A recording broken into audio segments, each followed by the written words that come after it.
नमस्कार, मी जुईली आणि आपण पाहताय कोकण 7 लाईव्ह. विधानसभेचा रणसंग्राम आता अगदी चुरशीच्या टप्प्यावर येऊन पोहोचलेला आहे.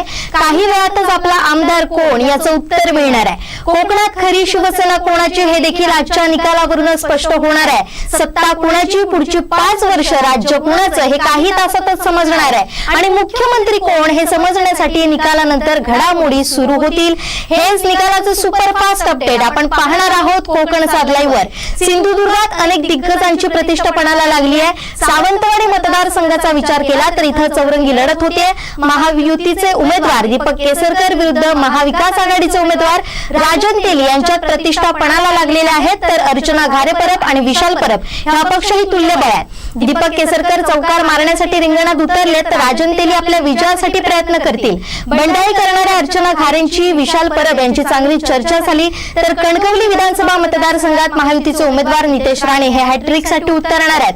महाविकास आघाडीचे उमेदवार संदेश पारकर हे देखील सिंधुदुर्गच्या राजकारणातील महत्त्वाचं नाव असल्यानं या लढतीकडेही लक्ष लागून आहे. सर्वात हाय व्होल्टेज लढत आहे ती कुडाळ मालवण मतदारसंघात, कारण इथे लढत आहेत 2 तगडे उमेदवार.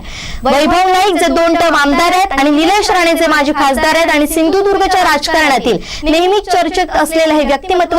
शिवाय राणे विरुद्ध नाईक हे समीकरण असल्यानं संपूर्ण राज्याचं इथं लक्ष लागून राहिलंय. त्यामुळे आता आपण या सगळ्या घडामोडी पाहणार आहोत.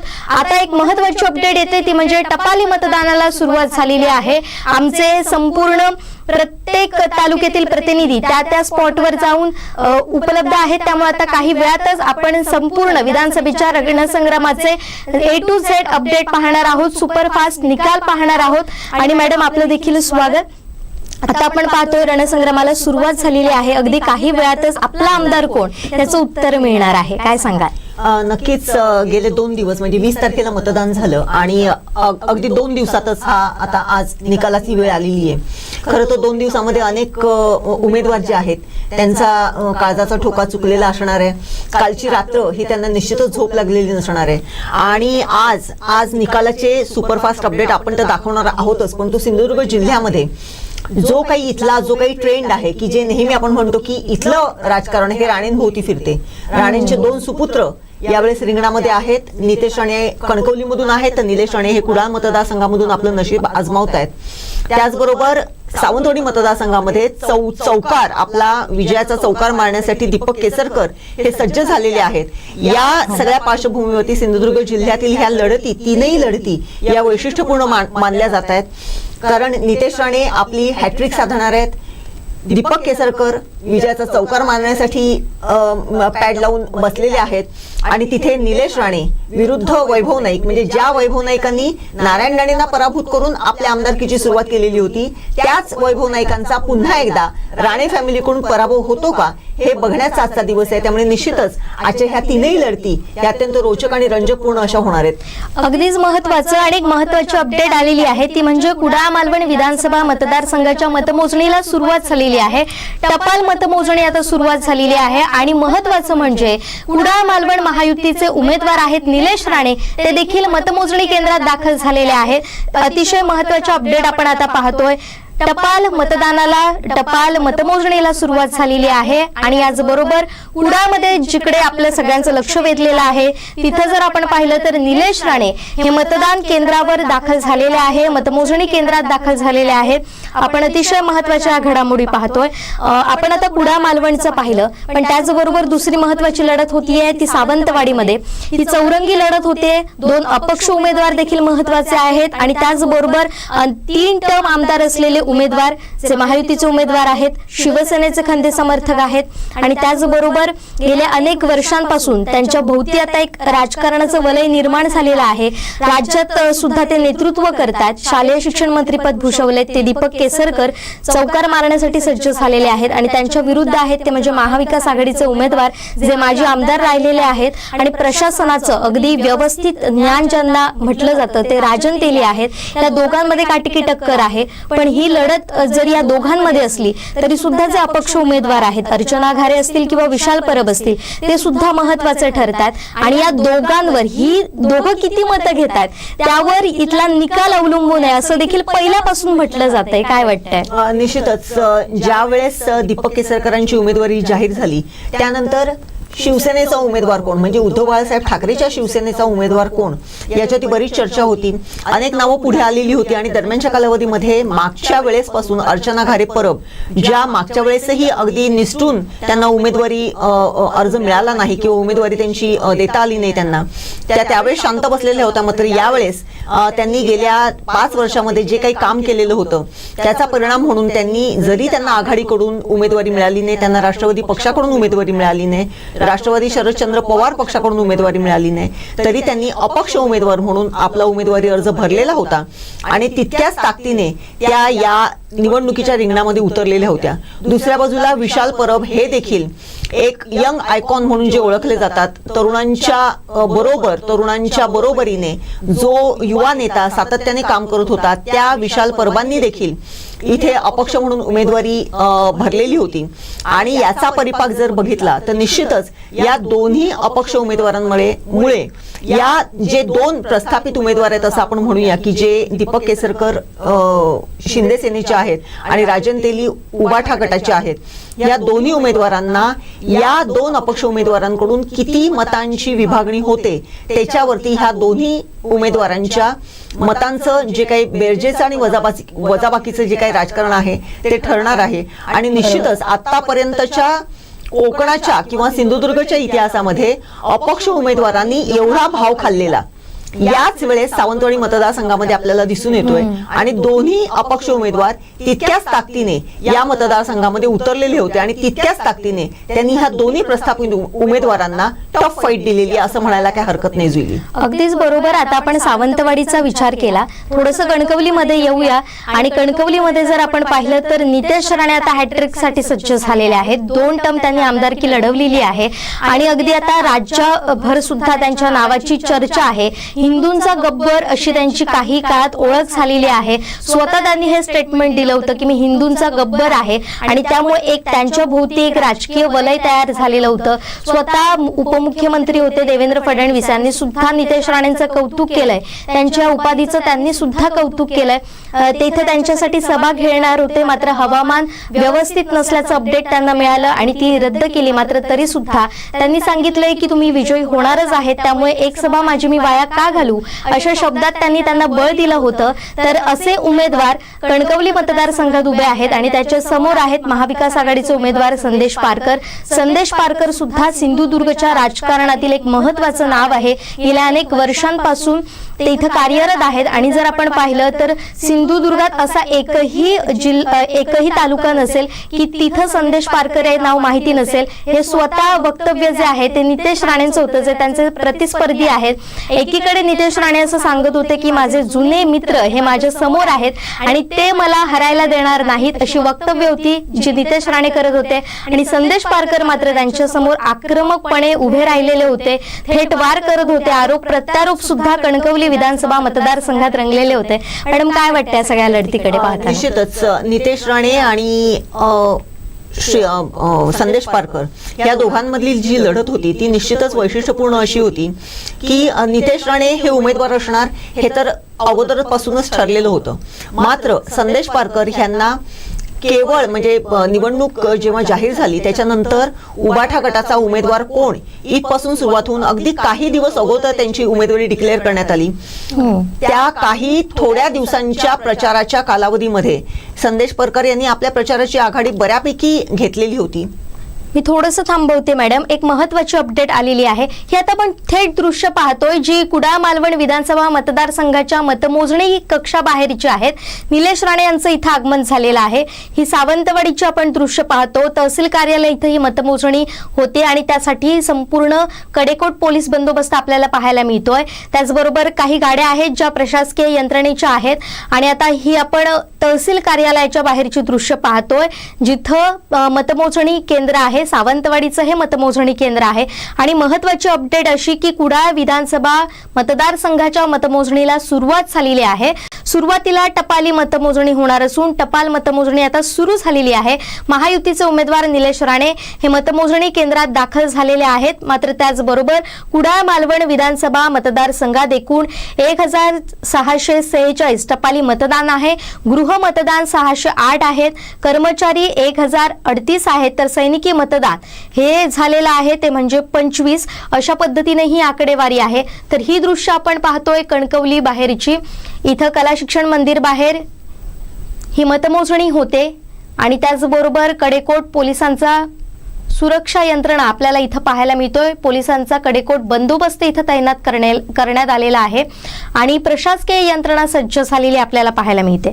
आपण मॅडम बोलत होतो कणकवलीबद्दल. कणकवली विधानसभा मतदारसंघाचं जसं आपण सांगितलं की नितेश राणे यांची उमेदवारी ही केव्हापासूनचीच फिक्स होती. मात्र संदेश पारकर यांची उमेदवारी ज्या वेळेस डिक्लेअर झाली त्यानंतर त्यांनी प्रचाराचा एक वेगळा झंझावात असा सुरू केला. तीनही तालुक्यांमध्ये त्यांनी त्यांच्या परीने ह्या प्रचाराला सुरुवात केलेली होती. निवडणुकीच्या काही दिवस अगोदर त्यांचा उमेदवारी ही डिक्लेअर करण्यात आली आणि त्याच्यानंतर त्यांनी ह्या तीनही तालुक्यांमध्ये प्रचाराचा एक वेगळा झंझावात सुरू केलेला होता. जसं तू मगाशी म्हणालीस की संदेश पारकर हे नाव एक युवा नेतृत्व किंवा युवा व्यक्तिमत्व म्हणून संपूर्ण सिंधुदुर्ग जिल्ह्यामध्ये ओळखलं जाते. क्रिकेट स्पर्धा असोत, सांस्कृतिक स्पर्धा असोत किंवा इतर कुठलेही कार्यक्रम असोत, मग तो टोल नाक्याचा प्रश्न असो, अशा अनेक प्रश्नांना प्रत्येक वेळेस धावून जाणारे म्हणून संदेश पारकर यांचं नाव नेहमीच आघाडीवरती असायचं. आणि अशा संदेश पारकर यांना जेव्हा उबाठा गटातून उमेदवारी मिळालेली होती तेव्हा त्यांनी आपल्या प्रचाराचा जो काही ओघ होता तो सुरू ठेवलेला होता. दुसरीकडे नितेश राणे की ज्यांना अत्यंत कमी वयामध्ये कमी टर्ममध्ये मुरब्बी राजकारणी म्हणून संबोधलं जाते, त्यांनी आपल्या प्रचाराची जी काही रणनीती होती ती अत्यंत पद्धतशीर अशी आखलेली होती. अगदी बूथ लेवलवरती जसं त्यांनी भाजपने सांगितलेलं होतं की 50 बूथ. एक महत्वाची अपडेट येते मॅडम, थोडंसं थांबवते. सावंतवाडीचं जे टपाली मतदान आहे तर 1600 असं मतदान झालेलं आहे. आताची एक महत्वाची अपडेट ती म्हणजे टपाली मतदान सावंतवाडीत 1600 झालेलं आहे. त्यामुळे अगदी सजग नागरिक आपल्याला पाहायला मिळतात. फार मोठ्या प्रमाणात यावेळेचं मतदान झालेलं आहे.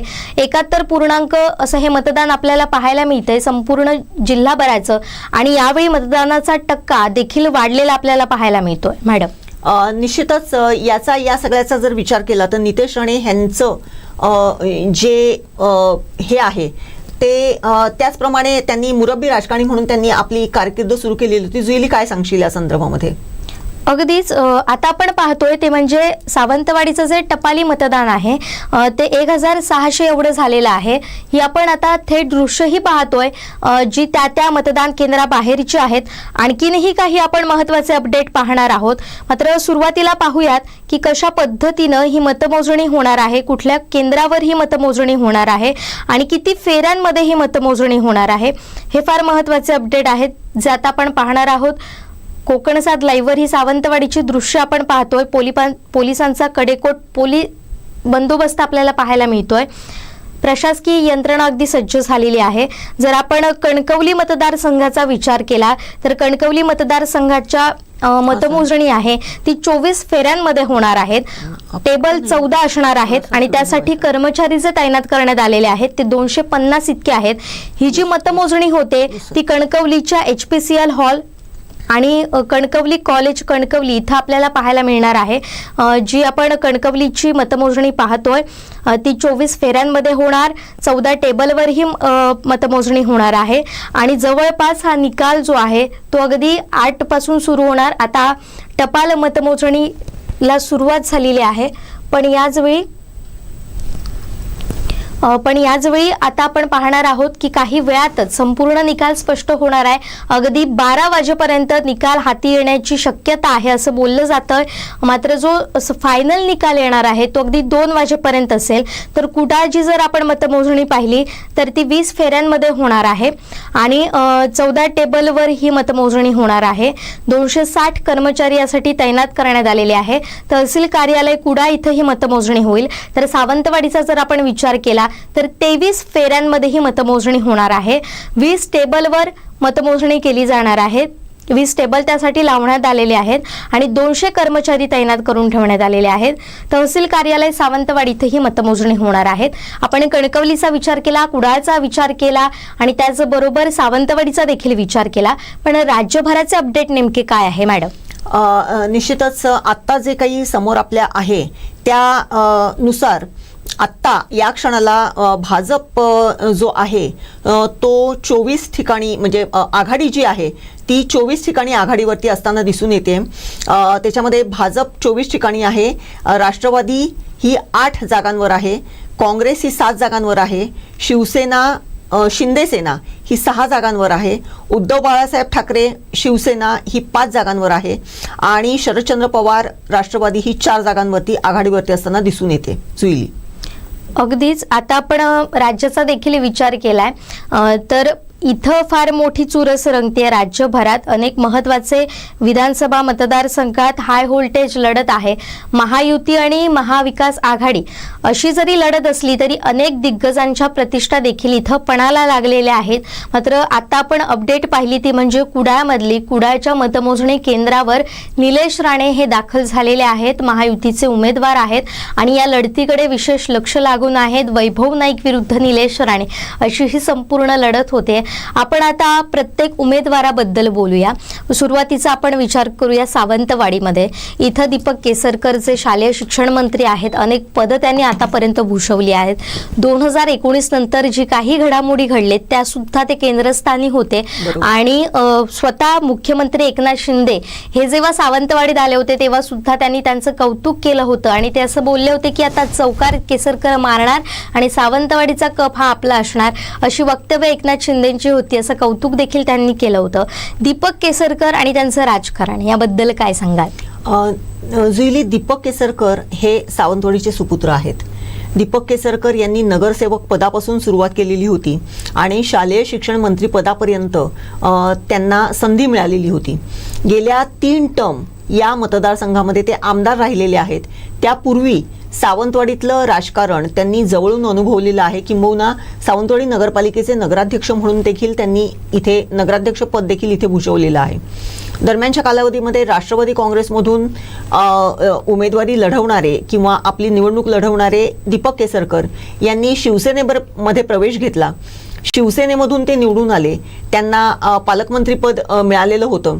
त्याच्यानंतर 2019च्या नंतर 2.5 वर्षांनी ज्या काही राजकीय घडामोडी घडल्या त्याच्यामध्ये त्यांनी शिंदे सेनेबरोबर राहणं हे पसंत केलं आणि एकनाथ शिंदेंचे अत्यंत खंदे समर्थक म्हणून ते आत्तापर्यंत गणले जातात. एवढंच नव्हे तर एकनाथ शिंदेंच्या खंदे समर्थकांबरोबरच ज्याबरोबर जेव्हा मंत्रिमंडळाचा जेव्हा मंत्रिपदं जेव्हा देण्यात आली त्यावेळेस शालेय शिक्षण मंत्रिपदासारखं अत्यंत महत्त्वाचं पद हे दीपक केसरकरांना देण्यात आलेलं होतं. त्याचबरोबर मुंबई उपनगर याचं पालकमंत्रीपद आणि कोल्हापूरसारख्या मोठ्या जिल्ह्याचं पालकमंत्रीपद देखील दीपक केसरकर यांना देण्यात आलेलं होतं. त्यामुळे याचा सगळ्याचा जर विचार केला तर एकनाथ शिंदेंचे अत्यंत जवळचे सहकारी म्हणून दीपक केसरकर यांचा उल्लेख केला जातो. ज्या वेळेस या आमदारकीसाठी किंबहुना सावंतवाडी विधानसभा मतदारसंघासाठी ज्यावेळेस 2-3 वर्षापूर्वी हालचाली सुरू झालेल्या होत्या त्यावेळेस असा एक सूर होता की यावेळेस दीपक केसरकर यांना उमेदवारी दिली जाणार नाही, त्यांना लोकसभेवरती पाठवलं जाईल किंवा कशा पद्धतीचं. त्यावेळेस दीपक केसरकरांनी सुद्धा एका सभेमध्ये असं विधान केलेलं होतं की माझा पुढचा जो राजकीय वारस असेल तो कोणीतरी एक महिला असेल, अशा पद्धतीचं विधान देखील दीपक केसरकर यांनी केलेलं होतं. त्यामुळे तेव्हा या सगळ्या गोष्टींना एक वेगळी चर्चा त्यावेळेस देखील रंगलेली होती. कारण त्यांची कन्या सोनाली ही दीपक केसरकरांचा राजकीय वारस असू शकेल का किंवा काय असू शकेल, अशा पद्धतीच्या चर्चा तेव्हा रंगलेल्या होत्या. मात्र ज्यावेळेस 2.5 वर्षाच्या कालावधीनंतर ज्यावेळेस शिंदे सेना आणि उद्धव बाळासाहेब ठाकरे सेना अशा पद्धतीची फाटाफूट ज्यावेळेस झाली त्यानंतर मात्र सावंतवाडी मतदारसंघातून पुन्हा एकदा दीपक केसरकर यांनाच उमेदवारी मिळणार असे संकेत मिळत होते आणि त्या पद्धतीचं राजकारण या पद्धतीने त्या पद्धतीचं राजकारण ह्या मतदारसंघामध्ये होत होतं. अगदी जेव्हा विधानसभाची निवडणूक डिक्लेअर झाली, जाहीर झाली, त्यानंतर देखील अगदी शेवटच्या क्षणापर्यंत हा मतदारसंघ कोणाला द्यायचा म्हणजे युतीच्या पातळीवरती कोणाला द्यायचा याच्यावरती खलबत होत होती. मात्र एकनाथ शिंदेंच्या आग्रही मागणीनंतर हा मतदारसंघ शिंदे सेनेकडेच किंबहुना शिवसेनेकडेच राखला गेला आणि त्यानुसार इथली उमेदवारी जी आहे ती दीपक केसरकर यांना देण्यात आलेली आहे. जुईली दीपक केसरकर हे अत्यंत मुरब्बी राजकारणी म्हणून गणले जातात. म्हणजे कित्येक वेळेस त्यांचा उल्लेख ज्या वेळेस इथे होतो की त्यांनी पायाने मारलेली गाठ ही आपल्याला हाताने सोडवता येणार नाही इथपर्यंत वक्तव्य या मतदारसंघामध्ये त्यांच्याबद्दल झालेली आपण बघितलेली आहेत. आणि दीपक केसरकर यांनी त्यांच्या स्वभावानुसार इथल्या मतदारसंघामध्ये आपली स्वतःची अशी एक वेगळी रणनीती, स्वतःचा एक वेगळा फॅन फॉलोअर, स्वतःचा असा एक वेगळा मतदार हा निर्माण केलेला होता. आणि त्यानुसार यावेळेसही ते या चौथ्या वेळेसच्या ह्या निवडणुकीसाठी चौकार मारण्यासाठी ह्या निवडणुकीसाठी सज्ज झालेले आहेत. आज त्यांच्या विरोधात जरी राजन तेली की जे त्यांचे दोन मागच्या विधानसभा निवडणुकांच्या वेळेस त्यांच्या विरोधात उमेदवार म्हणून राहिलेले आहेत, त्यांची एक पारंपरिक विरोधक म्हणून त्यांची ओळख आहे असे राजन तेली त्यांच्या समोर उभे आहेत. त्याचबरोबर विशाल परब आणि अर्चना घारे. मॅडम थोडंसं थांबवते, एक महत्त्वाची अपडेट येते. आपले मुख्यालय प्रतिनिधी लऊ म्हाडेश्वर आपल्याशी जोडले गेलेले आहेत. आपण त्यांच्याशी थेट जाणून घेऊयात आताचे अपडेट काय आहेत. लऊ, जे आपण पाहिलं टपाली मतदानाला सुरुवात झालेली आहे, आतापर्यंत किती मतदान झालेलं आहे, आपण कुठल्या मतदान केंद्रावर तिथे उपस्थित आहात? मी आता कणकवली विधानसभा मतदारसंघासाठी जी मतमोजणी सुरू आहे कणकवली कॉलेज या ठिकाणी उपस्थित आहे. आता खरं म्हणजे टपाली मतदानाला आता सुरुवात झालेली आहे, मात्र अजून त्याचा निकाल किंवा रिझल्ट अजून बाहेर काही आलेला नाही आहे. इथे पूर्णपणे सुरक्षा आहे आणि या ठिकाणी कुणालाही आतमध्ये सोडलं जात नाहीये. आपण पाहू शकता दृश्य आपल्याला दाखवतो. मीडिया कक्षा आहे इथपर्यंत पत्रकारांना येण्यास उभा आहे. बाहेरून प्रत्येक येणाऱ्याची प्रत्येकाची तपासणी होत आहे आणि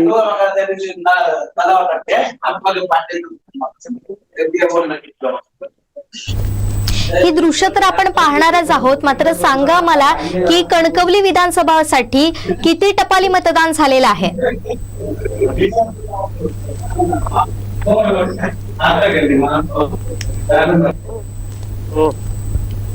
म्हाडेश्वरजी, कणकवली विधानसभा मतदारसंघासाठी किती मतदान झालेलं आहे?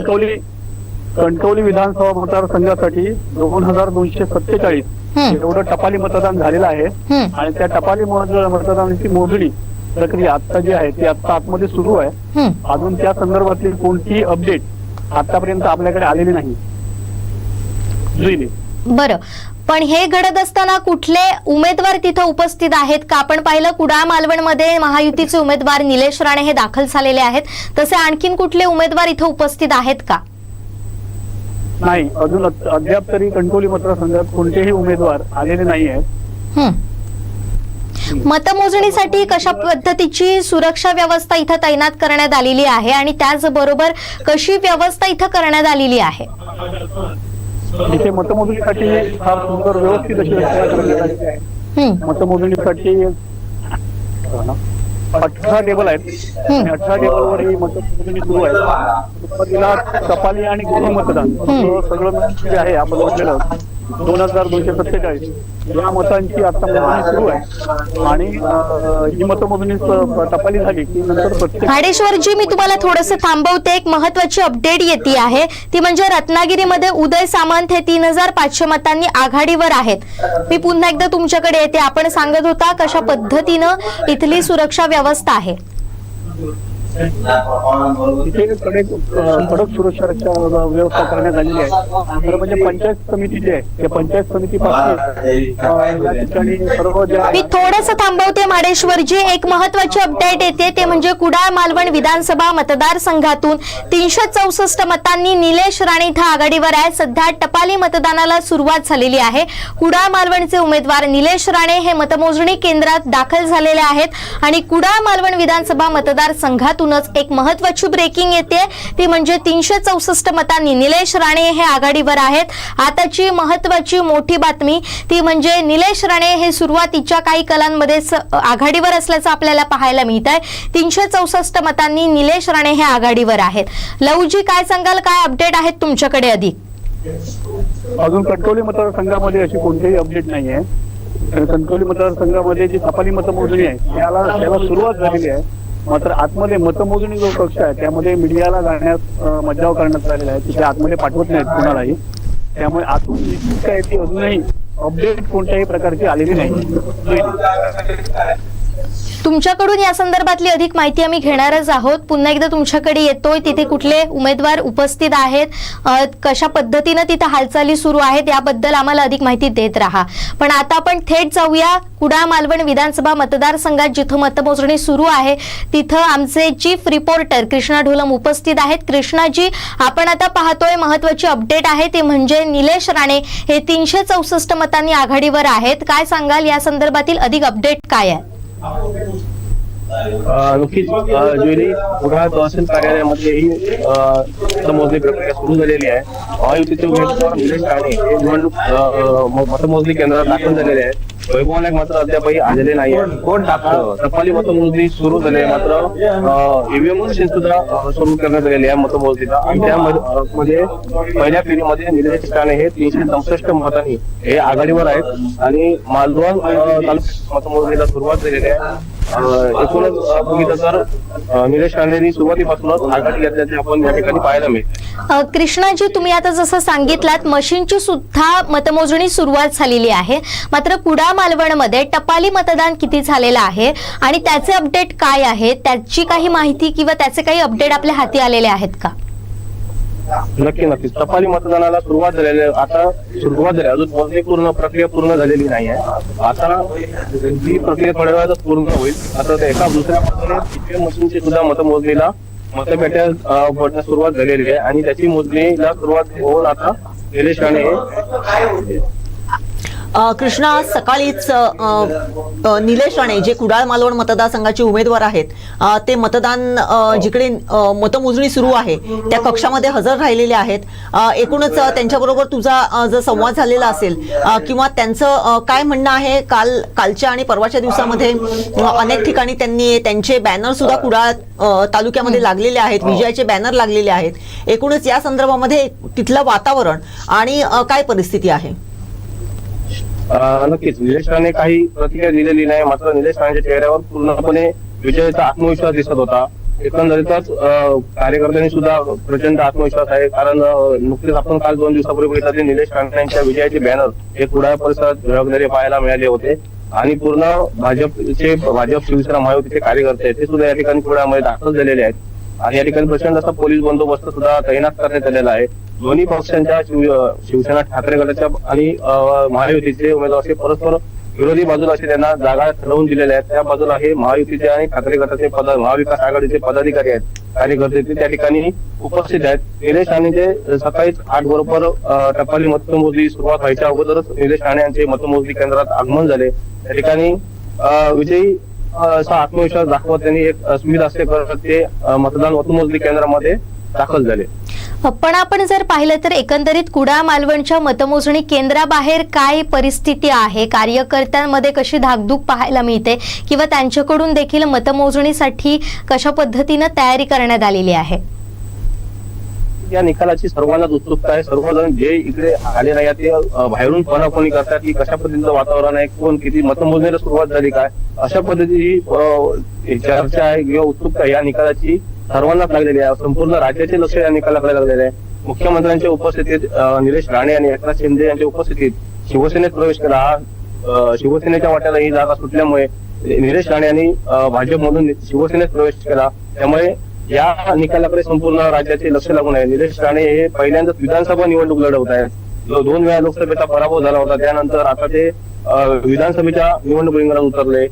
लोकसभेमध्ये जे मताधिक्य मिळाले ते मताधिक्य टिकवून निलेश राणे आता पुढे जातात की ते मताधिक्य तोडण्यात वैभव नाईकांना यश येतं, हे याकडे सुद्धा आता पाहणं महत्वाचं आहे. एकूणच आपण बघितलं तर निलेश राणे यांची जे चेहरा म्हणजे एकूणच जो आत्मविश्वास होता तो पूर्णपणे विजयाचा आत्मविश्वास दिसत होता.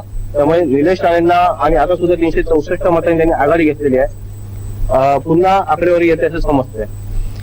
आता या संदर्भात संपूर्ण या मतमोजणीसाठी तुम्ही लक्ष ठेवून राहा. तुमच्याकडून याबाबतचे अधिक अपडेट आपण घेणारच आहोत. मात्र आता जर आपण पाहिलं तर सध्या कुडाळ मालवणमध्ये मतमोजणीला सुरुवात झालेली आहे. टपाल मतमोजणी एका बाजूला होते, पण त्याच पद्धतीनं दुसरीकडे मशीनची सुद्धा मतमोजणी होतीये. ईव्हीएम मशीनमधील जी आकडेवारी आहे ती सुद्धा समोर येते आणि आताच्या कलांनुसार सध्या 364 मतांनी निलेश राणे हे कुडाळ मालवण विधानसभा मतदारसंघातून आघाडीवर असल्याचं आपल्याला पाहायला मिळतंय. मॅडम, तुमच्याकडे या संदर्भातील काही वेगळे अपडेट आहेत का?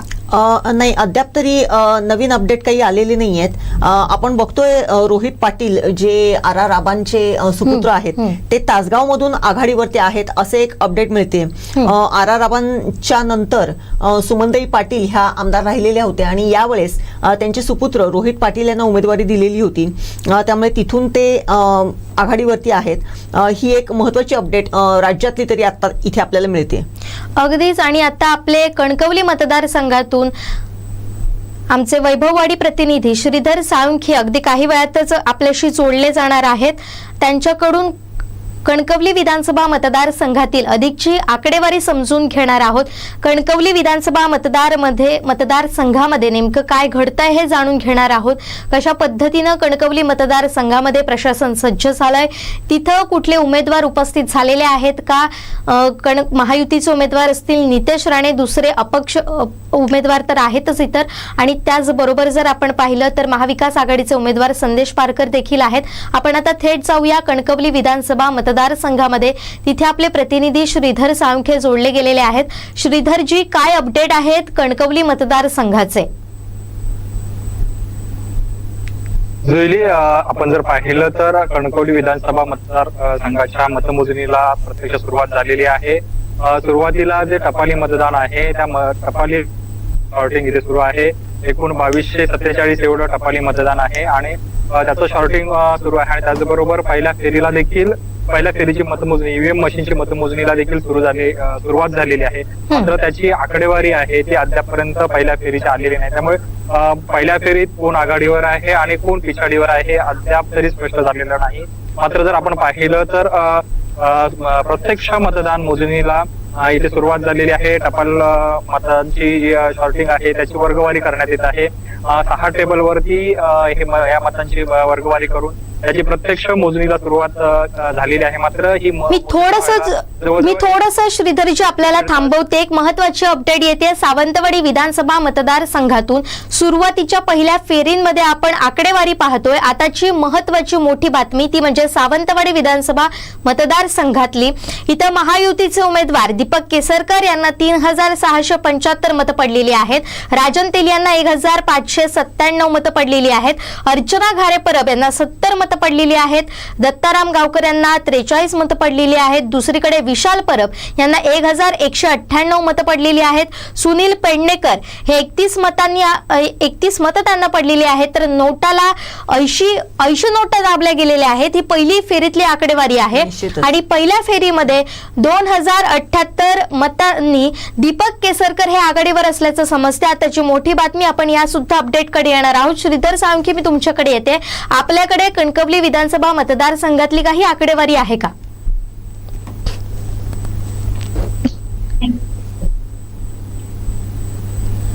श्रीधरजी, आपला आवाज आमच्यापर्यंत पोहोचत नाहीये.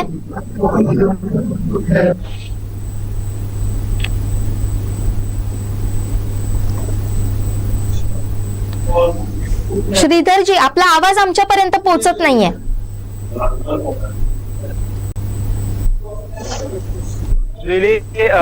आवाज येतो का? हा, बोला बोला.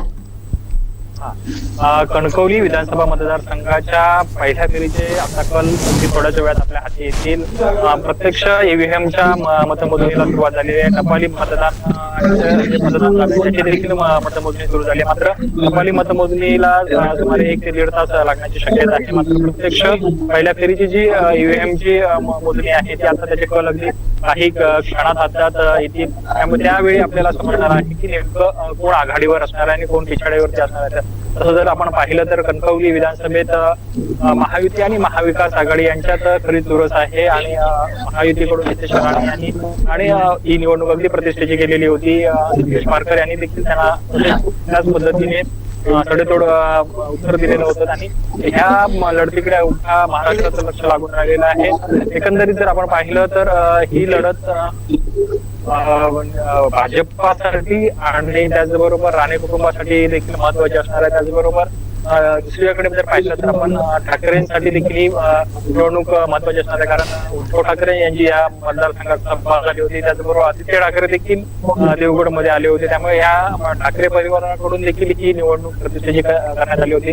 त्यामुळे नेमकं इथला मतदार कोणाच्या बाजूने कौल देतं हे अत्यंत महत्वाचं असणार आहे आणि त्याचे कल अगदी काही वेळात आता आपण प्रेक्षकांपर्यंत पोहोचवणार आहोत. श्रीधर, आता ज्याप्रमाणे तू म्हणालास की संपूर्ण महाराष्ट्राचं लक्ष ह्या विधानसभा मतदारसंघाकडे लागलेलं आहे, कारण इथे संपूर्ण कोकणातून एकमेव सीट जी भाजपला देण्यात आलेली आहे आणि जी कमळ चिन्हावरती नितेश राणे हे ह्या मतदारसंघामधून आपलं नशीब समोर पुन्हा एकदा तिसऱ्या वेळेसाठी आजमावणार आहेत.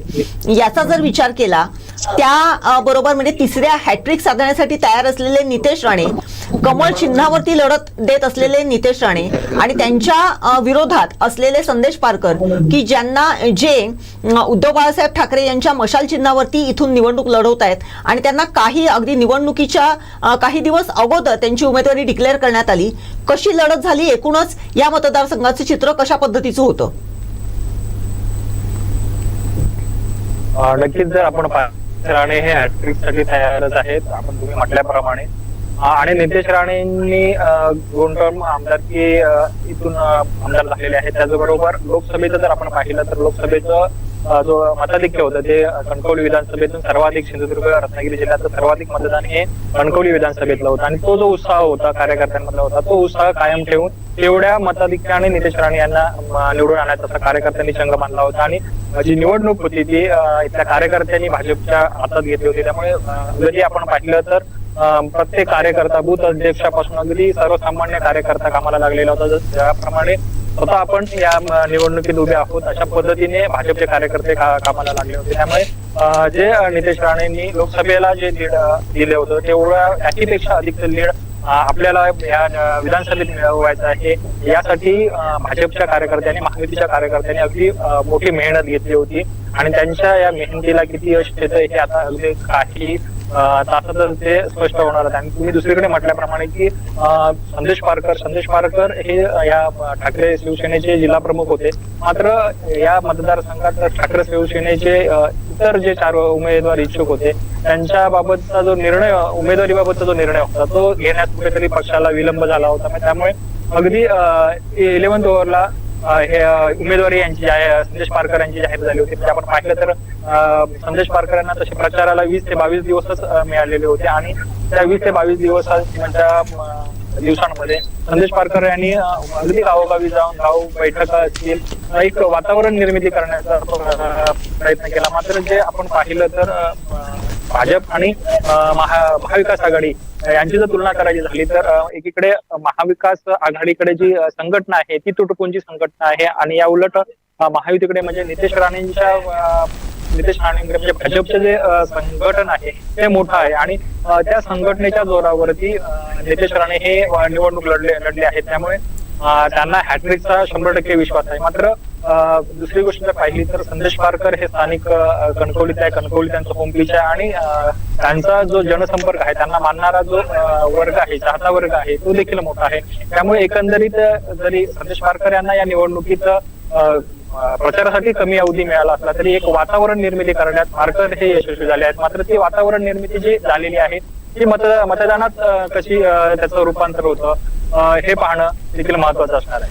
नक्की श्रीधर, आता तू म्हणालास की वातावरण निर्मिती झालेली होती, मात्र त्याचबरोबर उद्धव बाळासाहेब ठाकरे गटामध्ये म्हणजे उद्धव बाळासाहेब ठाकरेंच्या शिवसेनेच्या उमेदवारीच्या वरून जे काही शिवसेनेच्या उभाठा गटामध्ये तेव्हाचं एक नाराजी नाट्य रंगलेलं होतं त्याचा सुद्धा थोडासा काहीसा परिणाम या निवडणुकीवरती किंवा ह्या मतदानावरती होईल असं तुला वाटते का?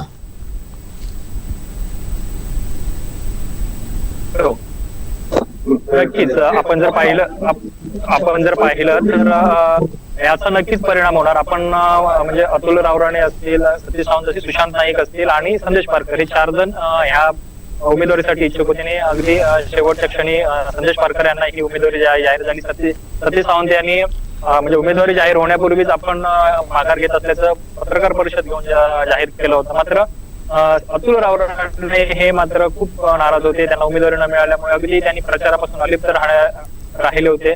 आणि आपण पाहिलं तर आपल्या उद्धव ठाकरे यांचा दौरा ज्यावेळी सिंधुदुर्गात झाला, त्या दौऱ्याच्या नंतर उद्धव ठाकरे यांनी त्यांची समजूत काढली होती. त्यानंतर अतुल रावराणे हे संदेश पारकर यांच्या प्रचारात सक्रिय झाले होते आणि त्यांनी प्रचार कार्याला सुरुवात केली होती. मात्र तोपर्यंत खूप उशीर झाला होता आणि एक कार्यकर्त्यांमध्ये जो मेसेज जायला पाहिजे होता तो मात्र जायला उशीर झाला आणि त्याचा कुठेतरी फटका हा पारकर यांना बसू शकतो असं देखील आहे. आणि आताची एक महत्वाची मॅडम घडामोड आहे की पहिली फेरीच मतमोजणी झालेली आणि पहिल्या फेरीत नितेश राणे हे 1100च्या मतांनी आघाडीवरती आहेत.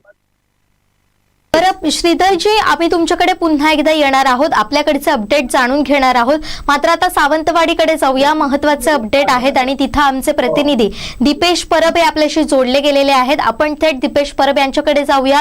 सावंतवाडी विधानसभा मतदारसंघातून पहिल्या फेरीचे अपडेट आलेले आहेत. आपण थेट जातोय दीपेश परब यांच्याकडे. दीपेशजी, आपल्याकडे काय अपडेट आहेत? मगाशी आपण काही आकडेवारी पाहिली तर पहिल्या फेरीमध्ये दीपक केसरकर हे आघाडीवर दिसतात. मात्र आता तिथं टपाल मतदानाला सुरुवात झाली आहे का? टपाल मतमोजणीला सुरुवात झाली आहे का? टपाल मतमोजणी झालेली आहे. टपाल मतमोजणीत दीपक केसरकर आघाडीवर आहे. त्यानंतर पहिल्या फेरीची सुद्धा मतमोजणी ही हाती आलेली आहे.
आवाज येत नाहीये.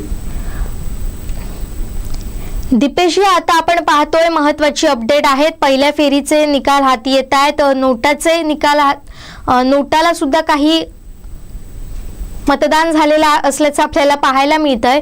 सावंतवाडी विधानसभा मतदारसंघामधून दीपक केसरकर यांना 3675 मतं दिसत आहेत. राजन तेली यांना 1597 मतं दिसत आहेत. तर दुसरीकडे विशाल परब यांना 1198 मतं दिसत आहेत. अर्चना घारे परब यांना 70, दत्ताराम गावकर यांना 43, सुनील पेडणेकर यांना 31 आणि नोटाला सुद्धा 80 मतदान झालेलं आहे. पहिली फेरी ही झालेली आहे आणि त्यामध्ये 2078 मतांनी दीपक केसरकर हे आघाडीवर दिसत आहेत.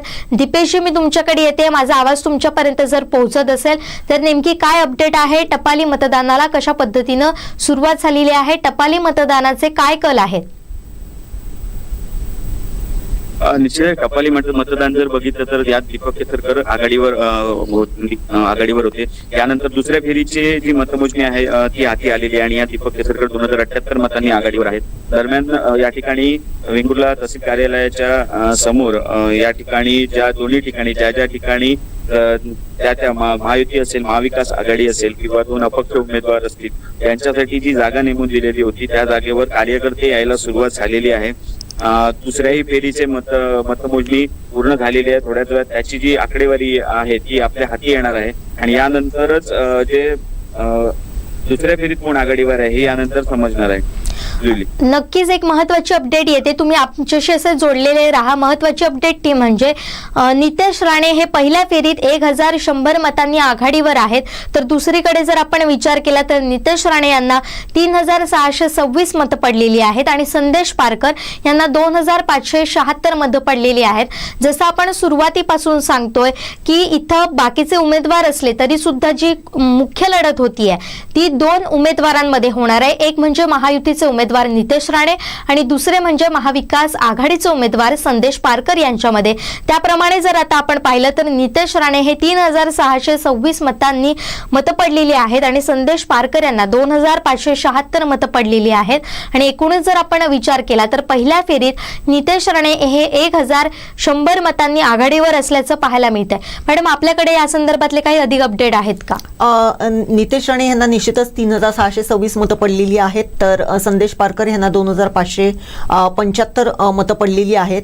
त्याचबरोबर गणेश अरविंद माने यांना 25 मतं पडलेली आहेत. नवाज अलियास बंदुखानी यांना 23 मतं पडलेली आहेत. तर संदेश सुदाम परकर जे एक नाव साधर्म्य असलेला उमेदवार होता त्यांना 39 मतं पडलेली आहेत. तर नोटा ही 30 मतं पडलेली आहेत. जुईली, एकूणच जर बघितलं तर सावंतवाडी आणि कणकवली ह्या दोन्ही मतदारसंघांमध्ये नोटाला मतदान करणाऱ्या मतदारांचं प्रमाण देखील मागच्या वेळेसपेक्षा बऱ्यापैकी वाढलेलं दिसून येतंय. सावंतवाडी मतदारसंघामध्ये तब्बल 90 नोटा ला मतं घालण्यात आलेली होती. तर कणकवली मतदारसंघामध्ये आतापर्यंत 30 मतदारांनी नोटाला मतदान केलेलं आहे. जुईली, ही सुद्धा आकडेवारी जर बघितली तर ती खरंच एक चिंता व्यक्त करणारी आहे. अगदीच बरोबर. आता आपण पाहतोय की कशा पद्धतीनं आकडेवारी समोर आलेली आहे. कणकवलीच्या पहिल्या फेरीमध्ये संपूर्ण आकडेवारी आपल्या हातात आलेली आहे. नितेश राणे यांना 3626 मतं पडलेली आहेत. संदेश पारकर यांना 2578 मतं पडलेली आहेत. गणेश अरविंद माने यांना 25 मतं पडलेली आहेत. नवाज बंदुखानी यांना 23 मतं पडलेली आहेत. संदेश परकर जे अपक्ष उमेदवार होते त्यांना 39 मतं पडलेली आहेत. चंद्रकांत जाधव यांना 22 मतं पडलेली आहेत. अशा पद्धतीने ही आकडेवारी समोर आलेली आहे. या संदर्भातले अधिक अपडेट आमचे प्रतिनिधी श्रीधर साळुंखे यांच्याकडून आपण जाणून घेणार आहोत. मात्र जे आपण पहिल्यापासून म्हणतोय की कशा पद्धतीनं चुरस रंगणार, तरी जरी इतर अपक्ष उमेदवार असले किंवा अनेक जणांमध्ये ही लढत होत असली तरी देखील मुख्य लढत होणार ती संदेश पारकर आणि नितेश राणे यांच्यामध्ये. आणि तशीच चुरस आता आपल्याला रंगताना पाहायला मिळते. महत्त्वाचे अपडेट आहेत. कणकवलीतले हे महत्त्वाचे अपडेट आहेत आणि त्याचबरोबर सावंतवाडीतले सुद्धा महत्त्वाचे अपडेट आपल्या हाती आलेले आहे. पहिल्या फेरीमध्ये जर आपण विचार केला तर दीपक केसरकर हे 3675 मतांनी आघाडीवर आहेत. माफ करा, 3675 मतं त्यांना पडलेली आहेत. राजन तेली यांना 1597 मतं पडलेली आहेत. अर्चना घारे यांना 70 मतं पडलेली आहेत. विशाल परब यांना 1198 मतं पडलेली आहेत. दत्ताराम गावकर यांना 43 मतं पडलेली आहेत. सुनील पेडणेकर यांना 31 मतं पडलेली आहेत. आणि नोटाला 80 आहेत. ही पहिल्या फेरीची आकडेवारी आहे. 2078 मतांनी दीपक केसरकर हे आघाडीवर असल्याचं पाहायला मिळतात. मॅडम, आपण सावंतवाडी मतदारसंघाचा जर विचार केला तर आपण ज्या पद्धतीनं म्हणत होतो की दीपक केसरकर, राजन तेली यांच्यात ही चुरस रंगणार आहेच आणि त्याच्याबरोबर विशाल परब आणि अर्चना घारे हे सुद्धा महत्त्वाचे ठरणार आहेत आणि तीच आकडेवारी आपल्याला पाहायला मिळते. पहिल्या फेरीची ही आकडेवारी आहे. नोटाला सुद्धा लोकांनी पसंती दिलेली आहे. त्यामुळे इथे कुठेतरी विचार करण्याची गरज निर्माण झालेली आहे. जशी परिस्थिती सावंतवाडीत आहे अगदी तशीच परिस्थिती कणकवलीमध्ये सुद्धा पाहायला मिळते. निश्चितच सावंतवाडी मतदारसंघामध्ये आताच्या पहिल्या फेरीमध्ये दीपक केसरकर हे मॅडम, थोडंसं मी तुम्हाला थांबवते, याबद्दल आपण बोलूयाच. पण एक महत्त्वाची अपडेट समोर येते ती म्हणजे कणकवली मतदारसंघामधून कणकवलीत नितेश राणेंच्या विजयी मिरवणुकीची तयारी करण्यात आलेली आहे. महत्त्वाची अपडेट पाहतोय. निकालाला नुकतीच सुरुवात झालेली आहे. पहिल्या फेरीचे अपडेट हाती आलेले आहे आणि असं असताना देखील आपण पाहतोय की नितेश राणेंच्या विजयी मिरवणुकीचे अपडेट हाती आलेले आहेत. जय्यत तयारी करण्यात येत आहे अशी माहिती मिळते. आणि सावंतवाडीतून दुसऱ्या फेरीचे निकाल सुद्धा आपल्या हाती आलेले आहे, ते आपण जाणून घेणार आहोत. मॅडम, आपण बोलत होता कशा पद्धतीनं या दोघांमध्ये चुरस रंगते. निश्चितच ज्या पद्धतीने आपण जसं बोलत होतो की 2 उमेदवार हे या मतदारसंघामध्ये एकमेकांच्या समोर उभे आहेत, मात्र त्याचबरोबर जुईली जर विचार केला तर विशाल परब ह्यांना जी काही मतं मिळालेली आहेत पहिल्या राऊंडमध्ये 1198 याच्याकडे सुद्धा डोळेझाक करून चालणार नाही. कारण त्याच्याबरोबर म्हणजे ज्या दुसऱ्या अपक्ष उमेदवार होत्या अर्चना घारे परब यांना 70 मतं मिळालेली आहेत आणि इतर जे अपक्ष उमेदवार राहिलेले आहेत त्यांना 43-31 अशी मतं मिळालेली आहेत. मात्र दीपक केसरकर यांना 3675, राजन तेली यांना 1597 आणि विशाल परब यांनी त्याचबरोबरीने अपक्ष उमेदवार म्हणून जी काही मतं मिळवलेली आहेत 1198 याच्याकडे निश्चितच आपण डोळेझाक करू शकत नाही. अपक्ष उमेदवार म्हणून त्यांनी या मतदारसंघामध्ये ज्या पद्धतीने आपल्या प्रचाराचा जो काही एक रॅपोर्ट मॅडम थोडंसं थांबवते. दुसऱ्या फेरीचे सुद्धा आपल्याकडे अपडेट आलेले आहेत. सावंतवाडी विधानसभा मतदारसंघामध्ये दीपक केसरकर यांना दुसऱ्या फेरीमध्ये 2917 मतं पडलेली आहेत. राजन तेली यांना 2047 मतं पडलेली आहेत आणि दुसरीकडे अर्चना घारे परब यांना 294 मतं पडलेली आहेत आणि विशाल परब यांना 1939 मतं पडलेली आहेत. दत्तराम गावकर यांना 65 मतं पडलेली आहेत. सुनील पेडणेकर यांना 31 मतं पडलेली आहेत आणि नोटाला 92 मतं पडलेली आहेत. ही दुसरी फेरी आपण पाहतोय. दुसऱ्या फेरीत दीपक केसरकर हे 870 मतांनी आघाडीवर आहेत. कुठेतरी दीपक केसरकर यांना धक्का जाणवतोय कारण त्यांचं लीड जे आहे ते काहीसं कमी झालेलं आहे. यामध्ये मगाशी जी फरक होता तो यामध्ये कमी झालेला आहे. मगाशा फरकात आणि आताच्या दुसऱ्या फेरीच्या फरकात खूप मोठ्या प्रमाणात तफावत जाणवते. 870 मतांनी सध्या दीपक केसरकर दुसऱ्या फेरीला आघाडीवर आहेत. आपले प्रतिनिधी विनायक गावस यांच्याकडून आलेल्या आकडेवारीनुसार सध्या दीपक केसरकर यांना सावंतवाडी विधानसभा मतदारसंघामधून 2917 मतं पडलेली आहेत. राजन तेली यांना 2047 मतं पडलेली आहेत. विशाल परब यांना 1939 मतं पडलेली आहेत. अर्चना घारे परब यांना 294 मतं पडलेली आहेत. दत्तराम गावकर यांना 65 मतं पडलेली आहेत. सुनील पेडणेकर यांना 31 मतं पडलेली आहेत आणि नोटाला 92 मतं पडलेली आहेत. त्यामुळे दुसऱ्या फेरीची आपण जर आकडेवारी पाहिली तर दुसऱ्या फेरीमध्ये दीपक केसरकर हे 870 मतांनी आघाडीवर आहेत. आताची महत्त्वाची अपडेट आपण पाहतोय. महत्त्वाच्या आकडेवारी आपण समजून घेतोय. ही महत्त्वाची आकडेवारी आहे.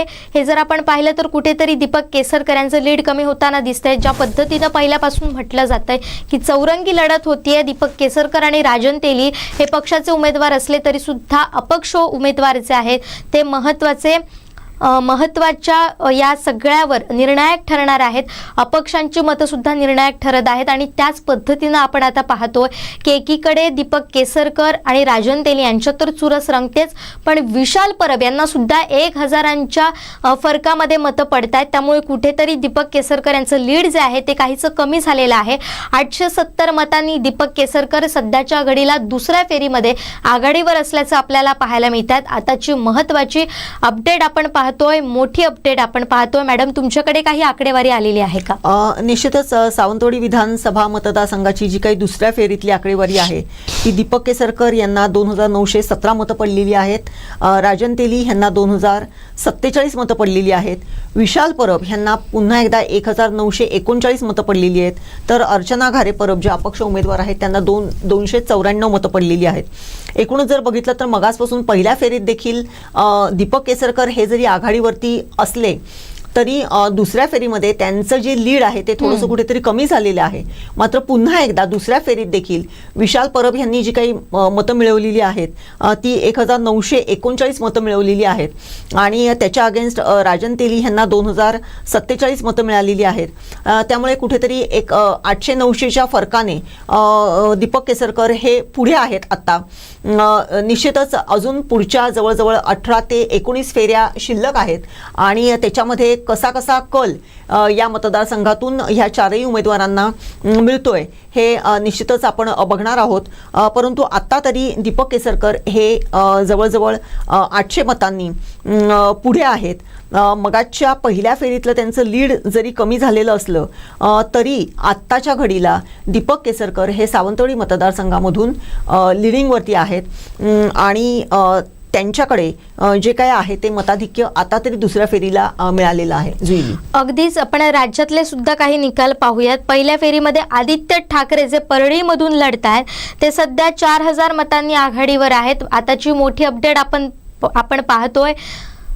आदित्य ठाकरे हे 2019च्या टर्ममध्ये पहिल्यांदा ते निवडणुकीत उतरलेले होते. ठाकरे घराण्यांतून पहिलेच ठाकरे ते ठरलेले होते जे निवडणूक लढवत होते आणि आपण पाहतोय सध्या ते 4000 मतांनी आघाडीवर आहेत. पहिल्या फेरीचे हे आपण अपडेट पाहतोय.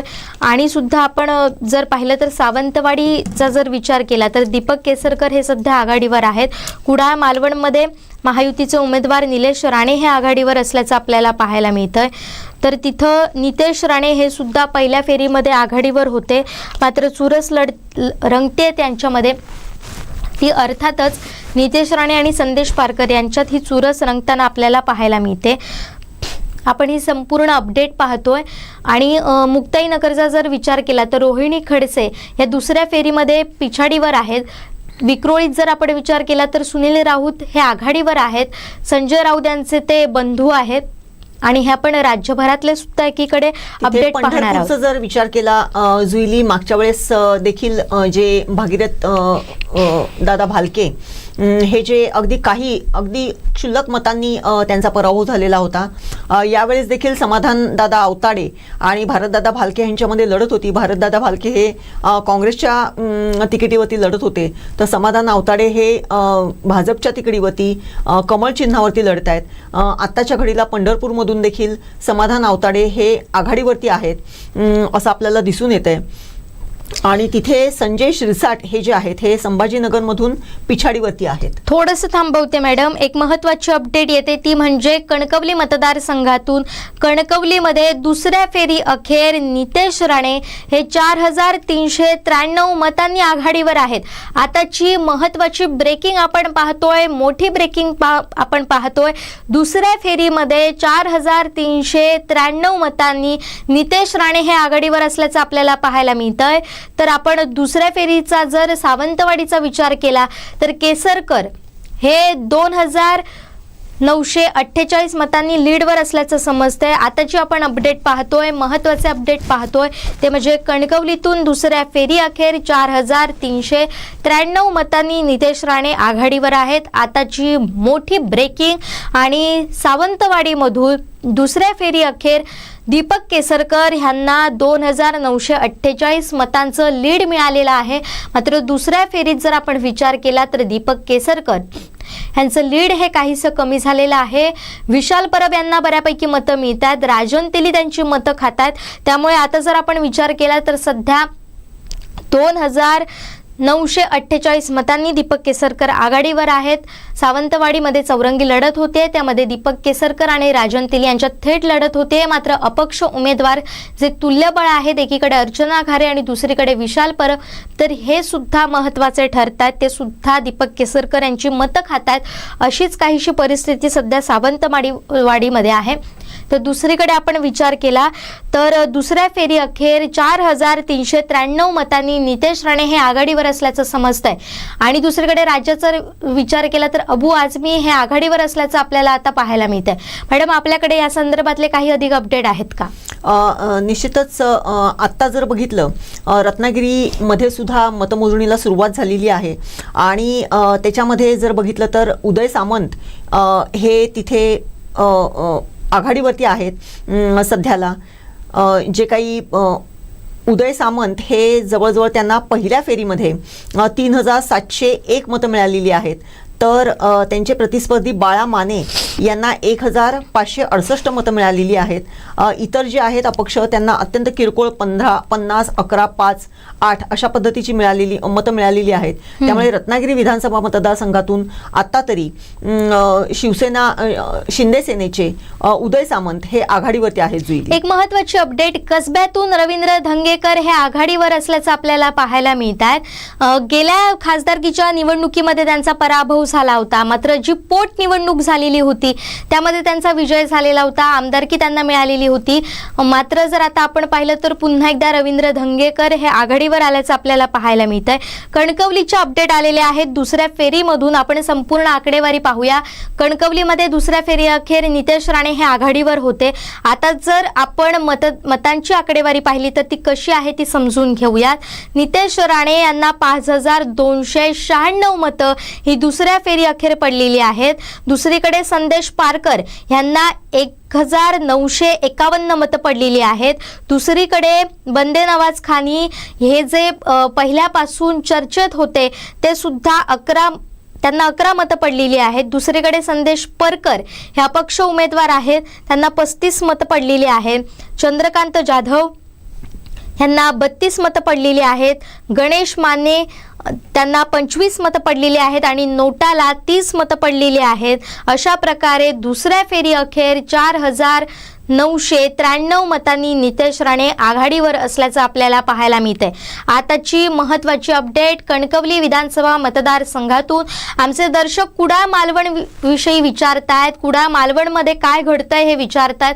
याचं अपडेट घेऊन आम्ही तुमच्यापर्यंत येणार आहोत. मात्र आमचे चीफ रिपोर्टर कृष्णा ढोलम यांनी दिलेल्या माहितीनुसार काहीशी तिथं संत पद्धतीनं मतमोजणी सुरू असल्याची माहिती मिळते. कुडाळ मालवणचे आपण तुमच्याकडे अपडेट घेऊन येणार आहोत. मात्र माहीममध्ये अमित ठाकरे जे आहेत ते पिछाडीवर असल्याचं आपल्याला समजतंय. आताची महत्त्वाची आणि मोठी बातमी, ठाकरे गटाचे उमेदवार आहेत महेश सावंत, ते आघाडीवर असल्याचं आपल्याला पाहायला मिळते. आताची मोठी ब्रेकिंग आपण पाहतोय. माहीममध्ये अमित ठाकरे हे पिछाडीवर असल्याचं आपल्याला पाहायला मिळतंय.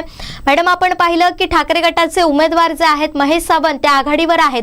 इथं चुरस आपल्याला पाहायला मिळत होती की तिरंगी लढत इथं होत होती. माहीममध्ये अमित ठाकरे जे राज ठाकरेंचे सुपुत्र आहेत, ठाकरे गटाचे उमेदवार महेश सावंत तिथं उमेदवारीसाठी लढतात. इथं चुरस निर्माण केली होती. आणि दुसरीकडे शिवसेना म्हणजे शिंदे गटाचे जे उमेदवार आहेत सदा सरवणकर यांच्यामध्ये ही चुरस होताना आपल्याला पाहायला मिळते. आणि सध्याच्या आकडेवारीनुसार आपण पाहिलं, कलांनुसार आपण जर पाहिलं तर माहीममध्ये अमित ठाकरे हे पिछाडीवर असल्याचं आपल्याला पाहायला मिळतंय. ही महत्त्वाची लढत आहे. इथं सर्वांचं लक्ष वेधलेलं आहे कारण राज ठाकरे यांचे सुपुत्र अमित ठाकरे हे पहिल्यांदाच निवडणुकीच्या रणांगणात उतरलेले होते.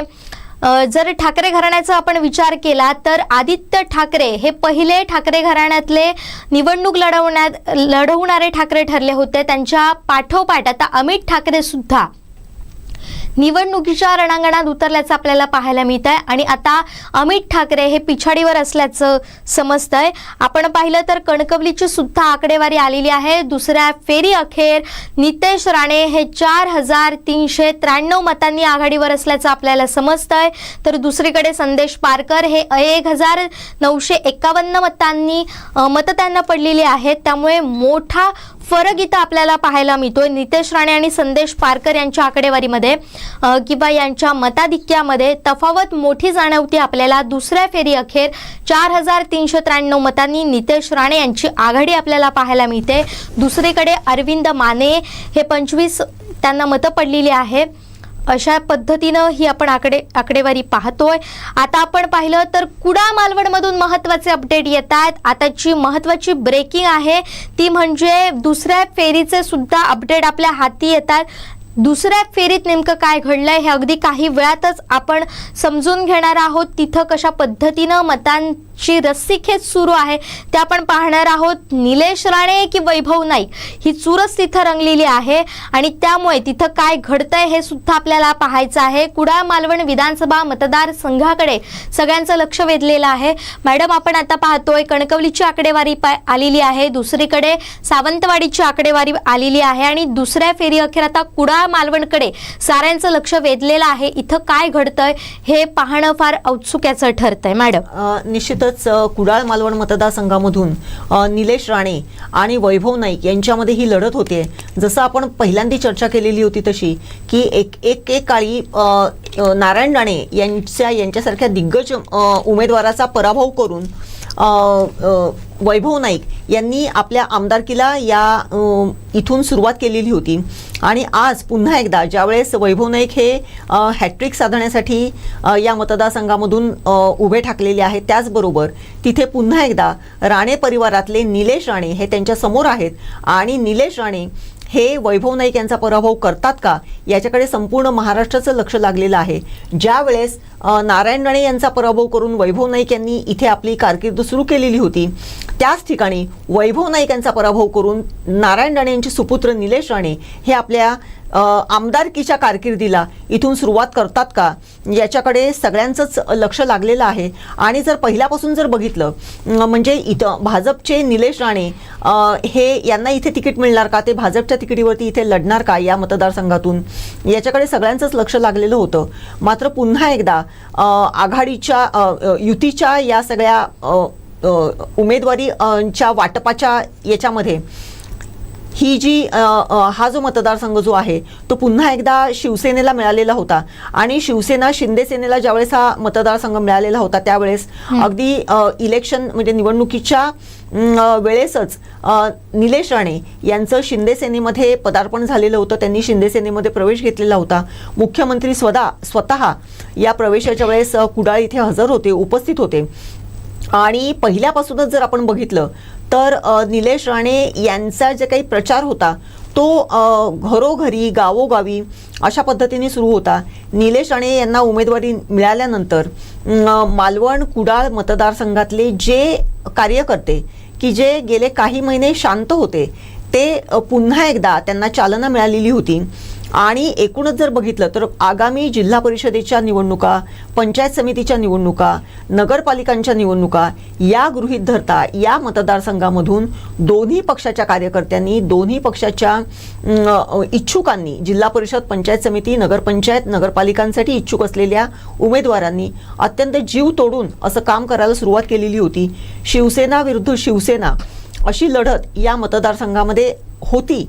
मात्र त्याच पद्धतीने शिवसेना विरुद्ध शिवसेना लढताना पुढच्या आगामी जो काही आपला इथला त्रिस्तरीय जी काही पद्धती आहे लोकशाहीची त्याच्या मतदानासाठी किंवा त्या निवडणुकांसाठी आपल्याला उमेदवारी मिळावी याच्यासाठी इथला इच्छुक कार्यकर्ता, इथला इच्छुक पुढारी हा निश्चितपणे कामाला लागलेला होता.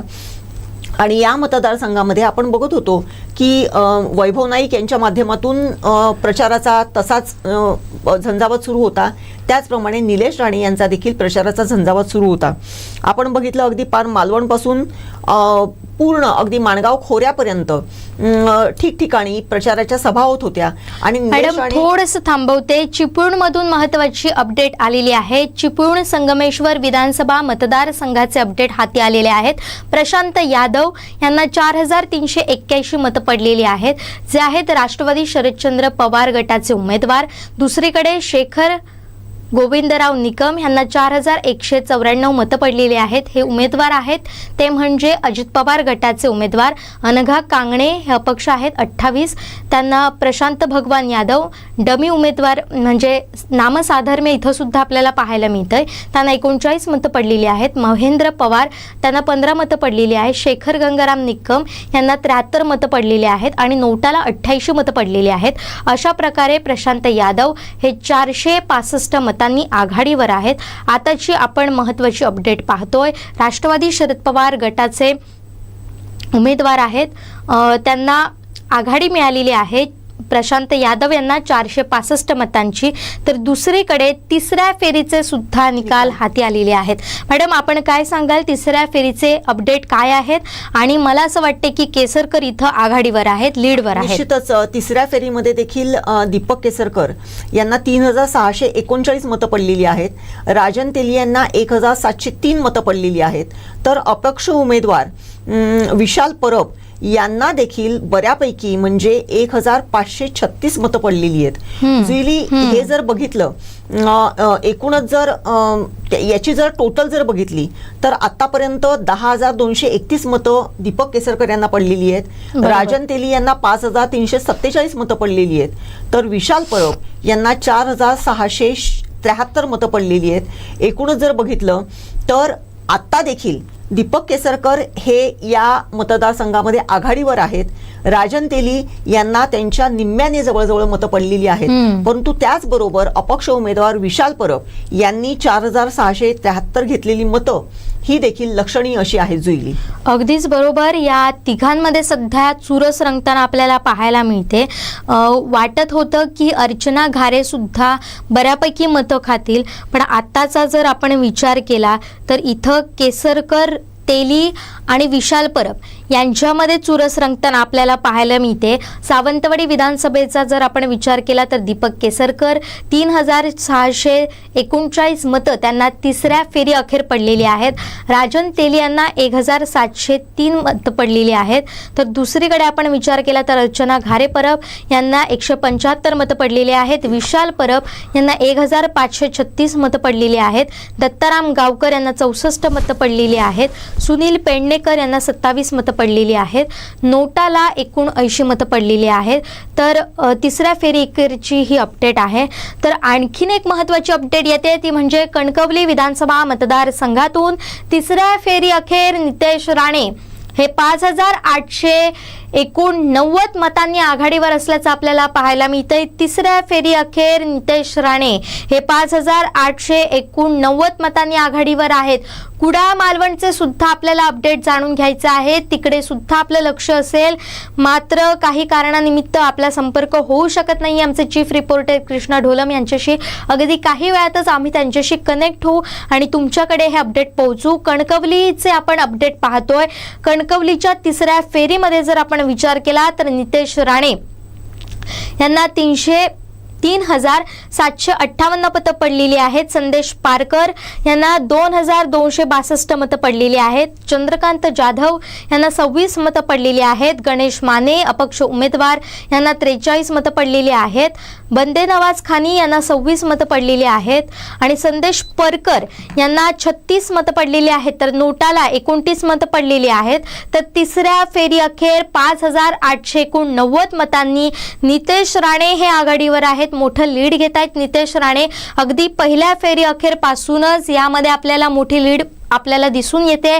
जशा पद्धतीने आपण म्हणत होतो की नितेश राणे यांचा जर आपण विचार केला तर कणकवलीमध्ये जर आपण पाहिलं तर नितेश राणे आणि संदेश पारकर यांच्या लढत होताना आपल्याला पाहायला मिळत होती.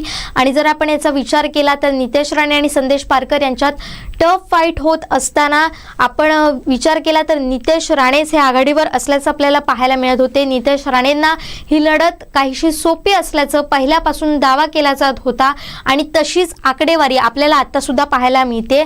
आपण थोडंसं जाऊया आमचे मुख्यालय प्रतिनिधी लव म्हाडेश्वर यांच्याकडे. त्यांच्याकडे काय कणकवली विधानसभा मतदारसंघाचे अपडेट आहेत ते जाणून घेऊया. लवजी, काय अपडेट आहेत?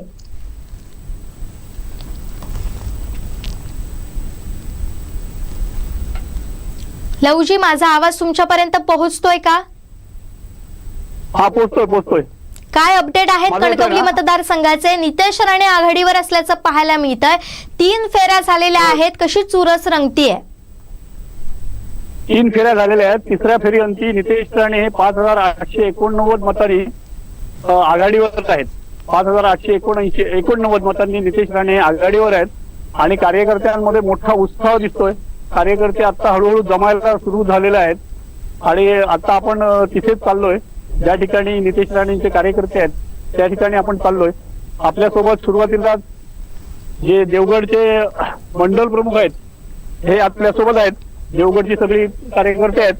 तर काय म्हणणं आहे आपलं? काय आता नितेश राणे आपल्याला आघाडीवर दिसत आहेत तिसऱ्या फेरीनंतर? निश्चितच आमदार नितेश राणे साहेब यांच्यावरती जो इथल्या मतदारांचा विश्वास आहे त्या विश्वासाला साजेसा असा निकाल येताना आपण पाहतोय आणि निश्चितच हा विश्वास प्रत्येक फेरीला वाढत जाईल आणि आम्ही जो निश्चय केलाय 60,000 पार करण्याचा तो निश्चितच आम्ही त्यापर्यंत पोहोचू हा विश्वास या निमित्ताने चौथ्या फेरीपर्यंत दिसतोय. चौथ्या फेरीपर्यंत 8,500 ते 9,500 लीड या मतदारसंघात आमच्या मतदार बंधू भगिनीने आमदार नितेश राणे साहेब यांना आशीर्वाद रूपी दिलाय.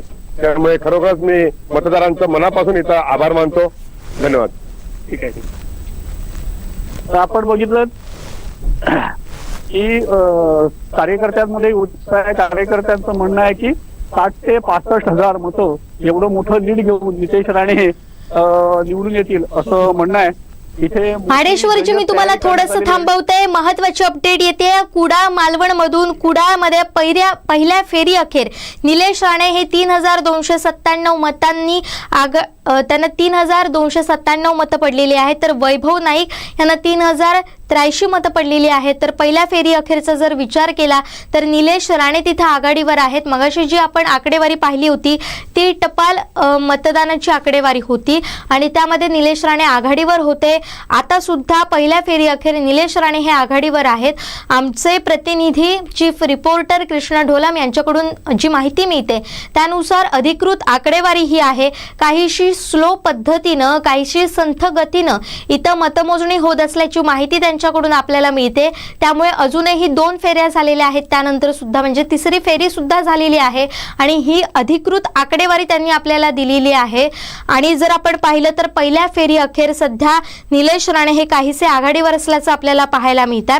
कुडाळ मालवणचे अपडेट आहे. आपण बघतोय रत्नागिरी मतदार जो रत्नागिरी जिल्हा आहे त्याच्यातल्या दापोली मतदारसंघामध्ये 2 कदम एकमेकांच्या समोर उभे राहिलेले होते. त्याच्यातले एक हे रामदास कदमांचे चिरंजीव आहेत, तर दुसरे संजय कदम की जे याच्यापूर्वी भाजपमधून लढलेले होते, सॉरी राष्ट्रवादीमधून लढलेले होते.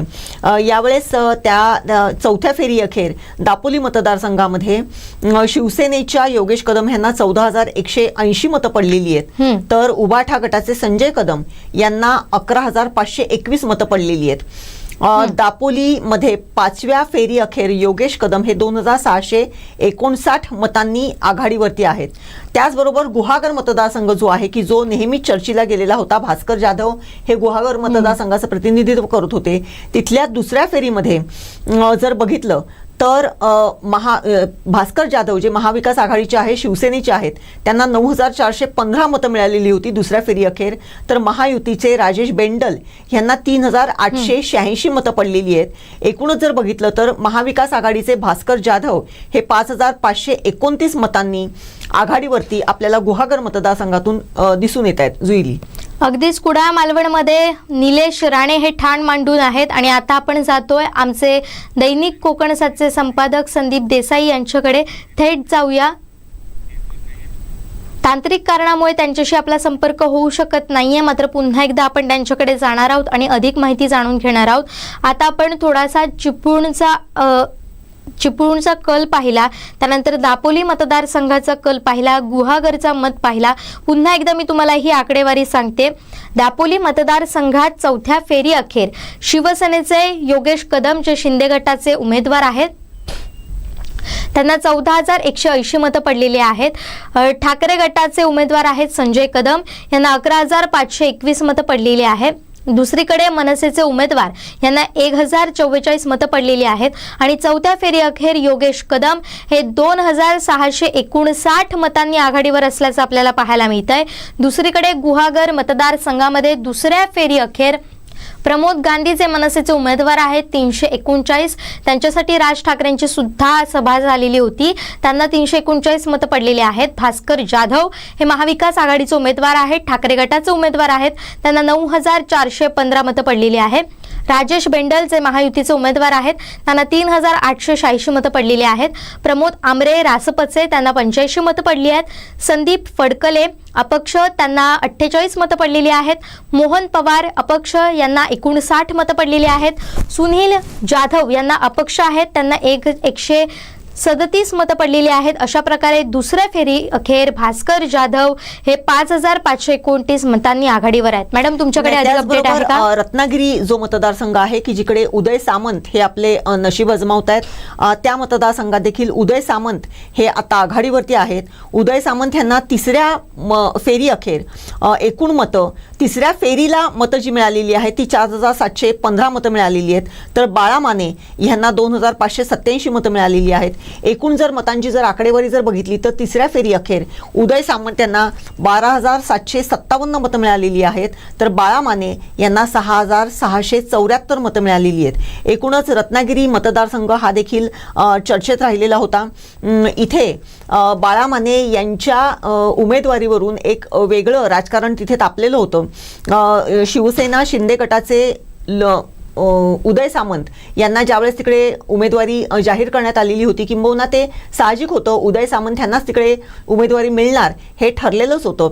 मात्र त्यांच्या अगेन्स्ट बाळा माने यांना उभं करण्यामध्ये शिवसेना वर्सेस शिवसेना अशी पुन्हा इथे एकदा लढत करण्यामध्ये जेव्हा राजकीय आडाखे घातले गेले त्यावेळेस बाळा माने यांना तिथे जर उमेदवारी दिली तर निश्चितपणे फरक पडू शकतो असा कदाचित आडाखा उभाठा गटाकडून बांधला गेला असेल. मात्र तिसऱ्या फेरी अखेर जर बघितलं तर कुठेतरी तो थोडासा फोल ठरलेला दिसतोय. उदय सामंत यांना जवळ तब्बल तिसऱ्या फेरी अखेर जवळजवळ जी काही आहेत मतं ती 12,757 मतं मिळालेली आहेत, तर बाळा माने यांना जवळजवळ त्याच्या निम्मी म्हणजे 6,674 मतं मिळालेली आहेत. त्यामुळे रत्नागिरीतलं हे जे काही राजकारण आहे ते पुन्हा एकदा उदय सामंत यांच्यावरती फिरतंय हे आपल्याला दिसून येतंय. नक्कीच आपले दैनिक कोकणसाचे संपादक संदीप देसाई आपल्याशी जोडले गेलेले आहेत. थेट आपण त्यांच्याकडे जाऊया आणि त्यांच्याकडे काय अधिकची अपडेट आहे, आकडेवारी आहे ते समजून घेऊया.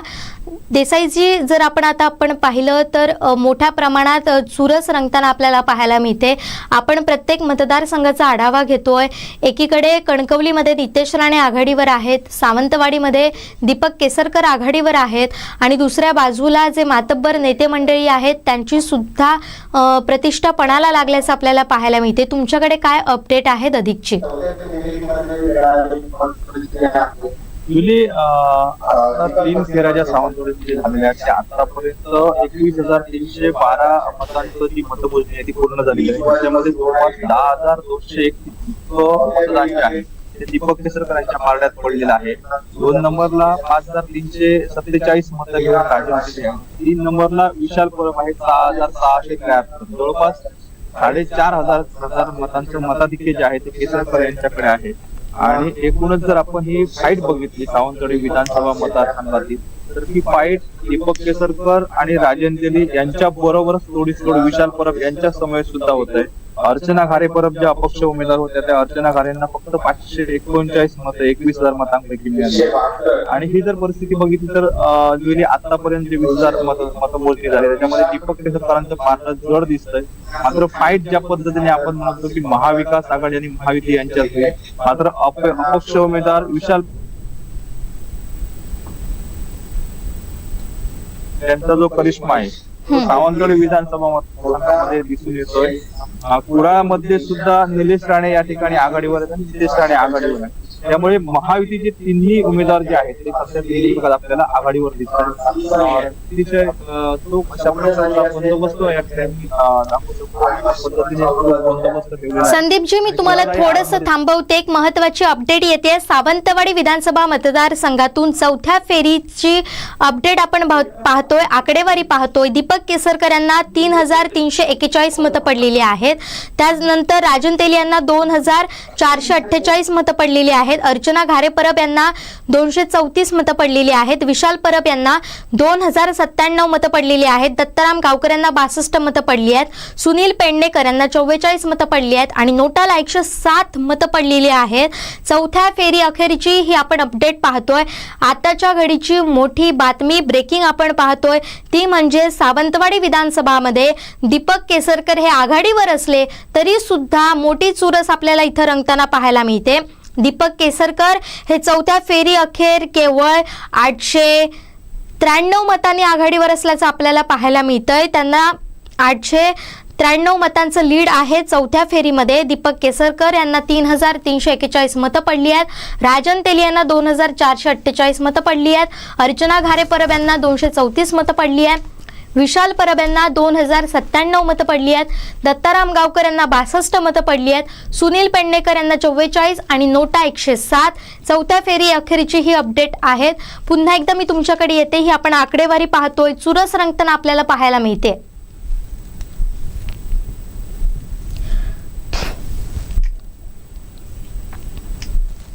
संदीपजी, माझा आवाज तुमच्यापर्यंत पोहोचतोय का? निश्चितच जुईली, आपण जर बघितलं सावंतवाडी विधानसभा मतदारसंघामध्ये आत्ताची ही चौथ्या फेरीची जी काही आकडेवारी आहे त्याच्यामध्ये 3,341 मतं मिळवून दीपक केसरकर हे जरी आघाडीवरती असले, त्याचबरोबरीने राजन तेली हे 2,448 मतांवरती आहेत.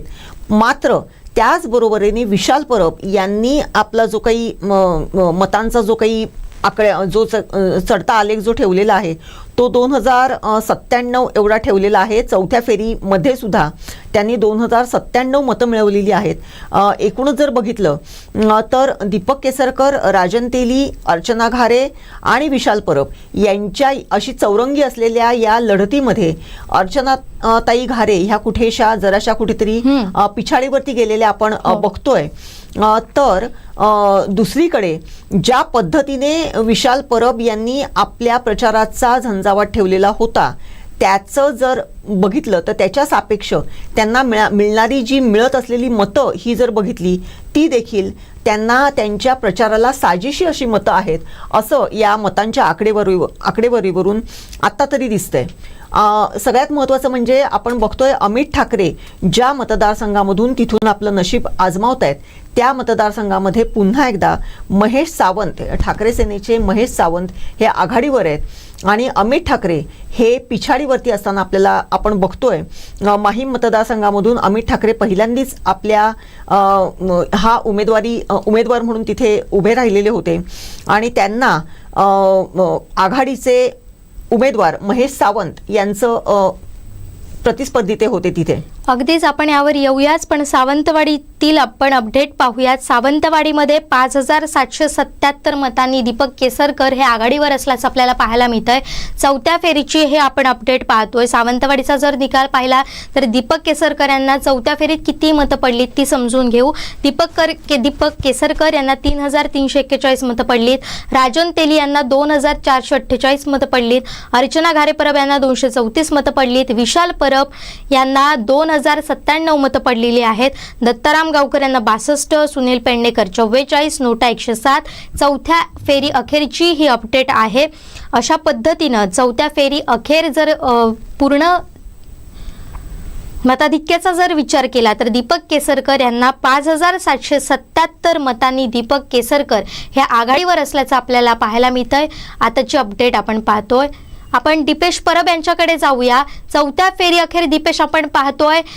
महत्त्वाची अपडेट आपण पाहतोय ती म्हणजे दीपक केसरकर हे आघाडीवर आहेत. दीपक केसरकर हे सध्या 5777 मतांनी आघाडीवर गेलेले आहेत. पण त्याचबरोबर त्यांनी अनेकांशी संवाद साधलेला आहे. तो संवाद आपण पाहूयात आणि त्यानंतर त्यांच्याशी या आकडेवारी संदर्भात चर्चा करूया. सावंतवाडी विधानसभा मतदारसंघासाठी मतमोजणी सुरू झालेली आहे आणि या मतमोजणी अखेर तिसऱ्या फेरीचे निकाल हाती आलेले आहेत आणि तिसऱ्या फेरी अंती जे महायुतीचे उमेदवार आहेत दीपक केसरकर हे 4884 मतांनी आघाडीवर आहेत. आपल्यासोबत ज्या ठिकाणी दीपक केसरकर यांचे कार्यकर्ते आहेत त्या ठिकाणी आपल्यासोबत आहेत बाळा गावडे. काय सांगाल, दीपक केसरकर यांनी सुरुवातीपासून पहिल्या फेरीपासून लीड घेतलेला आहे आणि तिसऱ्या फेरी अखेर निकाल हाती आलेले आहेत. 4884 लीडवर आहेत दीपक केसरकर. काय सांगाल?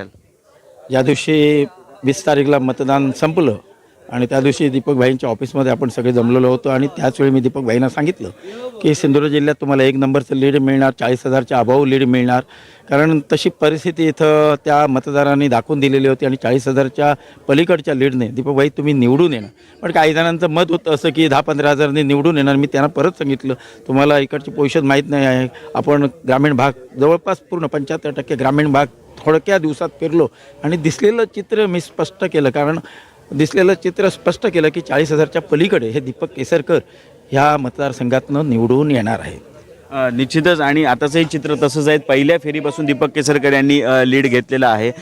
कशा प्रकारची प्रचार यंत्रणा राबवलेली होती आणि या संपूर्ण प्रचार यंत्रणेचा आता तुम्हाला दिसतंय का, फळ मिळतंय का? नाही, कसं भाजपची मोठी लॉबी होती. भाजपने अतिशय चांगलं काम, भाजपच्या पदाधिकाऱ्यांनी चांगलं काम केलेलं होतं. त्याच्यानंतर भाईंचे शिंदे गटाचे म्हणजे शिंदे शिवसेनेचे पदाधिकारी कार्यकर्ते ह्यांनीसुद्धा अतिशय चांगलं काम केलेलं होतं आणि मी सुद्धा पक्षामध्ये उभाटातनं इथं प्रवेश केलेला होता. म्हणून आम्हीसुद्धा आमच्या परीने ताकद देण्याचा प्रयत्न केलेला होता आणि सगळ्याच पदाधिकाऱ्यांनी अतिशय चांगलं काम केलं. त्याची ही मिळालेली फळं आहेत आणि अतिशय भाईंवर विश्वास टाकून काम केलेलं होतं सगळं. निश्चितच आपल्यासोबत या ठिकाणी युवा वर्गसुद्धा आहे ज्यांनी मोठी ताकद ही दीपक भाईंसाठी लावलेली होती. हर्षद डेरे युवा सेनेचे जिल्हा प्रमुख हर्षद डेरे आपल्यासोबत आहेत. काय सांगाल, तिसऱ्या फेरीचे निकाल हाती आलेले आहे. दीपक केसरकर जवळजवळ 5,000चं लीड दीपक केसरकर यांनी घेतलेलं आहे. काय सांगाल? सर्वप्रथम मी पहिल्यापासून आणि युवा वर्ग प्रत्येक जणाला माहिती होतं की दीपकबाईंचा विजय हा निश्चित आहे आणि ही मिळणारी आघाडी ही प्रत्येक फेरी अंतर्गत वाढतच राहील आणि असा मोठा विजय आपण या मतदारसंघात प्राप्त करू. आणि सर्व शेवटी काय दीपकबाईंवर प्रेम करणारा हा वर्ग आहे आणि बाईंचा विजय निश्चितच आहे.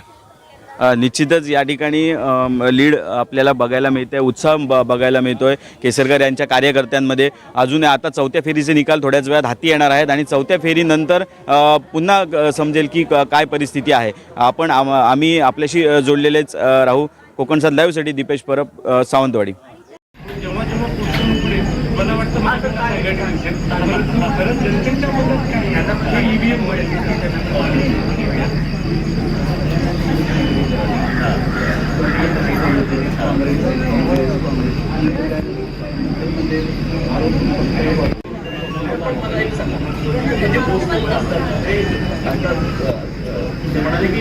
अधिकारी असतात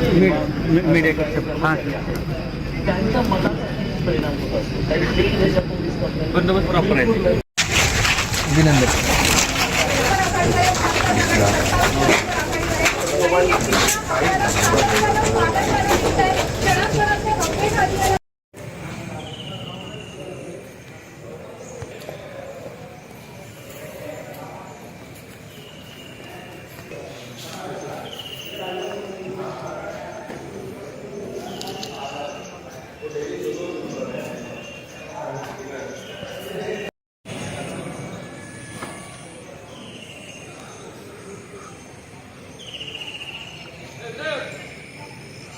हा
इकडे कशाला बघताय? ते इकडे बघताय, ते इकडे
प्लेट ना त्याला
माझ्या लेवल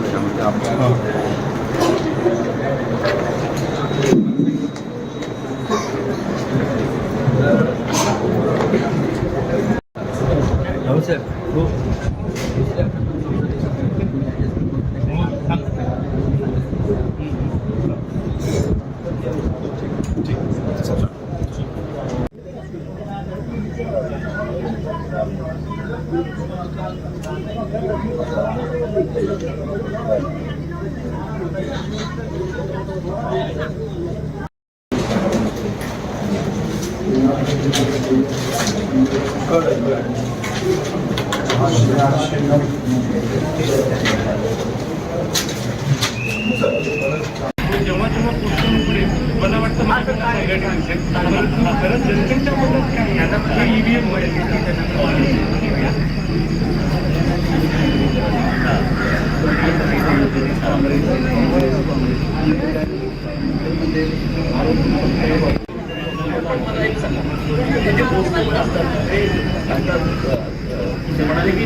अधिकारी असतात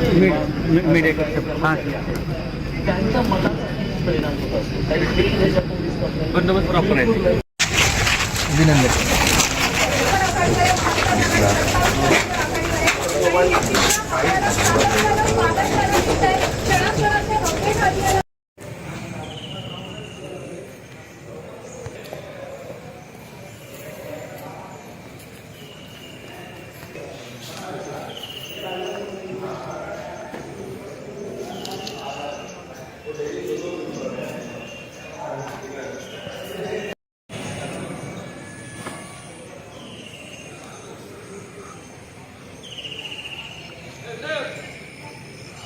हा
इकडे कशाला बघताय?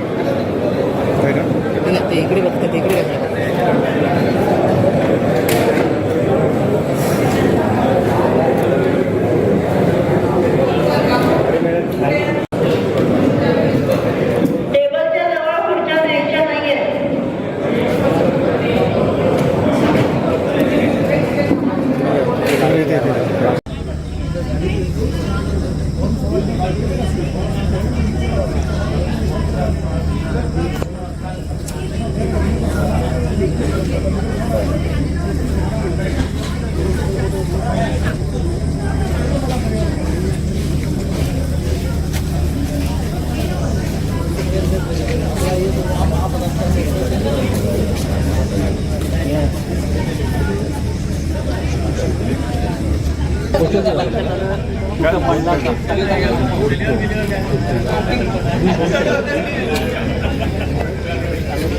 काय त्यानंतर ती लपले आहेत ना त्याला वेळ आम्ही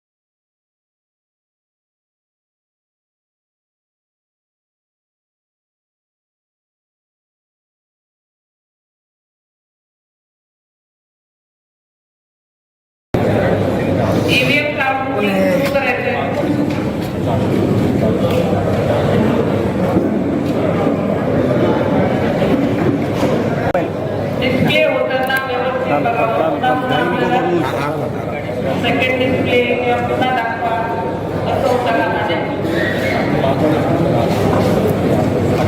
प्रत्येक मोजणी प्रतिनिधीने व्यवस्थित आकडेवारी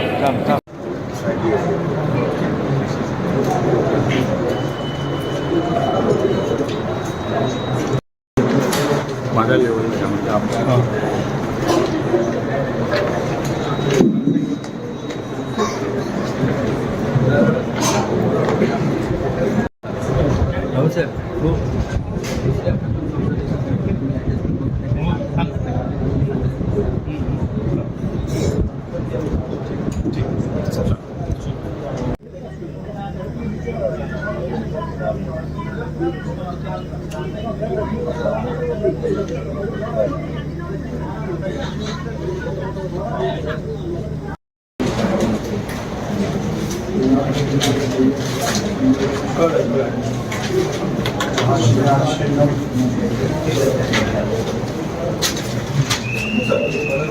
जेव्हा जेव्हा पुढे मला वाटतं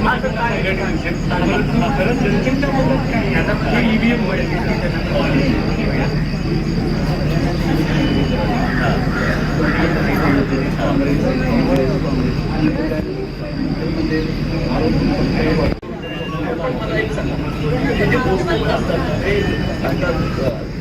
म्हणाले की जे अधिकारी असतात त्यांच्या मनाचा परिणाम होत असतो त्यावेळी बंदोबस्त प्रॉपर आहे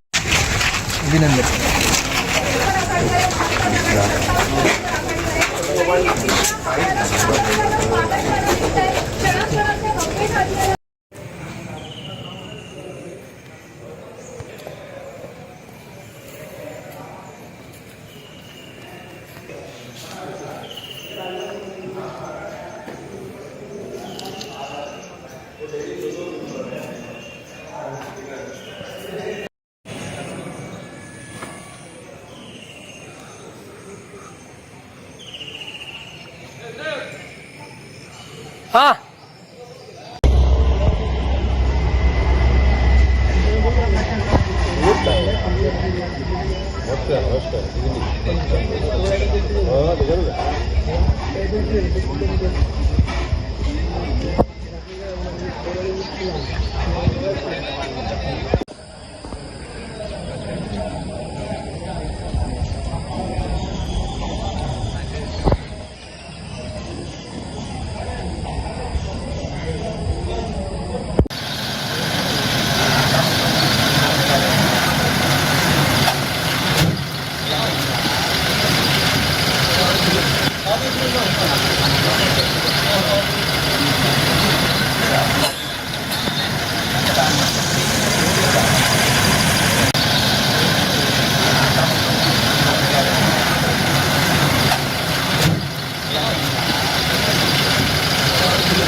कणकवली विधानसभेच्या 5व्या फेरीचे अपडेट आलेले आहेत ते आपण समजून घेऊया. इथं दीपक केसरकर यांना 3607 मतं मिळालेली आहेत. राजन तेली यांना 1809 मतं मिळालेली आहेत.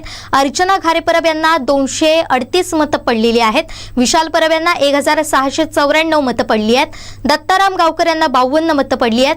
सुनील पेडणेकर यांना 43 मतं पडली आहेत.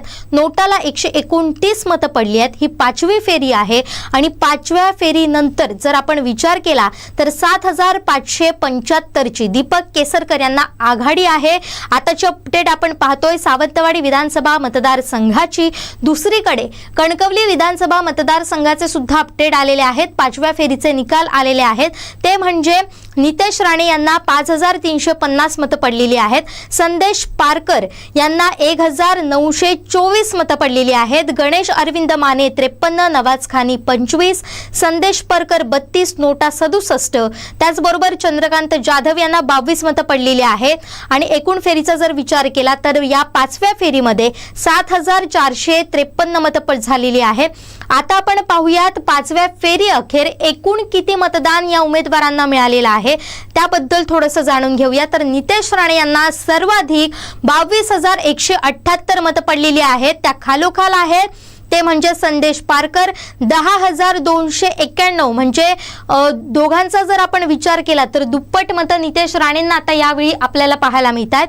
तर दुसरीकडे चंद्रकांत जाधव यांना 135 मतं पडलेली आहेत. गणेश मान यांना 166, नवाज खानी 100, संदेश परकर 174, नोटा 180. त्याच पद्धतीनं एकूण या मतांची बेरीज झाली तर 33,224 मतं पडलेली आहेत. दुसरा कुडाळ मालवण मतदारसंघाचा जर आपण विचार केला तर कुडाळ मालवणमध्ये निलेश राणे आणि वैभव नाईक यांच्यात काटेकी लढत सुरू आहे. सावंतवाडी आणि कणकवली मतदारसंघाच्या तुलनेत कुडाळचा निकाल येण्यास हा प्रशासनाकडून उशीर होतोय. मात्र प्रत्येक फेरीमध्ये 100-200 मतांच्या फरकानं दोन्ही उमेदवार आलटून पालटून आघाडीवर राहत असल्याचं आपल्याला पाहायला मिळतात. त्यामुळे जर तुम्ही कुठले दुसरे अपडेट पाहत असाल तर तुम्हाला एक सांगू इच्छिते की हे अपडेट जे आम्ही कोकण 7 लाईव्हच्या माध्यमातून देतोय हे अधिकृत अपडेट आहेत आणि इतर ह्याच्यात आहे ते व्हॉट्सअपद्वारे चुकीचे संदेश पसरवले जात आहेत अशी माहिती आमचे चीफ रिपोर्टर कृष्णा ढोलम यांच्याकडून मिळते. त्यामुळे जर तुम्हाला अचूक अपडेट हवे असतील तर कोकण 7 लाईव्हशी असे जोडलेले राहा. महत्त्वाची अपडेट आपण या माध्यमातून देतोय. दुसरं म्हणजे तिसऱ्या फेरी अखेर जर आपण विचार केला तर नितेश राणे यांना 3205 मतं पडलेली आहेत. वैभव नाईक यांना 3211 मतं पडलेली आहेत. आणि एकूणच तिसऱ्या फेरीतील मतांचा जर आपण विचार केला तर आतापर्यंत निलेश राणे यांना 9883 मतं आहेत तर वैभव नाईक यांना 10,022 मतं आहेत. त्यामुळे आताच्या घडीचा जर आपण विचार केला तर तिसऱ्या फेरीच्या दरम्यान कुडाळ मालवणमध्ये सध्या वैभव नाईक हे आघाडीवर असल्याचं आपल्याला पाहायला मिळत आहे. महत्त्वाची आणि मोठी अपडेट आताच्या घडीची आपण पाहतोय कोकण 7 लाईव्हवर. मी पुन्हा एकदा आमच्या सर्व दर्शकांना सांगू इच्छिते की प्रशासनाकडून कुडाळ मालवणचा जो रिझल्ट आहे निकाल आहे तो देण्यासाठी प्रलंब होतोय, उशीर होतोय. आता आपण अपडेट घेतले होते ते म्हणजे 5व्या फेरीचे जे सावंतवाडी आणि कणकवलीमध्ये सुरू आहेत. मात्र जर कुडाळ मालवणचा आपण विचार केला तर काहीसे स्लो पद्धतीनं संथ गतीनं आपल्याला हे निकाल मिळत आहेत. त्यामुळे मी आमच्या सर्व दर्शकांना विनंती करते, आवाहन करते, इतर कुठल्याही मतदानावर मतमोजणीच्या अपडेटवर जाऊ नका. कुडाळ मालवणचे कोकण 7 लाईव्हवर असलेले हे सगळे अपडेट हे अधिकृत आहेत, अचूक आहेत. त्यामुळे आमच्याशी अधिकृत आणि अचूक अपडेटसाठी जोडलेले राहा. कोकण 7 अर्थातच विश्वासार्हता कायम टिकून आहे आणि मी तुम्हाला या माध्यमातून विनंती करू इच्छिते, पुन्हा विनंती करू इच्छिते की इतर कुठल्याही अपडेट्स तुम्ही पाहू नकात. कृपया कुठलेही चुकीचे संदेश हे सोशल मीडियाच्या माध्यमातून पसरवू नका. कुडाळ मालवणचे कोकण 7 लाईव्हवरचे जे अपडेट आहेत ते अधिकृत आहेत. आपण आता पाहतोय की सावंतवाडीचा जर विचार केला तर महायुतीच्या कार्यकर्त्यांची मतमोजणी केंद्राबाहेर गर्दी जी आहे ती वाढताना आपल्याला पाहायला मिळते. देवयानी मॅडम मी तुमच्याकडे येते. तुमच्याकडे रत्नागिरीचे सुद्धा काही अपडेट आहेत ते काय आहेत? रत्नागिरी जो मतदारसंघ आहे की जिकडे उदय सामंत हे उभे आहेत, उद्योगमंत्री होते उदय सामंत, त्यांना 6व्या फेरीमध्ये 4523 मतं मिळालेली आहेत. तर त्यांच्या अपोजिटला जे उमेदवार आहेत बाळा माने यांना 1579 मतं मिळालेली आहेत. एकूण जर आतापर्यंतची जर आकडेवारी जर बघितली तर 6व्या फेरी अखेर उदय सामंत यांना 25,065 मतं मिळालेली आहेत, तर बाळा माने यांना 11,596 मतं मिळालेली आहेत. एकूणच रत्नागिरी मतदारसंघाचा जो काही एक हाईप झालेला होता की बाळा माने हे उदय सामंत यांना कशा पद्धतीने टक्कर देणार, बाळा माने आणि उदय सामंत यांची लढत कशी होणार, याचा जर एकूणच अंदाज जर बघितला आणि आत्ताची ही 6व्या फेरी अखेरची जर आकडेवारी बघितली तर निश्चितच कुठेतरी उदय सामंत यांचं पारडं हे जड झालेलं दिसून येत आहे आपल्याला. त्यामुळे जी समीकरणं बाळा माने यांना उमेदवारी देऊन उभाटा गटाने ठेवलेली होती त्या समीकरणांमध्ये कुठेतरी चूक झाल्याचं किंवा कुठेतरी थोडंसं त्यांचा जो काही अंदाज आहे तो चुकलेल्याचं आपल्याला दिसून येतंय. एकूणच या सगळ्या परिस्थितीवरती आपण लक्ष ठेवून असणारच आहोत. पण आत्ता आपल्याबरोबर हो, आता आपल्या स्टुडिओत गेस्ट आलेले आहेत ते म्हणजे काँग्रेसच्या महिला जिल्हाध्यक्षा साक्षी वंजारी मॅडम. त्यांच्याशी सुद्धा आपण संवाद साधणार आहोत. एकंदरीत सावंतवाडी विधानसभा मतदारसंघाचा जर विचार केला तर आता 5वी फेरी सुरू होती. 5व्या फेरीचे आपल्याला अपडेट देखील आलेले आहेत. दीपक केसरकर हे सध्याच्या घडीला आघाडीवर आहेत आणि त्यांचे उमेदवार अधिकृत उमेदवार पक्षाचे राजन तेली हे काहीसे पिछाडीवर आहेत आणि एकूणच अपक्षांना सुद्धा इथं फार मोठी करिश्मा करता आला नाही. ज्या अर्चना घारे होत्या महाविकास आघाडीमध्ये त्या इच्छुक होत्या त्यांना सुद्धा फार मोठं काही आपला करिश्मा दाखवता आला नाही. मात्र विशाल परब दुसऱ्या बाजूला जर आपण पाहिलं तर ते बऱ्यापैकी दीपक केसरकर यांचं लीड जे आहे ते कमी करताना आपल्याला पाहायला मिळतात. मॅडम, मी तुमच्याकडे येते. आपलं स्वागत आधी पहिल्यांदा. आणि त्याचबरोबर आपण हे सगळे अपडेट पाहतोय कोकण 7 लाईव्हवर. काय आपली प्रतिक्रिया आहे एकूणच या निकालाबाबत? निकाल जो काही आता दिसतोय ज्या पद्धतीने आता चाललेला आहे थोडासा हा निकाल काटेकी टक्कर हा अपेक्षित होता. कारण ज्या पद्धतीने जागा वाटप झाल्या होत्या, ज्या वेळेला जागा वाटपाचा शेवटचा टप्पा होता तर तो जो टप्पा होता तो फारच संघर्षमय होता. कारण महाविकासमध्ये काँग्रेसला दिलेला जागा शिवसेनेने काही जागा आग्रहीच धरल्या होत्या की आम्हाला हीच जागा हवी आहे. मी थोडंसं मॅडम थांबवते. आपण 5व्या फेरी अखेर जे एकूण मतदान झालेलं आहे आतापर्यंतचं ते पाहूया आणि त्यानंतर आपल्या बोलायला सुरुवात करूया. तर सावंतवाडीचा 5व्या फेरी अखेर जे उमेदवार आहेत ते पहिले म्हणजे दीपक केसरकर महायुतीचे उमेदवार आहेत. त्यांना 17,179 मतं पडलेली आहेत. त्यानंतर राजन तेली यांना 9,604 मतं पडलेली आहेत. विशाल परब यांना 8,464 मतं पडलेली आहेत. अर्चना घारे यांना 1,011 मतं पडलेली आहेत. दत्ताराम गावकर यांना 286 मतं पडलेली आहेत. सुनील पेडणेकर यांना जर आपण पाहिलं तर 196 मतं पडलेली आहेत. आणि 5व्या फेरी अखेर दीपक केसरकर यांना 5,777चं मताधिक्य आहे. मॅडम बोला. नक्कीच तुम्ही जर मतदान जर बघितलं तर याचा अर्थ असा दिसतोय की दीपक केसरकरांना लोकांनी पसंती दर्शवलेली आहे. आणि मुळातच सुरुवातीपासून ज्या वेळेला विधानसभेचं ज्या वेळेला बिगुल वाजलं होतं त्याच वेळेला हा विषय झाला होता की केसरकरांच्या समोर जो उमेदवार असेल तो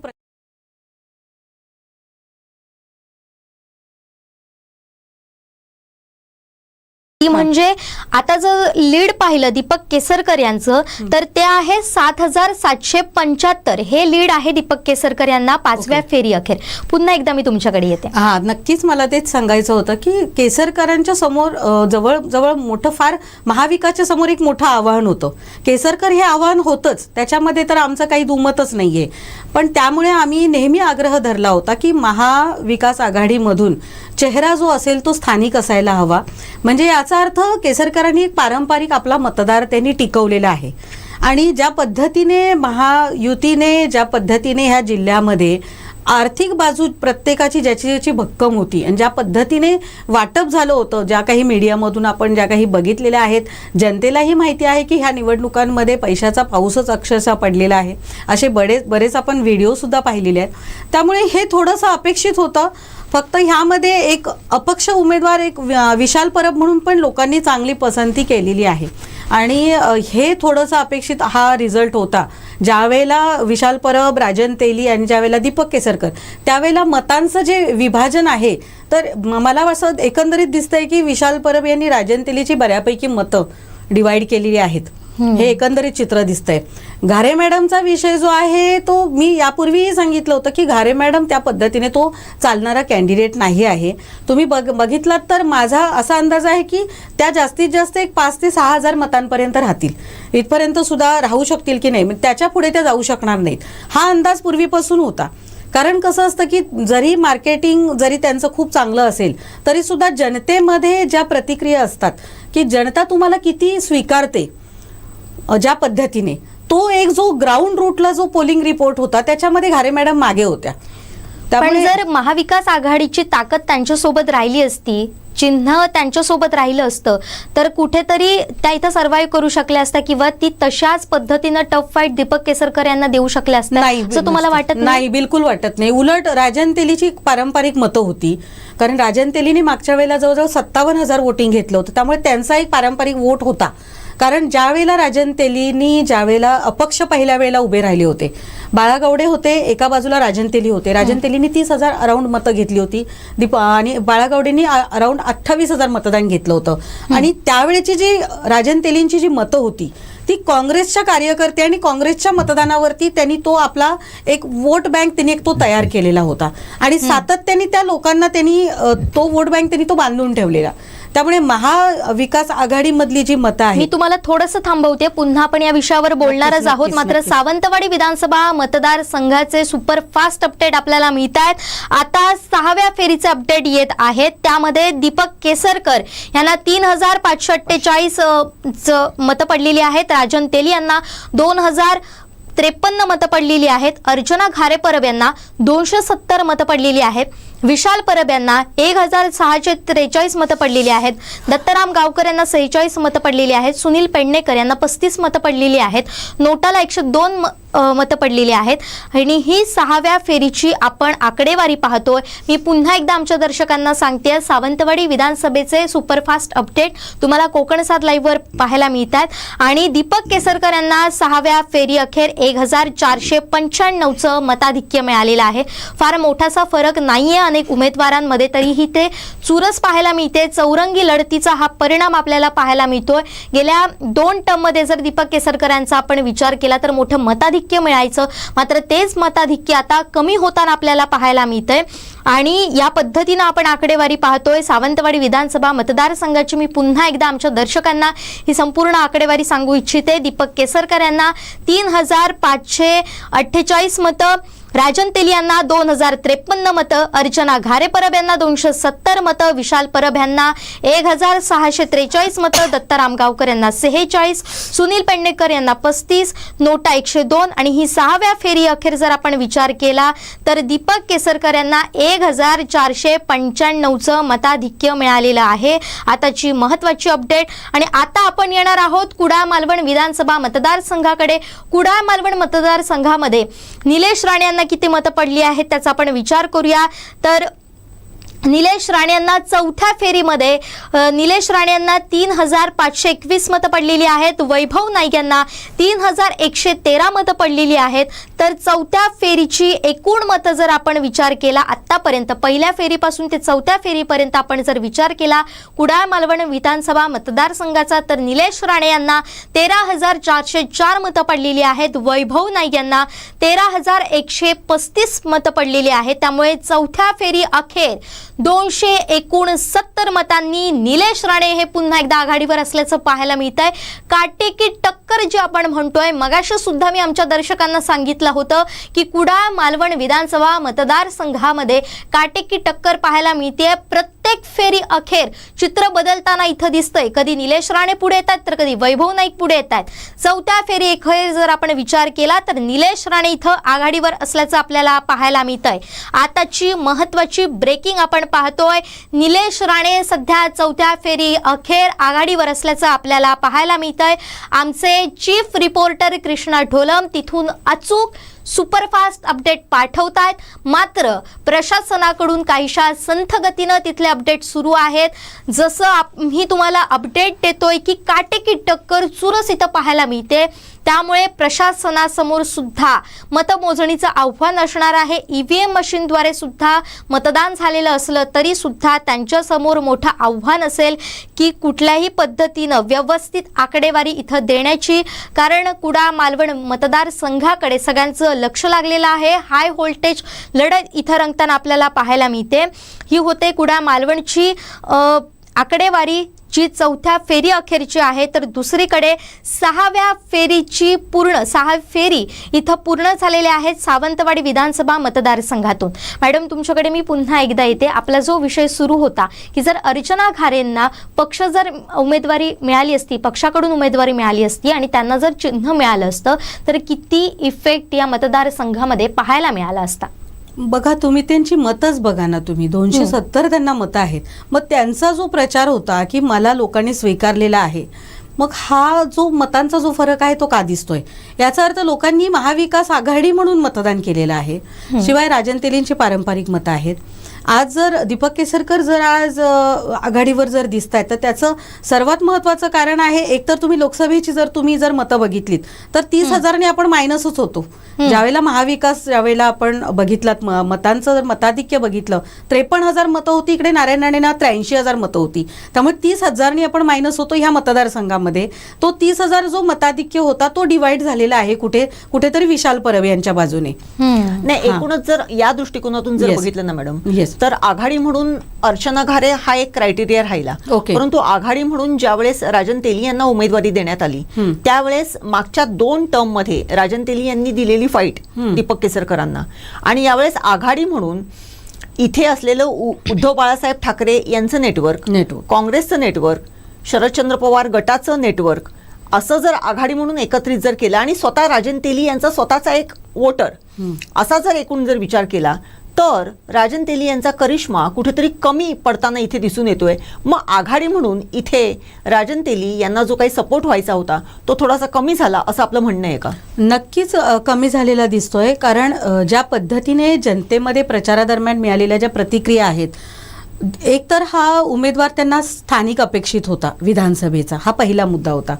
त्याच्यानंतर आघाडी म्हणून झालं असं की पूर्ण कोकण विभागमध्ये रायगड पासून रत्नागिरी, सिंधुदुर्ग. मॅडम, थोडंसं थांबवते. एक महत्वाची अपडेट आहे मॅडम. रत्नागिरीची सुद्धा आकडेवारी आपल्या हाती आलेली आहे. आकडेवारी आपल्याकडे आलेली आहे. तसं बघायला गेलं तर राजापूर विधानसभा मतदारसंघ की जो राजन साळवी आणि यावेळेस म्हणजे मागच्या वेळेस लोकसभेचे प्रबळ दावेदार असणारे किरण सामंत यांना उमेदवारी मिळता ती नारायण राणेंना मिळालेली होती. आज आमदार म्हणून ते आपलं नशीब या मतदारसंघातून आजमावत आहेत. आणि दुसऱ्या फेरी अखेर किरण सामंत यांना 3,300 मतं राजापूर विधानसभा मतदारसंघातून मिळालेली आहेत. तर राजन साळवी जे ठाकरे सेनेचे आहेत, गेले 2 टर्म ते तिथे अत्यंत चांगल्या पद्धतीने काम करतायत. जनामनातला आमदार म्हणून राजन साळवी यांची एक ओळख आहे. त्यांना 1,772 मतं मिळालेली आहेत. तर जे काँग्रेसचे उमेदवार होते, जे अपक्ष उमेदवार म्हणून आज लढतायत, अविनाश लाड यांना 1,196 मतं मिळालेली आहेत. आणि पहिल्या फेरी अखेर महाविकास आघाडीचे किरण सामंत यांना महायुतीचे किरण सामंत यांना 2,409 मतांनी त्या आघाडीवर आहेत. तसंच जर बघितलं तर एकूण जर रत्नागिरीचा आत्ताचा जर विचार केला तर निश्चितच रत्नागिरी मतदारसंघ जो आहे तिथे 7व्या फेरी अखेर उदय सामंत जे तिथले उमेदवार आहेत त्यांना 7व्या फेरीमध्ये 4,406 मतं मिळालेली आहेत. तर बाळा माने यांना 2,106 मतं मिळालेली आहेत. एकूणच जर बघितलं तर 29,471 मतांनी उदय सामंत हे आता आहेत 29,471 मतांवर. तर बाळा माने यांना 13,702 मतं मिळालेली आहे. जुईली याचं जर बघितलं तर एकूणच उदय सामंत आणि किरण सामंत हे दोन्ही बंधू आत्ताच्या घडीला मताधिक्यामध्ये थोडेसे पुढे आहेत हे आपण बघतोय. बरोबर. म्हणजे एक नाराजी होती, म्हणजे म्हटलं जातं की पक्ष फुटी, त्यानंतर बंडाळी आणि 2019 नंतर घडलेल्या सगळ्या घडामोडी, जो ठाकरे शिवसेनेकडून वारंवार आरोप केला जातोय गद्दारी, पण इथं तो फॅक्टर चालताना दिसत नाही आपल्याला. त्यामुळे उदय सामंत आणि किरण सामंत हे दोन्ही बंधू आपापल्या मतदारसंघातून आघाडीवर असल्याचं आपल्याला दिसून येत आहे. आपले दर्शक विचारतायत की या सगळ्या ज्या फेऱ्या आहेत ते किती फेऱ्या होणार आहेत आणि किती वाजेपर्यंत हा निकाल स्पष्ट होणार आहे. तर मी आपल्या दर्शकांना सांगू इच्छिते की कणकवलीची ज्या फेऱ्या होणार आहेत त्या 24 फेऱ्या होणार आहेत. 14 टेबलवर आता ती मतमोजणी सुरू आहे. HPCL हॉल तळमजला कणकवली कॉलेज कणकवली इथं ही मतमोजणीचं केंद्र आहे. दुसरीकडे कुडाळमध्ये 20 फेऱ्यांमध्ये निकाल हाती येणार आहे. तहसील कार्यालय कुडाळ इथं हे निकाल मतमोजणी सुरू आहे. सावंतवाडीमध्ये 23 फेऱ्या होणार आहेत आणि 20 टेबलवर होणार आहे. आता थोडंसं मी आमच्या दर्शकांना सांगू इच्छिते की जर आपण आता विचार केला तर प्रत्येक मतदारसंघामध्ये काटेकी टक्कर होताना आपल्याला पाहायला मिळते. जसं कुडाळ मालवणमध्ये कधीतरी वैभव नाईक पुढे आहेत, कधीतरी निलेश राणे आघाडीवर आहेत. तर दुसऱ्या बाजूला जर आपण विचार केला तर सावंतवाडीमध्ये सुद्धा हीच परिस्थिती आहे. मात्र दीपक केसरकर यांनी आत्तापर्यंत म्हणजे 6व्या फेरी अखेर आपली जी लीड आहे किंवा जे आपलं मताधिक्य आहे ते कायम ठेवलेलं आहे. तिथपर्यंत मात्र अपक्ष उमेदवार विशाल परब आणि महाविकास आघाडीचे उमेदवार राजन तेली हे त्यांना टफ फाईट देताना आपल्याला पाहायला मिळतात. सध्या अर्चना घारे परब ह्या कमालीच्या मागे पडल्याचं आपल्याला पाहायला मिळतात. ज्या अपेक्षित होतं किंवा जे बोललं जात होतं की अपक्ष उमेदवार अर्चना घारे देखील त्यांना टफ फाईट देतील, मात्र असं चित्र सध्या तरी आपल्याला पाहायला मिळत नाहीये. तर अशा पद्धतीनं ही आकडेवारी आहे. त्यामुळे जवळपास 1 वाजेपर्यंत म्हणजे 2 वाजेपर्यंत ही मतमोजणी होणार आहे. या फेऱ्यांचा जो निकाल आहे, मतमोजणी आहे, तो 24 फेऱ्यांमध्ये किंवा 23 फेऱ्यांमध्ये 20 फेऱ्यांमध्ये होणार आहे आणि 2 वाजेपर्यंत ही मतमोजणी सुरू राहणार आहे. मात्र आत्ता जर आपण विचार केला तर सध्या हा निकाल जवळपास 1 वाजेपर्यंत स्पष्ट होण्याची सुद्धा शक्यता आहे. मात्र कुडाळ मालवण हे कमालीचं संथ गतीनं सुरू असल्याचं आपल्याला पाहायला मिळतं. नक्कीच मॅडम, आपण बोलत होतो की आघाडी म्हणून राजन तेलींना जी काही ताकद मिळायला पाहिजे होती ती थोडीशी कुठेतरी कमी पडलेली आहे का? बघा, तुम्ही लक्षात घ्या, राजन तेलींची जी उमेदवारी आहे ती शेवटच्या क्षणाला डिक्लेअर झाली. महत्वाचे अपडेट हाती येतात. मी थोडंसं थांबवते, आपल्याला पुन्हा एकदा थांबावं लागेल, माफ करा. पण आताची महत्वाची अपडेट आपण पाहतोय ती म्हणजे सावंतवाडी विधानसभा मतदारसंघातील 7व्या फेरीचे सुद्धा निकाल हाती आलेले आहेत. दीपक केसरकर यांना 4076 मतं पडलेली आहेत. राजन तेली यांना 2081 मतं पडलेली आहेत. अर्चना घारे परब यांना 190 मतं पडलेली आहेत. विशाल परब यांना 1255 मतं पडलेली आहेत. दत्ताराम गावकर 43, सुनील पेडणेकर 40, नोटा 110. 7व्या फेरी अखेर आताची आपण आकडेवारी पाहतोय. त्यामुळे 7व्या फेरी अखेर दीपक केसरकर हे 11,065 मतांनी आघाडीवर असल्याचं आपल्याला पाहायला मिळतंय.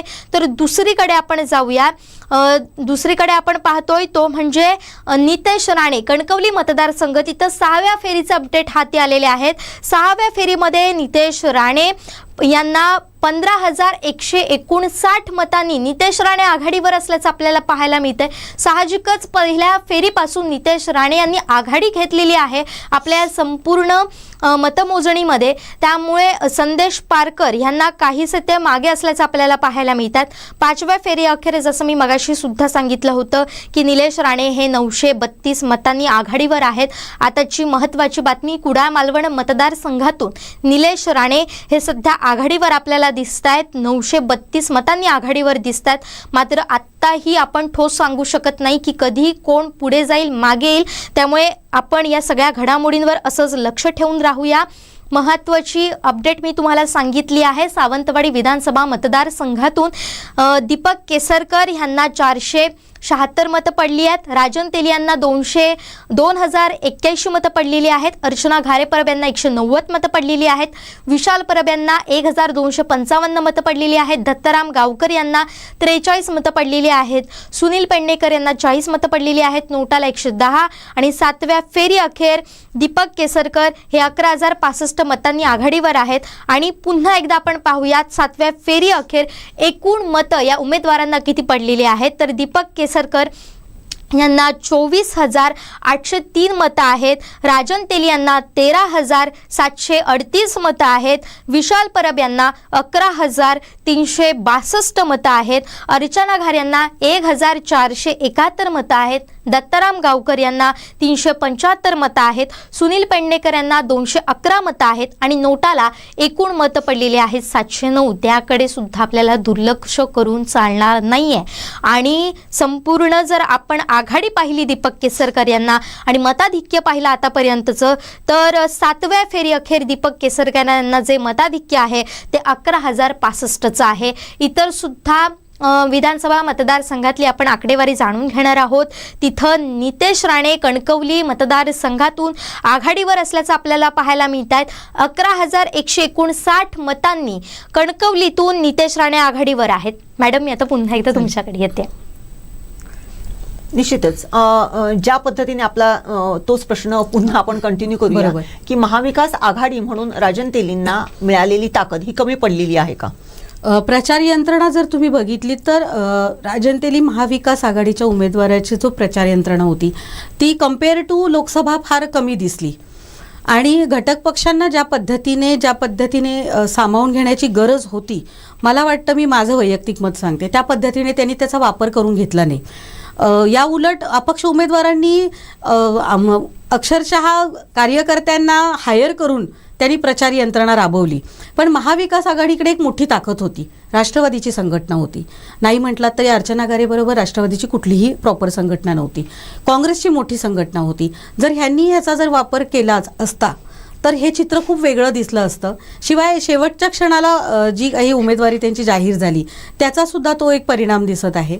आणि दुसरी गोष्ट अशी की राणेसाहेबांसारखं मोठं दिग्गज व्यक्तिमत्व, भाजपा हा राष्ट्रीय पक्ष आणि राजन तेली हे जे समीकरण आहे ते फार थोडंसं न पटण्यासारखंच होतं. की बघा तुम्ही, आता दीपक केसरकर हे दिग्गज उमेदवार होते आणि महाराष्ट्राची जर तुम्ही एकंदरीत आता परिस्थिती बघितली तर दिग्गज उमेदवारच आज स्ट्रॉंग दिसत आहेत. मग उदय सामंत असतील, किरण सामंत असतील, त्यानंतर इकडे निलेश राणे, नितेश राणे थोडं अपेक्षित होतं. पण मी तुम्हाला थोडंसं थांबवते. तुम्ही आता जर म्हणतायत की राजन तेली हे उमेदवार म्हणून चुकीचे होते असं आपण विधान करतायत. नाही, चुकीचं असं नाही म्हणत मी. शेवटच्या क्षणाला ज्यावेळेला उमेदवारी मॅडम ज्यावेळेला जाहीर होते, कुठल्याही निवडणुकीमध्ये कसं असतं, अपेक्षित काय असतं की जी रेसमध्ये जी लोक असतात ते लोक अपेक्षित असतात उमेदवार म्हणून. बाळा गावडे होते इच्छुक, रुपेश राऊळ होते, म्हणजे ऐनवेळी झालेला प्रवेश हा कुठेतरी नाराज करणार, हा कुठेतरी लोकांना पण एक्सेप्ट होत नाही. पण मी आजवर तुम्हाला विचारते, मला एक विचार असं वाटते की ऐनवेळेस त्यांचा झालेला पक्षप्रवेश हे आपण गृहीत धरूया. ठीक आहे. गेले 2 टर्म मध्ये राजन तेली आणि दीपक केसरकर अशी फाईट आपण इथे बघितली. नक्कीच. परंतु गेल्या 5 वर्षामध्ये दीपक केसरकर यांच्या संदर्भातली जी एक वेगळी अंडर करंट होता, एक नाराजी होती या मतदारसंघामध्ये, ती बाजूला सारून पुन्हा एकदा आणि भाजपच्या लोकांनी उघड भर सभांमध्ये सांगितलेलं आहे की आम्हाला दीपक केसरकर यांनी मदत केलेली नाही. परंतु ही सगळी नाराजी, युतीमधली असलेली नाराजी, दीपक केसरकरांच्या संदर्भात असलेली नाराजी, ही सगळी बाजूला जाऊन म्हणजे तोच आडाखा कदाचित घातला गेला असेल की राजन तेलींना इथे कुठेतरी मतप्राबल्य मिळू शकेल. परंतु हे सगळं बाजूला करून पुन्हा एकदा दीपक केसरकर यांना आपल्याला इथे मताधिक्य वाढताना दिसून येत आहे. मग कुठेतरी राजन तेली यांना उमेदवारी देऊन महाविकास आघाडीने चूक केली आहे असं तुम्हाला वाटते का? यावर आपण बोलणारच आहोत. पण एक महत्वाची अपडेट येते, ती म्हणजे कुडाळ मालवणमधून. कुडाळ मालवणच्या 5व्या फेरीचा आपल्याला निकाल हाती आलेला आहे. मतमोजणीमध्ये निलेश राणे हे आघाडीवर असल्याचं समजत आहे. निलेश राणे यांना 3,658 मतं आहेत, वैभव नाईक यांना 3,006 मतं आहेत. त्यामुळे 5व्या फेरीत जर आपण एकूण मतं पाहिली, 5व्या फेरी अखेरीची, तर निलेश राणे यांना 17,062 मतं आहेत, वैभव नाईक यांना 16,141 मतं आहेत. त्यामुळे 4थ्या फेरी अखेर 991 मतांनी निलेश राणे हे आघाडीवर असल्याचं आपल्याला पाहायला 921 मतांनी आघाडीवर असल्याचं आपल्याला पाहायला मिळत आहे. आताची महत्त्वाची अपडेट पाहतोय आपण. कुडाळ मालवण विधानसभा मतदारसंघातली 5व्या फेरीमध्ये जी निलेश राणे यांना मतं पडली आहेत ती मी आमच्या दर्शकांना सांगेन. 3,658 मतं आहेत, वैभव नाईक यांना 3,006 मतं पडलेली आहेत. आणि 5व्या फेरीचा जर आपण टोटल विचार केला, संपूर्ण आकडेवारी पाहिली, तर निलेश राणे यांना 17,062, वैभव नाईक यांना 16,141 मतं पडलेली आहेत. तर 4थ्या फेरी अखेर 921 मतांनी निलेश राणे हे आघाडीवर असल्याचं आपल्याला पाहायला मिळतं. तर दुसऱ्या बाजूला कणकवलीचा सुद्धा संपूर्ण निकाल आलेला आहे आणि तो आहे 6व्या फेरीचा. त्यामध्ये नितेश राणे यांना 4,806 मतं पडलेली आहेत. संदेश पारकर जे महाविकास आघाडीचे उमेदवार आहेत त्यांना 1,564 34 मतं पडलेली आहेत. दुसरे अपक्ष उमेदवार आहेत जे संदेश सुदाम परकर असं त्यांचं नाव आहे, त्यांना 38 मतं पडलेली आहेत. आपल्या दर्शकांचा काहीसा गैरसमज झाला होता मागाशी, त्यांना मी सांगू इच्छिते की संदेश सुदाम परकर हे जे उमेदवार आहेत ते अपक्ष उमेदवार आहेत, त्यांना 38 मतं पडलेली आहेत. दुसरे गणेश अरविंद माने यांना 35 मतं पडलेली आहेत. नवाज खानी यांना 10 मतं पडलेली आहेत. आणि अशा प्रकारे जर आपण विचार केला तर 6व्या फेरीत नितेश राणे यांना 3272 मतांचं मताधिक्य आहे. तर 6व्या फेरी अखेर एकूण मतांची जर आपण आकडेवारी पाहिली तर ती अशी आहे: चंद्रकांत आबाजी जाधव यांना 109 मतं आहेत पूर्णपणे. दुसरीकडे नितेश राणे यांना सर्वाधिक 26,984 मतं आहेत. संदेश भास्कर पारकर जे महाविकास आघाडीचे उमेदवार आहेत त्यांना 11,825 मतं पडली आहेत. आणि तुम्ही स्क्रीनवर पाहतायत तो सावंतवाडीमध्ये जल्लोष सुरू आहे महायुतीच्या कार्यकर्त्यांचा. भाजपचा झेंडा सुद्धा इथं फडकताना आपल्याला दिसतोय. ही थेट दृश्य आपण जल्लोषाची पाहतोय आपल्या स्क्रीनवर, ती सुद्धा आपण पुन्हा एकदा पाहणार आहोत. मी विनंती करेन की पुन्हा एकदा महायुतीच्या जल्लोषाची आपण आपल्या दर्शकांना दृश्य दाखवावीत. कशा पद्धतीनं महायुतीचा जल्लोष सावंतवाडीमध्ये सुरू आहे. शिवसैनिक आहेत, भाजपचे कार्यकर्ते आहेत, त्यांच्या या एकजुटीचा इथं आपण जल्लोष होताना पाहायला मिळतोय. सावंतवाडी विधानसभा मतदारसंघामध्ये एकीकडे केसरकर यांना सध्या आघाडी आहे. महाविकास आघाडीचे उमेदवार राजन तेली हे काहीसे मागे पडलेले आहेत. मात्र तुलनेने हे दोन्ही नेते एकमेकांना फाईट करतायत. फार मोठं मताधिक्य नसलं तरी सुद्धा आता आपण पाहिलं तर राजन तेली आणि दीपक केसरकर यांच्यामध्येच ही चुरस रंगताना आपल्याला पाहायला मिळते. विशाल परब ही बऱ्यापैकी दोघांची मतं ही कुठेतरी आपल्या बाजूनं वळवताना पाहायला मिळालेले होते. तर दुसरीकडे आपण विचार केला तर 6व्या फेरी अखेर नितेश राणे यांना सर्वाधिक 26,984 मतं पडलीत. संदेश पारकर यांना 11,825 मतं पडलेली आहेत. मात्र दुप्पट मतं आहेत ती नितेश राणेंना आहेत. इथे गणेश माने यांना 201, नवाज खानी यांना 110, संदेश परकर जे अपक्ष उमेदवार आहेत, मी याचा पुन्हा उल्लेख करेन, त्यांना मतं आहेत ती 212 मतं आहेत. तर नोटाला 212 आहेत. दुसऱ्या बाजूला नितेश राणे यांनी 6व्या फेरी अखेर 15,159 मतांची आघाडी घेतल्याचं आपल्याला पाहायला मिळतंय. वंजारी मॅडम, पुन्हा एकदा इथे जो नाराजीचा विषय होता आणि ज्या पद्धतीनं महाविकास आघाडीला कुठेतरी याचा फायदा करून घेता आला नाही दीपक केसरकर यांच्या विरोधातील नाराजीचा, त्याबद्दल आपण बोलतोय. नक्कीच आपण, म्हणून मी म्हटलं ना की कोकण विभाग जो आहे ह्या कोकण विभागामध्ये काँग्रेस राष्ट्रीय पक्ष असून सुद्धा आज काँग्रेसचे आज नाही म्हटलं तरी 100 खासदार आहेत, पण कुठेतरी आज काँग्रेसला डावललेलं आहे. मी यापूर्वी सुद्धा मी बाईटमध्ये बोललेली होती. ती नाराजी कार्यकर्त्यांमध्ये होतीच, शिवाय पदाधिकाऱ्यांमध्ये होती. तुम्ही रत्नागिरीत बघितलं तर अविनाश लाडांनी खूप चांगली मतं घेतलीत. अविनाश लाडांनी सातत्याने काम केलं होतं. इव्हन लोकसभेमध्ये सुद्धा त्यांनी प्रचंड काम केलं. म्हणजे राजन साळवी कुठेही प्रचार यंत्रणेत नव्हते. रिफायनरी प्रकल्पामध्ये त्यांनी आक्रमक भूमिका घेतली होती अविनाश लाडांनी. इतकं असून सुद्धा त्यांची उमेदवारी डावलण्यात आली. पण म्हणून ज्या वेळेला जागा वाटपाचा विषय झालेला तेव्हा ह्याचा फटका बसणार होता हे आम्हाला अपेक्षित होतं.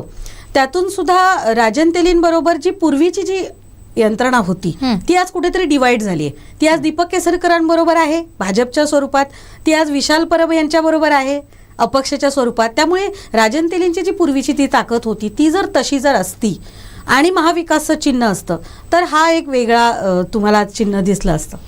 निश्चितच. आणि ज्याप्रमाणे म्हणजे ज्या दिवशी राजन तेली यांचा प्रवेश झाला बरोबर शिवसेनेमध्ये आणि त्याच्यानंतर एक थोडंसं कुठेतरी नाराजी नाट्य दिसत होतं. रुपेश राऊळ हे कुठेतरी आउट ऑफ कव्हरेज एरिया होते. 5 दिवस ते नव्हते आणि त्याच्यानंतर पुन्हा एकदा हा जो काही प्रचाराचा थोडासा जो काही प्रचार सुरू झालेला होता त्याच्यामध्ये सुद्धा कमी अधिक प्रमाणामध्ये जे काही नेते ज्या पद्धतीने महाविकास आघाडीचे नेते इथे दिसायला पाहिजे होते तसं तो प्रचार यंत्रणा कुठे तेवढी सक्षमपणे पुन्हा तेच सांगते की तुम्ही नोटीस केलं तर काही दिवस तुम्हाला प्रचार यंत्रणा त्या पद्धतीने ती दिसलीच नव्हती. म्हणजे नियोजन मध्ये कुठेतरी तो अभाव होता. कदाचित त्यांना महाविकास म्हणून खूप चांगली मतं पडतील किंवा लोकांचा कल ऑटोमॅटिक आपल्याला असेल असा त्यांचा समज असेल, पण तसं नाही आहे ॲक्च्युली ते. आणि ह्या मतदारसंघाचा जर तुम्ही विचार केला तर केसरकरांची घराणेशाही, केसरकरांची एक इमेज याच्यासमोर टिकणं तसंही फार मोठं आव्हान होतं. ज्यावेळेला माझी उमेदवारी झाली होती त्यावेळेला एक वैश्य समाज म्हणून मी फेस जाणार होती. आज वैश्य समाज हा फार मोठा फॅक्टर आहे, मराठा समाज तर आहेच, पण वैश्य समाजाच्या जवळजवळ 70,000 मतं आहेत आणि ह्या मतदारसंघामध्ये राजन तेलींनी थोडी जरी मतं मी घेतली थोडंसं थांबवते. आपले प्रतिनिधी नक्कीच. श्रीधर साळुंखे आपल्याशी जोडले जात आहेत. कणकवली मतदारसंघामध्ये काय घडतंय आणि नेमकी आकडेवारी आताची काय आहे, किती फेऱ्या झाल्या, त्यामध्ये कशी चुरस रंगली, याबद्दल त्यांच्याकडून जाणून घेणार आहोत. श्रीधरजी, आताचे काय अपडेट आहेत? 6व्या फेरी अखेर आपण पाहतोय नितेश राणे हे आघाडीवर आहेत. संदेश पारकर यांच्या तुलनेनं दुप्पट मताधिक्य त्यांना इथं मिळालेलं आहे. जुईली जर पाहिलं तर आतापर्यंत 6 फेऱ्या झालेल्या आहेत आणि 6ही फेऱ्यांमध्ये नितेश राणे हे आघाडीवर आहे. पहिल्या फेरीपासून नितेश राणे यांनी आघाडी घेतलेली आहे आणि आपण जर पाहिलं तर पहिल्या फेरीत नितेश राणेंना 1048 एवढं मताधिक्य होतं, दुसऱ्या फेरीत 3345 एवढं मताधिक्य होतं, तिसऱ्या तर 1496 एवढं मताधिक्य होतं, चौथ्या श्रीधरजी, तुम्ही असेच माझ्यासोबत राहा. मी फक्त एक आकडेवारी सांगते जी सावंतवाडी मतदारसंघामधून आलेली आहे. 8व्या फेरी अखेर जर आपण पाहिलं तर दीपक केसरकर यांना 4202 मतं पडलेली आहेत. राजन तेली यांना 2023 मतं पडलेली आहेत. अर्चना घारे परब यांना 235 मतं पडलेली आहेत. विशाल परब यांना 2168 मतं पडलेली आहेत. दत्ताराम गावकर यांना 66 मतं पडलेली आहेत. सुनील पेडणेकर यांना 43 मतं पडलेली आहेत. नोटाला 98. 8व्या फेरी अखेर ही आपण संपूर्ण आकडेवारी पाहतोय आणि दीपक केसरकर हे सध्या 13,099 मतांनी आघाडीवर असल्याचं आपल्याला पाहायला मिळतंय. 8वी फेरी सावंतवाडी विधानसभा मतदारसंघातून हे सुपरफास्ट अपडेट येत आहे. आमचे सावंतवाडी करेस्पॉन्डंट विनायक गावस यांच्या माध्यमातून हे अपडेट आम्ही तुमच्यापर्यंत पोहोचवतोय. त्यांनी दिलेल्या आकडेवारीनुसार दीपक केसरकर यांना 4202 मतं पडलेली आहेत. राजन तेली यांना 2023 मतं पडलेली आहेत. अर्चना घारे परब यांना 235 मतं पडलेली आहेत. विशाल परब यांना 2168 मतं पडलेली आहेत. मला असं वाटतंय की या फेरीमध्ये जर आपण विचार केला मॅडम तर राजन तेलीपेक्षा विशाल परब यांना जास्त मत आहेत. म्हणजे अगदी 100चा का फरक असेल ना, पण तो इथे पाहायला मिळतो जो आपण मगासपासून बोलतोय तो हा फॅक्टर आहे. मी तुमच्याकडे थोड्या वेळात येतेच आहे, पण आपले प्रतिनिधी श्रीधर साळुंखे तिथं आहेत, त्यांच्याकडून जाणून घेऊया 6व्या फेरी अखेरची कणकवली विधानसभा मतदारसंघातील आकडेवारी नेमकी काय आहे आणि सध्या परिस्थिती काय आहे. नितेश राणे हे कधी मतमोजणी केंद्रावर दाखल होणार आहेत? श्रीधरजी, जुईली आता आपण पाहिलं तर 6 फेऱ्या ह्या कंप्लीट झालेल्या आहेत आणि 6व्या फेरी श्रीधर, फक्त मला तुला एक सांगावं असं वाटेल की तुझी जरा स्क्रीन जी आहे ती तू सरळ कर, कारण तुझी स्क्रीन सरळ होऊ देत.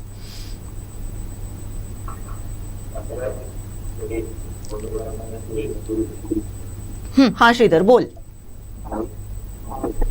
6व्या फेरी अखेर नितेश राणे यांना 15,159 एवढं मताधिक्य मिळालेलं आहे. 6 फेऱ्यांमध्ये जर आपण पाहिलं तर सुरुवातीपासून नितेश राणे हे आघाडी घेत आहेत आणि म्हटल्याप्रमाणे आता नितेश राणे अगदी काही वेळातच राजधान पक्षाकडे येत आहेत. पाहिलं तर महायुतीच्या कार्यकर्त्यांचा जन्म सुरू झालेला आहे. सकाळीच आपण पाहिली तर मिरवणुकीची देखील तयारी केलेली होती. त्याकरिता डीजे वगैरे हे सर्व तैनात करण्यात आलेले आहेत आणि भाजपा कार्यालयाच्या शेजारी भव्य मंडप देखील उभारले आहे. त्यामुळे जी जल्लोषाची तयारी आहे ही नितेश राणेंच्या कार्यकर्त्यांनी सुरुवातीपासूनच केलेली आहे. आता तर आपण पाहिलं तर 6 फेऱ्या पूर्ण झालेल्या आहेत आणि 6 फेऱ्यांमध्ये जवळजवळ 15,159 एवढं मोठं मताधिक्य नितेश राणे यांनी घेतलेलं आणि आतापर्यंत 39,000 मतमोजणी झालेली आहे. एक महत्वाची आकडेवारी आपल्या हाती आलेली आहे. श्रीधरजी, तुम्ही असंच आपल्या सोबत राहा. पण आता आपण जर पाहिलं तर 6व्या फेरीची कुडाळ मालवण मतदारसंघातून आकडेवारी आलेली आहे. तिथं निलेश राणे यांना 4175 मतं पडली आहेत. वैभव नाईक यांना 3343 मतं पडलेली आहेत. त्यामुळे 6व्या फेरीत एकूण मतं जी आहेत ती निलेश राणे यांना 21,237 पडलेली आहेत. वैभव नाईक यांना 19,484 मतं पडलेली आहेत. तर 6व्या फेरी अखेर निलेश राणे जे आहेत ते 1,753 मतांनी आघाडीवर असल्याचं आपल्याला पाहायला मिळतंय. कुडाळ मालवण मतदारसंघाचे हे अपडेट आपण पाहतोय. एकीकडे सावंतवाडीत 8वी फेरी सुरू आहे, तर आता कुडाळ मालवण विधानसभा मतदारसंघामध्ये 6वी फेरी नुकतीच संपलेली आहे. 7व्या फेरीला सुरुवात होतीये. मॅडम, श्रीधर, आपण सकाळपासून पहिल्या राऊंडपासून बघतोय की नितेश राणे यांना मताधिक्य मिळतंय. संदेश पारकर आघाडीचे उमेदवार त्यांच्या समोर उभे ठाकलेले होते, मात्र त्यांची जी काही ताकद आहे किंवा त्यांचा जो काही मताधिक्य आहे ते कुठेतरी मागे पडताना दिसते आणि नितेश राणेंचं लीड जे आहे ते प्रत्येक राऊंडला वाढताना दिसते. एकूणच अशाच पद्धतीचा एक होरा होता की नितेश राणे हे पहिल्या राऊंडपासून मताधिक्य घेतील आणि तशाच पद्धतीने काहीसं तिथलं वातावरण दिसू लागलेलं आहे. नितेश राणे यांचा जो काही विजयाकडे जो काही पुढे त्यांचा जो काही झंझावात सुरू आहे तो जर अशा पद्धतीने म्हणजे अजून पुढे राऊंड्स आहेत, 20 राऊंड होणार आहेत आपल्या टोटल, त्याच्यातल्या 6 राऊंड आतापर्यंत झालेले आहेत. एकूणच जर बघितलं तर कार्यकर्त्यांचा उत्साह तर आहेच, मात्र नितेश राणे यांनी त्या मतदारसंघामध्ये आखलेली रणनीती या मताधिक्याला किती साजेशी आहे असं तुला वाटते? नक्कीच नितेश राणे यांची निवडणुकीची जी रणनीती असते ती वेगळीच असते. आपण वेळोवेळी केलेल्या चर्चांमध्ये आपण ते सांगितलेलं देखील आहे आणि तीच रणनीती या निवडणुकीच्या मताधिक्यामध्ये आपल्याला दिसते की आपण जर पाहिलं तर आता मतमोजणीची सुरुवात आहे ती देवगड तालुक्यातील विजयदुर्गच्या या भागापासून झालेली आहे. आणि देवगड हा तसा भाजपचा बालेकिल्ला आहे. राष्ट्रीय स्वयंसेवक संघाचे तिथे सर्व सदस्य आहेत, भाजपचे पदाधिकारी मोठे आणि भाजपचं जे होम ग्राउंड आहे ते देवगड ओळखलं जातं आणि त्या देवगड या तालुक्यामध्ये मोठं मताधिक्य आहे ते नितेश राणे यांनी मिळवण्यात यश मिळवलेलं आहे. कारण आपण जर पाहिलं तर भाजपचे कार्यकर्ते होते, त्याचबरोबर संघ मदतीला होता आणि नितेश राणे यांची रणनीती होती, ती रणनीती तिथे कामात आलेली आहे. त्यामुळे जर आपण पाहिलं तर 6व्या फेरी अखेर जवळजवळ 15,159 मताधिक्य हे नितेश राणे यांना मिळालेलं आहे. आणि त्या दृष्टीने जर आपण त्या बाजूने जर दुसऱ्या बाजूने जर आपण विचार केला तर संदेश पारकर हे खूप मागे पडलेले आहेत. प्रॉपर देवगड मध्ये ते देवगड शहर असेल, देवगड विजयदुर्गचा भाग असेल, त्या भागातही मोठ्या मताने ते मागे आहेत. आणि नितेश राणेंची जी रणनीती आहे आपण तुम्ही म्हटल्याप्रमाणे ती रणनीती कुठेतरी कामाला आलेली आहे. नितेश राणेंनी जो सूक्ष्म नियोजन केलं होतं, प्रचार यंत्रणा राबवली होती, प्रत्येक कार्यकर्त्यावर दिलेली जी जबाबदारी होती ती कुठेतरी यशस्वी होते ही या मताधिक्यावरून स्पष्ट होते. निश्चितच. आणखीन एक जर बघायला गेलं तर नितेश राणेंच्या प्रचारासाठी तसे कोणी स्टार प्रचारक या मतदारसंघामध्ये आलेले नव्हते. अगदी आयत्या वेळेस देवेंद्र फडणवीस येणार असं सांगण्यात आलेलं होतं, मात्र खराब हवामानामुळे त्यांना इथे येता आलं नाही असं नंतर जाहीर करण्यात आलेलं होतं.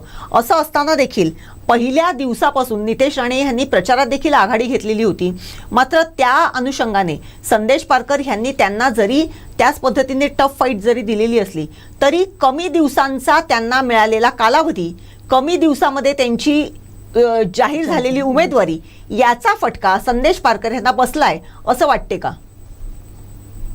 नक्कीच एक कारण असू शकतं. कारण संदेश पारकर यांना जो प्रचारासाठी जो कालावधी भेटला तो कमी होता आणि नितेश राणे या भागाचे 2 टर्मचे आमदार होते आणि सतत त्यांचा या मतदारसंघाचा जो जनसंपर्क आहे, त्याचबरोबर लोकसभेतील त्यांनी केलेला काम, तो जो प्रचार होता, त्या निमित्ताने त्यांनी ज्या गाठीभेटी घेतलेल्या होत्या, तो जो ते सातत्य होतं ते त्या सातत्याचा देखील जो हा परिणाम आहे तो आता ह्या मतदानाच्या निकालावरती दिसत आहे. आणि दुसरी गोष्ट जर पाहिली आपण तर ठाकरे गटात जी धुसफूस होती, ठाकरे गटात जी नाराजी होती, त्या नाराजीचा परिणाम देखील या मतदान वरती झालेल्याचं दिसून येते.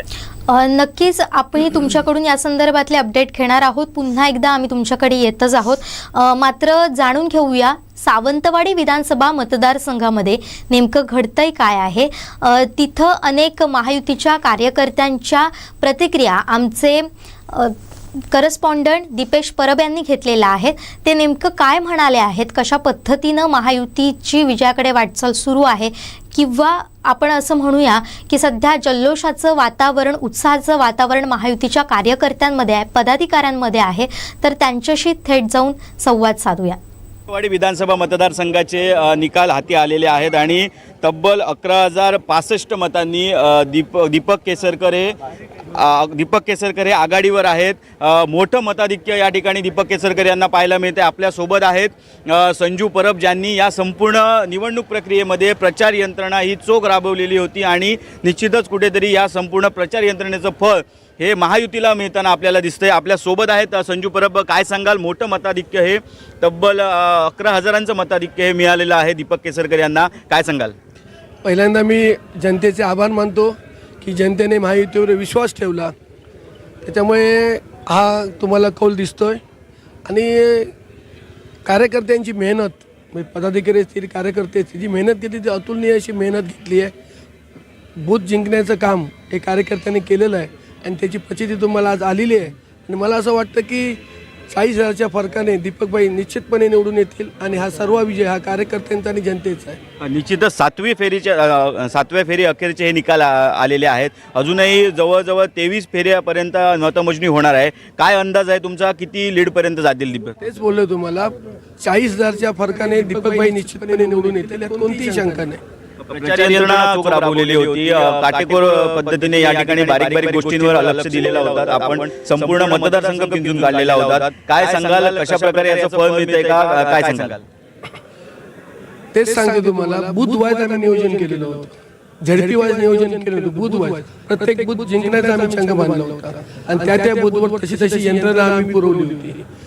त्याच्यामुळे आम्हाला माहिती होतं काही जरी झालं तरी आम्ही 60% राहणार या हिशोबाने आम्ही बूथची यंत्रणा राबवली होती आणि आता त्याचं तसंच दिसतंय, जे आहे तेच चित्र समोर येत आहे की प्रत्येक फेरीमध्ये दीपकभाई 55 ते 60% प्रत्येक फेरीत आहेत। निश्चितच बूथनिहाय काटेकोर पद्धतीने नियोजन केल्यामुळे हा रिझल्ट दिसतोय, संजू परब यांनी सांगितलेलं। आपल्यासोबत भाजपचे या ठिकाणी गोंदावळे आहेत। काय सांगाल, रिझल्ट हाती येतोय, तब्बल महायुतीला या ठिकाणी मोठं यश मिळतंय सावंतवाडी मतदारसंघात, काय सांगाल? सर्वप्रथम मी खासदार राणेसाहेब, आमचे पालकमंत्री रवींद्रजी चव्हाण साहेब यांचं अभिनंदन करतो, दीपकभाईंचं सुद्धा अभिनंदन करतो। या सर्व लोकांनी, आमच्या प्रमुख नेत्यांनी जे आम्हाला मार्गदर्शन केलं होतं, ज्याप्रमाणे प्रचार यंत्रणा राबवण्याची सूचना केलेल्या होत्या त्याप्रमाणे प्रत्येक बूथवर व 50 प्रमुखापर्यंत आम्ही प्रचार यंत्रणा राबवलेली होती।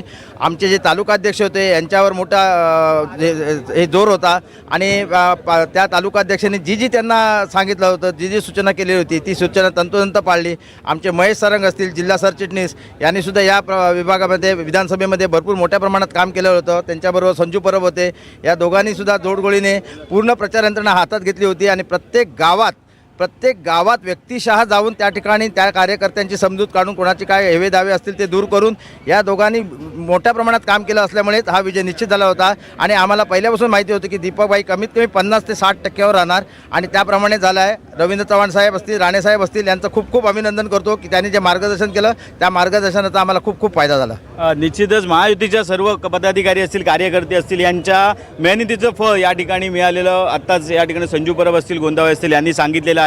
अजूनही फेऱ्या या ठिकाणी व्हायच्या आहेत, निकाल हाती यायचे आहेत।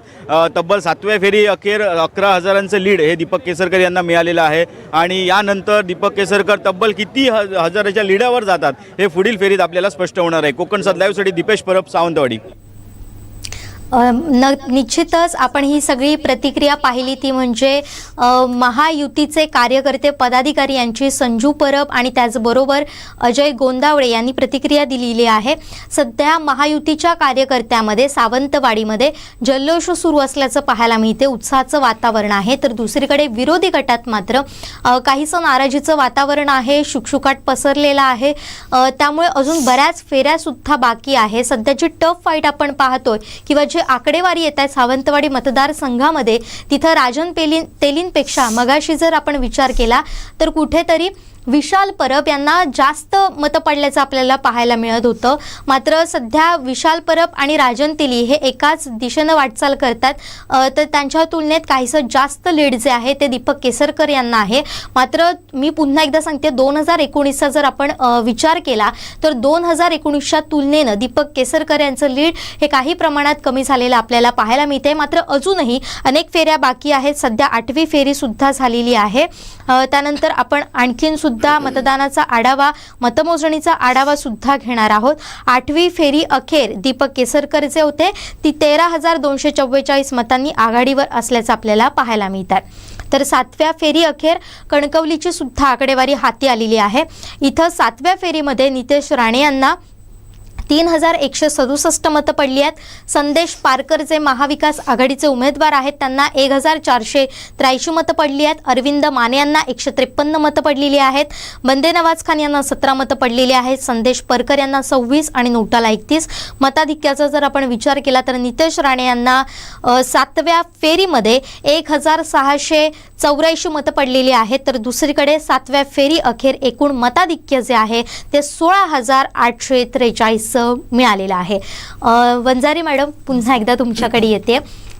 आपण आत्तापर्यंत जे कल पाहिलेत किंवा अनेक प्रतिक्रिया सुद्धा पाहिलेल्या आहेत, जसा मॅडमनी मगाशी प्रश्न विचारला की नाराजीचा, दीपक केसरकर यांच्या विरोधातील नाराजीचा तुम्हाला महाविकास आघाडी म्हणून फायदा करून घेता आला नाही, किंवा महाविकास आघाडीत नेमकं असं काय घडलं की ज्यामुळे राजन तेली यांना थोडंसं मागे यावं लागलं. आता जर आपण काहीशी आकडेवारी पाहिली तर राजन तेली यांच्या तुलनेनं विशाल परब यांना जास्त मतं पडल्याचं आपल्याला पाहायला मिळतं. म्हणजे याचा अर्थ असा दिसतो की आपण महाराष्ट्रातली परिस्थिती पण बघूया की नाराजीचा जो सूर आहे त्याचा सुद्धा परिणाम झालेला आहे. उशिरा जाहीर झालेली उमेदवारी तुम्ही जर बघितलं तर महायुती आणि महाविकासमध्ये महायुतीचे उमेदवार बऱ्यापैकी आधीच डिक्लेअर झाले होते, त्यामुळे त्यांना प्रचारासाठी आणि काम करण्यासाठी एक क्लिअर प्लॅटफॉर्म मिळाला होता. या उलट झालं की असं की महाविकास आघाडीमध्ये शेवटपर्यंत उमेदवारी कोणाला भेटेल आणि त्यातून सुद्धा दुसऱ्या उमेदवाराला, एक बाहेरून आलेल्या उमेदवाराला मिळालेली पसंती, हा सुद्धा एक विषय झालेला आहे. नाहीतर एक सावंतवाडी जो मतदारसंघ होता हा ॲक्च्युली महाविकासला मिळण्याचे फार खूप चान्सेस होते, कारण असलेली दीपक केसरकरांची नाराजी. पण अचानक झालेली उमेदवारी हा एक फॅक्टर आहे असं मला वाटतं. मी तुम्हाला एक थोडंसं एक सांगते, जो थोडासा मी मतदारसंघ वाईज जर मी पुन्हा एकदा तुमच्याकडे येते. थोडंसं आपण थांबूया. कुडाळ मालवण विधानसभा मतदारसंघातून आमचे चीफ रिपोर्टर कृष्णा ढोलम आपल्याशी जोडले गेलेले आहेत. कृष्णाजी, मगासपासून आपण पाहतोय एक महत्त्वाची गोष्ट आपल्याला सतत जाणवते, ती म्हणजे आता सावंतवाडी असेल किंवा कणकवलीचा विचार केला तर इथं मोठ्या प्रमाणात फेऱ्या फास्ट पद्धतीनं जात आहेत. निकाल, मतमोजणी सुपरफास्ट पद्धतीने येते, त्याची आकडेवारी सुद्धा आपण देतोय. मात्र कुडाळ मालवण विधानसभा मतदारसंघामध्ये अत्यंत संथ गतीनं मतमोजणी सुरू असल्याचं आपल्याला पाहायला मिळतं. नेमकं काय कारण आहेत यामागे? नक्कीच म्हणजे आपण बघितलं तर सावंतवाडी आणि कणकवली मतदारसंघाची मतमोजणी आहे ती 11व्या फेरीपर्यंत गेलेली आहे. इकडे मात्र अजून 7व्या फेरीचा निकाल अजून यायचा बाकी आहे. प्रशासनाचं अत्यंत ढिम्मस आपल्याला पाहायला मिळतं. अधिकृत आकडेवारी आहे ती प्रशासनाकडून वेळेत येत नाही आहे, त्यामुळे कुठेतरी निकालाची अपडेट द्यायला उशीर होत आहे. पण आता 6व्या फेरी अखेर निलेश राणे हे 1753 मतांनी आघाडीवर आहेत. 7व्या फेरीत सुद्धा आघाडीवर असल्याचे समजते आहे, मात्र अधिकृत आकडेवारी अद्याप आणलेली नाही आहे. मात्र दोघांमध्ये निलेश राणे आणि वैभव नाईक यांच्या काटेकी टक्कर अशी लढत होत आहे. दोन्ही पक्षाचे उमेदवारांची कार्यकर्ते आहेत ते मतदान केंद्राच्या बाहेर हे जल्लोष करत आहेत. दोन्ही बाजूचे जल्लोष सुरू आहे. एका फेरीत निलेश राणे आघाडीवर असतो तर दुसऱ्या बाजूने वैभव नाईक सुद्धा ते लीड तोडून आघाडीवर येत आहेत. त्यामुळे विजय नक्की कोणाचा हा शेवटच्या फेरीपर्यंत समजू शकणार नाही. सध्या तरी काटेकी टक्करच अशी लढत पाहायला मिळत आहे. आता 100-200 सुरुवातीला लीड होतं ते आता 1700 वर येऊन थांबलंय. 7व्या फेरीत 3000चं लीड मिळालं असल्याचं समजत आहे, मात्र अद्यापही आकडेवारी आलेली नाही आहे. त्यामुळे नक्की या मतदारसंघाचा आमदार कोण होणार हे निकालाच्या शेवटपर्यंत सांगू शकत नाही. निकालाची शेवटची फेरी होईल त्याच वेळी क्लिअर होऊ शकतं. कृष्णा, आता जे काही जी काही मतमोजणी सुरू आहे ती कुठल्या मतदारसंघापासून सुरू झालेली आहे, काय सांगू शकशील का? साधारण काय मालवण आहे? सुरुवातीची जी फेऱ्या आहेत त्या मालवण तालुक्याची मतमोजणी ही सुरू आहे. त्यानंतर मालवणची झाल्यानंतर कुडाळची मतमोजणी होईल. जसं लोकसभेला मिक्स होतं, ज्या पद्धतीत आधी रत्नागिरी सिंधुदुर्गाची नव्हती, रत्नागिरी सिंधुदुर्ग ही एकत्र मिळून मतमोजणी होत होती, तशी या पद्धतीनं करण्यात आलेली नाही. त्यावेळी विधानसभेला मालवण तालुक्याची पहिली घेतलेली आहे आणि त्यानंतर कुडाळ तालुक्याची मतमोजणी होणार आहे. आता आपण जर बघितलं तर या मतदारसंघाचे जे उमेदवार होते निलेश राणे हे सकाळीच मतमोजणी केंद्राच्या ठिकाणी डेरे दाखल झालेले होते. महाविकास आघाडीचे जे उमेदवार आहेत वैभव नाईक ते तिथे आलेले आहेत का? एकूणच दोन्ही कार्यकर्त्यांच्या दृष्टिकोनातून जर बघितलं तर वातावरण कसं आहे तिथे? वैभव नाईक अद्याप या मतमोजणी केंद्रात दाखल झालेले नाहीत, मात्र निलेश राणे हे काही वेळापूर्वीच मतमोजणी केंद्रातून निघून गेलेले आहेत. त्यामुळे निकालाची आता दोन्ही बाजूचे कार्यकर्ते आहेत ते सुद्धा या ठिकाणी जल्लोष करत आहेत. कारण काय होईल निकाल ते सांगता येत नाही. दोन्ही बाजूने आकडेवारी पहिल्या 2 फेऱ्यांमध्ये वैभव नाईक, दुसऱ्या आणि तिसऱ्या फेरीमध्ये वैभव नाईक आघाडीवर होते. त्यानंतर वैभव नाईक पुन्हा पिछाडीवर पडले आहेत आणि आता 6व्या फेरीमध्ये निलेश राणे आघाडीवर आहेत. 1753 मतांची आघाडी ही निलेश राणे यांनी घेतलेली आहे. आता निलेश राणे हे मतमोजणी केंद्रातून निघून गेलेले आहेत. तर आता 7व्या फेरी अखेर निकाल थोड्याच वेळात जाहीर होईल. अधिकृतरित्या निकाल जाहीर येऊ शकतो 7व्या फेरी अखेर. त्यामुळे निकालाची उत्सुकता साऱ्यांना लागून आहे. नक्कीच कृष्णाजी, पण ज्या पद्धतीनं आपण पाहतोय काटेकी टक्कर होत असताना कुठले फॅक्टर इथं महत्त्वाचे ठरलेले आहेत संपूर्ण प्रचार यंत्रणेत, ज्याचा परिणाम आता आपल्याला या मतमोजणीमध्ये दिसून येतोय? ज्या पद्धतीनं भाजपने वातावरण केलं होतं, भाजप महायुतीने वातावरण केलं होतं की एकतर्फी सीट निलेश राणेंची लागू शकते, तसं काही वातावरण या ठिकाणी मतमोजणी दिसत नाही आहे. कारण काटेकी टक्कर अशी लढत म्हणावी लागेल. ज्या मालवण तालुका हा बालेकिल्ला समजला जातो राणेंचा, त्या ठिकाणी सुद्धा मताधिक्य हे कमी प्रमाणात मिळतंय. आचरा परिसरात सुद्धा हवं तेवढं मताधिक्य हे राणेंना मिळू शकलेलं नाहीये. त्यामुळे आता कुडाळवरच जास्त भिजत आहे. कुडाळ तालुका कोणाच्या बाजूने आहे हे आता याची उत्सुकता सगळ्यांना लागून आहे. नक्कीच धन्यवाद कृष्णाजी तुम्ही दिलेल्या या सगळ्या माहितीसाठी, आणि असेच अपडेट आमच्यापर्यंत पोचवत राहा. त्याचबरोबर कुडाळ मालवणमध्ये नेमकं काय घडतंय ज्यामुळे इथं संथ गतीनं मतमोजणी सुरू आहे याचे सुद्धा अपडेट आमच्या दर्शकांपर्यंत पोचवत राहा. तर हे आपण संपूर्ण आकडेवारी पाहिली. आता जर आपण विचार केला तर कणकवलीमध्ये 8वी फेरी सुरू आहे, सावंतवाडीमध्ये सुद्धा 8वी फेरी सुरू आहे. तर कुडाळचा जर विचार केला तर आता 6व्या फेरीचे निकाल आपल्या हाती आलेले आहेत. पुन्हा एकदा 9वी फेरी सुद्धा आलेली आहे. सावंतवाडी विधानसभा मतदारसंघाचा आपण विचार करूया. सावंतवाडी मतदारसंघाच्या 9व्या फेरीचे सुद्धा कल हाती आलेले आहेत. मतमोजणी झालेली आहे. इथं सुद्धा दीपक केसरकर यांना 3380 मतं पडलेली आहेत. तर राजन तेली यांना 2041 मतं पडलेली आहेत. अर्चना घारे परब यांना 267 मतं पडलेली आहेत. विशाल परब यांना 835 मतं पडली आहेत. दत्ताराम गावकर जे अपक्ष उमेदवार आहेत त्यांना 40, सुनील पेडणेकर यांना 36, नोटा 185. 9व्या फेरी अखेरची ही आताची संपूर्ण आकडेवारी आहे हे आपण पाहतोय. तर एक महत्त्वाची अपडेट येते ती म्हणजे कणकवलीतून नितेश राणे साहेब पालकमंत्री अशा घोषणा ज्या आहेत त्या कणकवली मतदारसंघामध्ये देण्यात आलेल्या आहेत. ही आपण जल्लोष पाहतोय सावंतवाडीमधला. थेट जाऊयात सावंतवाडीमध्ये. महायुतीचे कार्यकर्ते जल्लोष करतायत.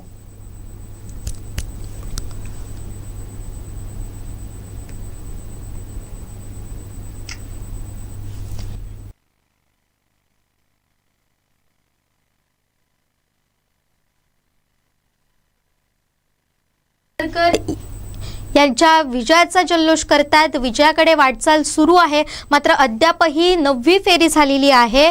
आणि जर आपण दीपक केसरकर यांची 9व्या फेरी अखेर आघाडी पाहिली तर ही 14,438 मतांची आघाडी दीपक केसरकर यांना मिळालेली आहे. ही आपण थेट दृश्य पाहतोय.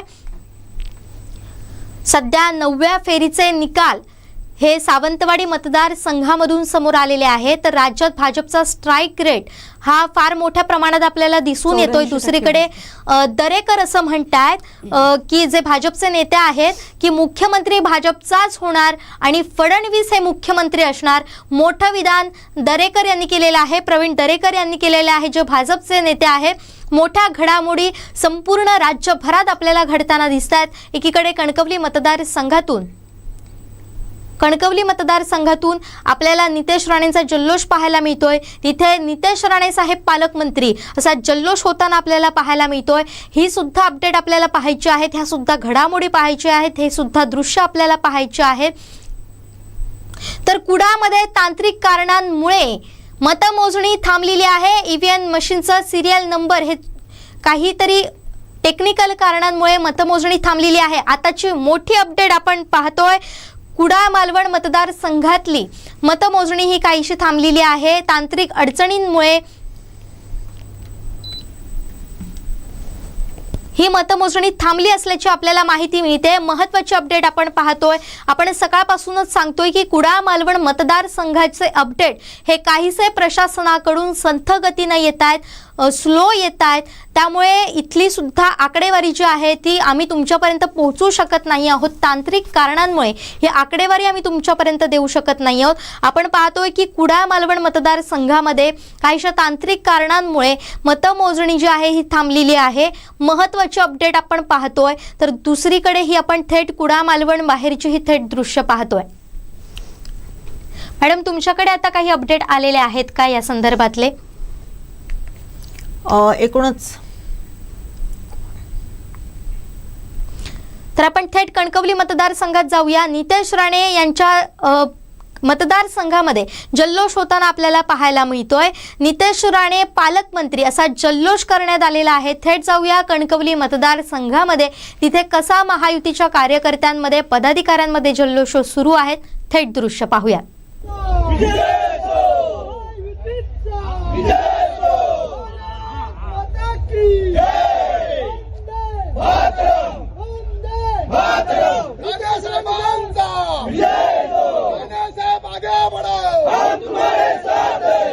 मंत्री नितेश राणे साहेब, हम तुम्हारे साथ हैं.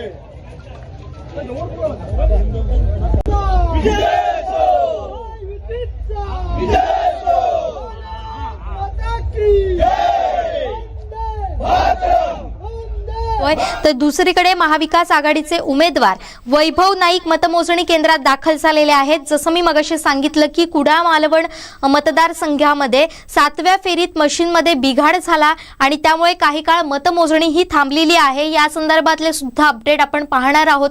पण आता थेट जाऊयात कणकवली, तिथं कसा महायुतीचे कार्यकर्ते जल्लोष करतायत ते सुद्धा आपल्याला पाहायचं आहे.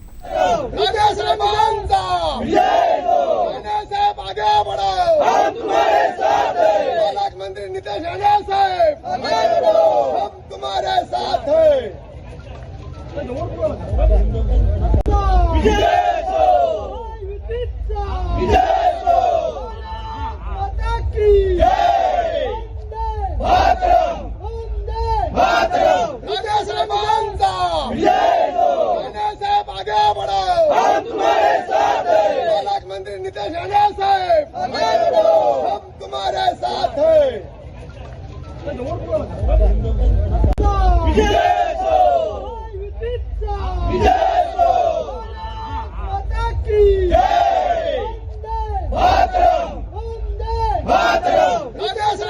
मंत्री नितेश राणे साहेब, हम तुम्हारे साथ हैं. मंत्री नितेश राणे साहेब, हम तुम्हारे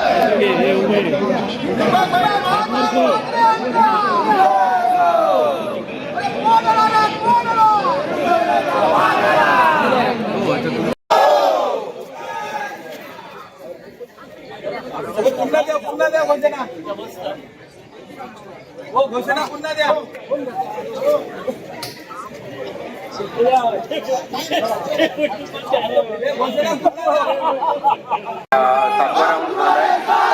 सातवा राऊंड डिक्लेअर केलाय. 8वा राऊंड टॅब्युलेशन सुरू आहे आणि आता दिलेला तो 9वा.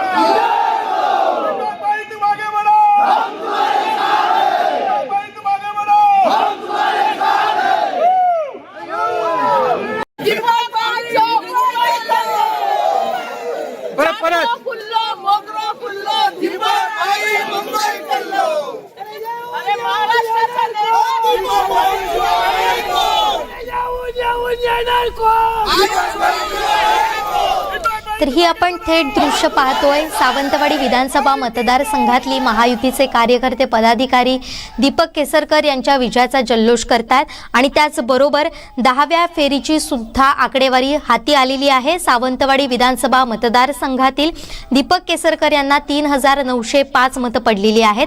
राजन तेली यांना 2,568 मतं पडलेली आहेत. तर अर्चना घारे परब यांना 312 मतं पडलेली आहेत. विशाल परब यांना 1,264 मतं पडली आहे. दत्ताराम गावकर आणि सुनील पेडणेकर 76 मतं पडलेली आहेत. तर नोटाला यावेळी समजू शकली नाही आकडेवारी, मात्र अशा पद्धतीची ही आकडेवारी आपल्या हाती आलेली आहे. तर दीपक केसरकर यांना 10व्या फेरी अखेर 15,775चं मताधिक्य असलेलं आपल्याला पाहायला मिळतंय. फार मोठासा फरक दीपक केसरकर आणि राजन तेली यांच्या मताधिक्यामध्ये नाहीये, मात्र सध्या तरी दीपक केसरकर हे आघाडीवर असल्याचं आपल्याला पाहायला मिळतंय. त्याचबरोबर सावंतवाडी मतदारसंघामधून सुपरफास्ट अपडेट येत आहेत. 10वी फेरी सध्या इथं चालू असलेली आपल्याला पाहायला मिळते. तर दुसऱ्या बाजूला कुडाळ मालवण मतदारसंघाचा जर विचार केला तर 7व्या फेरीमध्ये मशीनमध्ये बिघाड झालाय, त्यामुळे काही वेळ मतमोजणी थांबली असल्याचं सुद्धा कळतंय. आणि दुसऱ्या बाजूला महाविकास आघाडीचे उमेदवार वैभव नाईक हे मतमोजणी केंद्रात दाखल झालेले आहेत. ही स्क्रीनवर जी आपण दृश्य पाहतोय ती दीपक केसरकर यांच्या विजयाची दृश्य असलेली आपल्याला पाहायला मिळत आहे. तर आणखीन सुद्धा एक अपडेट येत आहेत, ते म्हणजे राज्यातले दरेकर असं म्हणतात, जे भाजपचे नेते आहेत ते असं म्हणतात की फडणवीस हे मुख्यमंत्री होणार आणि भाजपचाच मुख्यमंत्री होणार असं ते म्हणतात. तर दुसरीकडे म्हस्के म्हणतात जे शिंदे गटाचे नेते आहेत, पदाधिकारी आहेत आणि नेते आहेत, ते असं म्हणतात की एकनाथ शिंदे हे मुख्यमंत्री झाले पाहिजेत. त्यामुळे आता महायुतीमध्ये मुख्यमंत्री कोण यावरून वाद रंगताना सुद्धा आपल्याला दिसून येऊ शकतात. अद्यापपर्यंत योग्य माहिती आपल्या समोर येत नाहीये. तर दुसरं आपण पाहतोय की वैभव नाईक जे कुडाळ मालवण मतदारसंघाचे उमेदवार आहेत ते मतमोजणी केंद्रामध्ये दाखल झालेले आहेत. ही थेट दृश्य आपण आता पाहणार आहोत. थेट जाऊया कुडाळ मालवण मतदारसंघात, जिथं मतमोजणी केंद्रामध्ये वैभव नाईक हे दाखल झालेले आहेत. महाविकास आघाडीचे उमेदवार वैभव नाईक हे मतमोजणी केंद्रामध्ये दाखल झालेले आहेत. काही वेळापूर्वी आपण पाहिलं तर 7व्या फेरीमध्ये मशीनमध्ये बिघाड झाल्यामुळे काही काळ इथली मतमोजणी जी थांबलेली होती. थेट जाऊया आपण कुडाळ मालवणमध्ये काय तिथं घडतंय जाणून घेऊया.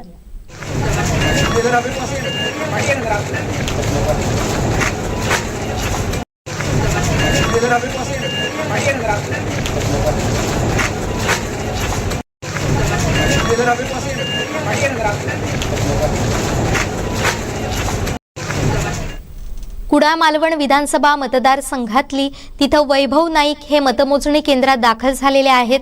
आम्ही जे दर्शकांना मगाचपासून सांगत होतो की कुडाळ मालवणची जी सुरुवातीला काही आकडेवारी तुमच्या समोर येत होती ती व्हॉट्सॲपवर फिरणारी आकडेवारी होती, त्यावर कुठलाही विश्वास ठेवू नका. आमचे प्रतिनिधी चीफ रिपोर्टर कृष्णा ढोलम हे अगदी अचूक आकडेवारी तुमच्यापर्यंत पोहोचवत आहेत. त्याप्रमाणे जर आपण पाहिलं तर कुडाळ मालवणमध्ये अगदी संथ गतीनं प्रशासनाच्या माध्यमातून मतमोजणी सुरू आहे. आता तर 7व्या फेरीमध्ये आपण पाहिलं तर ही आकडेवारी कुठेतरी मतमोजणी ही थांबल्याचं आपल्याला पाहायला मिळते. तर राज्यातले महत्त्वाचे अपडेट आपण पाहतोय. कर्जतमध्ये जिथं रोहित पवार उभे होते ते आता काहीसे पिछाडीवर असल्याचं आपल्याला पाहायला मिळत आहे. तर कर्जत जामखेडमधून राम शिंदे हे आघाडीवर असल्याचे आपल्याला पाहायला मिळत आहे. ही थेट दृश्य आणि अपडेट आपण पाहतोय कोकण 7 लाईव्हवर. सध्या सावंतवाडीचे 10व्या फेरीचे निकाल आपल्या हाती आलेले आहेत.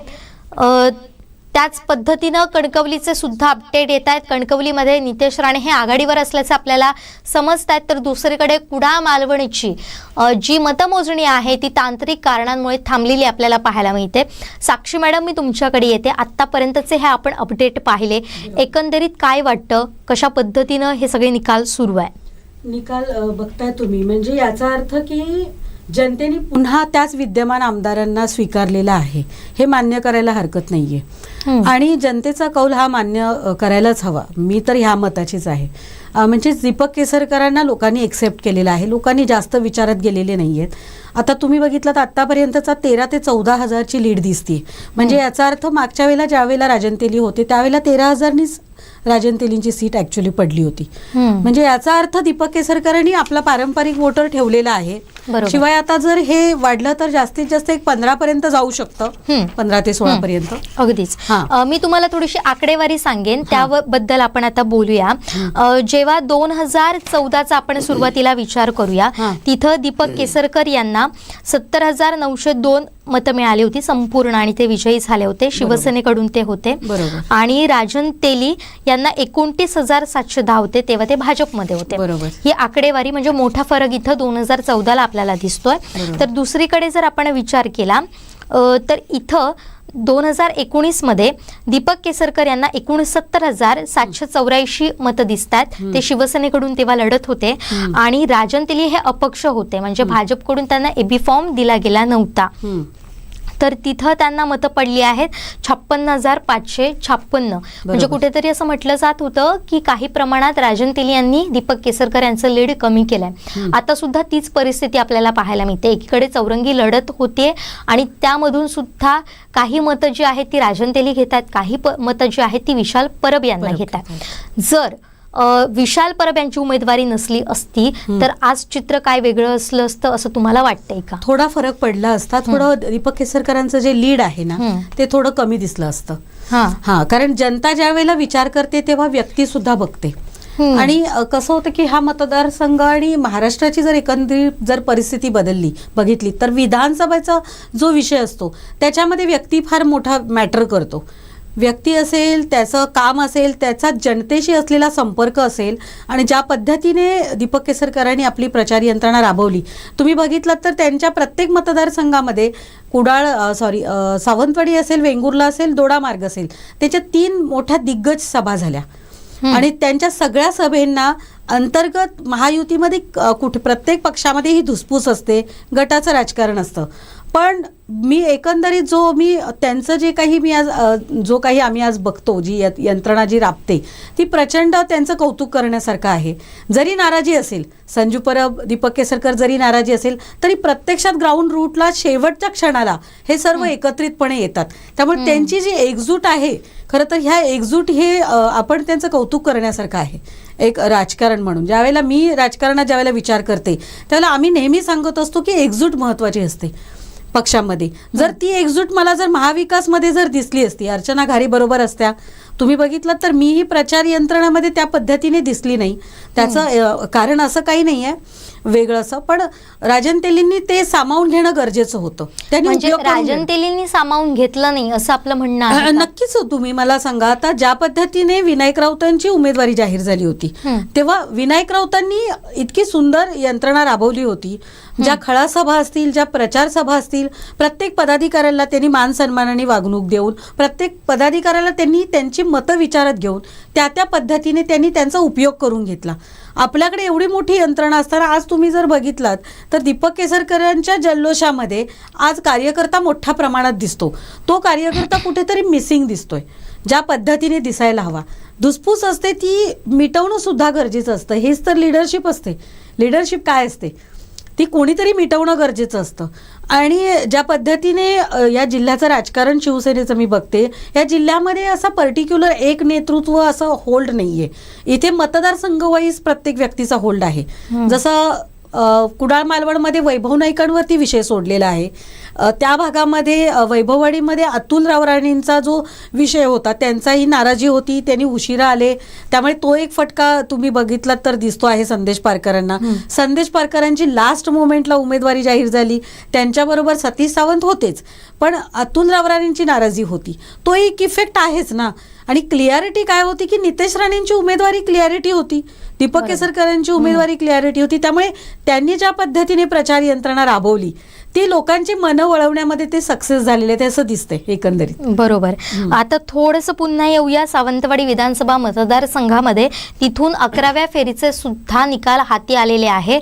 मतमोजणीमध्ये दीपक केसरकर यांना 3,926 मतं पडलेली आहेत. राजन तेली यांना 1,592 मतं पडलेली आहेत. अर्चना घारे परब यांना 394 मतं पडलेली आहेत. विशाल परब यांना 1,104 मतं पडलेली आहेत. दत्ताराम गावकर यांना 21, सुनील पेडणेकर यांना 22 आणि दुसरीकडे नोटाला 113 मतं पडली आहेत. आणि 11व्या फेरी अखेर दीपक केसरकर यांना 18,109चं मताधिक्य मिळालेलं आहे. आता आमचे प्रतिनिधी सावंतवाडी प्रतिनिधी विनायक गावस सुद्धा आपल्याशी जोडले गेलेले आहेत. आपण थेट त्यांच्याशी संवाद साधूयात. नेमकं सावंतवाडी विधानसभा मतदारसंघामध्ये घडतंय काय? महायुतीचा आपण जल्लोष पाहतोय, मात्र महाविकास आघाडीमध्ये काय सुरू आहे हे सुद्धा जाणून घेणार आहोत. थेट जाऊया विनायक गावस यांच्याकडे. विनायक, आता आपण थेट दृश्य सुद्धा पाहतोय, इथं जल्लोष देखील करण्यात येत आहे महायुतीकडून, आणि दुसरीकडे आपण पाहतोय की केसरकर हे पहिल्या फेरीपासून आतापर्यंत लीडला आहेत.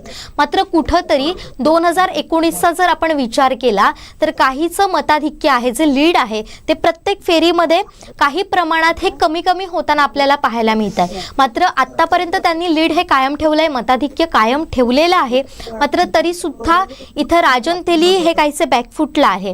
मात्र राजन तेली आणि विशाल परब हे मतं घेताना दिसतात, आणि ज्या पद्धतीनं सगळ्यांच्या नजरा होत्या त्या अर्चना घारे परब यांच्याकडे, त्या मात्र अगदीच मागे पडल्याचं इथं दिसून येतंय. काय सांगशील, याचं विश्लेषण नेमकं कसं करता येईल? निश्चित तू म्हटलंस तसं आता आपण पाहिलं, दीपक केसरकर 11व्या फेरीत साधारणतः 18,109च्या मतांनी पुढे आहे. मताधिक्य त्यांनी घेतलेलं आहे 18,109 मतांचं, आणि त्या तुलनेत साधारण जी 11वी फेरी होती त्यामध्ये 3,926 मतं त्यांनी घेतली. राजन तेलींनी 1,592, म्हणजे साधारणतः फक्त दीपक केसरकर 40,000 क्रॉस आहेत. राजन तेली 20,000च्या पुढे आहेत.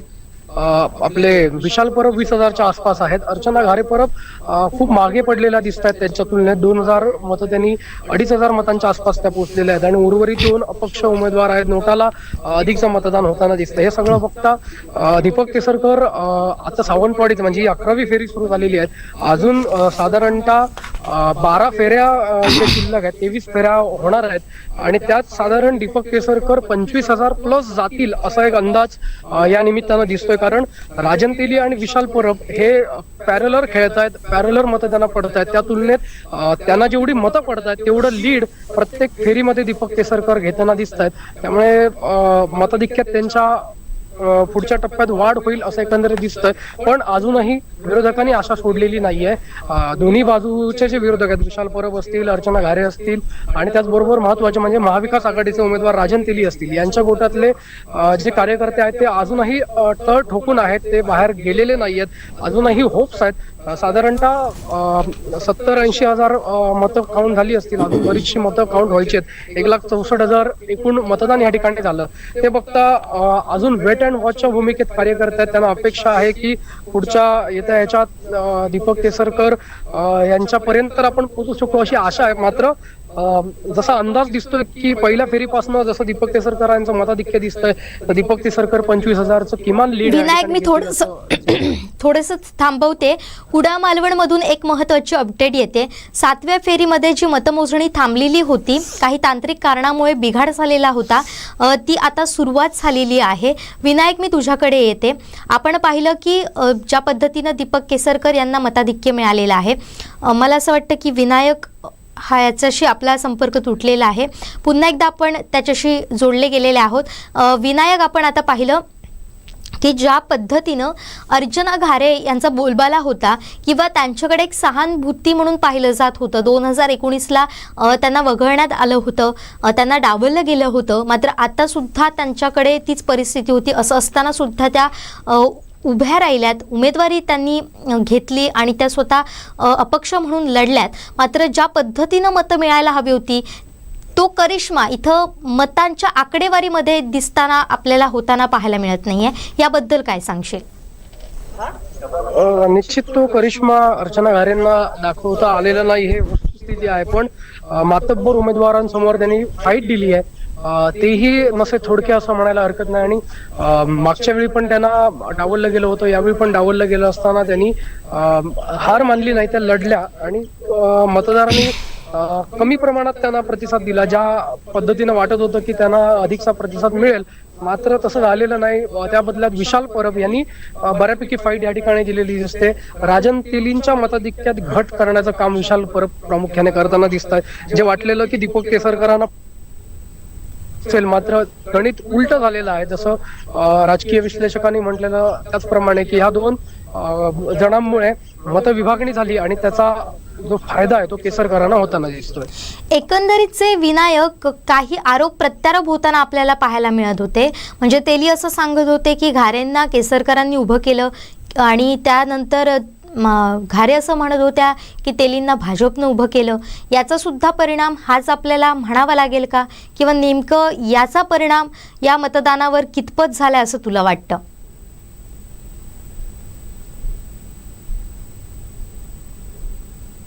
विनायक, माझा आवाज तुझ्यापर्यंत पोहोचतोय?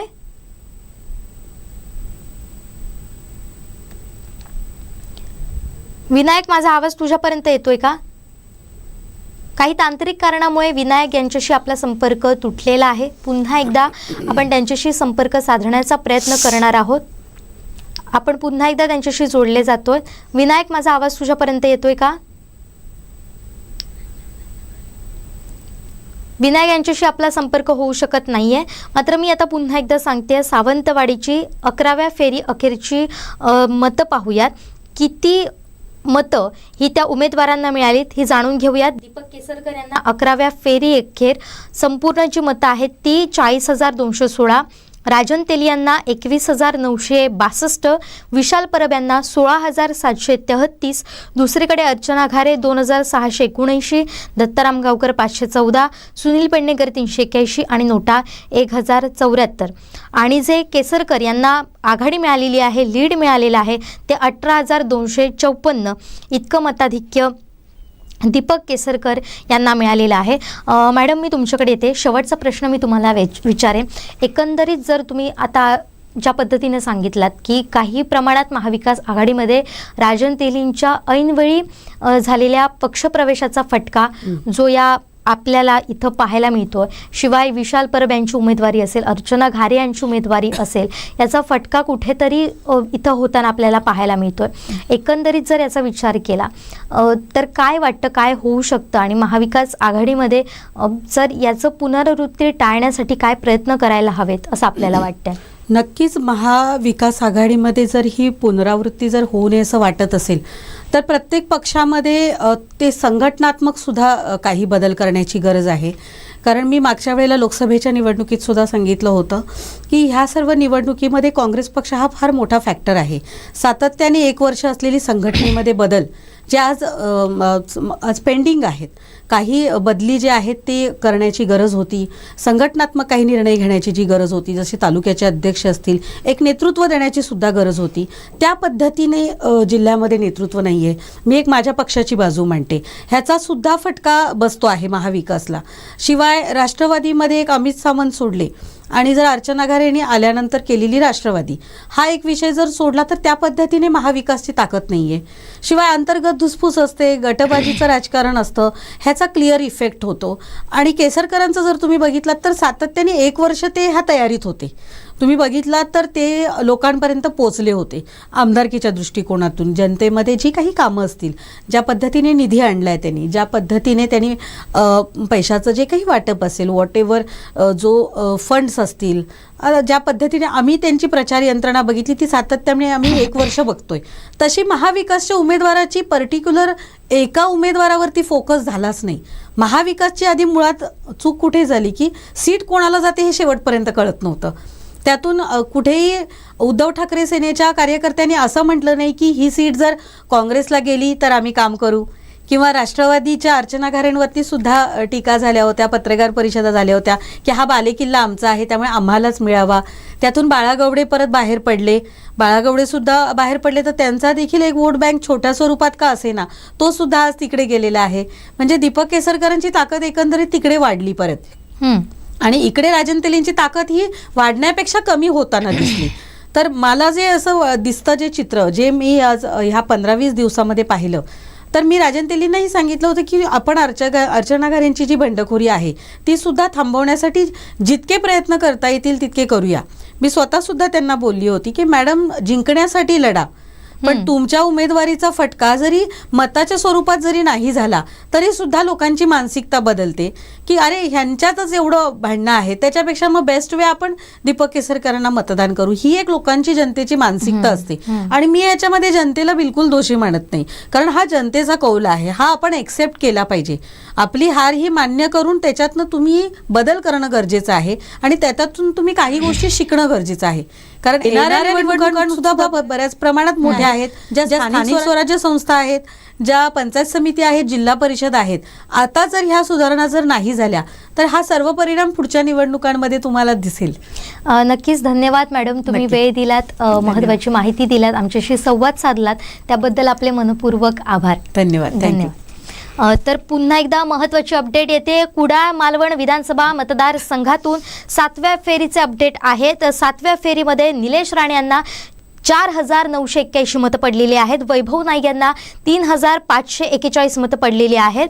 आणि 7व्या फेरीची एकूण मतं जर आपण पाहिली तर निलेश राणे यांना 26,218 मतं पडलेली आहेत. वैभव नाईक यांना 23,025 मतं पडलेली आहेत. त्यामुळे 7व्या फेरी अखेर निलेश राणे हे आघाडीवर आहेत. 3,193 मतं ही निलेश राणेंना पडलेली आहेत. आणि 7व्या फेरीनंतर निलेश राणेंच्या गोटात जल्लोष पाहायला मिळतोय. असंख्य कार्यकर्ते मतमोजणी स्थळी दाखल झालेले आहेत. मोठा उत्साह निलेश राणेंच्या कार्यकर्त्यांमध्ये दिसून येतोय. काहीशी 7व्या फेरीमध्ये मतमोजणीसाठी जी विलंब होत होता तो आपण पाहिला. मतमोजणीची मशीन जी होती ती बंद पडलेली होती, त्यामुळे काहीसा विलंब झाला. मात्र 7व्या फेरी अखेरनंतर जर आपण पाहिलं तर निलेश राणे हे आघाडीवर आहेत. आता जी मोठी ब्रेकिंग आपण पाहतोय, मगाचपासून जर आपण पाहतोय, पहिल्या फेरीपासून इथं ठोसपणे सांगता येत नाही कोणाला मताधिक्य मिळतंय. कधीतरी वैभव नाईक पुढे होते, कधीतरी निलेश राणे पुढे होते. आता 7व्या फेरीत जर आपण विचार केला तर निलेश राणे हे आता आघाडीवर असल्याचं आपल्याला पाहायला मिळत आहे. निलेश राणेंना 4,931 मतं पडली आहेत. वैभव नाईक यांना 3,541 मतं पडली आहेत. तर 7व्या फेरी अखेर निलेश राणे यांना संपूर्णपणे एकूण मतं जी आहेत ती 26,218 आहेत. तर वैभव नाईक यांना 23,025 मतं आहेत. 7व्या फेरी अखेर निलेश राणे यांना आघाडी मिळालेली आहे. निलेश राणे हे 3,193 मतांनी आघाडीवर असल्याचं आपल्याला पाहायला मिळतंय. तर दुसरीकडे पुन्हा एकदा सावंतवाडी विधानसभा मतदारसंघाचा निकाल हाती आलेला आहे. इथं देखील 12वी फेरीचा निकाल हाती आलेला आहे. ही आपण थेट दृश्य पाहतोय सावंतवाडी विधानसभा मतदारसंघातली. तिथं महायुतीचे कार्यकर्ते, दीपक केसरकर यांचे समर्थक हे जल्लोष करताना पाहायला मिळत आहेत. 12व्या फेरी अखेर सुद्धा दीपक केसरकर यांना 4,437 मतं पडलेली होती. राजन तेली यांना 2,344 मतं पडलेली होती. अर्चना घारे परब यांना 230 मतं पडलेली आहेत. विशाल परब यांना 1,493 मतं पडलेली आहेत. दत्ताराम गावकर 42, सुनील पेडणेकर 54, नोटा 128 आणि 12व्या फेरी अखेर 20,337 मतांनी केसरकर हे आघाडीवर असल्याचं आपल्याला पाहायला मिळत आहे. तिथं कणकवली विधानसभा मतदारसंघामध्ये सुद्धा जल्लोष सुरू झालेला आहे.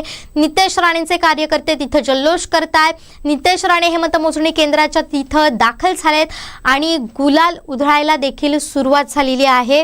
आणि आणखीन सुद्धा काही अपडेट आपण पाहतोय ते म्हणजे राष्ट्रवादीच्या आदिती तटकरे ह्या विजयी झालेल्या आहेत.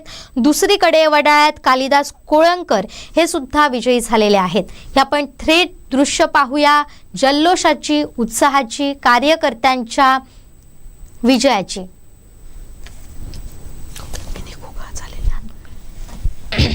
दिसत नाही ना स्क्रीन.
पालकमंत्री नितेश राणे साहेब हम तुम्हारे साथ हैं.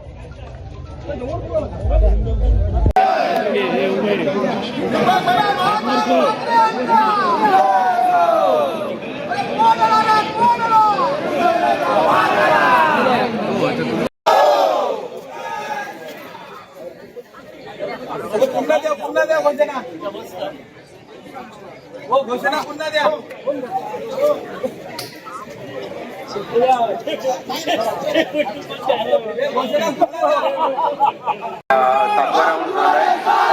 सातवा राऊंड डिक्लेअर केलाय. 8वा राऊंड टॅब्युलेशन सुरू आहे आणि आता दिलेला तो 9वा.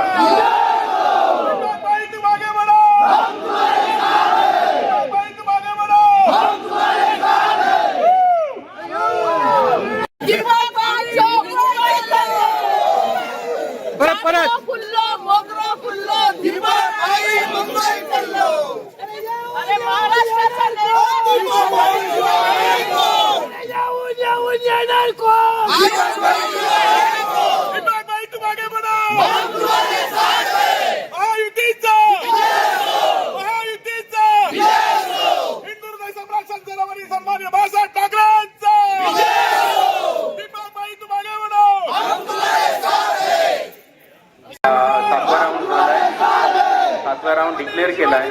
8वा राऊंड टॅब्युलेशन सुरू आहे आणि आता दिलेला तो 9वा.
पालकमंत्री नितेश राणे साहेब हम तुम्हारे साथ हैं.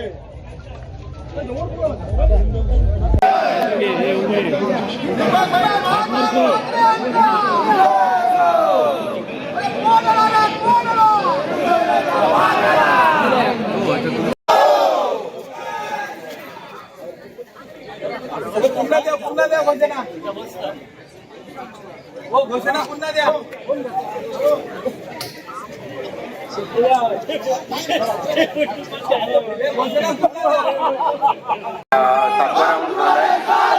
7वा राऊंड डिक्लेअर केलाय.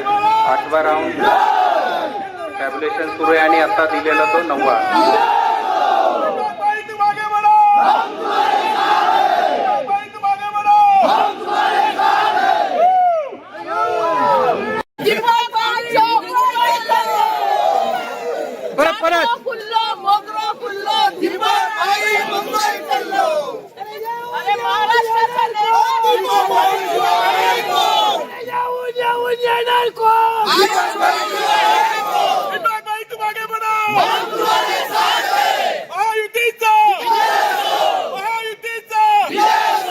हिंदुत्व सम्राट संत सन्मान्य बाळासाहेब ठाकरे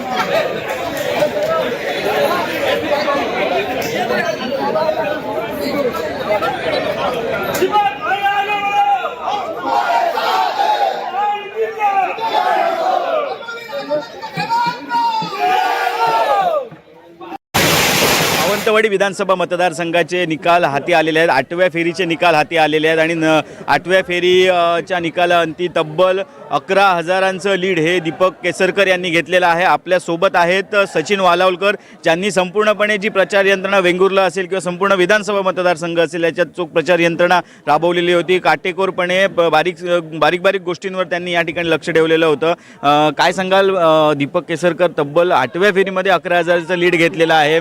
काय सांगाल, आपली प्रतिक्रिया काय असेल? खरं तर गेल्या अनेक वर्षापासून जे दीपकबाईंनी या मतदारसंघामध्ये काम केलं आणि मतदारांनी त्यांच्यावर पूर्णपणे विश्वास ठेवलेला आहे आणि आम्हाला खात्री होती की ज्या पद्धतीने दीपकबाई असतील, राणेसाहेब असतील, पालकमंत्री या ठिकाणी रवींद्र चव्हाण साहेब असतील, या सर्वांनी एकजुटीनं काम केल्यामुळे लोकांनी त्यांच्यावर विश्वास ठेवून भरघोस अशा मतांनी दीपकबाईंना मोठ्या मताधिक्य आज जवळजवळ 10व्या फेरीपर्यंत आपण 15,000च्या लीडवर आहोत. परंतु ज्यावेळी मतदानाचे फेरी पूर्ण होतील त्यावेळी कमीत ते 30,000 ते 35,000 एवढ्या लीडने दीपकबाई येतील आणि हा विजय हा खऱ्या अर्थाने लोकांनी दाखवलेला विश्वास आहे. लोकांना खात्री झालेली आहे की या मतदारसंघामध्ये राणेसाहेबांच्या माध्यमातून असेल, या ठिकाणी चव्हाण साहेबांच्या माध्यमातून असेल, दीपक केसरकर साहेबच विकास करू शकतात ही खात्री झाल्यामुळेच सर्वजण एकत्र येऊन राष्ट्रवादी काँग्रेस असेल, भाजप असेल, RPI असेल, सर्वांनी एक दिलाने दीपकबाईंना मतदान केलेलं आहे हे यावरून स्पष्ट होतं आहे. आणि यानंतर मला खात्री आहे की सर्वजण एकत्र येऊन खऱ्या अर्थाने या मतदारसंघामध्ये विकासाचं जे पाऊल आहे ते पुढे नेणार आहे याची मला खात्री आहे. निश्चितच वेंगुर्ल्यातही मोठं मताधिक्य आपल्याला पाहायला मिळते दीपक केसरकर यांना आणि सर्वाधिक पर्यटनाच्या दृष्टीने असेल किंवा इतर दृष्टीने असेल मोठा कोट्यवधींचा निधी दीपक केसरकर यांच्याकडून मिळालेला होता. मच्छीमार वर्गाला मोठ्या सिंधुरत्नच्या माध्यमातून निधी मिळालेला होता. कुठेतरी याचं फळ मिळतं आहे का? प्रचार यंत्रणा चोख झाली आहे का? काय सांगाल? खरं तर आपण जर पाहिलं तर दीपकबाईंच्या माध्यमातून आमदार फंड असेल, राज्यस्तरीय निधी असेल, पर्यटनातला निधी असेल, सिंधुरत्नमधून निधी असेल, चांदा ते बांधा असेल, सर्व योजना ह्या महिला असतील, शेतकरी असतील, बचत गट असतील, त्या ठिकाणी आंबा व्यावसायिक असतील, काजू उत्पादक असतील, सर्वांना न्याय देण्याचं काम हे दीपकबाईंनी गेल्या 15 वर्षामध्ये केल्यामुळे खऱ्या अर्थाने सर्व घटकातील सर्व मनुष्य हे पक्षविरहित सुद्धा सर्वजण दीपकबाईंच्या मागे उभे होते आणि हे या रिझल्टवरून स्पष्ट होत आहे. भविष्यामध्ये पर्यटनाच्या दृष्टिकोनातून ताज हॉटेल असेल, अन्य जी काही हॉटेल्स मोठ्या प्रमाणातली हॉटेल्स या जिल्ह्यामध्ये येत आहेत, हे फक्त दीपकबाईंनी केलं श्रेय आहे. आणि याच्या मागे दीपकबाईंच्या मागे महाराष्ट्र राज्याचे मुख्यमंत्री असतील, उपमुख्यमंत्री महोदय असतील, सर्वजण त्यांच्या मागे उभे आहेत. त्याच्यामुळे भविष्यामध्ये या मतदारसंघामध्ये विशेष करून जो किनारपट्टीचा भाग आहे त्याच्यामध्ये सुद्धा मच्छीमारांना अभिप्रेत असलेला विकास हा दीपकबाईंच्या माध्यमातून होणार आहे आणि याची खात्री सर्व मच्छीमार बांधवांना आहे. त्याचमुळे हा मोठ्या प्रमाणामध्ये वेंगुर्ला तालुक्यामध्ये कोणालाही न जुमानता या ठिकाणी भरघोस असं मतदान हे दीपकबाईंना केलेलं आहे. निश्चितच 9व्या फेरीचं मतदान आता हाती येतं आहे. या ठिकाणी सचिन वालावलकर यांनी विश्वास व्यक्त केला आहे की तब्बल 40,000च्या लीडला दीपक केसरकर हे जाणार आहेत. 9व्या फेरीचे निकाल हाती आहेत. एकूण 32,285. राजन आपण या ठिकाणी 9व्या फेरीचे निकाल आता या ठिकाणी जाहीर केले जात आहेत. अर्चना घारे 9व्या फेरीत सुद्धा दीपक केसरकर यांना लीड मिळालेला आहे. कार्यकर्त्यांनी घोषणाबाजी, कार्यकर्त्यांनी जल्लोष सुरू केलेला आहे. गुलाल उदयाला सुरुवात केलेली आहे. आपण या ठिकाणी माझ्या मागे बघू शकतात असंख्य कार्यकर्ते या ठिकाणी जमलेले आहेत. गुलाल उधळून या ठिकाणी जल्लोष करताना दिसत आहेत, आनंद व्यक्त करताना दिसत आहेत. तब्बल मला वाटतं या ठिकाणी सचिन वालावलकर यांनी विश्वास व्यक्त केला आहे की 40,000 पर्यंत लीड जाईल.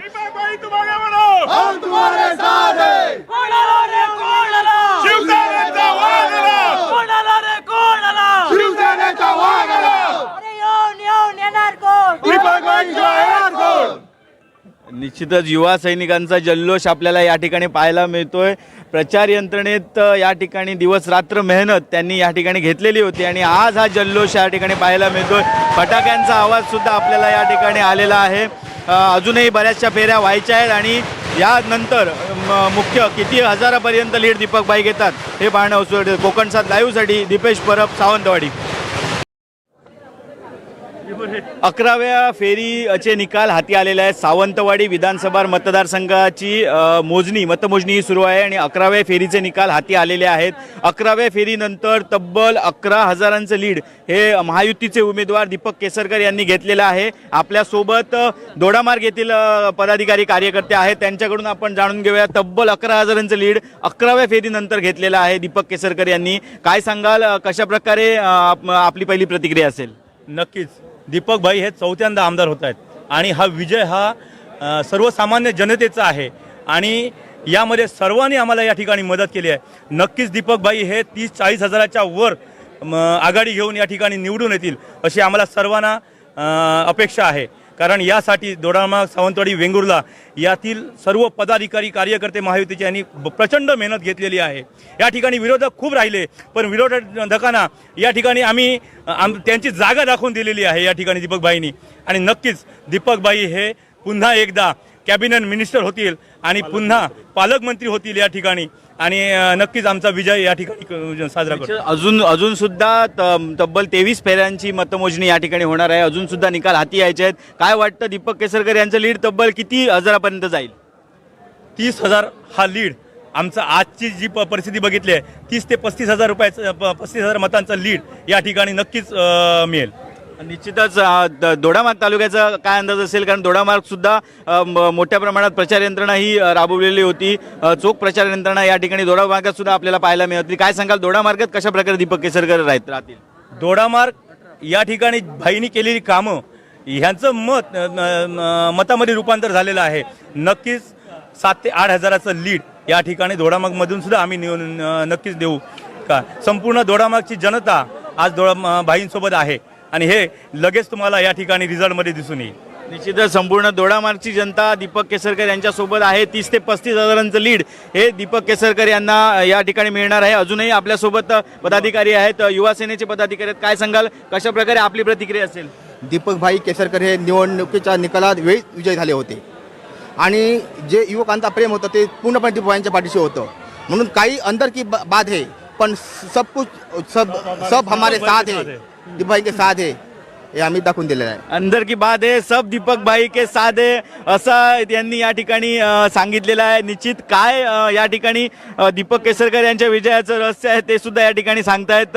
अजूनही आपल्यासोबत दोडामार्गचे पदाधिकारी आहेत. काय सांगाल, कशा प्रकारे प्रचार यंत्रणा होती? आणि दीपक भाई हे गोरगरीब जनतेचे वारकरी आहेत. दीपक भाईने बऱ्याच लोकांना आम्हाला मदत केलेली आहे. दीपक भाईंकडे जे प्रश्न आम्ही मांडले ते प्रश्न पूर्ण केलेले आहेत.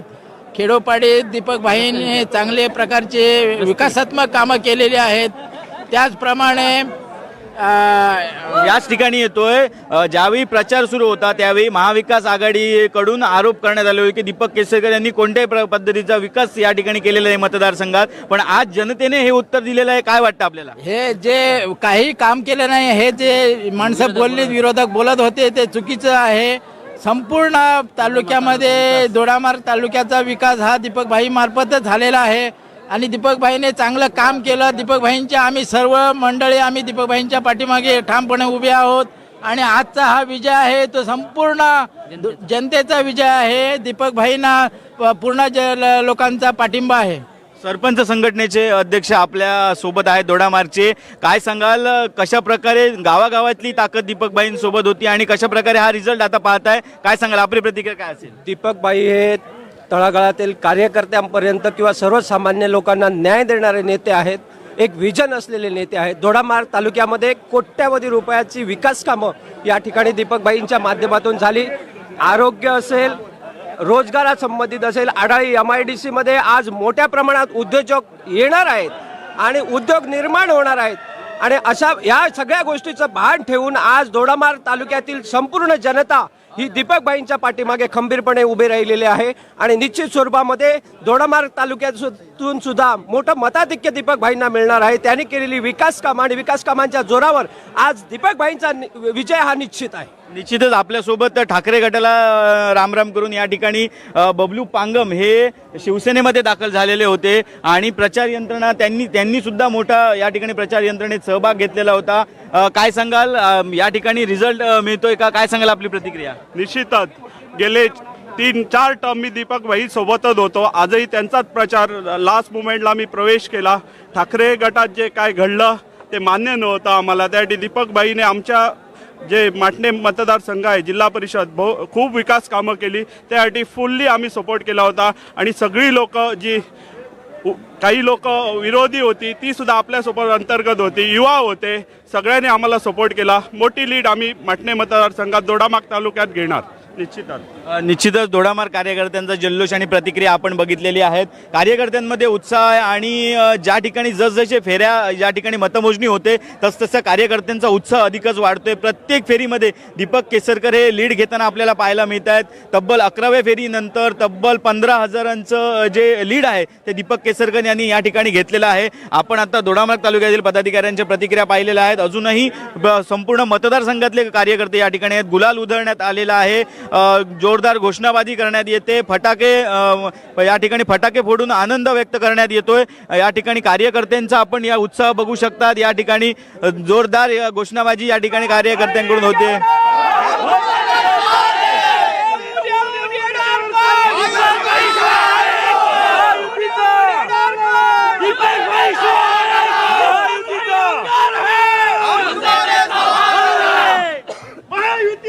निश्चितच अजूनही बऱ्याच फेऱ्यांचा निकाल हा हाती यायचा आहे. यानंतर तब्बल किती हजारांपर्यंत लीड हे दीपक केसरकर या ठिकाणी घेत आहेत हे पाहणं औत्सुक्याचं ठरणार आहे. कोकणसाद लाईव्हसाठी दीपेश परब, सावंतवाडी. तर ही आपण अपडेट पाहिली, प्रतिक्रिया पाहिल्यात महायुतीच्या अनेक कार्यकर्त्यांच्या, पदाधिकाऱ्यांच्या. सध्या सावंतवाडीमध्ये महायुतीच्या कार्यकर्ते पदाधिकारी यांच्या जल्लोष आपल्याला पाहायला मिळतोय, उत्साह पाहायला मिळतोय. त्याचबरोबरीनं कुडाळ मालवणचे सुद्धा अपडेट आपल्या हाती आलेले आहेत. कुडाळमध्ये मालवण तालुक्याची मतमोजणी ही पूर्ण झालेली आहे. आता कुडाळ तालुक्यातील मतमोजणीला सुरुवात झालेली आहे. तर थोडासा आपण आकडेवारींवर नजर टाकूया. तर निलेश राणे यांना 4,045 मतं मिळालेली आहेत. वैभव नाईक यांना 3,049 मतं मिळालेली आहेत. तर 9व्या फेरी अखेर मिळून निलेश राणे हे 34,589 मतांनी आघाडीवर त्यांना मतं मिळालेली आहेत. तर वैभव नाईक यांना 3,036 मतं मिळालेली आहेत. तर 9व्या फेरी अखेर आपण पाहतोय 4,553 मतांनी निलेश राणे आघाडीवर असल्याचं आपल्याला पाहायला मिळतंय. आता जर आपण पाहिलं तर मालवण आणि कुडाळचा जर विचार केला तर मालवण हा पहिल्यापासूनच राणे यांचा बालेकिल्ला म्हणून ओळखला जातो. ही जी जनता आहे ती पूर्णपणे राणेंच्या पाठीशी कायमच राहिल्याचं बोललं जातंय. मात्र कुडाळ तालुका हा फार महत्त्वाचा ठरणार आहे. त्याचसाठी मी मॅडम तुमच्याकडे येते. आपण आता पाहिलं तर कशा पद्धतीनं ही आकडेवारी आपल्याला समोर आलेली आहे. त्याच्यापूर्वी जुईली मला तुला सांगावंसं वाटेल की 14व्या फेरी अखेर रत्नागिरी जो मतदारसंघ आहे, उदय सामंत जिथून निवडणूक लढवत आहेत, 14व्या फेरी अखेर उदय सामंत यांना 14व्या फेरीमध्ये 2,671 मतं मिळालेली होती. बाळा माने यांना 3,677 मतं मिळालेली आहेत. एकूणच जर बघितलं तर उदय सामंत यांना 59,837 मतं मिळालेली आहेत. तर बाळा माने यांना 35,707 मतं मिळालेली आहेत. असा जर एकूण जर बघितला तर निश्चितपणे उदय सामंत हे रत्नागिरी मतदारसंघामध्ये लीडवरती आहेत आणि त्यांनी चांगली आघाडी मताधिक्याची घेतलेली आहे. आता आपण विचार करत होतो, आपण चर्चा करत होतो मालवण कुडाळ मतदारसंघ, विधानसभा मतदारसंघ, त्याबद्दल आपण बोलूया. पण सुरुवातीला जाऊया कणकवली विधानसभा मतदारसंघामध्ये नितेश राणे यांचं या मतमोजणी केंद्राबाहेर आगमन झालंय आणि त्यांनी काही प्रतिक्रिया सुद्धा कोकणसाद लाईव्हला दिलेल्या आहेत. ते नेमकं काय म्हणालेत पाहूया. साहेब, पूर्ण विजयाच्या दिशेने निघालात, त्याचबरोबर तुम्ही निघालात ते निघालात. पूर्ण महाराष्ट्रामध्ये जे तुम्हाला पाहिजे तसं चाललंय, काय म्हणणं आहे आपलं? आमच्या देवेंद्र फडणवीसजीने स्पष्ट केलेलं की हे धर्मयुद्ध आहे, हे फतवा विरुद्ध भगवाची लढाई आहे आणि राज्यात असो कोकणात असो सगळीकडे भगवाच जिंकलेला आहे आणि भगवादारांचं राज्य परत एकदा घासून नाही ठासून आपल्या महाराष्ट्रामध्ये येत आहे. यापुढे माझ्या हिंदू समाजाला कोणीही वाकड्या नजरेने आमच्या राज्यात बघितलं तर त्याचे अधिकृत पद्धतीने डोळ्यात जागेवर ठेवणार नाही, अशा पद्धतीचं राज्य आता महाराष्ट्रात आलेलं आहे. साहेब तुम्ही दोघेही भाऊ आता विधानसभेत जाणार आहात, त्याची पायरी जवळजवळ आलेली आहे, काय म्हणाल या? माझ्या मोठे बंधू ज्या पद्धतीने आज त्यांनी विजयाची घोडदौड सुरू केली आहे, मला विश्वास आहे की कुडाळ मालवणमध्ये शिवसेनेचा झेंडा आमचे निलेश साहेब निश्चित पद्धतीने फडकवतील. 2014चा जो बदला ज्या पद्धतीने लोकसभामध्ये राणे साहेबांनी घेतला तसाच आमचे निलेश साहेब निश्चित पद्धतीने घेतील असा माझा ठाम विश्वास आहे. या तिन्ही मतदारसंघामध्ये महायुतीचाच विजय असणार. महायुतीचे आमचे सगळे कार्यकर्ते, परिवारातले कार्यकर्ते या सगळ्यांनी एकत्र मिळून आज आमचा हा विजय शक्य केलेला आहे. साहेब तुमची सीट इथे पाडावी ह्यासाठी महाराष्ट्रभरात नव्हे तर देशाभरात पण मोठमोठे प्रयत्न झालेले, तरीही तुम्ही त्यांना ऐकू शकलात नाही. देशभरातले मौलवी मुल्ला येऊन माझ्या मतदारसंघामध्ये थांबलेले, मोठ्या प्रमाणामध्ये मुसलमान राज्यामधून पैसा इथे पाठवला गेला, पण माझ्या मतदारसंघाचा हिंदू समाजाने त्याला चोख प्रत्युत्तर दिलं. ज्या पद्धतीने त्या उलेमा बोर्डनी मला अटकेची मागणी केलेली त्याचं चोख उत्तर माझ्या तिन्ही तालुक्याच्या हिंदू समाजाने त्यांना थोबाडीत मारून दिलेले आहे. तर हे होते आपल्यासोबत, अभिनंदन पुन्हा एकदा.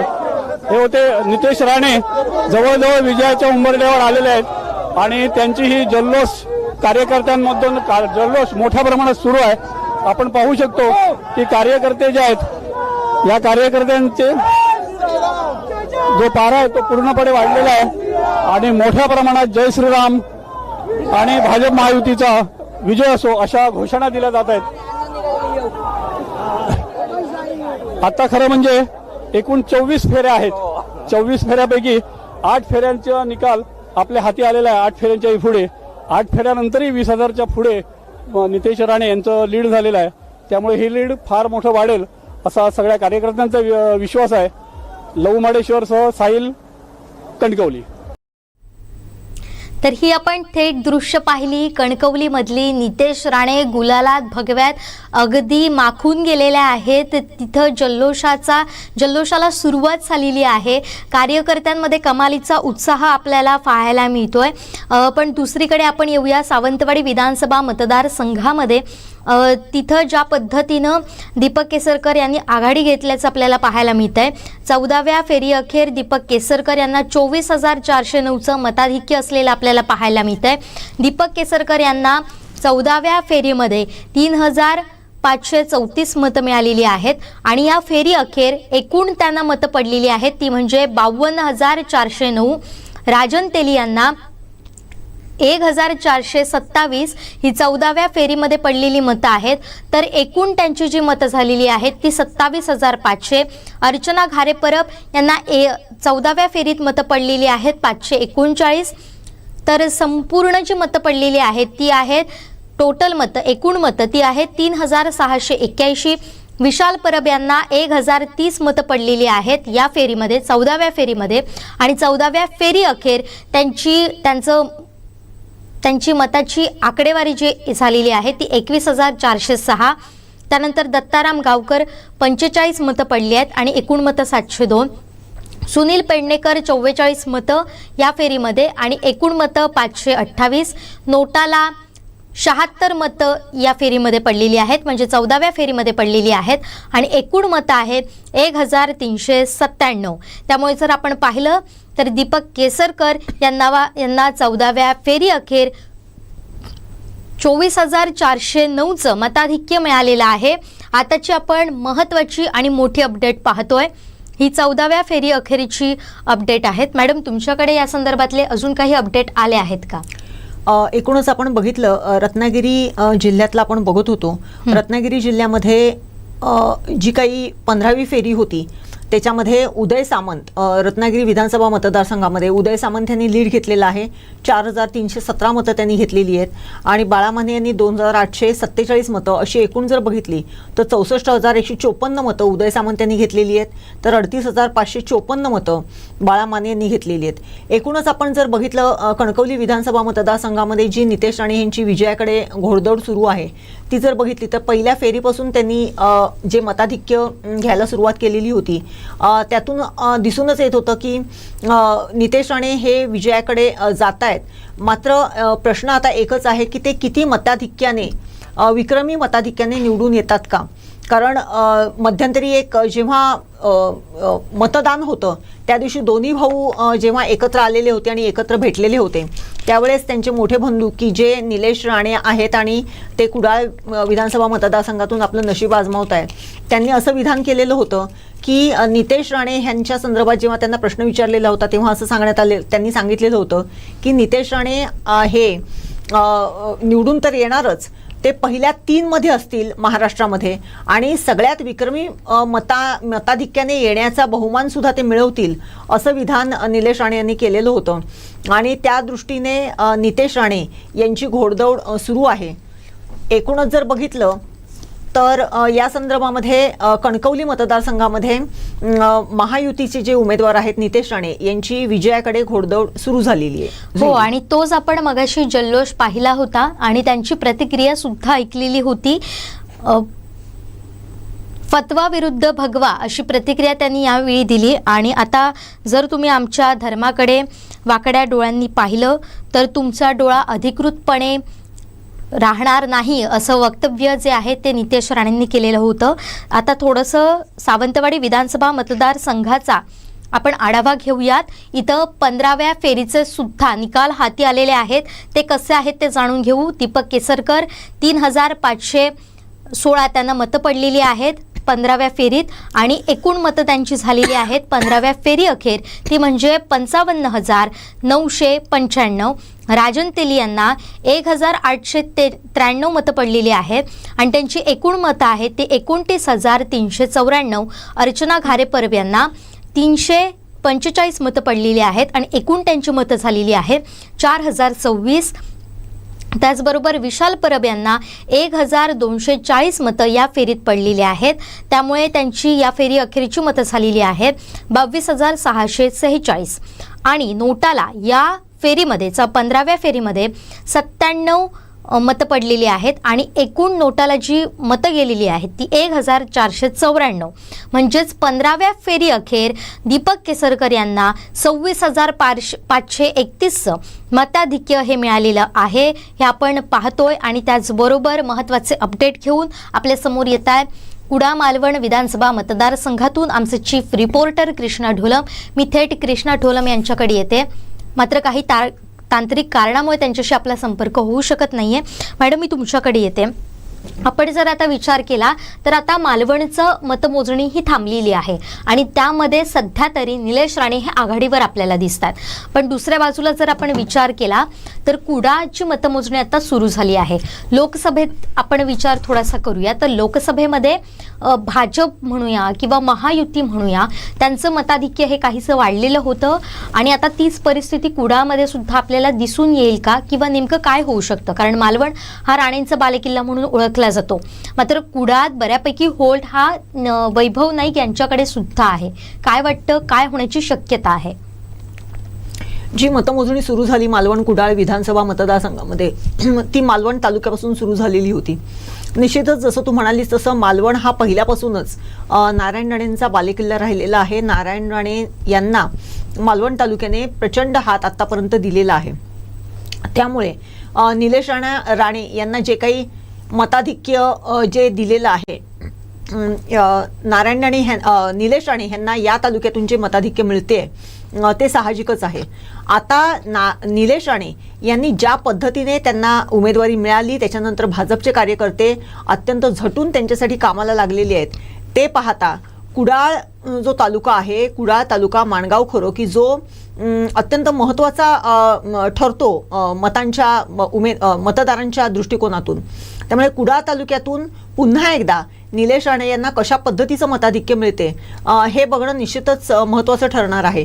परंतु त्याचबरोबर वैभव नाईक की जे 2 टर्म ह्या मतदारसंघामध्ये आमदार म्हणून राहिलेले आहेत त्यांचा घर टू घर डोर टू डोअर संपर्क असल्यामुळे कुडाळ तालुक्यामध्ये पर्टिक्युलरली माणगाव खोऱ्यामध्ये त्यांचा जो काही जनसंपर्क आहे किंवा त्यांचा जो काही मतदार आहे तो त्यांना कशा पद्धतीने हात देतो की माणगाव खोऱ्यामध्ये जसं इतर ठिकाणी आपण बघत आलेलो आहे तसं माणगाव खोऱ्यातल्या मतदारांनी देखील आपला जो काही मतांचा होरा आहे तो कुठे बदललेला आहे की कसा हे आपल्याला थोड्या वेळात समजणारच आहे.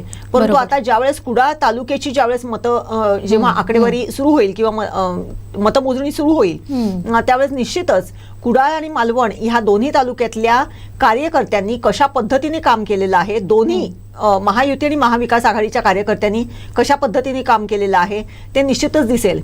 आणि पुन्हा एकदा लोकसभेमध्ये जो काही सातत्याने बोललं जाते की लोकसभेमध्ये कुडाळ मतदारसंघातून नारायण राणे यांना चांगलं मताधिक्य मिळालेलं होतं, तोच ट्रेंड ह्या वेळेस विधानसभा मतदार इलेक्शनच्या वेळेस तसाच राहतो की कसं हे आता आपल्याला कुडाळ तालुक्याच्या जे काय आपण मतमोजणी बघणार आहोत त्याच्यामधून निश्चितच समजणार आहे. आणि त्याच्यावरून हेही निश्चित होणार आहे की कुडाळ तालुक्यातला भाजपचा कार्यकर्ता हा कशा पद्धतीने त्याने काम केलेलं आहे आणि निलेश राणेंबरोबर त्यांच्या कार्यकर्त्यांनी कुडाळ तालुका हा कशा पद्धतीने पिंजून काढलेला आहे. एक महत्त्वाची अपडेट आली आहे. भरत गोगावले हे महाडमधून विजयी झालेले आहेत, शिंदे गटाचे ते आमदार आहेत. पुन्हा एकदा आपण म्हणूया की सहानुभूती हा फॅक्टर जो आहे तो इथेही चाललेला नाहीये. जी विभागणी झालेली आहे शिवसेनेची तोही फॅक्टर इथं चाललेला नाहीये. आणि दुसरीकडे शेखर निकम यांनी आघाडी घेतल्यानंतर महायुतीच्या समर्थकांनी जोरदार जल्लोष सुरू केलेला आहे.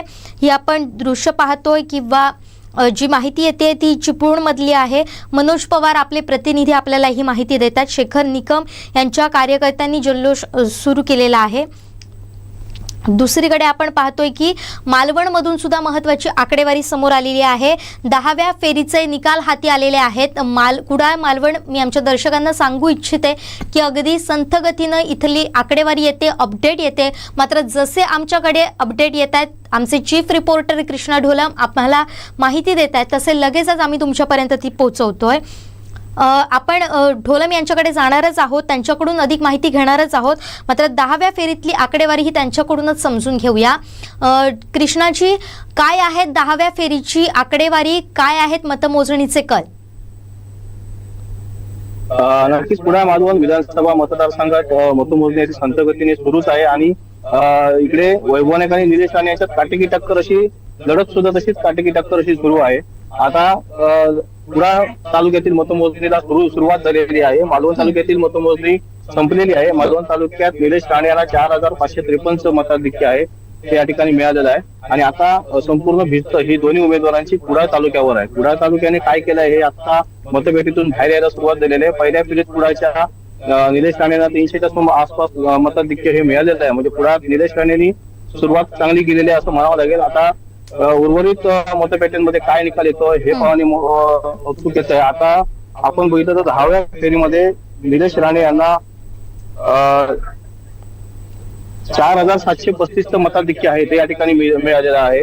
आता 11व्या फेरीचा निकाल काही वेळातच हाती येईल, पण सध्याच्या घडीला निलेश राणे हे आघाडीवर आहेत. आता वैभव नाईक हे मतमोजणी केंद्रात दाखल झालेले आहेत. काही वेळापूर्वी वैभव नाईक हे मतमोजणी केंद्रात दाखल झालेले आहेत.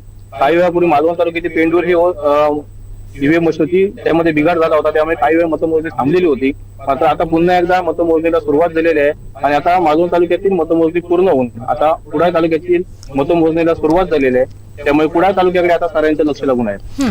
नक्कीच कृष्णा, आता ज्याप्रमाणे कुडाळ तालुक्याची मतमोजणी आता सुरू होणार आहे, एकूणच मालवण तालुका हा नेहमीच नारायण राणेंचा मताधिक्य देणारा तालुका राहिलेला आहे. कुडाळ तालुक्यामध्ये कशा पद्धतीचं वातावरण असेल असं तुला वाटते? कारण लोकसभा निवडणुकीच्या वेळेस ज्या पद्धतीचे कल कुडाळ विधानसभा मतदारसंघाकडून मिळालेले होते तसाच ट्रेंड यावेळेस या विधानसभा निवडणुकीच्या वेळेस राहील असं वाटते का? एकूणच कार्यकर्त्यांचा जल्लोष किंवा कार्यकर्त्यांचा उत्साह, भाजपच्या कार्यकर्त्यांचं बळ आणि निलेश राणे ॲज एक कॅन्डिडेट म्हणून कशा पद्धतीने त्यांचा प्रचार होतो आणि वैभव नाईक की जे गेले 2 टर्म इथे आमदारशिप करतायत, आमदार म्हणून वावरलेले आहेत आणि त्यांचा घरोघरी असलेला संपर्क हा त्यांना याच्यामध्ये बाजी मारून देऊ शकतो का? नक्कीच या मतदारसंघात आपण बघितलं तर वैभव नाईकांनी जे लोकसभेला जे विनायक राऊतांना मताधिक्य कमी मिळाले होते, 26,000च्या सुमारास लीड हे राणेंना म्हणजे मिळालेलं होतं भाजपला, ते वैभव नाईक वाढताना दिसत आहेत या मतदारसंघात. आणि काटेकी टक्कर अशी या मतदारसंघात लढाई सुरू आहे.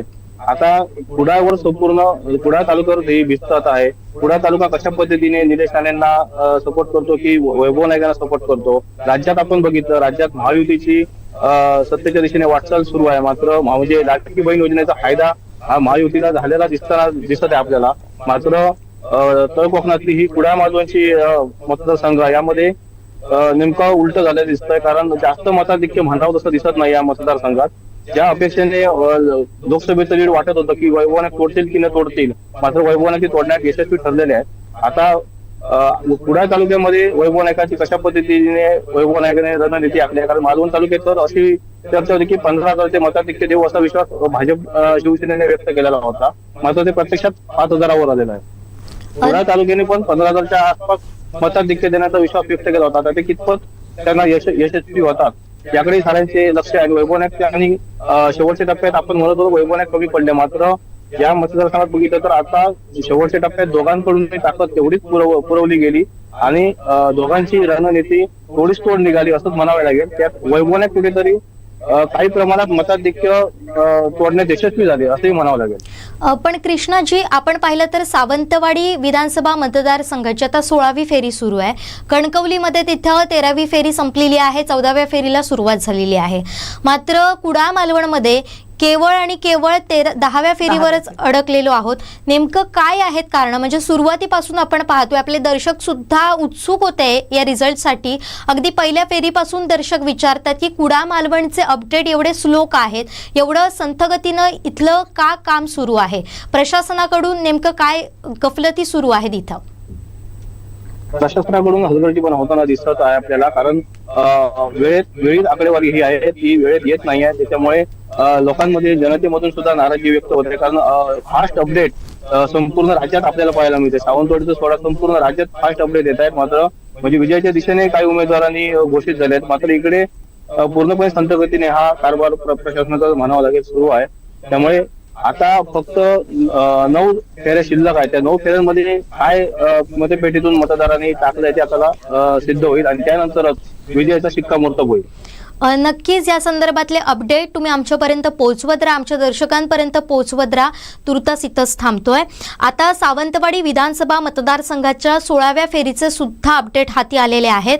दीपक केसरकर यांना 3,689 मतं ही 16व्या फेरीमध्ये पडलेली आहेत आणि त्यांची एकूण मतं 16व्या फेरी अखेर नंतर झालेली आहेत ती म्हणजे एकूण 60,614. तर राजन तेली यांना 2,015 मतं पडलेली आहेत आणि एकूण त्यांची जी मतांची बेरीज झालेली आहे ती आहे 31,409. अर्चना घारेपरव यांना 214 मतं पडलेली आहेत आणि एकूण मतं पडलेली आहेत 4,240. दुसरीकडे विशाल परब यांना 1,099 मतं पडलेली आहेत आणि एकूण मतदान त्यांना जे झालेलं आहे ते आहे 23,745. नोटाला 16व्या फेरीमध्ये 131 मतं पडलेली आहेत आणि एकूण मतं झालेली आहेत 1,625. म्हणजे कुठंतरी अपक्ष ही लीड खातातच आहेत आणि त्याचबरोबर नोटा सुद्धा इथं मोठ्या प्रमाणात आपल्याकडे मतं घेतोय.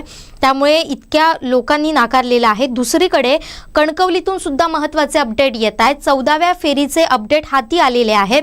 तर 14व्या फेरीमध्ये जर आपण पाहिलं तर नितेश राणे यांना 3,735 मतं पडलेली आहेत. संदेश पारकर यांना 1,409 मतं पडलेली आहेत. दुसरीकडे नोटाला इथं 28 मतं पडलेली आहेत आणि 14व्या फेरीनंतर जर आपण एकूण मतांची संख्या पाहिली तर नितेश राणे यांना जी मतं पडली ती एकूण 60,588. संदेश पारकर यांना 24,828 इतकी मतं पडलेली आहेत आणि नोटाला एकूण मतं इथं आहेत 493. त्यामुळे हे अपडेट फार महत्त्वाचे आहेत. दुसरीकडे नितेश राणे आहेत ते 34,760ची आघाडी घेत आघाडीवर असल्याचं आपल्याला पाहायला मिळतंय. आताची मोठी अपडेट आपण पाहतोय. मॅडम, आपल्याकडे काही रत्नागिरीचं सुद्धा अपडेट आहे. रत्नागिरी जिल्ह्यामध्ये आतापर्यंत बघतोय रत्नागिरी विधानसभा मतदारसंघ जो आहे तो कायमस्वरूपी उदय सामंत यांना लिडिंग राहिलेला आहे आणि त्यांचं जे मताधिक्य आहे ते वाढत चाललेलं आहे प्रत्येक फेरीगणिक. परंतु चिपळूण संगमेश्वर विधानसभा मतदारसंघ की जिकडे राष्ट्रवादी विरुद्ध राष्ट्रवादी अशी लढत आहे, तिथे आत्ताचे सिटिंग MLA शेखर निकम हे आपलं नशीब आजमावत होते. तर त्यांच्या अपोजिट अजित पवार गटाचे प्रशांत यादव हे उमेदवार राष्ट्रवादीचे होते आतापर्यंत जर बघितलं तर कुठेतरी शेखर निकम यांना कुठेतरी त्यांचं मताधिक्य घटत होतं, परंतु आत्ता 15व्या फेरी अखेर शेखर निकम यांना तब्बल 2585 मतांची आघाडी मिळालेली आहे. प्रशांत यादव यांना 2369 मतं 15व्या फेरीत पडलेली होती. शेखर निकम यांना 4675 मतं मिळालेली आहेत. आणि एकूणच जर बघितलं तर या मतदारसंघात देखील शेखर गोविंदराव निकम की जे आत्ताचे सिटिंग MLA आहेत आणि शेखर गंगाराम निकम असे अपक्ष उमेदवार, नामसाधर्म्य असलेला एक उमेदवार तिथे उभा केलेला होता. त्याला 121 मतं पडलेली आहेत आणि नोटा हे 85 मतं नोटाला मिळालेली आहेत. एकूणच जर बघितलं तर 15व्या फेरी अखेर शेखर निकम हे 2585 मतांनी आघाडीवर आहेत. आणि आत्ता जर बघितलं तर आघाडीच्या गोटामध्ये जी आहे ती शांतता पसरलेली आहे चिपळूण संगमेश्वर विधानसभा मतदारसंघात. तर युतीच्या गोटामध्ये जल्लोष सुरू झालेला आहे. एकूणच पहिल्यापासून जर बघितलं तर शेखर निकम हे कशा पद्धतीने या मतदारसंघामध्ये निवडणुकीला सामोरे जातात किंवा त्यांना कशा पद्धतीचं लीड मिळते हे अत्यंत उत्सुकता होती. आणि त्या पद्धतीने आता 15व्या फेरी अखेर शेखर निकम हे 2585 मतांनी आघाडीवरती आहेत. जुईली बरोबर. आणि त्याच पद्धतीनं आपण संपूर्ण राज्यभराचा जर विचार केला तर महायुतीच्या बाजूनं कुठेतरी पारडं झुकताना पाहायला मिळतंय. याचंच प्रतिक्रिया म्हणून एकंदरीत गोष्टी घडताना दिसतात आपल्याला राज्यभरातच. आणि भाजपचा जो स्ट्राईक रेट आहे तो आता 84% आहे. आणि अनेक बातम्या समोर येत आहेत त्या म्हणजे पुन्हा एकदा देवेंद्र फडणवीस यांच्या नेतृत्वावर शिक्कामोर्तब झाल्याचा. आणि दुसरीकडे असं देखील म्हटलं जातं, दरेकर यांची आपण मगाशी प्रतिक्रिया पाहिलेली होती, ती म्हणजे भाजपचाच CM होणार असं म्हटलं जातं आणि फडणवीस मुख्यमंत्री असतील हे सुद्धा ते म्हणतात. दुसरीकडे म्हस्के असं म्हणतात की एकनाथ शिंदे हे CM झाले पाहिजे. आणि एकंदरीत ज्या घटना घडताना आपल्याला पाहायला मिळत आहेत त्या कुठेतरी आता CM पदासाठी जोरदार रस्सीखेच सुरू झालेली आहे महायुतीमध्ये. नक्कीच. आता खरं तर गेल्या 2-3 दिवसांमध्ये जसा एक्झिट पोल आपण बघितला मतदान झाल्यानंतर, त्याचप्रमाणे मुख्यमंत्री पदाच्या शर्यतीमध्ये कोण राहू शकेल याच्यासाठी सुद्धा एक लेखाजोखा आपल्याकडे येत होता. आणि त्याच्यामध्ये सर्वाधिक 31% पसंती ही एकनाथ शिंदेने येत होती मुख्यमंत्री पदासाठी. त्याच्यानंतर ती पसंती होती ती ह्यांना होती, देवेंद्र फडणवीसांना होती. मात्र भाजप ज्या पद्धतीने ह्या कोकण बेल्टमध्ये लोकसभा निवडणुकीच्या वेळेस भाजपच्या चिन्हावरती, कमळ चिन्हावरती निवडणूक लढवली गेली आणि ती जिंकली सुद्धा. यावेळेस भाजपची फक्त एक सीट या पूर्ण कोकण बेल्टमध्ये होती. मात्र शिवसेना जी शिंदेसेना आहे ती युतीच्या माध्यमातून जरी तिचे उमेदवार इकडे लढत असले तरी भाजपने आपली संपूर्ण ताकद ही या संपूर्ण मतदारसंघांमध्ये लावलेली होती आणि त्याचा परिणाम आज आपण बघतोय. एकूणच जर बघितलं तर हा सगळा फक्त युती किंवा शिंदेसेनेचा उमेदवार की भाजपचा उमेदवार अशा पद्धतीने ह्या निवडणुकीकडे बघितलं जात नव्हतं. तर महायुतीच्या उमेदवाराच्या जास्तीत जास्त सीट येऊन देवेंद्र फडणवीस यांना मुख्यमंत्री करायचं हा जो काही एक ठाण सगळ्या ह्या महायुतीच्या कार्यकर्त्यांनी, महायुतीच्या सगळ्या पुढाऱ्यांनी जो घेतलेला होता ते जर बघितलं भाजपच्या सगळ्या लोकांमध्ये, भाजपच्या कार्यकर्त्यांमध्ये देवेंद्र फडणवीस हा त्यांच्या मनातला मुख्यमंत्री आहे असं जर बघितलं तर निश्चितपणे त्या दृष्टीने ही घोडदौड होते असं म्हटलं तर वावगं ठरणार नाही. कारण भाजपच्या जास्तीत जास्त, महायुतीच्या जास्तीत जास्त उमेदवारांना निवडून आणून भाजपचे मुख्यमंत्री म्हणून देवेंद्र फडणवीस यांना बसवायचं याच पद्धतीची काही नेत्यांची वक्तव्य आपण कालपासून बघतोय. आणि त्या दृष्टीनेच हा जो काही सगळा राजकीय जो काही प्रवास आहे तो पुढे जाताना आपल्याला दिसतोय. आणि आता सगळ्यात महत्त्वाचं म्हणजे अगदी कमी वेळेमध्ये सत्ता स्थापना करायची आहे. 26 तारखेला ही जी आहे आत्ताची टर्म, त्यांची टर्म या सरकारची संपणार आहे. त्यामुळे तोपर्यंत मुख्यमंत्री बसून आपलं सरकार स्थापन जर करायचं असेल तर ह्यांच्यामध्ये एकमत व्हायला पाहिजे. आणि ह्या एकमतासाठी आतापासूनच देवेंद्र फडणवीसांचं नाव हे पुढे केलं जात आहे आणि निश्चितपणे त्या दृष्टीने त्यांची घोडदौड सुरू आहे. नक्कीच त्याबद्दल आपण अधिक बोलणारच आहोत. मात्र आता येऊया कुडाळ मालवण विधानसभा मतदारसंघामध्ये. तिथं 11व्या फेरीचे अपडेट देखील हाती आलेले आहेत. 11व्या फेरीमध्ये निलेश राणे यांना 3881 81 मतं पडलेली आहेत. वैभव नाईक यांना 3788 मतं पडलेली आहेत. तर 11व्या फेरी अखेर मिळून एकूण मतं जी आहेत ती निलेश राणेंना पडलेली ती आहेत 41,568. तर दुसरीकडे वैभव नाईक यांना 36,740 मतं पडलेली आहेत. 11व्या फेरी अखेर 4,828 मतांनी निलेश राणे हे आघाडीवर असल्याचे आपल्याला पाहायला मिळतात. दुसरीकडे एकंदरीत या सगळ्या आत्तापर्यंतच्या मतदानाचा मतमोजणीचा आढावा घेतलेला आहे दैनिक कोकणसाचे संपादक संदीप देसाई यांनी. थेट जाऊया आणि पाहूयात नेमकं त्यांचं विश्लेषण काय आहे. सिंधुदुर्ग जिल्ह्यातील महत्त्वाच्या ज्या घडामोडी आहेत आणि अपडेट्स जे आमच्या हाती आलेले आहेत ते देत आहोत. संपूर्ण सिंधुदुर्ग जिल्ह्याचं चित्र जे आहे ते राणे पर्वाच्या दृष्टीने सुरू झालेलं आहे. कारण सिंधुदुर्ग जिल्ह्यामध्ये कणकवली आणि सावंतवाडी विधानसभा मतदारसंघामध्ये जे मताधिक्य आहे ते प्रचंड आहे. नितेश राणे 12व्या फेरी अखेर 30,437 इतकं मताधिक्य घेऊन या ठिकाणी मोठं लीड घेऊन या ठिकाणी निवडणुकीकडे विजयाच्या दृष्टीने वाटचाल करत आहेत. तर दीपक केसरकर यांचं सुद्धा 13व्या फेरी अखेर 20,376 इतकं मताधिक्य आहे. कुडाळमध्ये मात्र टफ फाईट चाललेली आहे. कुडाळमध्ये 8व्या फेरीचा निकाल आपल्या हाती आलेला आहे आणि कुडाळमध्ये 3,557 जी मतं आहेत ती या ठिकाणी निलेश राणेंना आघाडीवर आहेत. सुरुवातीपासून कुडाळ विधानसभा मतदारसंघामध्ये जी आपण लढत आणि मताधिक्य पाहिलं, मतमोजणीला सुरुवात झाली. कुडाळमधील मतमोजणी ही अतिशय धीम्या गतीने या ठिकाणी सुरू आहे आणि कुडाळ विधानसभा मतदारसंघात जी आपण संपूर्ण मताधिक्य आणि मतमोजणीची आकडेवारी पाहतोय ती सुरुवातीपासून वैभव नाईक काही फेऱ्यांमध्ये लीड घेत आहेत, निलेश राणे काही फेऱ्यांमध्ये लीड घेत आहेत. मात्र आत्ता 8व्या फेरी अखेर जवळपास 56,000 मतांची मतमोजणी जी आहे ती कुडाळ विधानसभा मतदारसंघाची पूर्ण झालेली आहे. यामध्ये 30,544 इतकी मतं जी आहेत ती निलेश राणेंना पडलेली आहे आणि वैभव नाईक यांना 26,987 मतं आहेत. कुडाळ विधानसभा मतदारसंघात 8व्या फेरी अखेर 3,557 मतांचं मताधिक्य आहे ते या ठिकाणी निलेश राणे यांना आहे. सावंतवाडी विधानसभा मतदारसंघाची जी निवडणूक झालेली होती संपूर्ण हाय व्होल्टेज ड्रामा होता, चौरंगी लढत होती. सगळ्यांना वाटत होतं की या ठिकाणी जी फाईट होते त्या फाईट अखेर 4 ते 5 हजारांच्या मताधिक्याने जो उमेदवार आहे तो विजयी होईल. मात्र आत्ता जी आपण परिस्थिती पाहतोय 13 फेऱ्यांची मतमोजणी आहे ती पूर्ण झालेली आहे.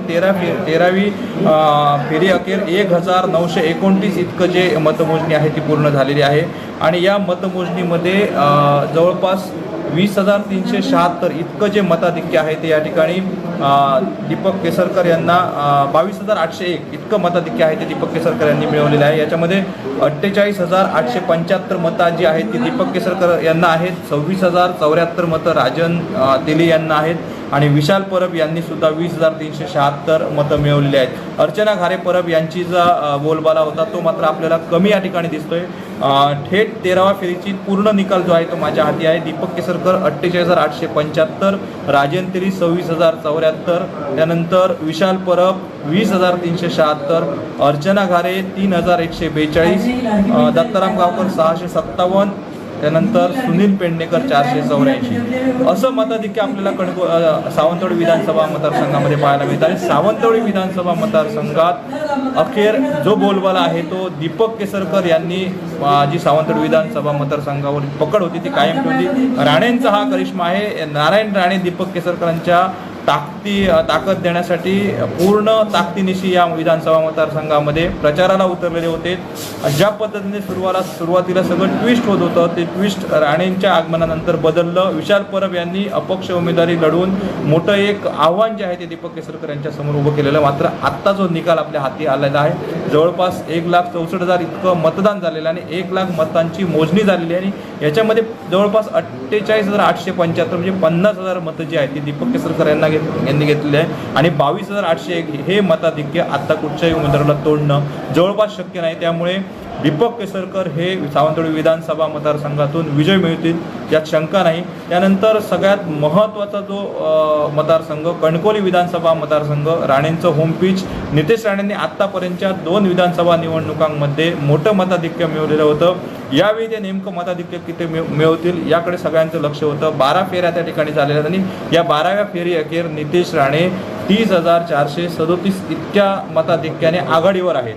याचाच अर्थ असा होतो की जो बालेकिल्ला सिंधुदुर्ग शिवसेनेकडे होता तो पुन्हा एकदा राणेंनी काबीज करण्याकडे वाटचाल सुरू केलेली आहे. जरी निलेश राणे हे आत्ता त्या ठिकाणी काहीशा मताधिक्याने पुढे असले तरी अजूनही बरीचशी मतमोजणी व्हायची आहे. कुडाळ विधानसभा मतदारसंघाची जी मतमोजणी होते ती अतिशय धीम्या गतीने होते. मात्र 2 विधानसभा ज्या आहेत सिंधुदुर्ग जिल्ह्यातील या ठिकाणी राणेंचा करिश्मा दिसला. नितेश राणे हे प्रचंड आघाडीने पुढे आहेत, तर त्याच पद्धतीने दीपक केसरकर हे सुद्धा मोठ्या आघाडीवर आहेत. आत्तापर्यंत जवळपास 13 ज्या फेऱ्यांची मतमोजणी आहे ती पूर्ण झालेली आहे आणि यामध्ये दीपक केसरकर आहेत ते प्रचंड आघाडीवर आहेत. जवळपास 22,801. आत्तासुद्धा 14व्या फेरीचा जो निकाल आहे तो इथले निवडणूक निर्णय अधिकारी हेमंत निकम यांनी जाहीर केलेला आहे. या फेरीतसुद्धा दीपक केसरकर यांना मताधिक्य आहे. त्यामुळे एकूणच सिंधुदुर्गचा जर रणसंग्राम पाहिला, ज्या पद्धतीने ठाकरे राणेंना कोंडीत पकडण्यासाठी सुरुवातीपासून या विधानसभेच्या निवडणुकीत सिंधुदुर्गात राहिले आणि सिंधुदुर्गात एक जोरदार या ठिकाणी जाहीर प्रचार त्यांनी केलेला होता.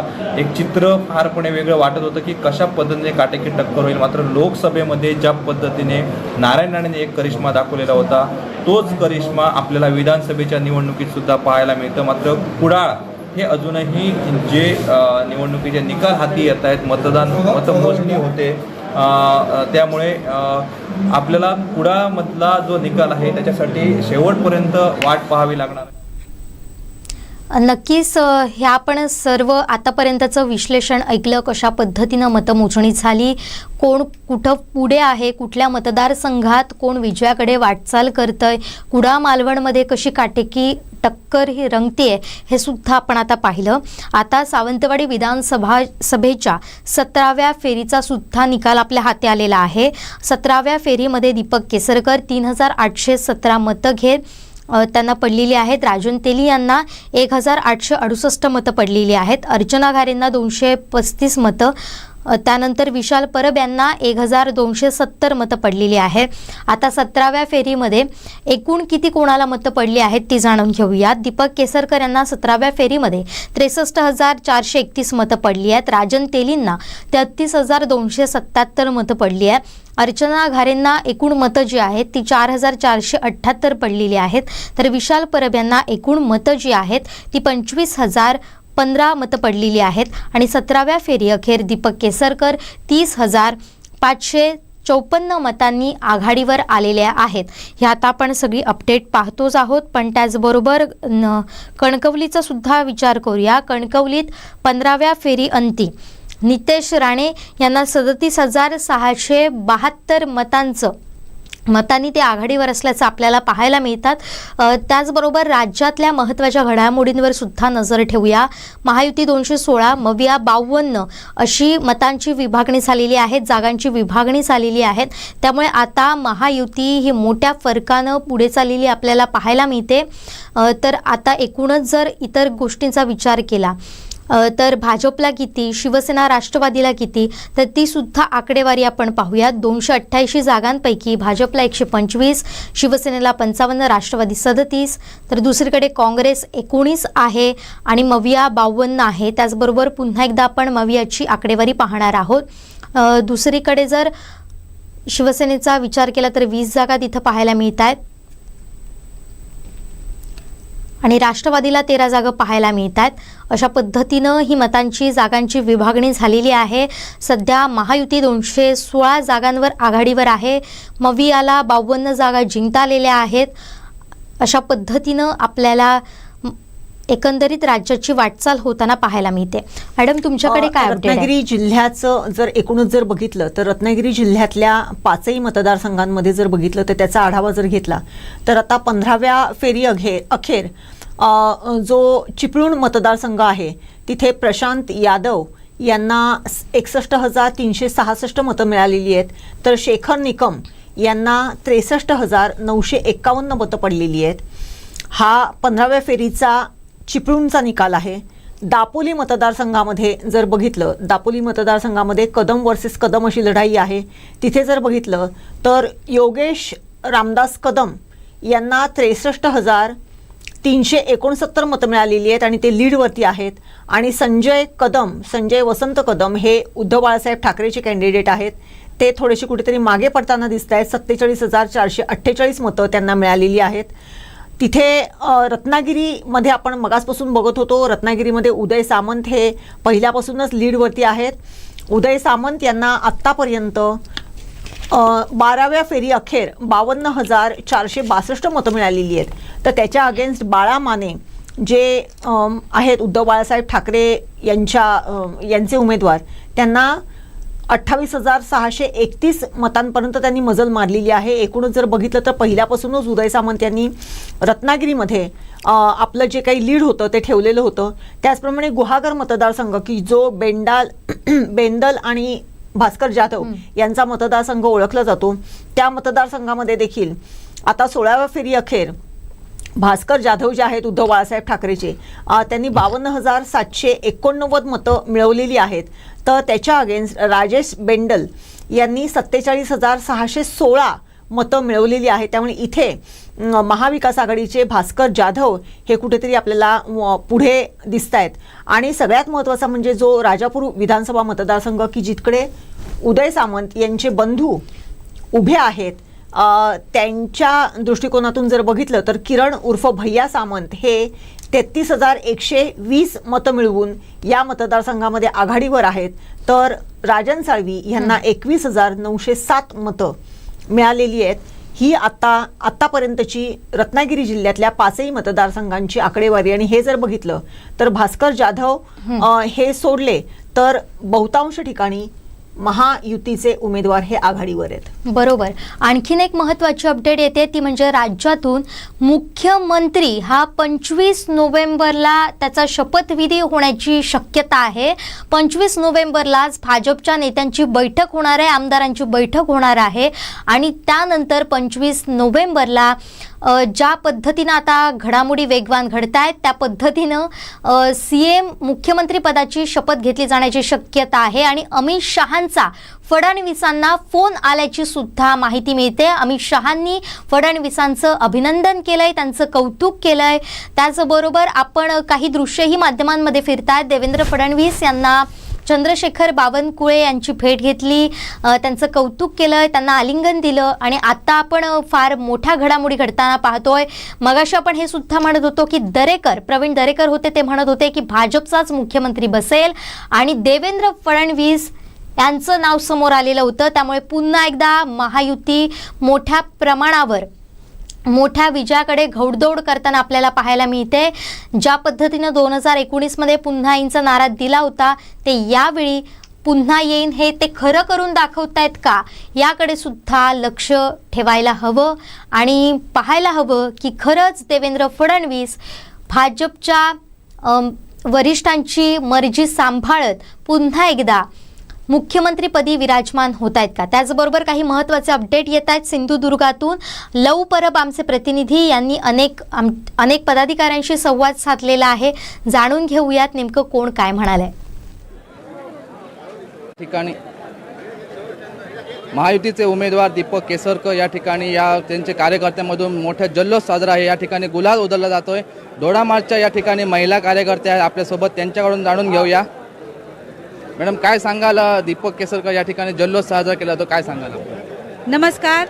महायुतीचा विजय हा आम्हाला नक्कीच माहीत होता, कारण जे भाईंचे काम आणि ह्याच्यात महिलांचा खूप मोठा वाटा आहे. कारण त्यांना लाडकी बहीण योजना पाहिजे, लोकांनी त्यांना म्हणजे खूप सारं पैशांचं हे दाखवलेलं, आमिष दाखवलं, पण त्यांच्याने ते नाकारून आमच्या महायुतीच्या मागे राहिल्या. आणि भाईंचंच काम, महायुतीचं काम हेच लोकांना किंवा जनतेला पाहिजे होतं. आम्ही 70%चं म्हणजे बाईट देताना हे दिलेलं 70% क्रॉस करून 70%हून बाहेर आम्हाला मतदान भेटलेलं आहे. आणि आज म्हणून आम्ही हा जल्लोष मोठ्या खुशीने आम्ही म्हणजे सेलिब्रेट करतो. दोडामार्चमधून किती टक्के लीड मिळेल? दोडामार्च 70%च्या बाहेर गेलेला आहे असं आम्हाला वाटतं. आणि तसं अजूनपर्यंत अंदाज आम्हाला भेटला नाही आहे. पण ज्या फेरी गेल्या आता 12, 13, 14 ते भाईच म्हणजे 1,000हून जास्त त्यांच्यापेक्षा मतांनी जास्त आहे. मॅडम, काय सांगाल जल्लोष? नमस्कार. माननीय दीपक भाई केसरकरने आमच्या दोडामार्ग तालुक्यात मोठ्या प्रमाणात विकास कामं केली, त्यामुळे भाईंना मोठ्या मताधिकाऱ्याने मतं मिळवून दिली. एवढंच. आणि भाई आपल्यासोबत अजूनही काही कार्यकर्ते आहेत, महिला कार्यकर्ते आपल्यासोबत. झोळमे या गावच्या सरपंच विशाखा नाईक आहेत. मॅडम, काय सांगाल, कशा प्रकारे या ठिकाणी जल्लोष साजरा केला जातो? आम्हाला पहिल्यांदा खात्रीच होती की फक्त भाईच येणार आहेत. कोणी किती पण नाद करू दे, पण नाद हा फक्त भाईंचाच असणार आहे सावंतवाडी. दोडामार्ग तालुक्यातून किती टक्के मतदान भाईंना मिळेल? जास्तीत जास्त होईल 80 पर्यंत होईल. आपल्यासोबत कुडाशे गावच्या सरपंच पूजा देसाई मॅडम आहेत. मॅडम, काय सांगाल या ठिकाणी कसा उत्साह साजरा केला जात आहे? आम्हाला पण माहिती होतं भाईंचीच येणार आहे सीट, त्यामुळे आम्ही म्हणजे 100% आम्हाला माहितीच होतं आणि आमचा त्यांना पूर्ण सपोर्ट आहे. आमच्या तालुक्यातनं तर त्यांनी भरघोस निधी दिलेला आहे, त्यामुळे असं सर्व तालुकावासी आम्ही त्यांच्यासोबत आहोत. लाडकी बहीण जी योजना आहे सरकारची, या लाडक्या बहिणीचा फायदा दीपक केसरकर झाला असं म्हणाल का तुम्ही? हो, नक्कीच. लाडक्या बहिणीचा फायदा हा दीपक भाईंना झालेलाच आहे, कारण लाडके बहीण योजना ह्यापूर्वी कधी कोणी कुठच्याच म्हणजे सरकारने स्थापन केली नव्हती. यांनी जे केली त्याच्यामुळे यांना बऱ्यापैकी फायदा झालेला आहे या गोष्टीचा. नक्कीच लाडक्या बहिणीचा फायदा ह्या दीपक भाईंना झालेला असं यांचं म्हणणं आहे. आपल्यासोबत अजूनही काही पदाधिकारी या ठिकाणी आहेत. सरपंच सेवा संघटनेचे जिल्हाध्यक्ष प्रवीण गवस आहेत. गवसजी, काय सांगाल कशा प्रकारे या ठिकाणी जल्लोष साजरा केला जात आहे? जल्लोष म्हणजे गुलाल उधळण्याची वेळ आमचीच होती आणि दीपकभाई निवडून येणार हे 100% होतं. दोडामार्ग तालुक्यामधून मोठं मताधिक्य या ठिकाणी दीपकभाईंना मिळणार आहे. त्यांनी केलेल्या विकास कामांच्या जोरावर आज या ठिकाणी युवाई सगळी या ठिकाणी आमच्या सोबत होती, आता पण आहे आणि निश्चित स्वरूपामध्ये दीपकभाई मोठे मताधिक्याने या ठिकाणी निवडून येणार आहे. दोडामार्गमधून कितीचं लीड दीपकभाईंना मिळेल? दोडामार्गमधून जवळ ते 8 ते 9 हजाराचं लीड या ठिकाणी दीपकभाईंना मिळणार आहे. आपल्यासोबत अजूनही काही कार्यकर्ते आहेत, त्यांच्याकडे आपण जाऊया. आपल्यासोबत शैलेश दळवे आहेत. दळवे साहेब, काय सांगाल किती टक्के दोडामार्ग तालुक्यातून दीपकभाईंना लीड मिळेल? दीपकभाईंना माझ्यामध्ये दोडामार्ग तालुक्यामध्ये टोटल मतदान 15,000च्या आसपास होईल. साधारण 7 ते 8 हजाराचं लीड दोडामार्ग तालुक्यातून मिळेल. आणि या निमित्ताने मी एवढं सांगू इच्छितो की हा विजय हा सर्वसामान्य महायुतीच्या सर्वसामान्य कार्यकर्त्यांचा विजय आहे. तसेच नारायणराव राणेसाहेब, नितेश राणेसाहेब, निलेश राणेसाहेब आणि दीपकभाई केसरकर यांनी जो एकत्र येऊन जे विकासाचं जे पर्व चालू केलेलं आहे जिल्ह्यामध्ये, त्याचा हा विजय आहे. आणि नारायण राणेसाहेब हे आपल्या राजकारणामधले सचिन तेंडुलकर आहेत आणि दीपकभाई हे महेंद्रसिंग धोनी आहेत आणि दोघेही मिळून हा विकासाचा वर्ल्ड कप जिल्ह्यासाठी नक्कीच जिंकतील अशी मला खात्री आहे. महाविकास आघाडीचे उमेदवार राजन तेली यांनी म्हटलं होतं की दीपक केसरकर यांना दोडामार्ग तालुक्यातील किंवा सावंतवाडी मतदारसंघातील जनता ही त्यांना त्यांची जागा दाखवेल असं त्यांनी वक्तव्य केलं होतं. या संदर्भात निंबाळकरजी काय सांगाल आपण? बरोबर आहे, त्यांनी जे वक्तव्य केलं होतं ते अगदी बरोबर आहे. दीपकभाईंची जागा कुठं आहे हे आता त्यांना मला वाटतं लक्षात आलेलं असेल, कारण विरोधकांनी ठरवलं म्हणून कुणाच्या मनातनं कुणाला काढून टाकू शकत नाही. दीपकभाई हे व्हिजन असलेलं नेतृत्व आहे, शांत आणि संयमी त्यांचा स्वभाव जो आहे हा सावंतवाडीचा चेहरा आहे, लक्षात घ्या, सावंतवाडी विधानसभा मतदारसंघाचा.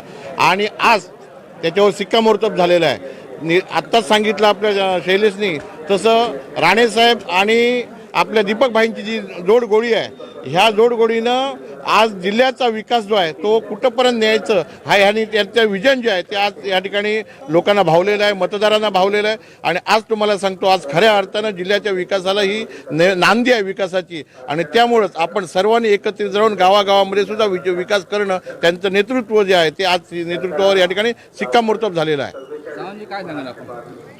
या ठिकाणी ज्या शिंदे आणि भाजप सरकारच्या माध्यमातून ज्या विविध घटकापर्यंत विकास योजना राबवल्या, त्या विकास योजनेचा परिपाक म्हणून हा विजय या ठिकाणी मिळालेला आहे. आणि आमचे युतीचे जे सर्व कार्यकर्ते आहेत त्यांनी अतोनात मेहनत घेतली आणि ते अतोनात मेहनतीचं फळ म्हणून आज दीपकभाई या ठिकाणी चांगल्या लीडने या ठिकाणी विजयी होत आहेत. आणि दोडामार्ग तालुक्यातून सुद्धा 8 ते 9 हजाराचं लीड हे दीपकभाईंना निश्चित मिळेल याची आम्हाला खात्री आहे. नक्की दोडामार्ग तालुक्यातून 7 ते 8 हजाराचं लीड हे दीपक भाईंना मिळेल. आणि दोडामार्ग तालुक्यामध्ये केलेला विकासाची नांदी ही नक्कीच दीपक भाईंना याचा फायदा मिळेल आहे. आणि विरोधक आहे यांनाही या जनतेने त्यांना जागा त्यांची दाखवलेली आहे असं ते म्हणत आहेत. तर कोकण 7 लाईव्हसाठी लहू परब, सावंतवाडी. तर या महायुतीच्या पदाधिकाऱ्यांच्या आपण प्रतिक्रिया सुद्धा ऐकल्यात. तर 18व्या फेरीचे सुद्धा निकाल आपल्या हाती आलेले आहेत. दीपक केसरकर यांना एकूण मतं जी आहेत ती 66,642 मतं पडलेली आहेत. राजन तेलींना 34,559 मतं पडलेली आहेत. विशाल परब यांना 27,043 मतं पडलेली आहेत. अर्चना घारेंना एकूण मतं जी आहेत ती 4,725 पडलेली आहेत. मताधिक्य जे आहे केसरकरांचं ते 18व्या फेरीत सुद्धा 2,000 वाढले. 32,083 मताधिक्य त्यांना मिळालेलं आहे. तर दुसरीकडे 16व्या फेरीचे सुद्धा आकडेवारी आलेली आहे. इथं नितेश राणेंना 69,317 मतं पडलेली आहेत. संदेश पारकर यांना 28,179 मतं पडलेली आहेत. त्यामुळे नितेश राणेंचं लीड जे आहे ते 41,138 आहे. दुसरीकडे कुडाळ मालवणमधून सुद्धा महत्त्वाची आकडेवारी हाती येते. त्यामध्ये निलेश राणे यांना 13व्या फेरीमध्ये 4,406 मतं पडलीत. वैभव नाईक यांना 3,762 मतं पडली आहेत. तर तिसऱ्या फेरीत एकूण जी मतं आहेत निलेश राणेंची ती आहेत 49,795. वैभव नाईक यांना 44,194 आणि 13व्या फेरी अखेर नितेश राणेंना जे मताधिक्य आहे ते 5,601 आहे. अशा प्रकारे ही संपूर्ण आकडेवारी झाली. त्याचबरोबर 19व्या फेरीचे सुद्धा सावंतवाडी विधानसभा मतदारसंघाचे अपडेट हाती आलेले आहेत. त्यामध्ये दीपक केसरकर यांना 19व्या फेरीत 3,287 मतं पडलीत. एकूण त्यांची मतं आहेत 69,929. राजन तेली यांना 1,170 मतं पडलेली आहेत. तर त्यांची एकूण मतं झालेली आहेत ती 35,729. दुसरीकडे अर्चना घारे परब यांना 340 मतं पडलेली आहेत 19व्या फेरीत. त्यामध्ये एकूण त्यांची मतांची जी बेरीज आहे ती जातीय 5,065ला. विशाल परब यांना 19व्या फेरीत 13,034 मतं पडलेली आहेत आणि त्यांचं लीड काहीसं वाढलंय. 28,377 त्यांची बेरीज होते. नोटामध्ये 96 तर एकूण नोटाला जे मताधिक्य आहे ते 1,924 आहे. 19व्या फेरी अखेरची ही सगळी गणितं आपण बघतोय. दीपक केसरकर हे 34,200 मतांनी आघाडीवर आहेत. 19व्या फेरीत सुद्धा त्यांची मताधिक्य हे वाढलेलं आहे. आणि समोरची आपण ही थेट दृश्य पाहतोय ती आहेत कुडाळ मालवणमधील. तिथं निलेश राणे यांच्या विजयाचा जल्लोष होताना आपल्याला पाहायला मिळतोय. मॅडम, नक्कीच एकूण जर बघितलं ज्या पद्धतीने नितेश राणे यांनी लीड घेतलेलं आहे ते जर बघितलं तर त्यांची विजयाकडे ही घोडदौड सुरू झालेली आहे. पहिल्या फेरीपासूनच त्यांनी तसं लीड घ्यायला सुरुवात केलेली होती आणि जुईली तिथे कणकवलीमध्ये सकाळपासूनच नितेश राणे यांच्या विजयाच्या रॅलीसाठी विजयाच्या मिरवणुकीसाठी तयारी करण्यात आलेली होती. नितेश राणे हे आमदार म्हणून ज्या वेळेस तिसरा म्हणजे हॅट्रिक ते साधणार आहेत आणि अशा पद्धतीने जर बघितलं तर सकाळपासून कार्यकर्त्यांचा फार मोठा जल्लोष आपण कणकवली निवडणूक मतमोजणी केंद्राच्या बाहेर बघतोय. एकूणच कणकवली विधानसभा मतदारसंघामध्ये जल्लोषी असं वातावरण आहे. आत्ताच त्यांनी जी काही बाईट दिलेली होती त्याच्यामध्ये सुद्धा त्यांना विचारलेलं होतं त्याप्रमाणे त्यांनी जो काही हिंदुत्वाचा मुद्दा नितेश राणे यांनी हिंदुत्वाचा मुद्दा जो चालवलेला होता यावेळेस ह्या मतदारसंघामध्ये त्याला कुठेतरी इथल्या मतदारांनी साथ दिलेली आहे आणि त्यांनी त्यांच्या बाईटमध्ये सुद्धा तशा पद्धतीचं वक्तव्य केलेलं आहे. आणि आपण जर बघितलं तर भाजपची पूर्ण ताकद त्यांच्या पाठीशी तितक्याच सक्षमपणे उभी राहिलेली आहे. भाजपच्या प्रत्येक प्रतिनिधीने प्रत्येक कार्यकर्त्याने त्यांच्यासाठी काम केलेलं आहे आणि हे जर बघितलं तर त्याचं पर्यवसन आपण जे बघतोय की पहिल्या फेरीपासून नितेश राणे यांना जो काही मताधिक्य मिळतंय प्रत्येक फेरीमध्ये त्याच्यामध्ये दिसून येतंय. तिथे संदेश पारकर यांनी देखील त्यांच्या परीने त्यांना चांगली टफ फाईट देण्याचा प्रयत्न केलेला आहे.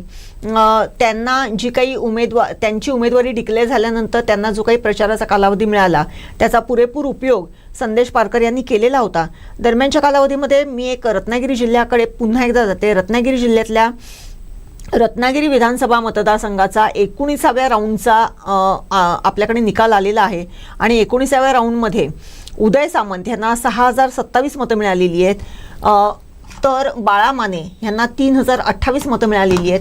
एकूणच जर बघितलं तर उदय सामंत यांना आतापर्यंत 82,247 मतं मिळालेली आहेत तर बाळा माने यांना 50,529 मतं मिळालेली आहेत. एकूणच रत्नागिरी विधानसभा मतदारसंघामध्ये जो काही ट्विस्ट झालेला होता त्याच्यामध्ये उदय सामंत यांनी बाजी मारल्याचं आपल्याला दिसून येतंय आणि पुढच्या काही थोड्या ज्या काही मोजक्या फेऱ्या शिल्लक राहिलेल्या आहेत त्याच्यामध्ये उदय सामंत आपला काय करिश्मा दाखवणार आहेत या संदर्भात निश्चितच आपण बघणार आहोत. इकडे कुडाळ मालवण मतदारसंघाचं जर बघितलं तर कुडाळ मालवण मतदारसंघामध्ये आता जे काही निलेश राणेंनी जे मताधिक्य आहे ते जवळजवळ 4,000चं मताधिक्य त्यांना मिळालेलं आहे. निलेश राणे यांना 5,601 मतांनी निलेश राणे हे आघाडीवर आहेत. आता कुडाळ तालुक्यातल्या ज्या काही मतयंत्र आहेत त्याची मतमोजणी सुरू आहे. त्यामुळे कुडाळ तालुक्यामधल्या ह्या गावांनी निलेश राणे यांना या ज्या काही आतापर्यंतची जी काही यंत्र उघडलेली आहेत आणि हे जे काही मतं त्याच्या पेटूतून बाहेर पडलेली आहेत त्याच्यामध्ये असंच दिसून येत आहे की निलेश राणे यांना याच्यामध्ये लीड मिळते. परंतु जरी असं असलं तरी अजूनही कुडाळ मालवण मतदारसंघामध्ये अशी काटेकी टक्कर आहे. लीड हे जे काय आहे ते हे निलेश राणे हे लीड असंच कायम ठेवतात की त्यांना कुठे या पुढच्या मतफेऱ्यांमध्ये कुठे त्यांना ब्रेक बसेल हे निश्चितच आपल्याला पुढे बघायचं आहे. आत्ता तरी निलेश राणे हे 5,601 मतांनी आघाडीवर आहेत. आणि सावंतवाडी मतदारसंघाचं जर बघितलं तर सावंतवाडी मतदारसंघात देखील पहिल्यापासून दीपक केसरकर यांनी लीड घेतलेलं होतं.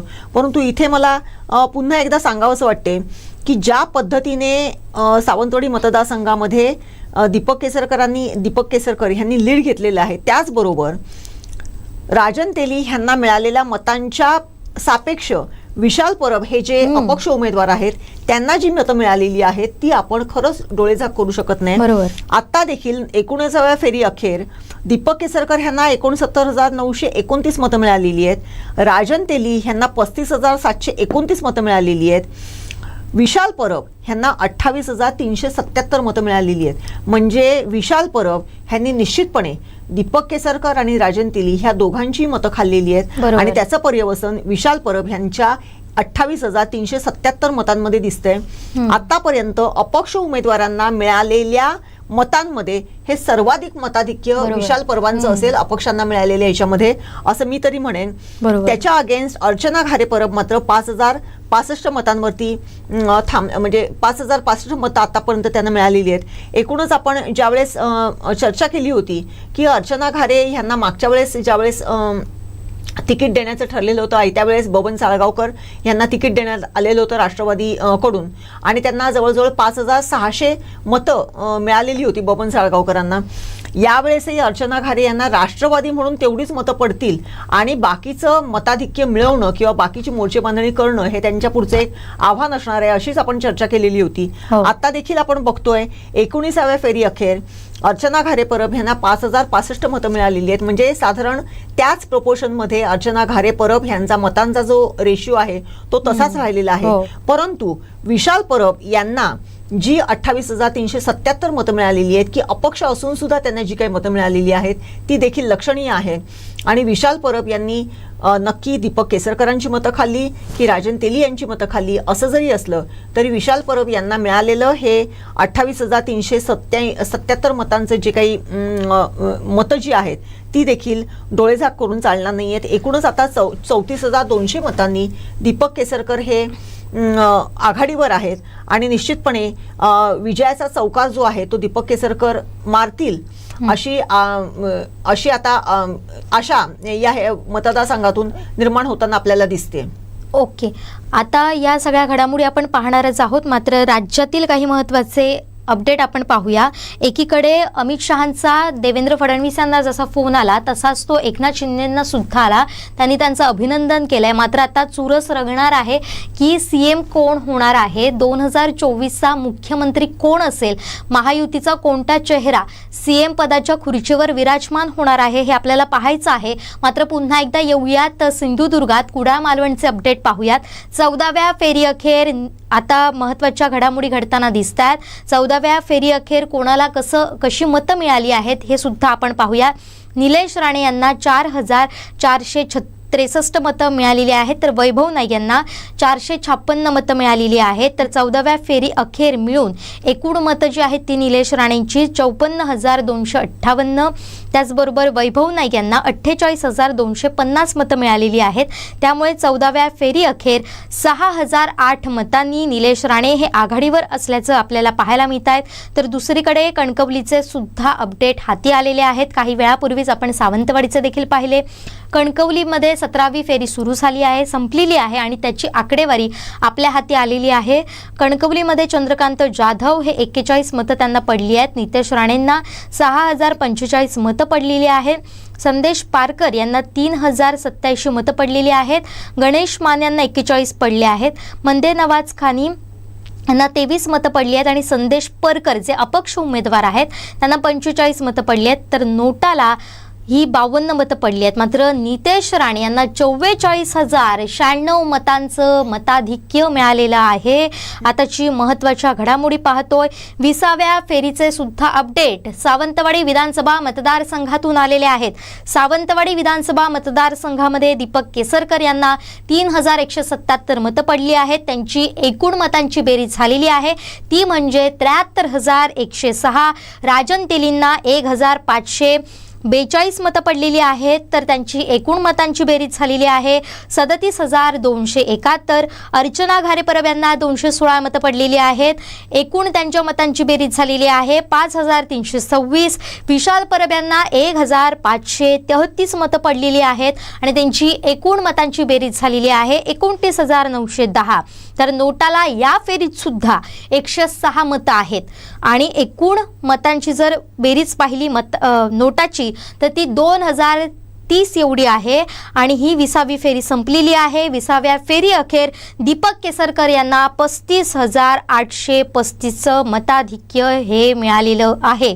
आताची महत्त्वाची अपडेट आपण पाहतोय, महत्त्वाच्या घडामोडी आपण पाहतोय. त्याचबरोबर कुडाळ मालवण विधानसभा मतदारसंघातून देखील महत्त्वाच्या घडामोडी हाती आलेल्या आहेत. कुडाळ मालवण मतदारसंघात एकूण 1,671 टपाली मतपत्रिकेपैकी 147 मतं बाद झाली आहेत. तर 1,524 मतं वैध ठरलेली आहेत. दुसरीकडे त्यामध्ये निलेश राणे यांना 662 मतं मिळाली आहेत. तर वैभव नाईक यांना 830 मतं मिळालेली आहेत. याचा सुद्धा परिणाम या मतावर होण्याची शक्यता आहे. अजूनही कुडाळ मालवण विधानसभा मतदारसंघातील ट्विस्ट आपल्याला संपताना दिसत नाहीये. आत्ता जी आकडेवारी आपण पाहिली त्यामध्ये निलेश राणे यांना टपाली म्हणजे पोस्टल मतांमध्ये निलेश राणे हे पिछाडीवर आहेत. तिथं वैभव नाईक आघाडीवर आहेत. निलेश राणे यांना टपाली मतं जी आहेत ती 662 मिळालेली आहेत. तर वैभव नाईक यांना 830 मतं मिळालेली आहेत. आताची महत्त्वाची अपडेट आपण पाहतोय. या मतांचा सुद्धा परिणाम या निकालावर दिसण्याची शक्यता आहे. दुसरीकडे आपण जर विचार केला तर अगदी काही फेऱ्यांमध्ये जी आत्तापर्यंतची फेरी झालेली होती, 14वी फेरी झालेली होती, त्यामध्ये जर आपण पाहिलं तर निलेश राणे हे 6,008 मतांनी आघाडीवर आहेत. तिथं 14व्या फेरी अखेर निलेश राणे यांना 54,258 मतं मिळाली. वैभव नाईक यांना 48,250 मतं मिळाली आहे आणि त्यामध्ये निलेश राणे आघाडीवर होते. तर टपाली मतांचा आता यावर कितपत परिणाम होणार आहे ते सुद्धा आपल्याला पाहायचं आहे. पुढच्या ज्या फेरी आपल्या समोर येणार आहेत त्यांचे जे निकाल समोर येणार आहेत ते सुद्धा महत्त्वपूर्ण ठरतील. विजयाकडे कोण जातंय, विजयावर शिक्कामोर्तब कोण करतंय, वैभव नाईक आपली हॅट्रिक करणार आहेत का की निलेश राणे नवा इतिहास रचणार आहेत हे आपल्याला अगदी काही वेळातच समजून येणार आहे. तर दुसरीकडे निलेश राणे यांनी 14व्या फेरी अखेर 6,008चं मताधिक्य घेतलं. अजूनही 6 फेऱ्या शिल्लक आहे. कुडाळ मालवण मतदारसंघामधील महायुतीच्या कार्यकर्त्यांनी मात्र फटाक्यांची जोरदार आतिषबाजी जी आहे ती सुरू केलेली आहे. कुडाळचे आपण अपडेट पाहतोय आणि महत्त्वाची अपडेट येते आहे सावंतवाडी विधानसभा मतदारसंघातून. सावंतवाडी विधानसभा मतदारसंघात महायुतीचे उमेदवार दीपक केसरकर यांचं आगमन झालेलं आहे. महत्त्वाच्या घडामोडी, महत्त्वाचे अपडेट आपण पाहतोय. आता जी मतमोजणी आहे ती अगदी निर्णायक क्षणावर येऊन पोहोचलेली आहे. नेमकं काय घडतंय सिंधुदुर्गात याची उत्सुकता सगळ्यांना लागून आहे. वेगवेगळे ट्विस्ट येताना आपल्याला पाहायला मिळतात. तिथं कणकवली मतदारसंघामध्ये नितेश राणे यांची जोरदार घौडदौड सुरू असलेली पाहायला मिळते. दुसरीकडे सावंतवाडी विधानसभा मतदारसंघामध्ये दीपक केसरकर यांचं मताधिक्य जे आहे ते क्षणोक्षणी वाढताना आपल्याला पाहायला मिळतंय. मात्र राजन तेली आणि विशाल परब यांच्यामध्ये चुरस चुरस रंगताना आपल्याला पाहायला मिळते.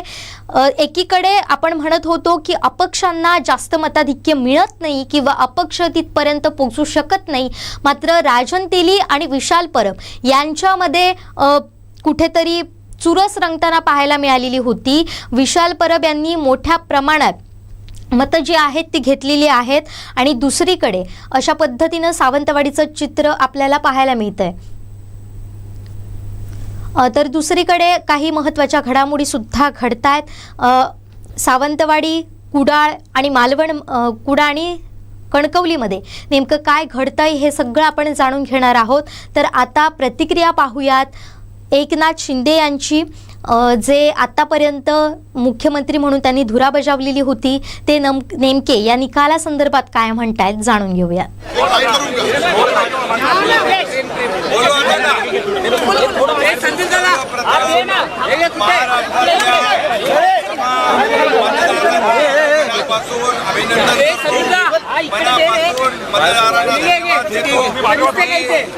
या निवडणुकीमध्ये महायुतीला मेजॉरिटी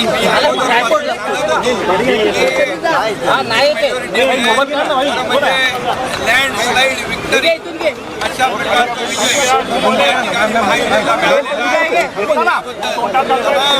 विजय महाराष्ट्रातल्या आणि माझ्या लाडक्या बहिणी मनापासून अभिनंदन. लाडक्या बहिणींनी मोठ्या प्रमाणात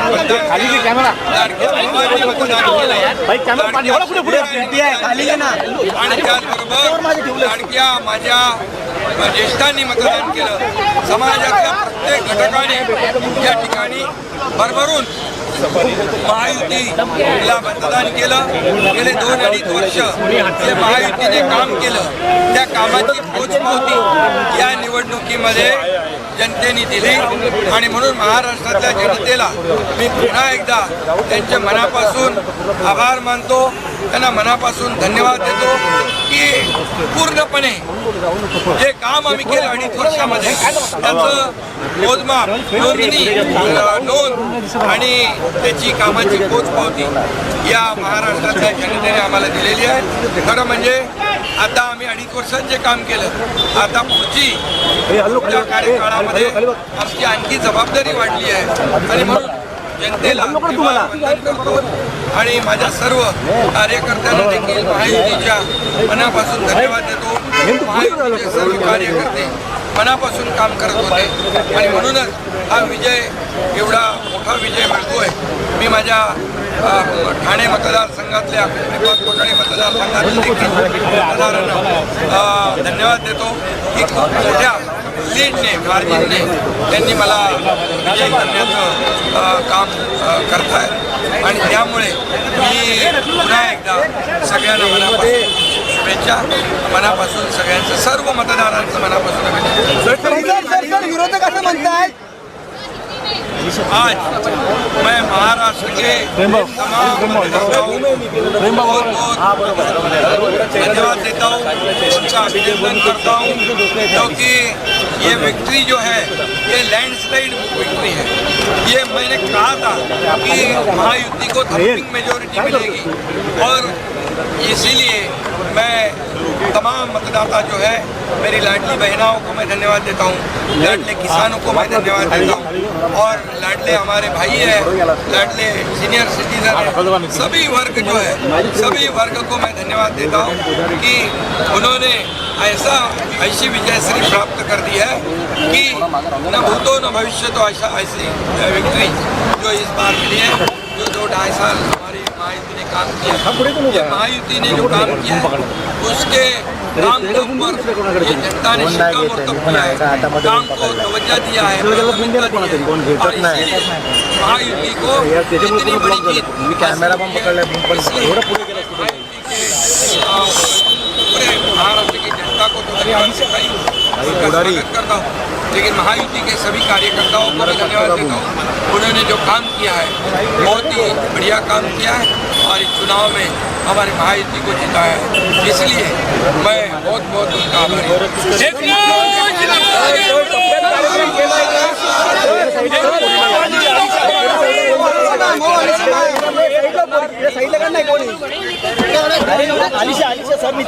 वारंवार बोलत होता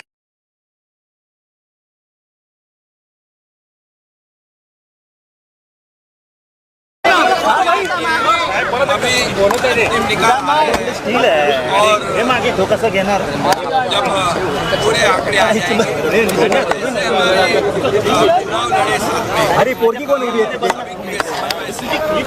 बाजूला होते तुम्ही काहीतरी करा आगे का बाजूला होते तुम्ही काहीतरी करा हम लोग साईडला काय दिला या डोक्या बरोबर ऐसा थोडं नीचे होते ना खाली घेणार रे तुझी क्लिप येते म्हणजे हे बघ काय देखिए ऐसा कोई भी नहीं अभी पहले तो अंतिम अरे मी क्लोज किती गेलो तिला वाकवण्यासाठी उसके बाद काय करू सर तिला डोकं आपण खाली वाक जरा अरे तिथे डोकं प्रेम मध्ये डोकं तिचं पीटी आहे दादा इथला घे ना बरोबर ते माहिती नाही और सब हमारे जो तीनों पार्टी के प्रमुख लोग हैं और उसके ऊपर जैसे हम चुनाव लड़े साथ में ये वैसे ही उसके ऊपर फैसला है। सर या लढाईचे कॅप्टन तुम्ही होतात सर या लढाईचे कॅप्टन तुम्ही होतात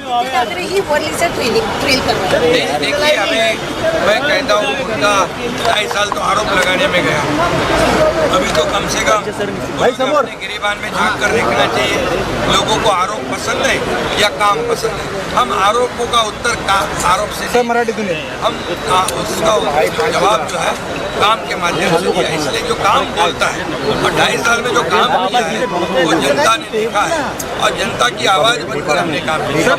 जनता को जो चाहिए वो हमने देने की कोशिश की है इसलिए हमारे सरकार में आम जनता के जीवन में बदलाव हो जाए सुख समृद्धि आ जाए आनंद आ जाए इसलिए एक तरफ विकास किया हमने दूसरी तरफ कल्याणकारी योजनाएं की इसी के लिए आज ये बहुत बड़ी लैंडस्लाइड विक्ट्री आज हम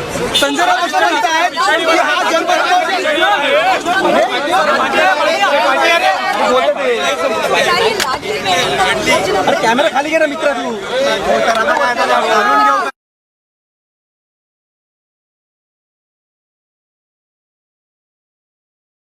हमारी सरकार इसलिए बाकी भी हमारे लाडले बहनों का वोटिंग पर लाडले भाइयों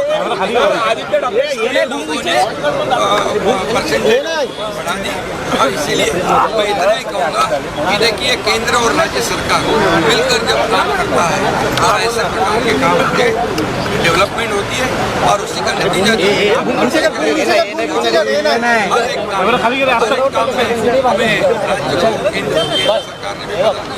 और निश्चित रूप से भी हमेशा सहयोग रखा है। अरे असं कॅमेरा खाली घ्या मित्र तुझं जरा अरे पुरे ती समोर खाली आहे ना मागे एवढं मॅम माऱ्यावर मतमोजणी फेरीची आकडेवारी मला प्राप्त झालेली आहे त्यानुसार श्री कसालकर रवींद्र हरिश्चंद्र यांना 12व्या फेरीत 50 मते मिळालेली आहेत श्री नाईक वैभव विजय यांना 3692 मते मिळालेली आहेत श्री निलेश नारायण राणे यांना 3821 मते मिळालेली आहेत श्री अनंतराज नंदकिशोर पाटकर यांना 84 मते प्राप्त आहेत श्रीमती उज्ज्वला विजय येळावीकर यांना एकूण 36 मते प्राप्त आहेत नोटा या पसंती क्रमावर एकूण 50 मतांची नोंद झालेली आहे एकूण 7733 मते या फेरीत मोजण्यात आली 12व्या फेरीनंतर श्री कसालकर रवींद्र हरिश्चंद्र यांना 396 मते मिळालेली आहेत श्री नाईक वैभव विजय यांना 40,432 मते मिळालेली आहेत श्री निलेश नारायण राणे यांना 45,389 मते मिळालेली आहेत श्री अनंतराज नंदकिशोर पाटकर यांना 712 मते मिळालेली आहेत आणि श्रीमती उज्ज्वला विजय येळावीकर यांना एकूण 315 मते मिळालेली आहेत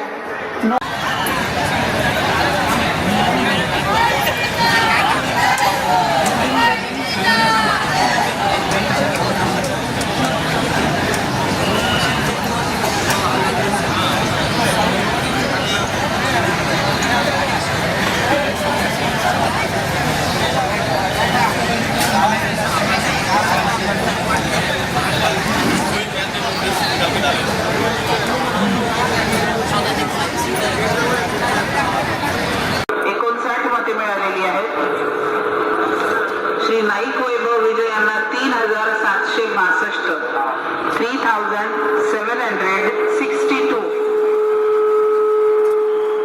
मते मिळालेली आहेत.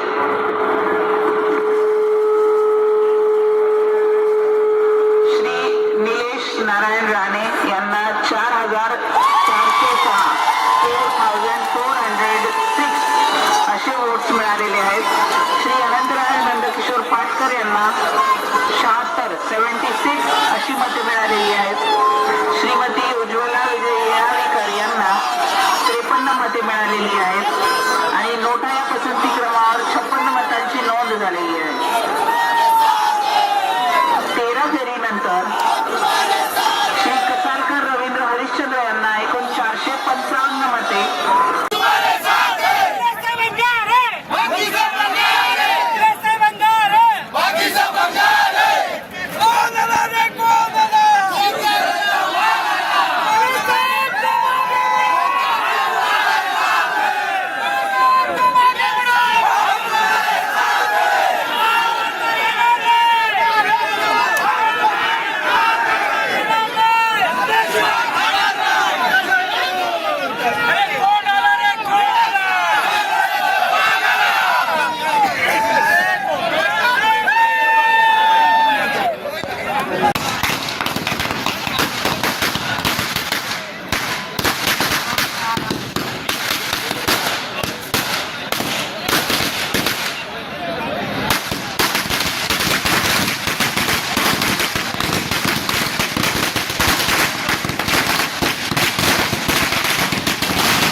तर सिंधुदुर्गात देखील महायुतीचा जल्लोष हा मोठ्या उत्साहात सुरू झालेला आहे. तर आता सावंतवाडी विधानसभा मतदारसंघाची सुद्धा आकडेवारी हाती आलेली आहे. 21वी फेरी सुरू झालेली आहे, ती संपलेली देखील आहे आणि आता 22व्या फेरीला सुरुवात झालेली आहे. तर 21व्या फेरीची आकडेवारी नेमकी काय आहे ती जाणून घेऊयात. दीपक केसरकर यांना 3211 मतं पडलेली आहेत. तर दुसरीकडे त्यांची एकूण मतं झालेली आहेत ती 76317. राजन तेलींना 1615 मतं पडलेली आहेत. तर त्यांची एकूण मतं झालेली आहेत 38886. अर्चना घारेपरब यांना 319 मतं पडलेली आहेत आणि एकूण त्यांची मतं झालेली आहेत 5645. विशाल परब यांना 1506 मतं पडलेली आहेत. राजन तेली यांच्यापेक्षा फक्त 100 मतांचा त्यांच्या मतामध्ये फरक आपल्याला दिसतोय. तर त्यांची एकूण मतं आहेत ती 31416 आणि नोटाला 138 मतं पडली आहेत आणि एकूण जी टक्केवारी पाहिली नोटाची तर ती सुद्धा 2168च्या घरात पोहोचलेली आहे. ही सावंतवाडी विधानसभा मतदारसंघाची 21व्या फेरी अखेरची ही आपण सगळी माहिती बघतोय, आकडेवारी पाहतोय. त्यानंतर कणकवलीची 18वी फेरी झालेली आहे. तिथं नितेश राणेंना 4926 मतं पडली आहेत आणि संदेश पारकर यांना 2405 मतं पडलेली आहेत. तर नोटाला 69 माफ करा. त्यानंतर नितेश राणेंना 46617चं मताधिक्य मिळालेलं आहे. आणि कुडाळ मालवण विधानसभा मतदारसंघामध्ये आपण पाहतोय 16वी फेरी ही संपलेली आहे. तिथं निलेश राणेंना 16व्या फेरीत 4561 मतं पडलेली आहेत. वैभव नाईक यांना 4333 मतं पडलेली आहेत. तर 16व्या फेरी अखेर निलेश राणेंना 63055 मतं आहेत. तर दुसरीकडे वैभव नाईक यांना 56372 आहे. तर 16व्या फेरी अखेर 6683 मतांनी निलेश राणे हे आघाडीवर असल्याचं आपल्याला पाहायला मिळतंय. तर केसरकर हे विजयाच्या उंबरठ्यावर आहेत. त्यांनी विरोधकांना धूळ चारलेली आहे. सावंतवाडीमध्ये अनेक घडामोडी घडतायत. सध्या महायुतीचे कार्यकर्त्यांनी कधीपासूनच जल्लोष केलाय. 11वी फेरी होती तेव्हाच महायुतीच्या कार्यकर्त्यांनी जल्लोष केलेला होता आणि ज्या पद्धतीनं संजू परब यांनी सांगितलेलं होतं की जर दीपक केसरकर निवडून आले, विजयी झाले तर मी 5000 नारळांचा तोरण बांधेन असं गाऱ्हाणं सुद्धा त्यांनी घातलं होतं. तर आता ते एका बाजूला जुळवाजुळव करतायत अशी सुद्धा माहिती आपल्याला पाहायला मिळते. तर 21व्या फेरीत तिकडे चिपळूणात अजित पवार गटाचे उमेदवार शेखर निकम हे 5,627 मतांनी आघाडीवर आहेत. अशा पद्धतीनं सध्या सिंधुदुर्गचं वातावरण जाताना आपल्याला पाहायला मिळतंय. तर राज्यात सुद्धा अशाच घडामोडी घडत आहेत. तिथं देवेंद्र फडणवीसांनी सुद्धा ट्विट केलेलं आहे, एक है तो सेफ है आणि मोदी है तो मुमकिन है. त्याचबरोबर आता आपल्या स्टुडिओत आलेले आहेत ते म्हणजे भाजपचे जिल्हाध्यक्ष प्रभाकर सावंत सर. आपलं मनपूर्वक स्वागत आणि सर्वात आधी आपलं अभिनंदन. राज्यात देखील मोठ्या प्रमाणात तुम्हाला जागा मिळालेल्या तर आहेतच आणि सिंधुदुर्गात आपल्या 3ही जागा येताना दिसतात. काय सांगाल, काय पहिली प्रतिक्रिया? खरं तर आपल्या आधी आपण या स्टुडिओमध्ये मला आमंत्रित केल्याबद्दल आभार मानतो आणि सिंधुदुर्ग जिल्ह्यातल्या तमाम नागरिकांचं, तमाम मतदारांचे मी आभार मानतो की जशी आम्ही अपेक्षा केलेली होती तसं 3ही मतदारसंघामध्ये आम्हाला यश मिळालं. आणि यापूर्वी बोलताना मी म्हणालो होतो की सिंधुदुर्ग जिल्ह्यातल्या 3ही जागा महायुतीच्या, ह्या 3ही जागांवर आम्ही विजय मिळवू आणि तो विजय लोकसभेला जे आम्हाला मताधिक्य होतं त्यापेक्षा जास्तीचं मताधिक्य घेऊन आम्ही विजय मिळवू असं होतं. आणि त्याप्रमाणे 50,000च्या आसपास नितेश राणे पोहोचलेले आहेत. अजून काही फेऱ्या बाकी आहेत आणि 40,000च्या दरम्यान साधारणतः 37,000वर दीपकभाई केसरकर आहेत. 6,700 मतांवर, 6,600 मतांवर निलेश जे आहेत. त्यामुळे 1 लाख मताधिक्य जे लोकसभेमध्ये आम्हाला या जिल्ह्यातून मिळालं होतं तर त्या मताधिक्याच्या पुढे आम्ही नक्कीच जाऊ असा मला विश्वास आहे. आणि भारतीय जनता पार्टीचा जिल्हाध्यक्ष, खरं तर या सगळ्या निवडणुका महायुतीच्या असल्या तरी भारतीय जनता पार्टीच्या नेतृत्वाखाली लढल्या गेल्या आणि भारतीय जनता पार्टीचा जिल्हाध्यक्ष म्हणून मला खूप आनंद आहे की एकतर लोकसभेच्या निवडणुका झाल्या त्यावेळी मी जिल्हाध्यक्ष होतो. त्या लोकसभेच्या निवडणुकीमध्ये भारतीय जनता पार्टीने कधी नव्हे ती उमेदवारी मिळवली आणि त्यानंतर ही सीट निवडून आली आणि त्या विजयामध्ये भारतीय जनता पार्टीच्या सिंधुदुर्गचा वाटा सगळ्यात मोठा होता. त्यानंतर केंद्रातही आमचं सरकार बसलं. त्यानंतर आत्ता विधानसभेच्या ह्याच्यामध्ये सुद्धा महाराष्ट्रामध्ये अनपेक्षित असं यश मिळालं होतं. खूप चांगलं काम महायुतीच्या आमच्या नेत्यांनी केलेलं होतं. त्यामुळे भारतीय जनता पार्टीला आतापर्यंतचा सगळ्यात मोठा मॅन्डेट मिळाला. 130पेक्षा जास्त जागा ह्या भारतीय जनता पार्टी एक इंडिव्हिज्युअल पार्टी म्हणून किंवा सिंगल लार्जेस्ट पार्टी म्हणून जिंकत आहे. आणि दुसरं असं आहे की महाविकास आघाडीने थोडासा एक निगेटिव्ह नरेटिव्ह लोकसभेच्या दरम्यान निर्माण केला होता. त्याचा फटका आम्हाला महायुतीला बसला होता. पण त्या सगळ्याची भरपाई लोकांच्या लक्षात आल्यानंतर लोकांनी ती भरून काढली आणि भरभरून आम्हाला मॅन्डेट दिलेला आहे, जनधार आम्हाला दिलेला आहे आणि त्यामुळे खूप आनंदाचं वातावरण आहे. त्यामुळे एकीकडे केंद्रात सत्ता, महाराष्ट्रामध्ये सत्ता आणि या जिल्ह्याचं नेतृत्व करताना जिल्ह्यामध्ये लोकसभेची जागा असेल, विधानसभेच्या 3ही जागा असतील, इथे विजय मिळाला. त्यामुळे मी खूप आनंदी आहे आणि मी माझ्या सगळ्या सहकाऱ्यांचे आणि सगळ्या मतदारांचे, सगळ्या हितचिंतकांचे आभार मानतो. प्रभाकरजी, आपण ज्याप्रमाणे म्हणालात की आपण जिल्हाध्यक्ष झाल्यानंतर लोकसभेची निवडणूक आपल्या जिल्हाध्यक्ष पदाखाली झालेली होती. विधानसभेच्या 3ही निवडणुका आज आपण बघतोय, मतमोजणी सुरू आहे. नितेश राणे हे भाजपच्या कमळ चिन्हावरती लढतायत. त्यामुळे भाजपची पूर्ण ताकद त्यांच्याबरोबर आहे. नितेश राणेंची स्वतःचं एक गुडविल त्या मतदारसंघामध्ये त्यांनी निर्माण करून ठेवलेलं आहे. परंतु थोडंसं काहीसं एक विरोधाभासी वातावरण सावंतवाडी मतदारसंघामध्ये होतं की ज्यावेळेस दीपक केसरकरांच्या विरोधात भर सभांमध्ये भाजपची माणसं सांगत होती की भाई आम्हाला कुठल्या प्रकारे मदत करत नाहीत. मात्र ज्यावेळेस महायुती म्हणून दीपक केसरकरांची उमेदवारी जाहीर झाली त्यानंतर त्यांच्या बाजूने तो कौल करण्यासाठी जिल्हाध्यक्ष म्हणून तुम्ही कशा पद्धतीने इथे मोर्चे बांधणी केलेली होती? आपण म्हणतो ती वस्तुस्थिती आहे की सुरुवातीला थोडासा नाराजीचा सूर या सगळ्या मतदारसंघामध्ये होता आणि त्यातच आमचे 2 एक खरं तर नेते ज्यांच्याकडे विधानसभा प्रमुखाची जबाबदारी होती ते राजन तेली आणि दुसरे विशाल परब आमचे युवा कार्यकर्ते त्यावेळेचे. ते ह्या दोघांनी बंडखोरी केली. खरं तर दुसऱ्या पक्षामध्ये प्रवेश केला, एक जण अपक्ष म्हणून लढला आणि त्या सगळ्या पार्श्वभूमीवर दीपकबाईंचं जे काय निवडणुकीचं गणित होतं ते थोडंसं कुठेतरी फसेल असं वाटत होतं. पण आमचे वरिष्ठ नेते सन्मान्य राणेसाहेब असतील, सन्मान्य चव्हाणसाहेब असतील, त्यांनी सातत्याने 3-4 बैठका या ठिकाणी घेतल्या.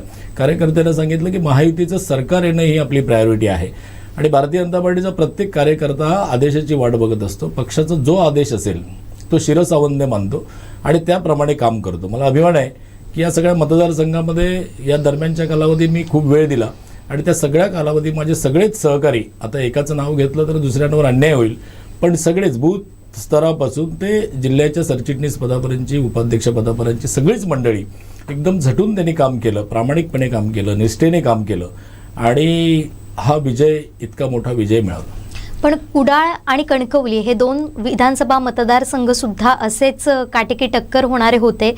तिथं नितेश राणे हे काहीसे उजवे होते आणि त्यांना म्हणजे मोठ्या प्रमाणात लीड मिळेल असं पहिल्याचपासून सांगितलं जात होतं. मात्र कुडाळ मालवणचा जर आपण विचार केला तर कुडाळ मालवणमध्ये अनेक शक्यता वर्तवल्या जात होता, काटेकी टक्कर होणार होती आणि तशीच परिस्थिती आत्ताही होती. मात्र भाजप, महायुतीनं, शिवसेनेनं हा विजय खेचून आणला. या निकालाकडे कसं पाहताय? खरं सांगायचं तर कुडाळ मतदारसंघामध्ये सुद्धा आम्हाला 27,000चं लोकसभेला लीड मिळालं होतं आणि त्यामुळे आम्हाला अपेक्षा होती की ते लीड वाढावं किंवा कदाचित ते त्या दरम्यान असावं.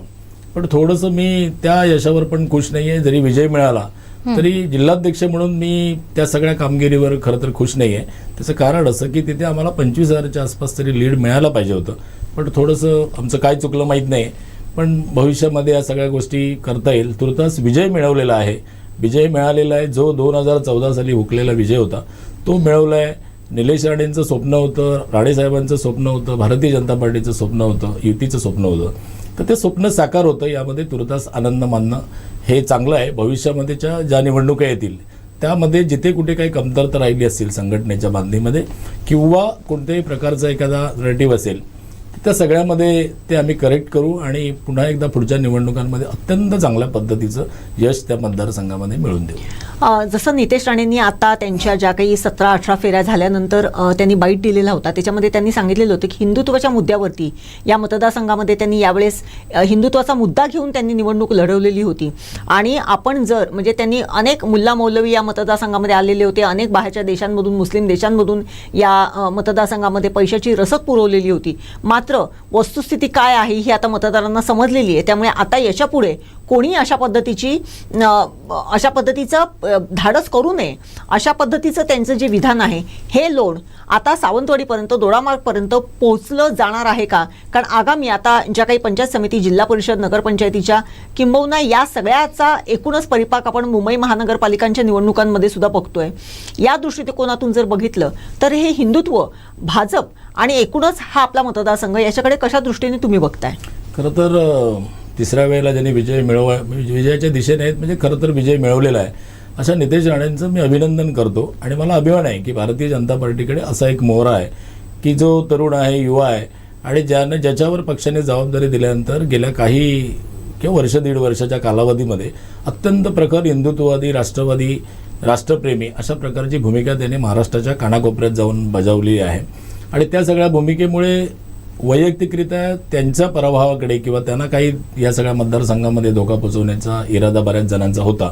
पण ते सगळे इरादे आहेत ते धुळीस मिळालेले आहेत.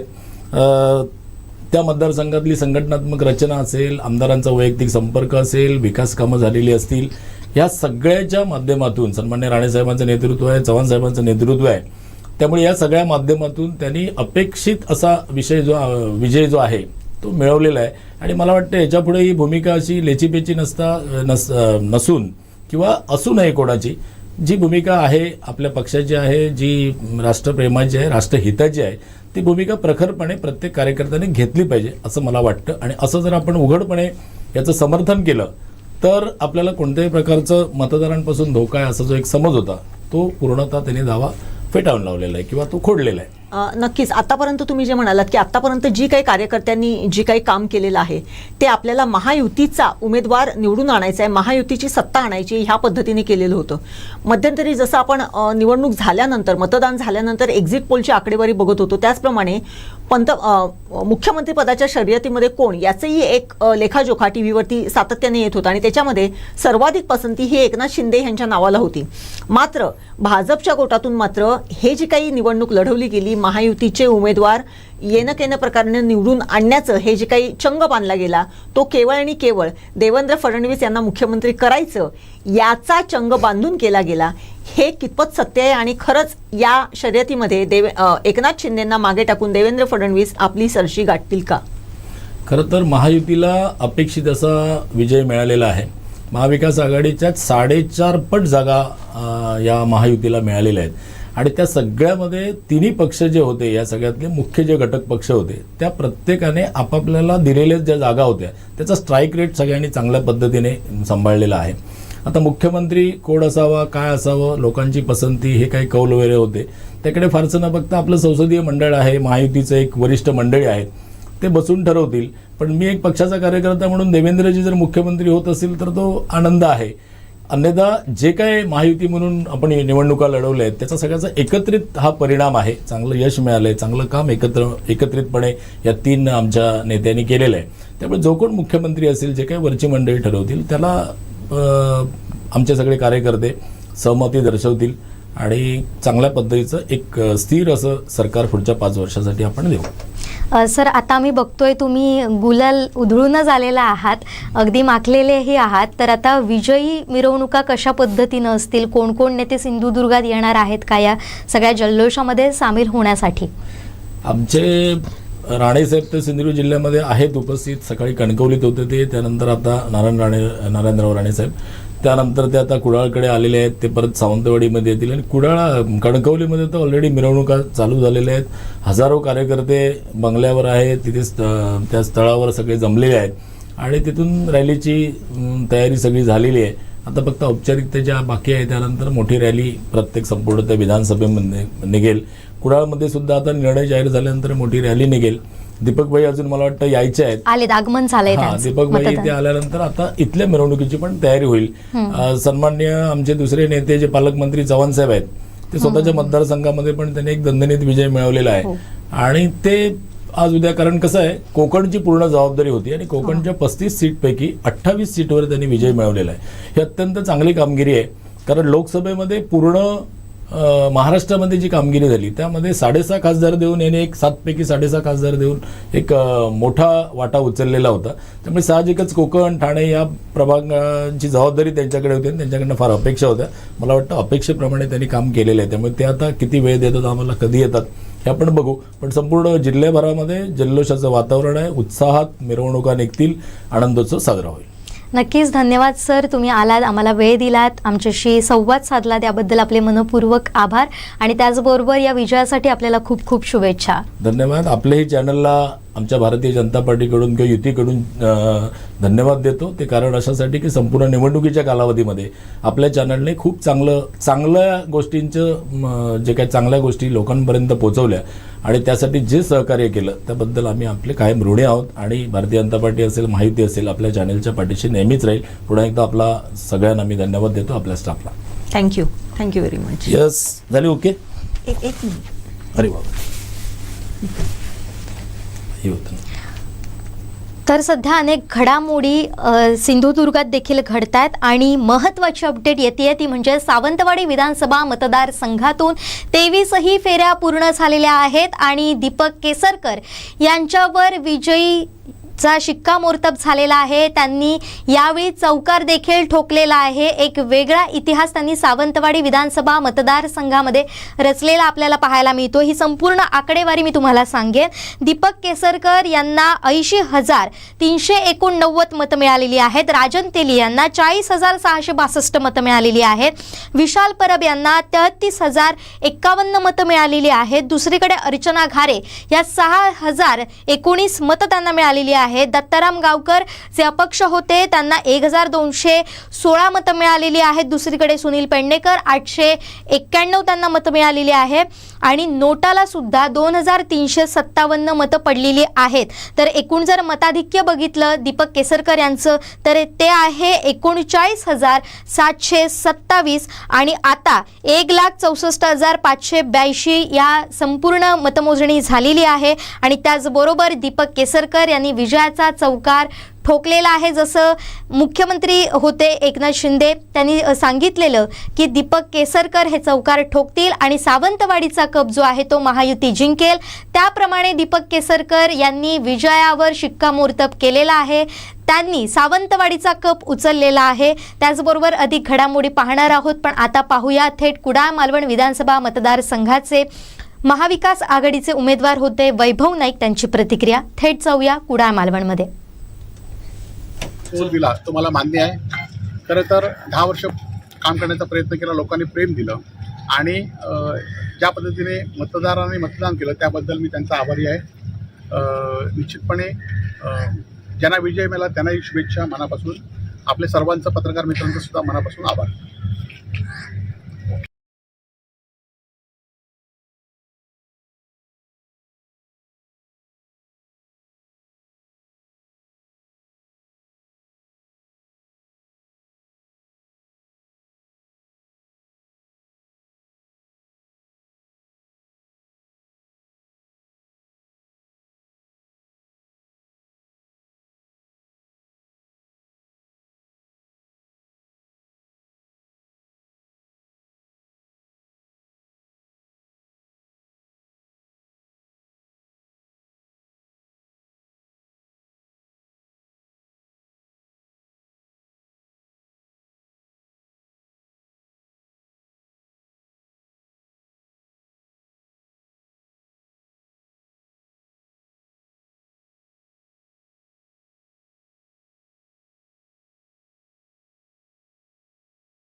तर ही आपण थेट दृश्य पाहतोय. कणकवलीतली नितेश राणे यांचं आगमन झालेलं आहे. मतमोजणी कक्षावर तिथं आहेत. अनेक पदाधिकाऱ्यांच्या कार्यकर्त्यांच्या त्या गाठीभेटी सुद्धा त्यांनी घेतल्या होत्या आणि फार सुरुवातीपासूनच त्यांच्या विजयाचा गुलाल उधळायला पदाधिकाऱ्यांनी सुरुवात केली होती. अगदी सुरुवातीच्या काही फेऱ्यानंतरच त्यांनी मताधिक्य घेण्यास सुरुवात केली होती आणि मोठं मताधिक्य त्यांना मिळालेलं आहे. कणकवलीतली सुद्धा मतमोजणी झालेली आहे. 20 फेऱ्या कणकवलीच्या होत्या, त्यामध्ये 20ही फेऱ्या मोजून 24वी फेरी 24 फेऱ्या अजून त्यामधल्या 4 फेऱ्या अजून बाकी आहे. 20वी फेरी नुकतीच पूर्ण झालेली आहे. त्यामध्ये नितेश राणे यांना 4172 मतं मिळाली आहे. दुसरीकडे संदेश पारकर यांना 2188 मतं मिळालेली आहेत. अशा प्रकारे नितेश राणे यांना 20व्या फेरीत एकूण जी मतं मिळालेली आहेत ती 89,506, तर दुसरीकडे संदेश पारकर यांना एकूण मतं जी मिळालेली आहेत ती 38,341 आणि नितेश राणेंना 51,165चं मताधिक्य मिळालेलं आहे. अजूनही 4 फेऱ्या कणकवलीतल्या बाकी आहेत. आता जवळपास 1:30 वाजायला आलेला आहे. जवळपास 2च्या दरम्यान संपूर्ण निकाल कणकवलीचा हाती येण्याची शक्यता आहे. दुसरीकडे कुडाळ मालवणवर सुद्धा आपलं लक्ष राहणार आहे. कुडाळ मालवणमध्ये 20 फेऱ्या आहेत, त्या अजून संथ गतीनं तिथली मतमोजणी सुरू आहे. पहिल्या फेरीपासूनच तिथं संत गतीनं मतमोजणी होताना आपल्याला पाहायला मिळते. नुकतीच 17वी फेरी झालेली होती.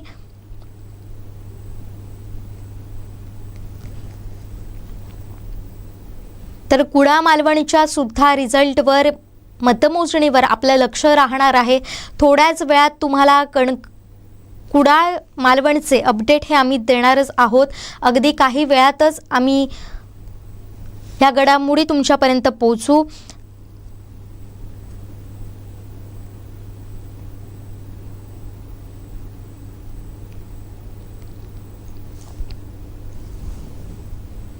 तर दुसरीकडे वैभव नाईक यांची आपण देखील प्रतिक्रिया ऐकली. त्यांनी मतदारांचे आभार मानलेत.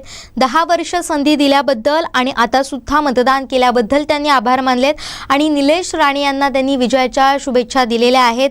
जनतेचा कौल मान्य असल्याची प्रतिक्रिया वैभव नाईक यांनी दिलेली आहे. तर कणकवलीमधून महत्त्वाचे अपडेट समोर आलेले आहेत. कणकवलीमध्ये 21वी फेरी सुरू झाली. त्याचे अपडेट सुद्धा हाती आलेले आहेत. तर त्यापूर्वीच फडणवीस, शिंदे आणि अजित पवार हे 3 वाजता दुपारी वर्षा बंगल्यावर पत्रकार परिषद घेणार आहेत. त्यामध्ये आता ते मुख्यमंत्री पदाचा चेहरा जाहीर करणार का हे सुद्धा आपल्याला पाहायचं आहे. महत्त्वाचे अपडेट आपण पाहतो राज्यभरातले. फडणवीस, शिंदे आणि अजित पवार हे एकत्र पत्रकार परिषद घेणार आहे. दुपारी 3 वाजता ही पत्रकार परिषद होणार आहे. आणि ज्या पद्धतीनं भाजपमधून प्रतिक्रिया येत आहेत की मुख्यमंत्री हा भाजपचा असेल, मुख्यमंत्री पदाचा चेहरा हे देवेंद्र फडणवीस असतील, ते नेमकं होणार आहे का? मुख्यमंत्री पदाचा चेहरा जाहीर होणार आहे का या पत्रकार परिषदेमध्ये? हे सुद्धा आपल्याला पाहायचं आहे. निकालाबाबत नेमकं हे तिन्ही नेते काय म्हणतात हे सुद्धा आपल्याला पाहायचं आहे. या पत्रकार परिषदेकडे सुद्धा आपलं असंच लक्ष राहणार आहे. तर दुपारी 4 वाजता भाजप कार्यालयात जल्लोष होणार आहे. ही सगळी अपडेट आपण पाहतोय राज्यभरातली. तर इथं सिंधुदुर्गात दीपक केसरकर यांचा विजय जाहीर झालेला आहे. तर दुसरीकडे कणकवली विधानसभा मतदारसंघातली आता 21वी फेरी, अजून 3 फेऱ्या शिल्लक राहिलेल्या आहेत. जवळपास 24 फेऱ्या इथं होणार आहेत. आणि 24व्या फेरीनंतर नितेश राणे यांचा अधिकृत विजय जो जाहीर केला जाणार आहे. मात्र सध्या नितेश राणे यांनी मोठ्या प्रमाणावर मताधिक्य जे घेतलेलं आहे.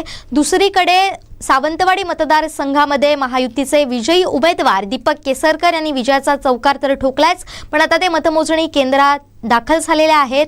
आणि त्यानंतर जसं मगाशी आपल्याला भाजप जिल्हाध्यक्ष प्रभाकर सावंत यांनी सांगितलं की मिरवणूक काढली जाणार आहे, तर ती कशा पद्धतीनं असेल, विजयाचा जल्लोष कसा साजरा केला जाणार आहे ते सुद्धा आपण पाहणार आहोत. पण सुरुवातीला जाऊया दीपक केसरकर यांच्याकडे. ते नेमकं काय म्हणतायत, तिथं सावंतवाडी मतदारसंघामध्ये कसं विजयाचं वातावरण आहे ते सुद्धा आपण पाहणार आहोत.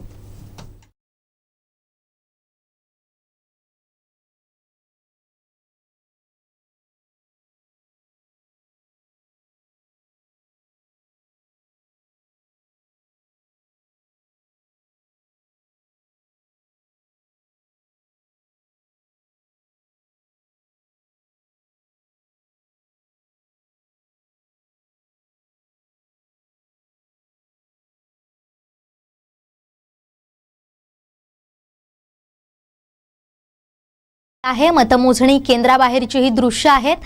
आणि मोठ्या प्रमाणात मोठ्या संख्येनं कार्यकर्ते, पदाधिकारी आहेत ते त्यांना भेटायला आलेले आहेत. आणि अगदी काही वेळातच दीपक केसरकर यांच्या विजयाची मिरवणूक ही सुरू होणार आहे.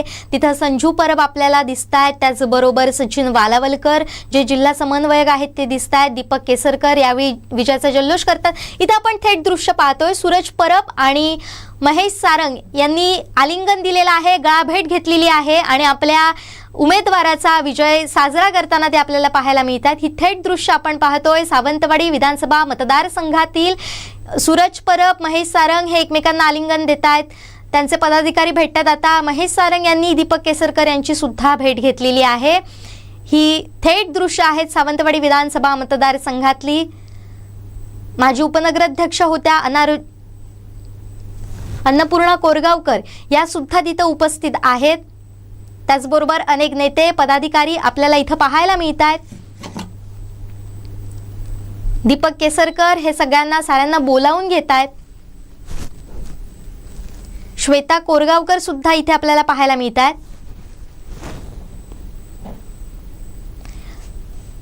युवराज लखमराजे भोसले हे सुद्धा तिथं उपस्थित आहेत. ज्या पद्धतीनं दीपक केसरकर यांच्यासाठी लखमराजे फील्डवर उतरले होते, अगदी त्यांनी जंग पछाडलं होतं, तर ते आता त्यांच्या विजयी मिरवणुकीत सामील झालेले आहेत.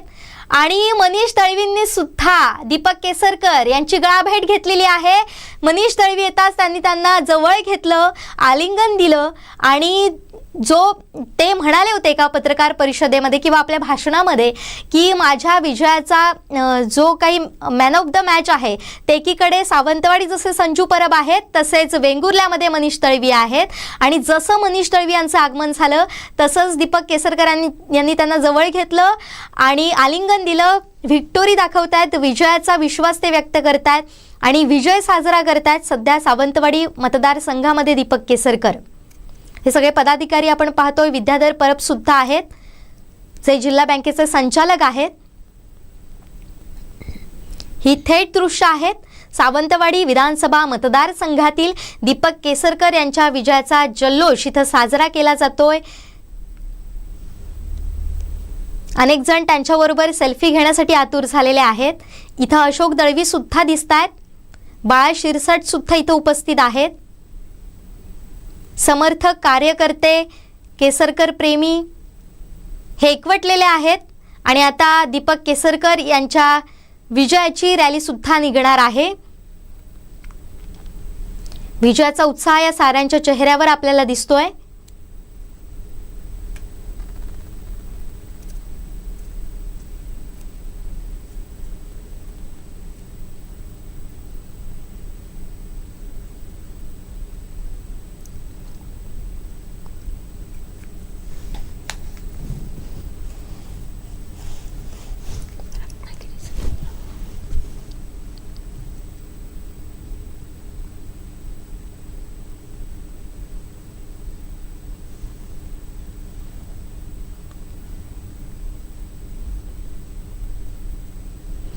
रत्नागिरीचे सुद्धा आपल्याकडे अपडेट आलेले आहेत। मॅडम, काय आहेत हे अपडेट?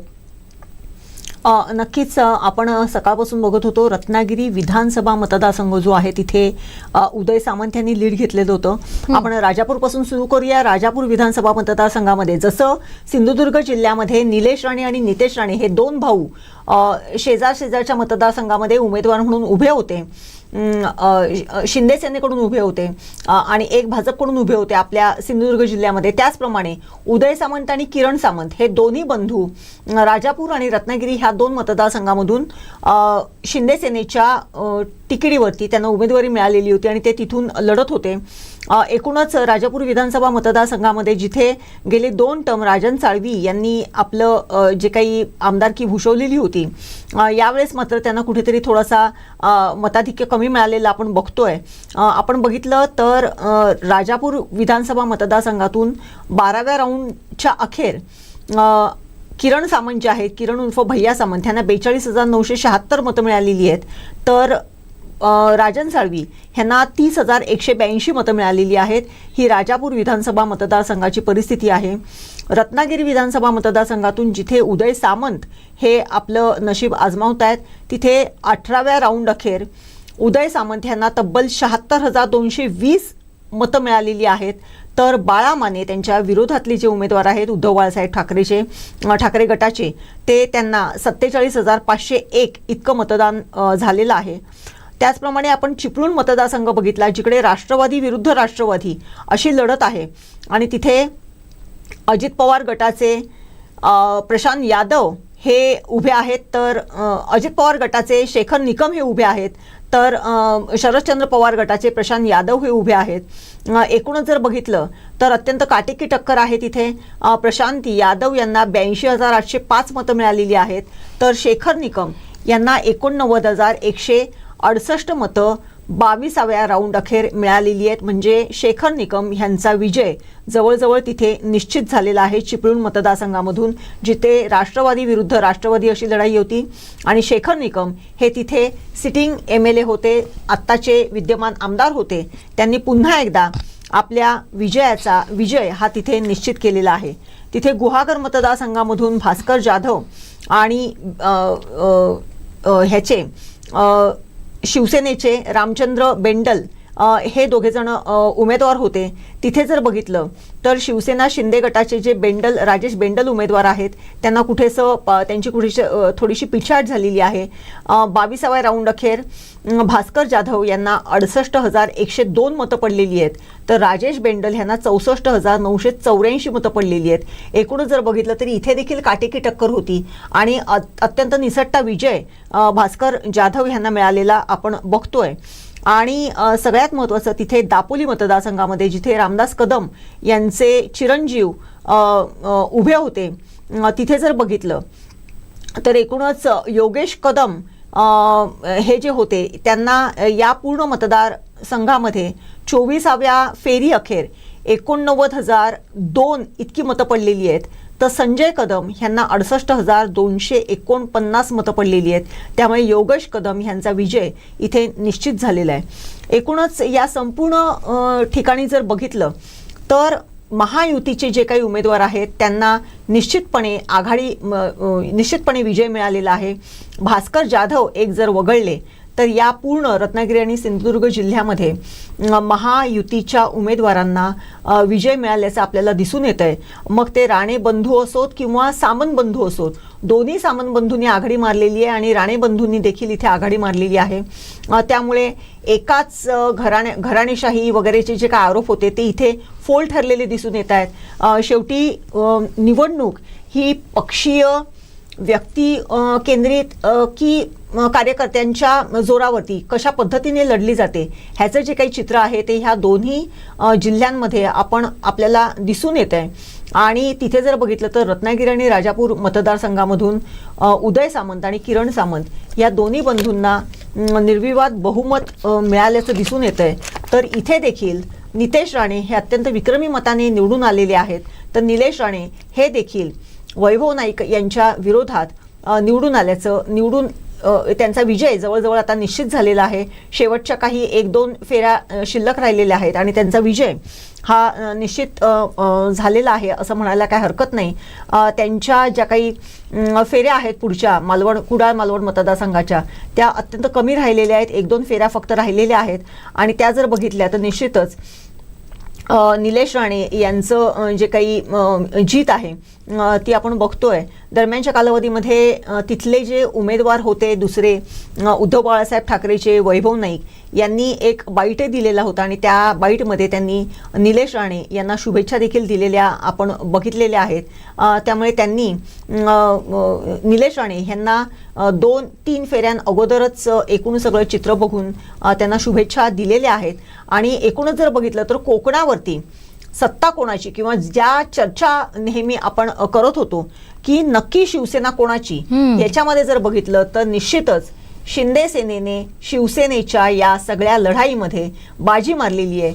आणि लोकांनी देखील शिवसेना ही एकनाथ शिंदेंची बाळासाहेबांच्या विचार घेऊन पुढे जाणाऱ्या एकनाथ शिंदेंची शिवसेना याच्यावरती शिक्कामोर्तब केलेलं आपल्याला दिसून येत आहे. एकूणच कोकण हा शिवसेनेचा बालेकिल्ला म्हणून म्हटला जात होता. कोकणावरती शिवसेनेचं वर्चस्व आहे असं म्हटलं जात होतं आणि ते वर्चस्व कोकणाने पुन्हा एकदा दाखवून दिलेलं आहे. या संपूर्ण कोकण पट्ट्यामध्ये राष्ट्रवादी विरुद्ध राष्ट्रवादी, रत्नागिरी आणि सिंधुदुर्ग ह्या 2 जिल्ह्यांमध्ये राष्ट्रवादी विरुद्ध राष्ट्रवादी अशी जिथे लढत होती त्या लढतीमध्ये देखील अजित पवारांच्या शेखर निकम यांनी बाजी मारलेली आहे. आणि बाकीच्या गुहागरची एक जर जागा सोडली तर निश्चितपणे या संपूर्ण कोकण, सिंधुदुर्ग आणि रत्नागिरी जिल्ह्यातल्या मतदारसंघांवरती महायुतीचं वर्चस्व आपल्याला दिसून येते. किंबहुना शिवसेनेच्या एकनाथ शिंदेंच्या गटाचं वर्चस्व आपल्याला या पूर्ण पट्ट्यामध्ये दिसून येते. 2 भाऊ एकत्र जर एका 2 मतदारसंघामध्ये असतील तर कोणाला इथली जनता मतदान करतील हा जो काही एक शंका होती ती देखील आता पूर्णपणे क्लिअर झालेली आहे.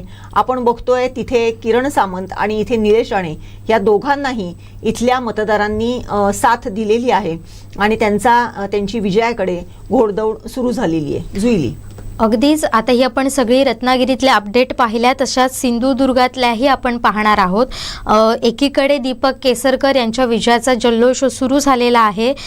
मोठ्या प्रमाणात तिथं कार्यकर्ते एकवटलेले आहेत. आता विजयी रॅलीला सुरुवात झालेली आहे. दीपक केसरकर यांना खांद्यावर उचलून घेत हा विजय साजरा करतात हे सगळे पदाधिकारी, हे सगळे नेते, अनेक कार्यकर्ते, पदाधिकारी एकवटल्याचं आपल्याला पाहायला मिळत आहे. तर दुसरीकडे नारायण राणेंची सुद्धा प्रतिक्रिया येते, ती सुद्धा आपल्याला पाहायची आहे. दीपक केसरकर यांच्या विजयाची रॅली ही सुरू झालेली आहे. आपण पाहतोय दीपक केसरकर हे प्रत्येकाला भेटताय आणि त्याचबरोबर इतरही घडामोडी अपडेट आपल्याला पाहायच्या आहेत. दुसरीकडे दत्ता सामंत त्यांची सुद्धा प्रतिक्रिया आलेली आहे. दत्ता तिथे सत्ता असं वक्तव्य दीपक केसरकर यांनी केलेलं आहे. त्यामुळे या सगळ्या घडामोडी आपल्याला पाहायच्या आहेत.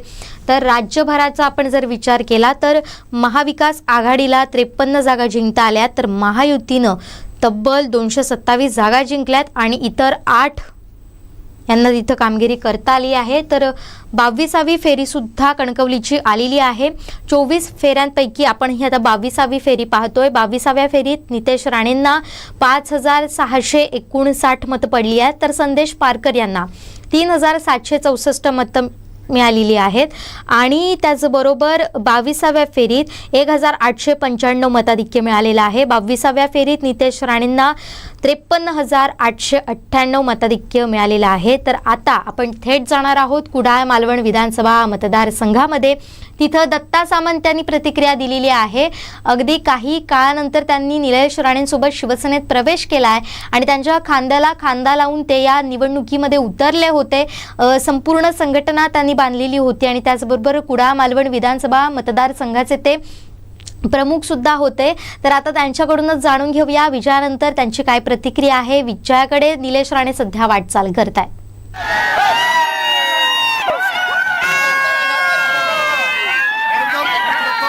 सर्व महायुतीच्या सर्व पदाधिकाऱ्यांचे कार्यकर्त्यांचे आम्हाला एक संघ एकजुटीने आम्ही सर्वांनी काम केलं म्हणून आजचा हा विजय आहे.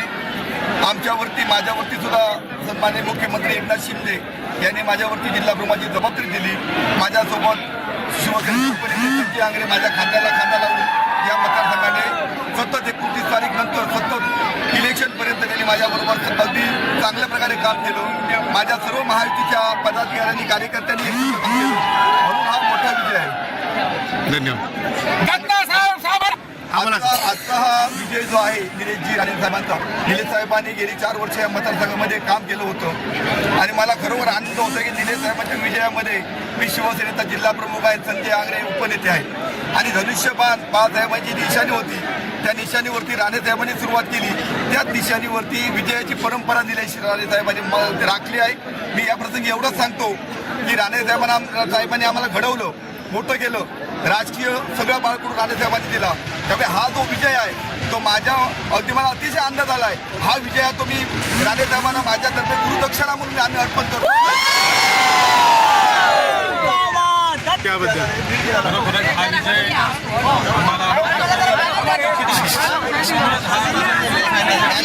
मेहनत केलेली होती. 2 वर्ष आपल्या मतदारसंघात तळ ढकून होते आणि जी विकास कामं केलेली त्याचा विकासाचा हा विजय आहे. तसंच जिल्हा प्रमुख झाल्यानंतर जे दत्ता सामंत साहेबांनी 29 दिवस जे अहोरात्र म्हणजे कधी झोप म्हटली नाही, कधी जेवण म्हटलं नाही. खरोखरच दत्ता सामंतांचं कौतुक करावं तेवढं थोडं आहे की जर स्वतः आपण निलेश राणे साहेब उमेदवार होते पण दत्ता सामंत आपण स्वतः उमेदवार असल्यासारखे आम्ही दोघेही एकत्र फिरत होतो. कुठेच कमी पडायला दिलं नाही आणि सर्व कार्यकर्ते असतील, महायुतीचे पदाधिकारी असतील, त्यांनी खरोखर खांद्याला लावून काम केलं. त्याच्यामुळे हा मोठा विजय आहे. लाडकी बहीण हा त्याचा विजय झालेलाच आहे. त्याच्याबरोबरच बाकीच्या योजना आहेत त्याचा पण विजय आहे. म्हणजे लाडक्या बहिणींनी खरोखरच आपल्याला टक्का मतदानाचा वाढला आहे. त्याचा पण एक भाग तो आहे विजयाचा.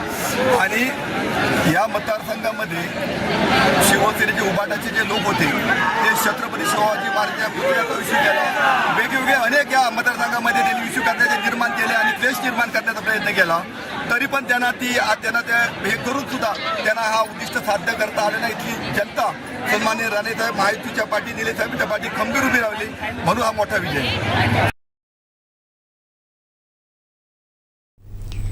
तर ही होती प्रतिक्रिया दत्ता सामंत यांची. दोघांनीही विश्वास व्यक्त केला आहे. दत्ता सामंत पण होते आणि जिल्हा प्रमुख जे आहेत संजय आंग्रे ते सुद्धा तिथं उपस्थित होते. दोघांनी एकमेकांच्या गळ्यात हात घातलेला होता आणि त्यानंतर त्यांनी विजयाच्या नंतर प्रतिक्रिया सुद्धा दिलेली आहे. त्यामध्ये दत्ता सामंत असं म्हणतात की नारायण राणेंना ही गुरुदक्षिणा आहे आणि त्याचबरोबर दत्ता तिथं सत्ता असं सुद्धा त्यांनी विधान केलेलं आहे. त्यामुळे इंटरेस्टिंग ही लढत होती कुडाळ मालवणची. त्याचबरोबर जुईली त्यांनी जे एक विधान केलेले ते सुद्धा आपण नाकारू शकत नाही की ज्या धनुष्यबाण चिन्हावरती नारायण राणे यांनी या मतदारसंघामधून निवडणुकीला सुरुवात केली आणि विजय मिळवला, त्याच पक्षचिन्हावरती निलेश राणे हे जिंकून आलेले आहेत. याचा मनस्वी आनंद आपल्याला आहे हे देखील ते अत्यंत अभिमानाने सांगत होते. त्यामुळे दत्ता सामंत ह्यांचा जो काही ह्या एकूणच निवडणुकीमधला जो काही त्यांचा जो काही हे आहे, त्यांची उपस्थिती आहे ती निश्चितच लक्षणीय अशी होती. अत्यंत खंदे समर्थक म्हणून दत्ता सामंत यांच्याकडे बघितलं जाते. पहिल्यापासून दत्ता सामंत यांनी नारायण राणे यांच्यासोबत ते राहिलेले आहेत. नारायण राणेंची साथ त्यांनी कधी सोडलेली नाही आहे. त्यामुळे दत्ता सामंत यांची प्रचार प्रणाली, त्यांनी जे काही आता सांगितलेलं आहे की दत्ता तिथे सत्ता, अशा पद्धतीची त्यांची जी काही विधानं आहेत ती निश्चितच अत्यंत योग्य अशी आहेत. आणि 100% ज्या धनुष्यबाणावरती ज्या कुडाळ मालवणची आपण दृश्य पाहतोय, तिथं आमचे चीफ रिपोर्टर कृष्णा ढोलम यांनी कार्यकर्त्यांशी पदाधिकाऱ्यांशी संवाद साधलाय. नेमकं ते काय म्हणतायत पाहूया.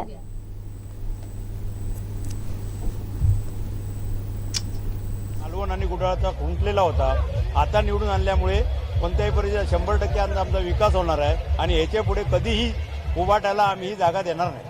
कुडाळ मालवणमधून नारायण राणे यांचा पराभव झाला होता. आज पराभवाचा वचपा या निमित्ताने काढला. जो कुडाळमध्ये 14 मध्ये जो हे पराभव झालेला होता, त्यामुळे आता आम्ही तो विजयाने, निलेश राणेंच्या विजयाने वचपा काढण्यात आलेला आहे. एकंदरीत कार्यकर्त्यांमध्ये जल्लोषाचे वातावरण आणि कुडाळ मालवणमधून नारायण राणे यांच्या पराभवाचा वचपा हा निलेश राणे यांनी काढलेला आहे आणि घोषणाबाजी कार्यकर्त्यांची या ठिकाणी पाहत आहोत. अक्षरशः जल्लोषाचे वातावरण हे कार्यकर्त्यांमध्ये आहे. नारायण राणे यांचा फोटो सुद्धा या निमित्ताने उंचावून अभिवादन करताना या निमित्ताने पाहायला मिळाला आहे. जय श्रीरामच्या घोषणा या निमित्ताने कुडाळ मालवणमध्ये देताना कार्यकर्त्यांमध्ये दिसून येत आहे.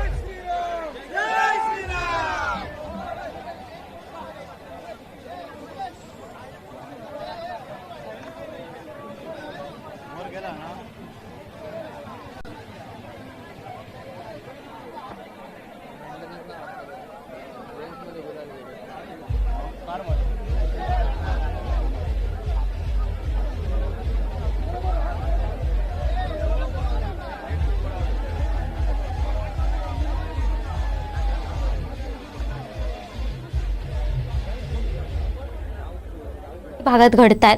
आता ही थेट दृश्य आहेत ती म्हणजे कुडाळ मालवणमधली. मोठ्या प्रमाणात तिथं कार्यकर्ते जमायला सुरुवात झालेली आहे.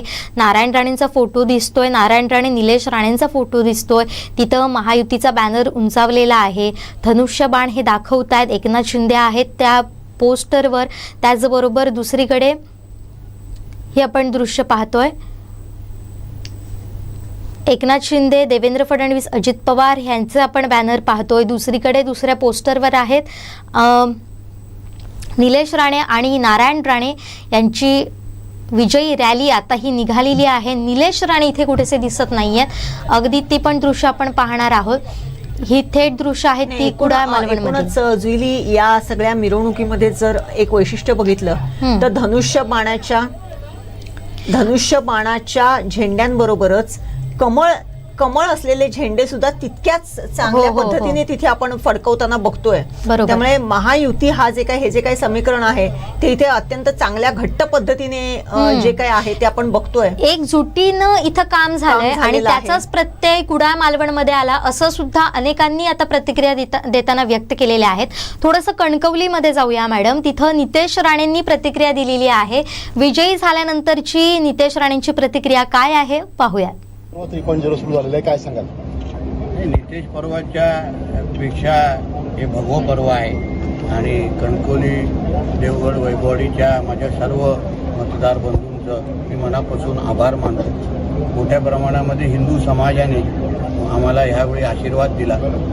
माझे भारतीय जनता पक्ष आणि महायुतीचे सर्वच कार्यकर्त्यांनी, माझ्या जवळच्या सहकार्याने दिवस रात्र एक करून आमचं आव्हान हे नुसतं कणकवली, देवगड, वैभववाडी पुरतं नव्हतं, पण ही लढाई भगवाविरुद्ध फतव्याची होती आणि ही लढाई भगव्यांनी अधिकृत पद्धतीने जिंकलेली आहे आणि नुसतं घासून नाही, ठासून जिंकलेली आहे. हे आमचं महाराष्ट्र हे भगवादारांचं राज्य आहे आणि म्हणून राज्यात तर भगवादारांची सत्ता आलीच आहे, पण आमच्या ह्या मतदारसंघामध्ये जिथे मोठ्या प्रमाणामध्ये मुंबईतूनच नाही पण साऊदी आणि या इस्लामिक राज्यांमधून मोठ्या प्रमाणाने मौलवी आले, मोठा पैसा हिंदू धर्माच्या विरुद्ध वापरला गेला, हिंदू धर्माच्या विरुद्ध द्वेष पसरवलं गेलं. म्हणून आमचा हा मतदारसंघ हिंदुत्वादी विचाराचा मतदारसंघ ह्याच्यावर शिक्कामोर्तब झालेला आहे. म्हणून माझ्या विजयामध्ये हिंदू समाज, आमच्या परिवाराचे कार्यकर्ते आणि महायुतीच्या माझ्या सर्वच सहकाऱ्यांच्या मोठ्या प्रमाणामध्ये मला सहकार्य मिळालं, त्यांचे मी मनापासून आभार. केवळ कणकवलीच नव्हे तर संपूर्ण बघितलं तर सिंधुदुर्ग जिल्ह्यामध्ये सुद्धा महायुतीचाच बोलबाला आहे. अगदी कुडामध्ये सुद्धा बघितलं आपण तर 10 वर्षानंतर एक वर्तुळ पूर्ण झालेलं आहे. निलेश राणे यांनी पक्षप्रवेश करतानाच म्हटलं होतं की माझ्या वडिलांचा पराभव जिथं झाला होता तिथूनच मला विजय संपादन करायचं आहे आणि त्यांनी विजय संपादन केला आहे. तब्बल 8,000हून अधिक मताधिकांनी त्यांनी आपला विजय संपादन केला आहे. सावंतवाडीमध्ये सुद्धा बघितलं तर दीपक केसरकरहून अधिक मतांनी विजय झाले आहेत. सिंधुदुर्ग जिल्हा हा महायुतीचा बालेकिल्ला झालेला आहे पुन्हा एकदा. ते लोकसभेला शिक्कामोर्तब झालेलं. आमचे सन्मान्य राणेसाहेब जेव्हा इथे भारतीय जनता पक्ष आणि महायुतीचे खासदार म्हणून निवडून आले तेव्हा सिंधुदुर्ग जिल्ह्याने 90% पाठिंबा आम्हाला दिलेला आणि तसंच प्रतिबिंब आता तुम्हाला विधानसभेला दिसलेलं आहे. म्हणजे हे तिन्ही मतदारसंघ हे महायुतीच्या आमच्या सगळ्याच माझ्या सहकाऱ्यांनी, ज्येष्ठ सहकाऱ्यांनी मोठ्या प्रमाणामध्ये त्यांचा विजय झालेला आहे. यापुढे ज्या पद्धतीने उद्धव ठाकरे आणि त्यांचे अन्य सहकाऱ्यांनी येऊन विषारी प्रचार केला, विकासाच्या मुद्द्यावर एक शब्द काढायचा नाही पण खालच्या पातळीची टीका करायची, शिव्याशाप करायच्या आणि हे सगळे जे काही त्यांचे आजूबाजूचे जे काही त्यांनी असे बोंगे आणलेले त्यांच्याचमुळे आज सिंधुदुर्गच्या जनतेला कळून चुकलेलं आहे की दहशतवाद करणारे कोण आहेत, वातावरण खराब करणारे कोण आहे. आणि ज्या पद्धतीने महायुती म्हणून आम्ही हे पूर्ण आमचा प्रचार हा विकासावर केला, संयमाने ठेवला, म्हणून मला वाटतं त्या पद्धतीने जनतेने आम्हाला आशीर्वाद दिलेला आहे. ह्यापुढे हे जे काय उद्धव ठाकरे आणि त्याचे चेले पेले हे जे काय आहेत जे इथे येतात आमचं वातावरण खराब करतात, त्यांना जनतेने एका वर्षात 2दा नाकारलेलं आहे. पहिलं राणेसाहेबांच्या लोकसभेच्या काळात आणि आता. म्हणून माझं असं वाटतं की ह्या पुढचं जे राजकारण आहे ते विकासाच्या दृष्टिकोनातून आमच्यासाठी फार महत्वाचं आहे आणि त्याच पद्धतीचं राजकारण या पुढेही चालणार. आमच्या ह्या सिंधुदुर्ग जिल्ह्याचा विकास करण्याची जबाबदारी आता जनतेने आमच्या खांद्यावर दिलेली आहे. महायुतीचं सरकार राज्यामध्ये अतिशय भक्कम पद्धतीने बसत आहे. आता विकासामध्ये तडजोड होणार नाही आणि माझ्या जिल्ह्यातल्या हिंदू समाजाला आम्ही विश्वास देतो, जो विश्वास तुम्ही ह्या निमित्ताने आमच्यावर टाकलेला आहे त्याला कुठेही तडा जायला देणार नाही. महायुतीचं सरकार राज्यामध्ये ते सिंधुदुर्ग जिल्ह्याचं पालकमंत्रीपद कणकवली विधानसभा मतदारसंघाला मिळेल का? ते आता तो प्रश्न तुम्ही आमच्या वरिष्ठांना विचारला पाहिजे. ते प्रश्न उत्तर देण्याचा अधिकार मला नाहीये, पण मला एवढंच म्हणणं आहे की आमचं महायुतीचं सरकार राज्यात येणं हे अत्यंत गरजेचं होतं. कारण का जसं आमच्या देवेंद्रजींनी उल्लेख केलेला हे धर्मयुद्ध आहे. हे 2 पक्षात 6 पक्षात ही लढाई नव्हती. ज्या पद्धतीने आमच्या विरुद्ध प्रचार केला गेला, ज्या पद्धतीने हिंदू समाजाला टार्गेट केलं गेलं, ज्या पद्धतीने फतवे मस्जिदीमधून काढले गेले, हे कोणालाही रुचलेलं नाही, हे कोणालाही पटलेलं नाही आणि त्याचं उत्तर आमच्या हिंदू समाजाने त्या पद्धतीने दिलेलं आहे. साहेब, देवगडचे आमदार म्हणून आपल्याकडे पाहिलं जातं आणि देवगड तालुक्याने 25,133 मताधिक्य दिलं. साहेब, आपण काय सांगाल? बघा, देवगड तालुक्याने नेहमीच मला आशीर्वाद दिलेला आहे. कारण देवगड तालुक्यासाठी विकासाचं पण काम विकास पण करण्याचं काम आमच्या माध्यमातून त्याचा विश्वास तसा जनतेला आमच्यावर आहे. म्हणून मला वाटतं माझ्या तिन्ही तालुक्याने अतिशय भरघोस असं मतदान मला दिलेलं आहे, मला आशीर्वाद दिले. मी पहिल्या दिवसापासून बोलतोय, ही निवडणूक जनतेनेच हातात घेतलेली, माझ्या मतदारांनी हातात घेतलेली. आम्ही जेव्हा 262 गावामध्ये गेलो, प्रत्येक गावातल्या जनतेने आम्हाला सांगितलं तुम्ही काही चिंता करू नका, तुम्ही आमचा विकास केलेला आहे, तुम्ही आम्हाला संरक्षण दिलेलं आहे, आम्ही तुम्हालाच निवडून देणार आणि त्याचं प्रतिबिंब आज निकालामध्ये दिसत आहे. साहेब, देवगडच्या पाणी प्रश्नाबाबत किती कालावधीत आपण आता तुम्ही आता सगळ्या गोष्टी आता सत्ताधारी पक्षाचा आमदार आहे म्हणून तुम्ही त्याची चिंता करू नका. पाण्यापासून कचऱ्यापासून सगळे मूलभूत गरजा आणि माझ्या तिन्ही तालुक्याचा आणि जिल्ह्याचा विकास आता महायुती सरकारच्या माध्यमातून होणार आहे. ओके, धन्यवाद. तर ही प्रतिक्रिया होती नितेश राणे यांची. विजयानंतर त्यांनी पत्रकारांशी संवाद साधला, त्यावेळी ते बोलत होते आणि त्यांनी सांगितलंय की मी घासून नाही तर ठासून आलेलो आहे. त्याचबरोबर विकासाच्या दृष्टिकोनातून ही निवडणूक फार महत्त्वाची होती आणि त्याचबरोबर जनतेनं विकासाची धुरा ही आता आमच्या खांद्यावर दिलेली आहे. जनतेनंच ही निवडणूक हाती घेतलेली होती. देवगडनं देखील भरभरून मला प्रेम दिलेलं आहे, अशी प्रतिक्रिया नितेश राणे यांनी व्यक्त केलेली आहे. पुन्हा एकदा एक प्रतिक्रिया आपण पाहणार. त्याचबरोबर इथे मला एक महत्त्वाचं सांगावंसं वाटते की त्यांनी त्यांच्या पहिल्या बाईटच्या पहिल्या क्षणापासून हिंदुत्वाचा मुद्दा होता. मॅडम, थोडंसं थांबवते. थेट दृश्य पाहतोय आपण कुडाळ मालवण मधून. निलेश राणे, दत्ता सामंत हे येतायत. आताचपासून गुलाल उधळून ते गुलालामध्ये माखलेले सुद्धा आहेत. जोरदार रॅली तिथे आता सुरू होणार आहे. कुडाळ मालवणमध्ये जोश दिसतोय, जल्लोष दिसतोय, उत्साह दिसतोय. कुडाळ मालवणमध्ये ही थेट दृश्य आहेत, एक्सक्लुझिव्ह दृश्य आपण पाहतोय. कुडाळ मालवण मतदारसंघातील इथं निलेश राणेंच्या खांद्यावर हात ठेवून दत्ता सामंत हे चाललेले आहेत. त्याचबरोबर अनेक पदाधिकारी भेटतायत. त्याला हसत मुखानं निलेश राणे त्यांचे आभार मानतायत, त्यांच्या हातात हात देतायत. अशा पद्धतीनं जोरदार जल्लोष, इथं जोश आपल्याला पाहायला मिळतोय. ही थेट आणि एक्सक्लुझिव्ह दृश्य आपण पाहतोय कोकणसाद लाईव्हवर. अशोक सावंत सुद्धा तिथं आहेत.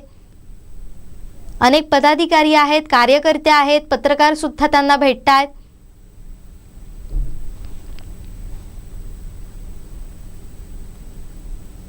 भगविशाल गळ्यात घालून निलेश राणे हे मिरवणुकीमध्ये सामील झालेले आहेत. दत्ता सामंत त्यांच्याशी हसत मुखानं बोलून ते निघालेले आहेत. दत्ता सामंत आणि निलेश राणे हातात हात घालून निघालेले आहेत. ही थेट दृश्य आहेत कुडाळ मालवण विधानसभा मतदारसंघातील. पुन्हा एकदा आपण जाणारच आहोत कुडाळ मालवणमध्ये. मॅडम, आपण बोलत होता, आपण मगाशी नितेश राणे यांची सुद्धा प्रतिक्रिया ऐकलेली होती आणि दुसरं त्यांनी निलेश राणे यांच्या विजयाबद्दल सुद्धा ते बोललेले होते की लोकसभेतच त्यांचा विजय आहे तो फायनल झालेला होता, आता फक्त इथं शिक्कामोर्तब व्हायचा होता निवडणुकीच्या माध्यमातून, अशी सुद्धा प्रतिक्रिया त्यांच्या विजयावर दिलेली आहे. निश्चितच त्याच्या अगोदर आपण कुडाळ मालवण मतदारसंघाची जी काही आकडेवारी आहे ती 14व्या फेरी अखेर एकूणच 17व्या फेरी अखेर एकूणच कुडाळ मालवण मतदारसंघामध्ये जी काही मतं मिळालेली आहेत ती जर बघितली तर निलेश राणे यांना 67,240 मतं मिळालेली आहेत, तर वैभव नाईक यांना 60,067 मतं मिळालेली आहेत. हा जर एकूणच जर आकडेवारीचा जर हे बघितला 17व्या फेरी अखेरचा, तर एकूणच निलेश राणे हे विजयाकडे घोडदौड त्यांची झालेली आहे आणि त्यांचा विजय हा निश्चित झालेला आहे. दरम्यानच्या कालावधीमध्ये वैभव नाईक यांनी त्यांचं अभिनंदन देखील केलेलं आहे. परंतु आपण मगाशी येत होतो नितेश राणे यांच्या वक्तव्यावरती.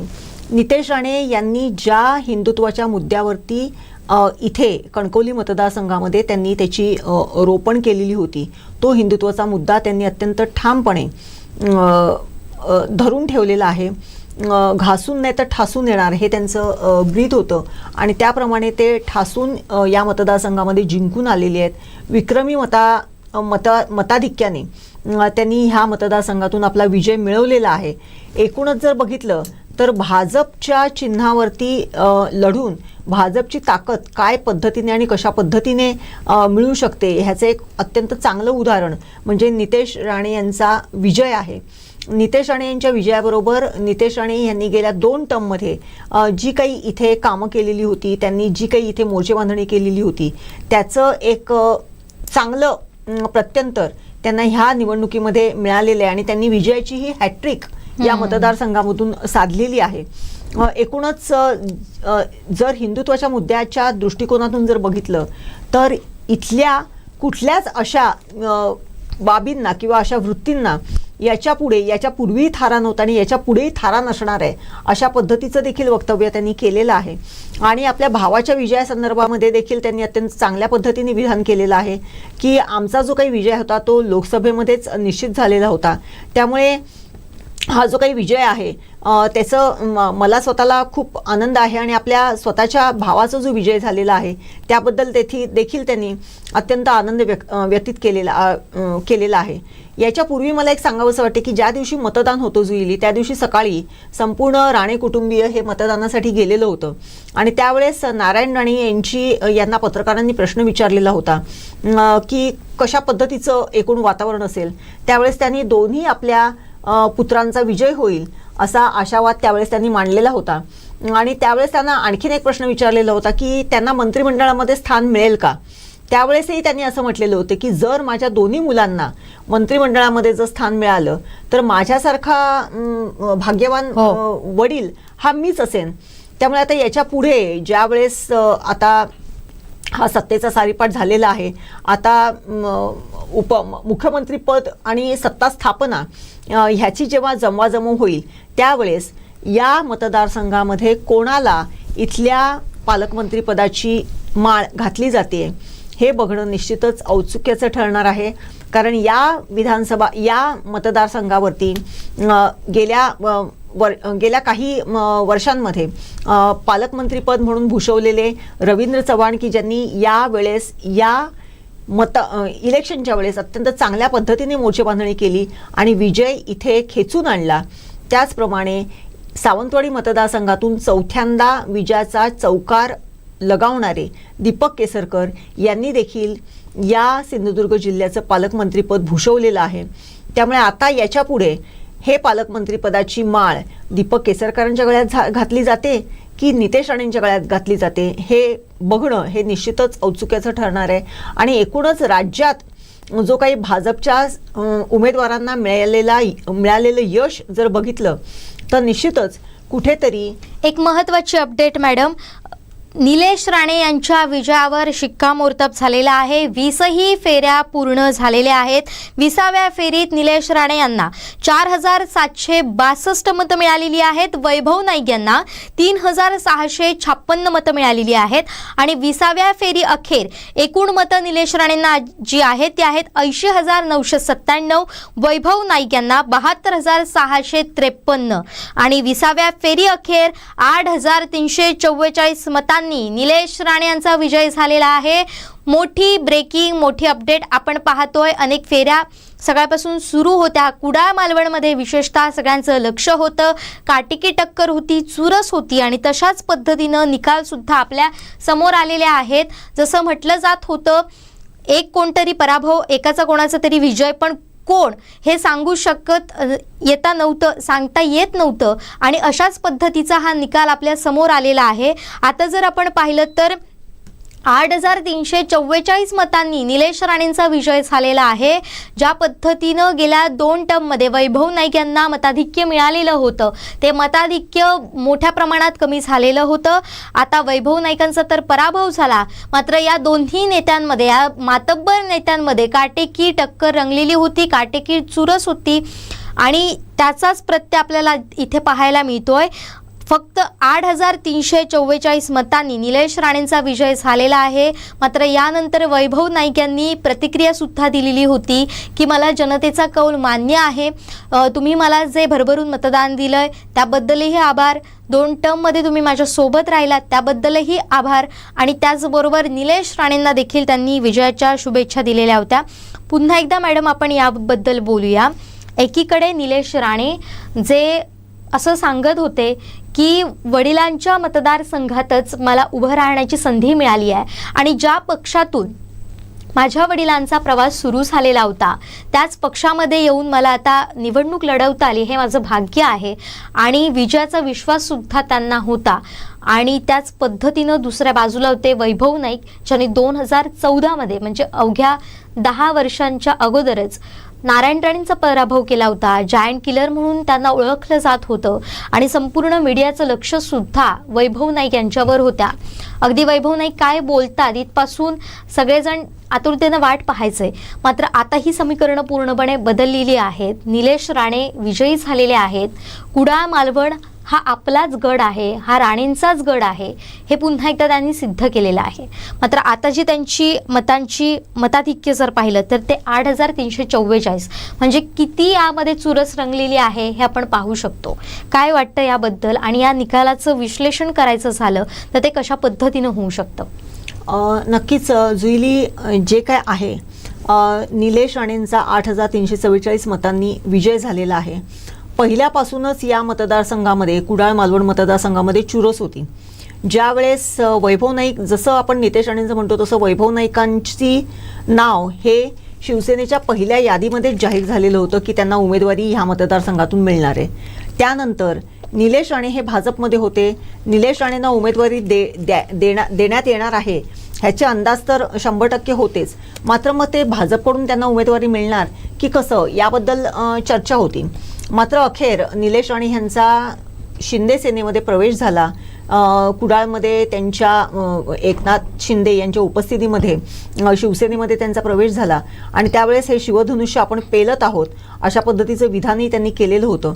एकूणच जर गेल्या 10 वर्षांचा जर एकूण वैभव नाईक यांचा या मतदारसंघामधला जर वावर बघितला तर वैभव नाईक हा एक लोकांमध्ये जाणारा, लोकांमध्ये मिसळणारा, लोकांच्या घरामध्ये जाणारा, त्यांच्याबरोबर मिसळणारा असा आमदार, एक सर्वसामान्य जनतेचा आमदार म्हणून त्यांनी आपला नावलौकिक इथे मिळवलेला होता.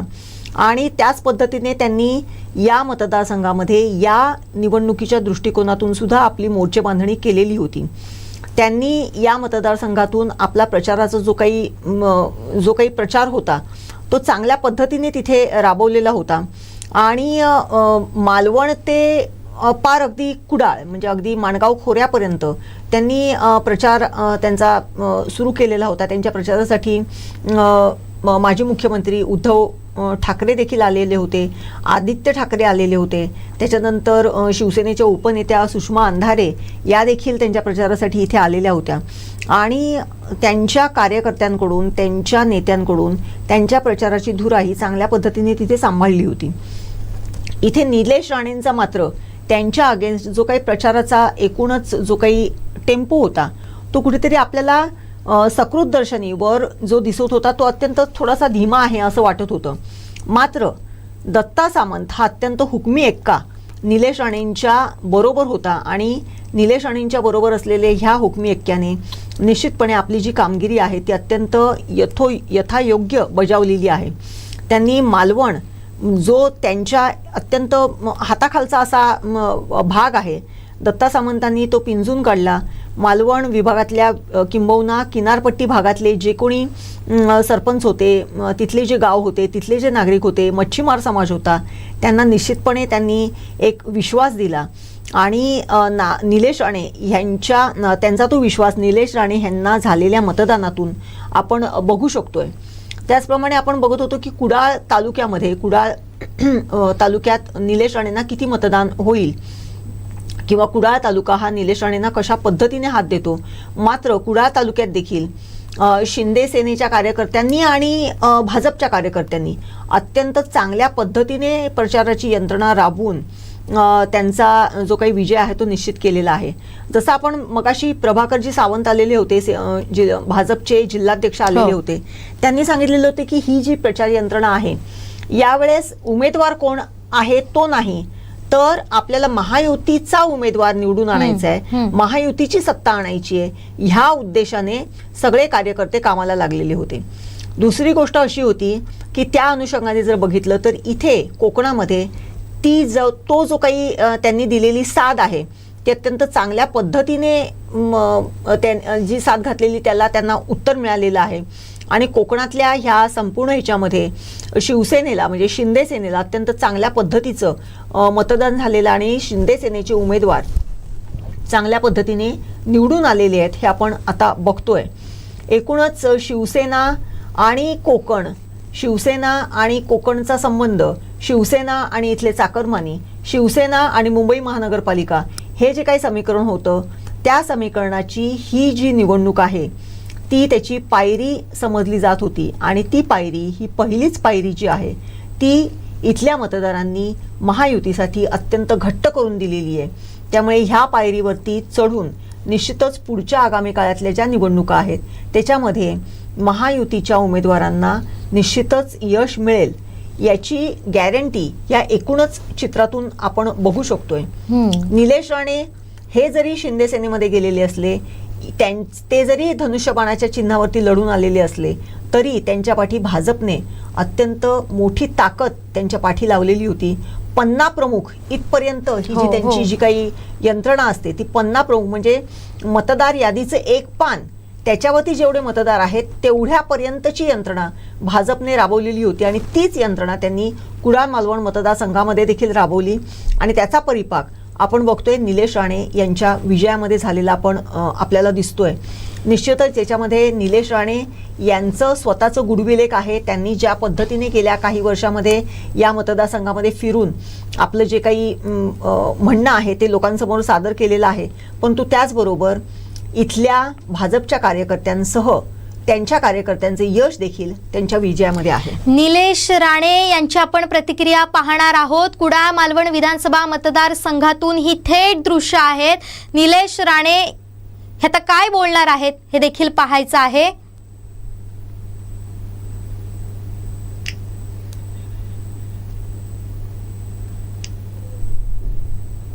अगदी कार्यकर्त्यांना त्यांनी आलिंगन दिलेलं आहे, त्यांना जवळ घेतलेलं आहे, कडकडून मिठी मारतायत, जवळ घेतात आणि आनंदोत्सव साजरा करतायत.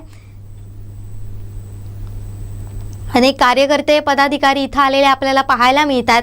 भावनांचा कल्लोळ इथं आपल्याला दिसतोय.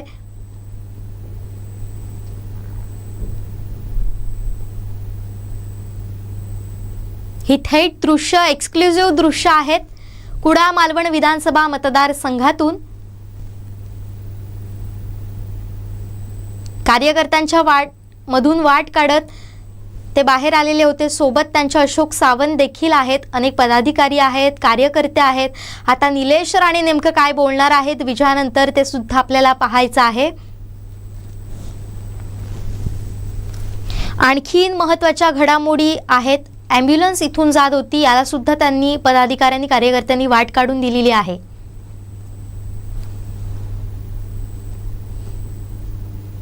अशोक सावंतांसोबतचे हे काही दृश्य आहेत.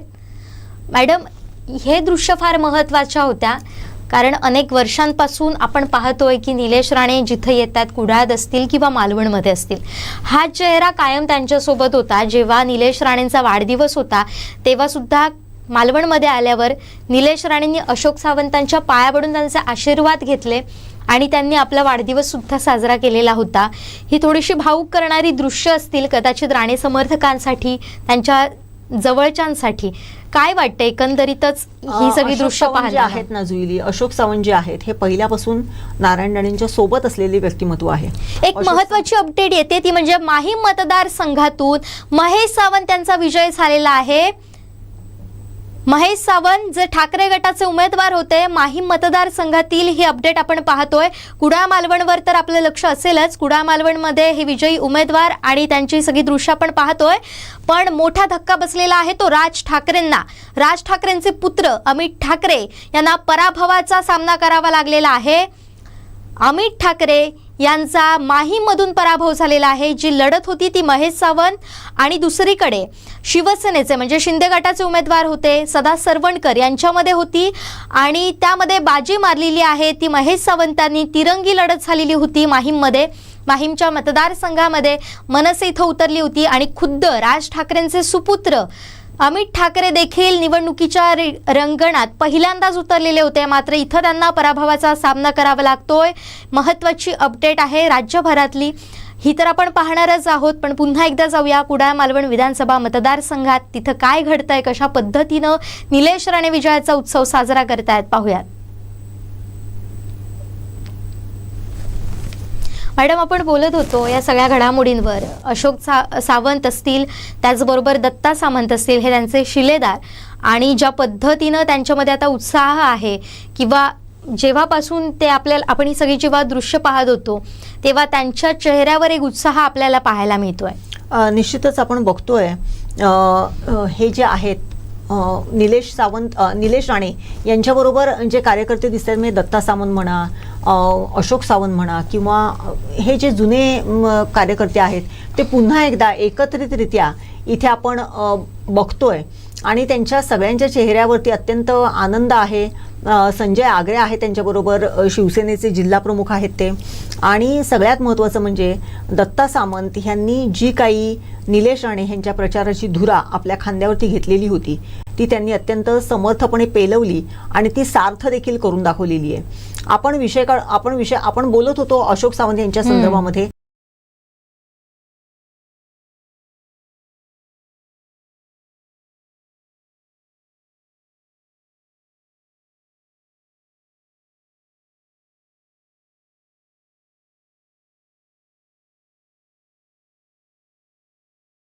काळजी घेतलेली होती. नेमका नितेश राणेंना जो फाईट देऊ शकतो असा उमेदवार देण्यासाठी नियोजन केलं होतं आणि त्या ठिकाणी संदेश पारकर यांना अखेरच्या क्षणी उमेदवारी मिळाली आणि संदेश पारकरने तितक्याच ताकदीने त्या ठिकाणी नितेश राणे यांचं आव्हान पेललेलं होतं.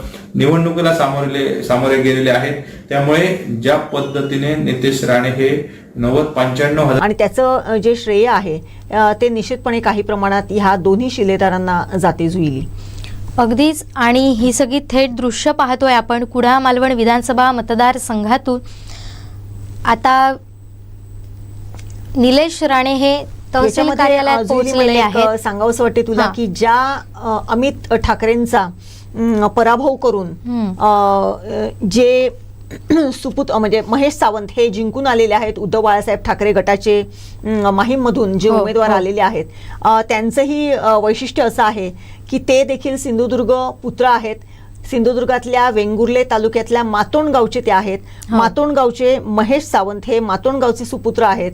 आणि जिथे आता अलीकडेच जिथे सोनुर्लीची जत्रा झाली किंवा मातोंडची कोंबड्यांची जत्रा होते किंवा आत्ताच त्या गावातली जत्रा झाली, सातेरीची जत्रा झाली, त्यामुळे ती सातेरी देवी महेश सावंतांना 100% पावलेली आहे असं दिसून येत आहे.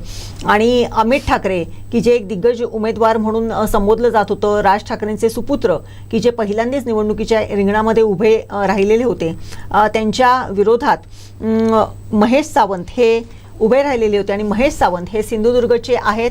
सिंधुदुर्ग जिल्ह्यातल्या वेंगुर्ले तालुक्यातल्या मातोंडचे ते सुपुत्र आहेत. त्यामुळे निश्चितच ही घटना सिंधुदुर्ग जिल्ह्यासाठी भूषणास्पद अशी आहे.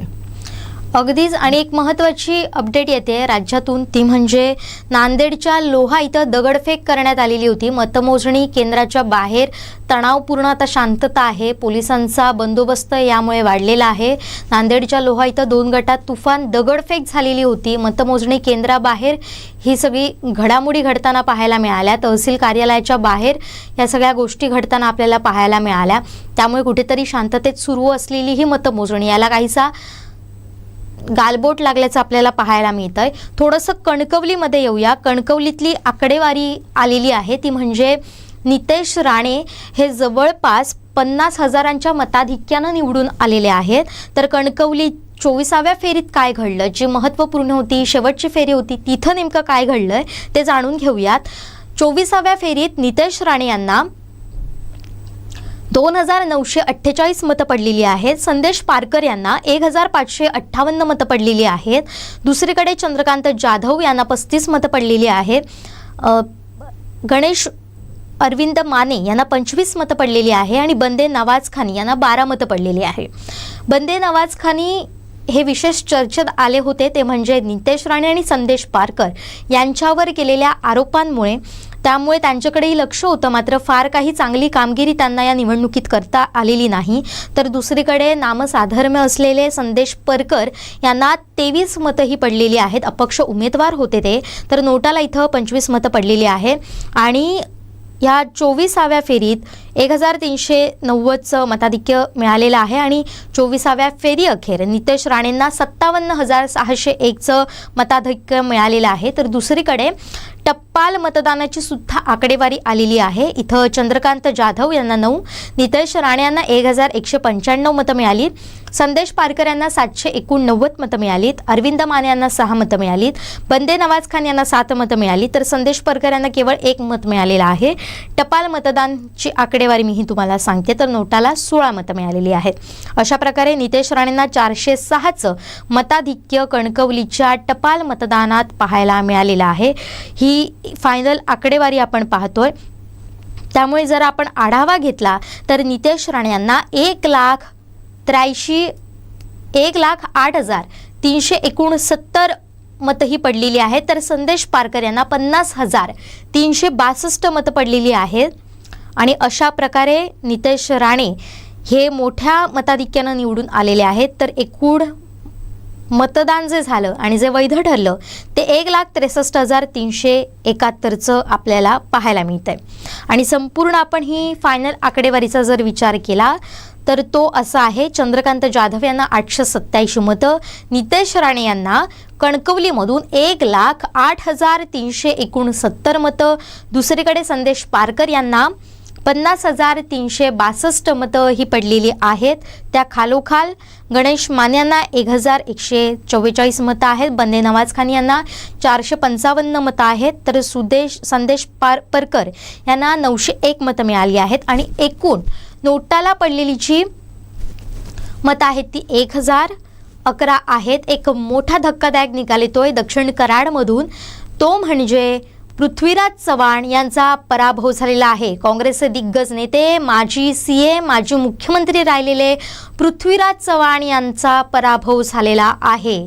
मोठी महत्त्वाची बातमी, महाविकास आघाडीला धक्का, आणखीन एक धक्का देणारी ही बातमी म्हणावी लागेल. धक्कादायकच निकाल खरं तर या संपूर्ण आपण 2024च्या विधानसभा निवडणुकीतले पाहतोय.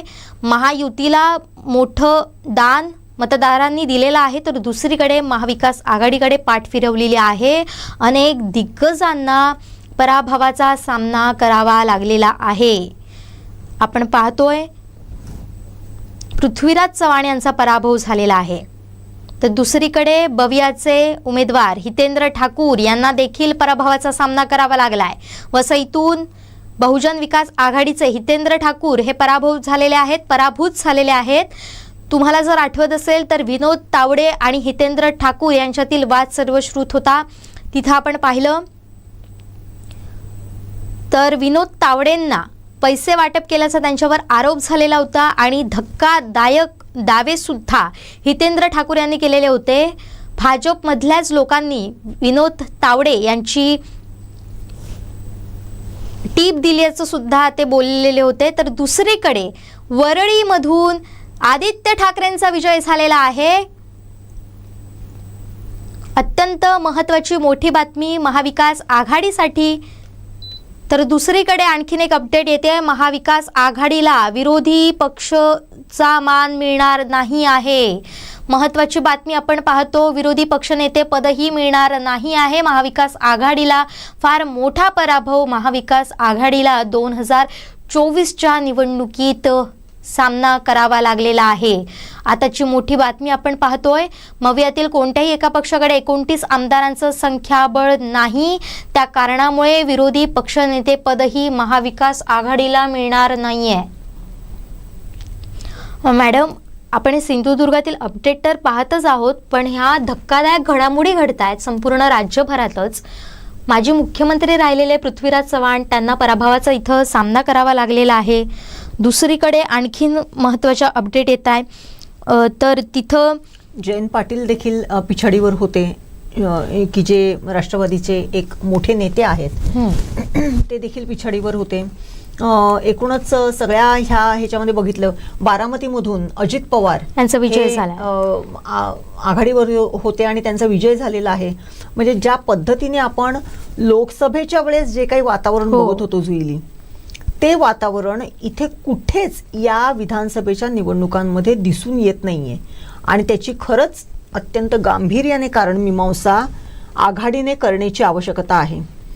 आघाडीच्या तिकीट वाटपावरून जे काही नाट्य रंगत होतं, बरोबर, मग ते नाना पटोले असू देत, विजय वडेट्टीवार असू देत आणि संजय राऊत असू देत, किंवा उद्धव बाळासाहेब ठाकरे असू देत, यांच्यामध्ये तिकीट वाटपावरून जे काही नाट्य रंगत होतं, तिकीट कोणाला द्यायची कोणाला नाही द्यायची याच्यावरून जे काही घडत होतं, त्याच्यावरून जे काही घडलेलं आहे त्याचा फटका निश्चितच आघाडीला बसलेला आहे असं दिसून येत आहे. आणि एकूणच आघाडी म्हणून ज्या पद्धतीने लोकसभेच्या वेळेस आघाडीचे घटक पक्ष एक दिलाने एक मताने काम करत होते, ते स्पिरिट ह्या विधानसभांच्या निवडणुकांमध्ये कुठेतरी पाठीमागे गेलेलं दिसून येत आहे. आणि त्याचा परिपाक म्हणजे महायुतीला अत्यंत चांगल्या पद्धतीने यश मिळालेलं दिसून येत आहे. त्याच्या अगेन्स्ट आपण बघतोय भाजपला आपल्याकडे जागा मिळतील, भाजपला सर्वाधिक जागा महायुतीमध्ये दिल्या गेलेल्या होत्या आणि त्या जागांचं जे काही गणित आहे ते भाजपने महायुतीच्या माध्यमातून भाजपने ते गणित अत्यंत चांगल्या पद्धतीने साध्य केलेलं दिसून येत आहे. भाजपचे उमेदवार हे संपूर्ण राज्यामध्ये चांगल्या पद्धतीने निवडून आलेले दिसून येत आहेत. 129 उमेदवार भाजपचे निवडून आलेले आहेत किंवा ते आघाडीवरती आहेत अशा पद्धतीचं आहे. आणि अशा पद्धतीने जर बघितलं तर शिंदे सेनेला देखील फार चांगल्या पद्धतीचं यश मिळालेलं आहे. 56 जागा शिंदे सेनेला मिळालेल्या दिसत आहेत. हे जर बघितलं तर निश्चितच ज्या पद्धतीचं वातावरण लोकसभेच्या निवडणुकांमध्ये होतं ते वातावरण यावेळेस मात्र अजिबात बघायला मिळालेलं नाही आहे.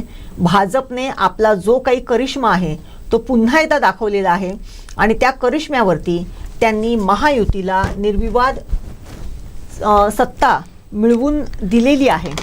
एकूणच या सगळ्याचं जर बघितलं तर संपूर्ण राज्यामध्ये महायुतीला निर्विवाद बहुमत मिळताना आपल्याला दिसून येतं आहे. सगळ्यात महत्त्वाचं म्हणजे मुंबईतल्या जर ज्या काही अटीतटीच्या लढती होत्या त्याच्यामध्ये अमित ठाकरे ह्यांचा पराभव झालेला आहे. तिथे महेश सावंत, उद्धव बाळासाहेब ठाकरे गटाचे उमेदवार महेश सावंत हे विजयी झालेले आहेत. त्याचप्रमाणे आपल्या जिल्ह्याचे पालकमंत्री रवींद्र चव्हाण हे देखील डोंबिवली मतदारसंघामधून विजयी झालेले आहेत. त्याचप्रमाणे आपण जर बघितलं तर अजित पवार हे देखील त्यांच्या मतदारसंघामधून विजयी झालेले आहेत. एकूणच ह्या सगळ्या गोष्टींचा जर आढावा जर घेतला तर निश्चितपणे आघाडी म्हणून त्यांनी युती म्हणून त्यांनी जे काही काम केलेलं आहे त्याचा निश्चितपणे त्यांना त्याचं यश त्यांना ह्या निवडणुकांमध्ये झालेल्याचं आपल्याला दिसून येतंय. एकूणच आता जर बघितलं सावंतवाडी विधानसभा मतदारसंघाची अंतिम आकडेवारी आपल्याकडे अंतिम निकाल आपल्यासमोर आलेला आहे आणि त्यानुसार दीपक केसरकर यांना 81,008 मतं पडलेली आहेत. राजन तेली यांना 41,109 मतं पडलेली आहेत. अर्चना घारे परब यांना 6,174 मतं पडलेली आहेत. विशाल परब जे अपक्ष उमेदवार म्हणून ह्या विधानसभा मतदारसंघामधून त्यांनी निवडणूक लढवलेली होती त्यांना अत्यंत चांगली अशी 33,281 मतं पडलेली आहेत. अपक्ष उमेदवार दत्ताराम गावकर यांना 1,234 मतं पडलेली आहेत. सुनील पेडणेकर यांना 899 मतं पडलेली आहेत. तो नोटाला 2,385 मतदारांनी नोटाला मतदान केलेलं आहे. ही 2,385 ही जी आकडेवारी आहे ही देखील अत्यंत काळजीत टाकणारी अशी आकडेवारी आहे. जवळजवळ 2,385 मतं ही नोटाला मिळालेली आहेत ह्या मतदारसंघातून.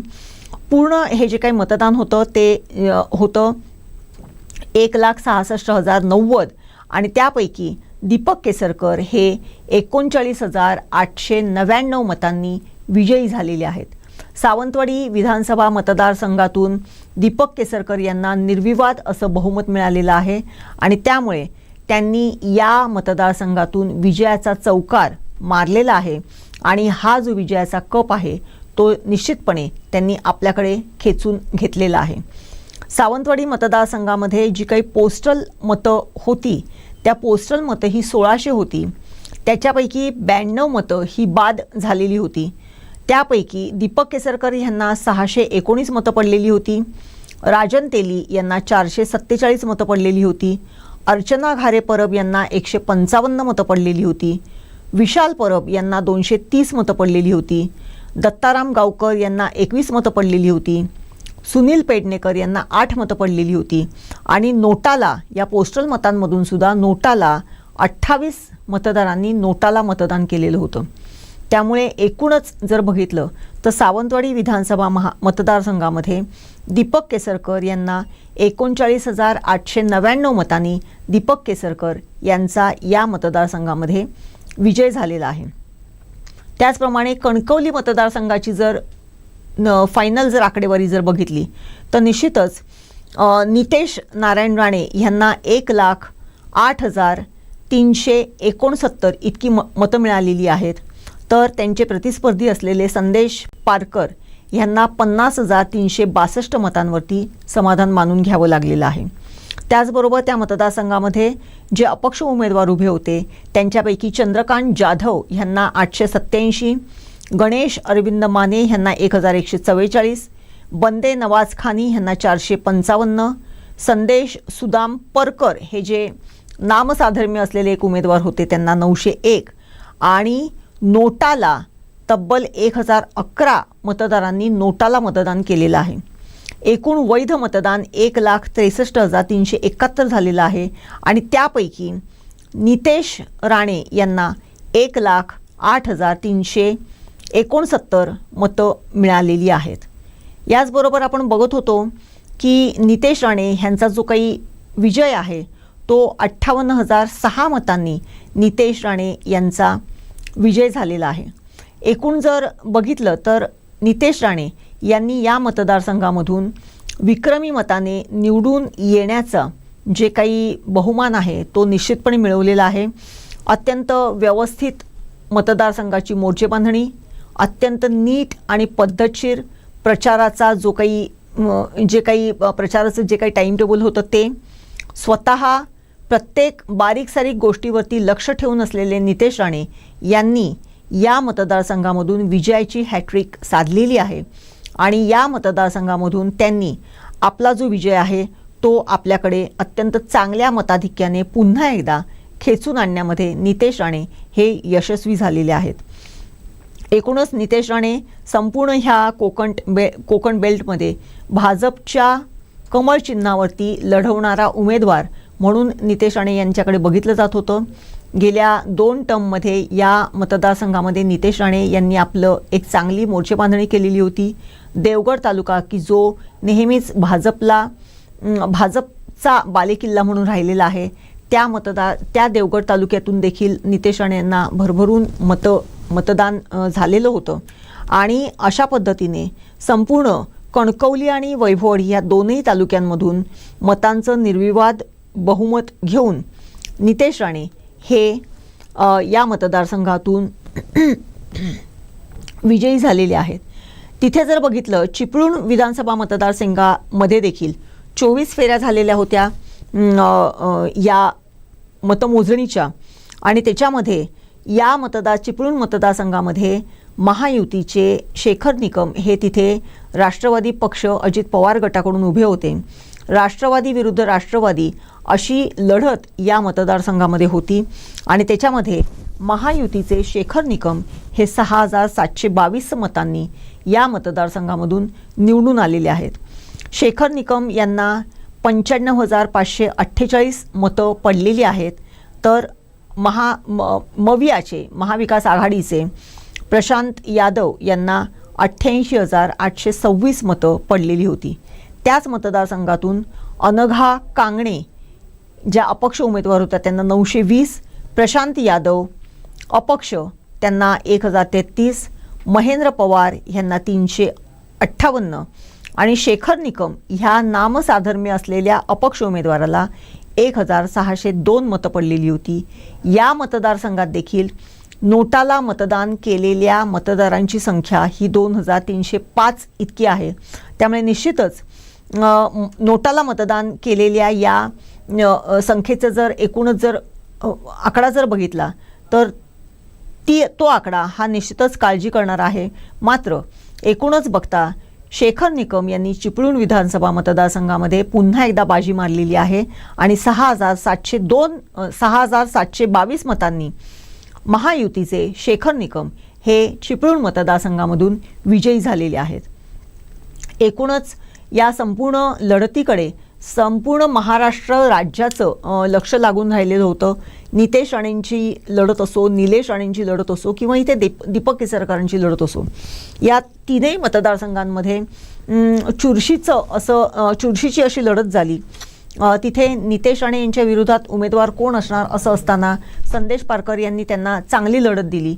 इथे निलेश राणे आणि वैभव नाईक यांच्यामध्ये शेवटपर्यंत काटेकी टक्कर होती आणि वैभव नाईक यांचा अत्यंत कमी मतांच्या फरकांनी वैभव नाईक यांचा पराभव झालेला आहे. निलेश राणे इथे विजयी झालेले आहेत. एकूणच घराणेशाहीचा नेहमीच या मतदारसंघावरती किंवा घराणेशाहीचा उल्लेख नेहमी प्रचारसभांमध्ये या मतदारसंघामध्ये होत होता. मात्र घराणेशाही किंवा अशा पद्धतीचा कुठल्याही गोष्टींना इथल्या मतदारांनी अजिबात प्रत्युत्तर दिलेलं नाही आहे.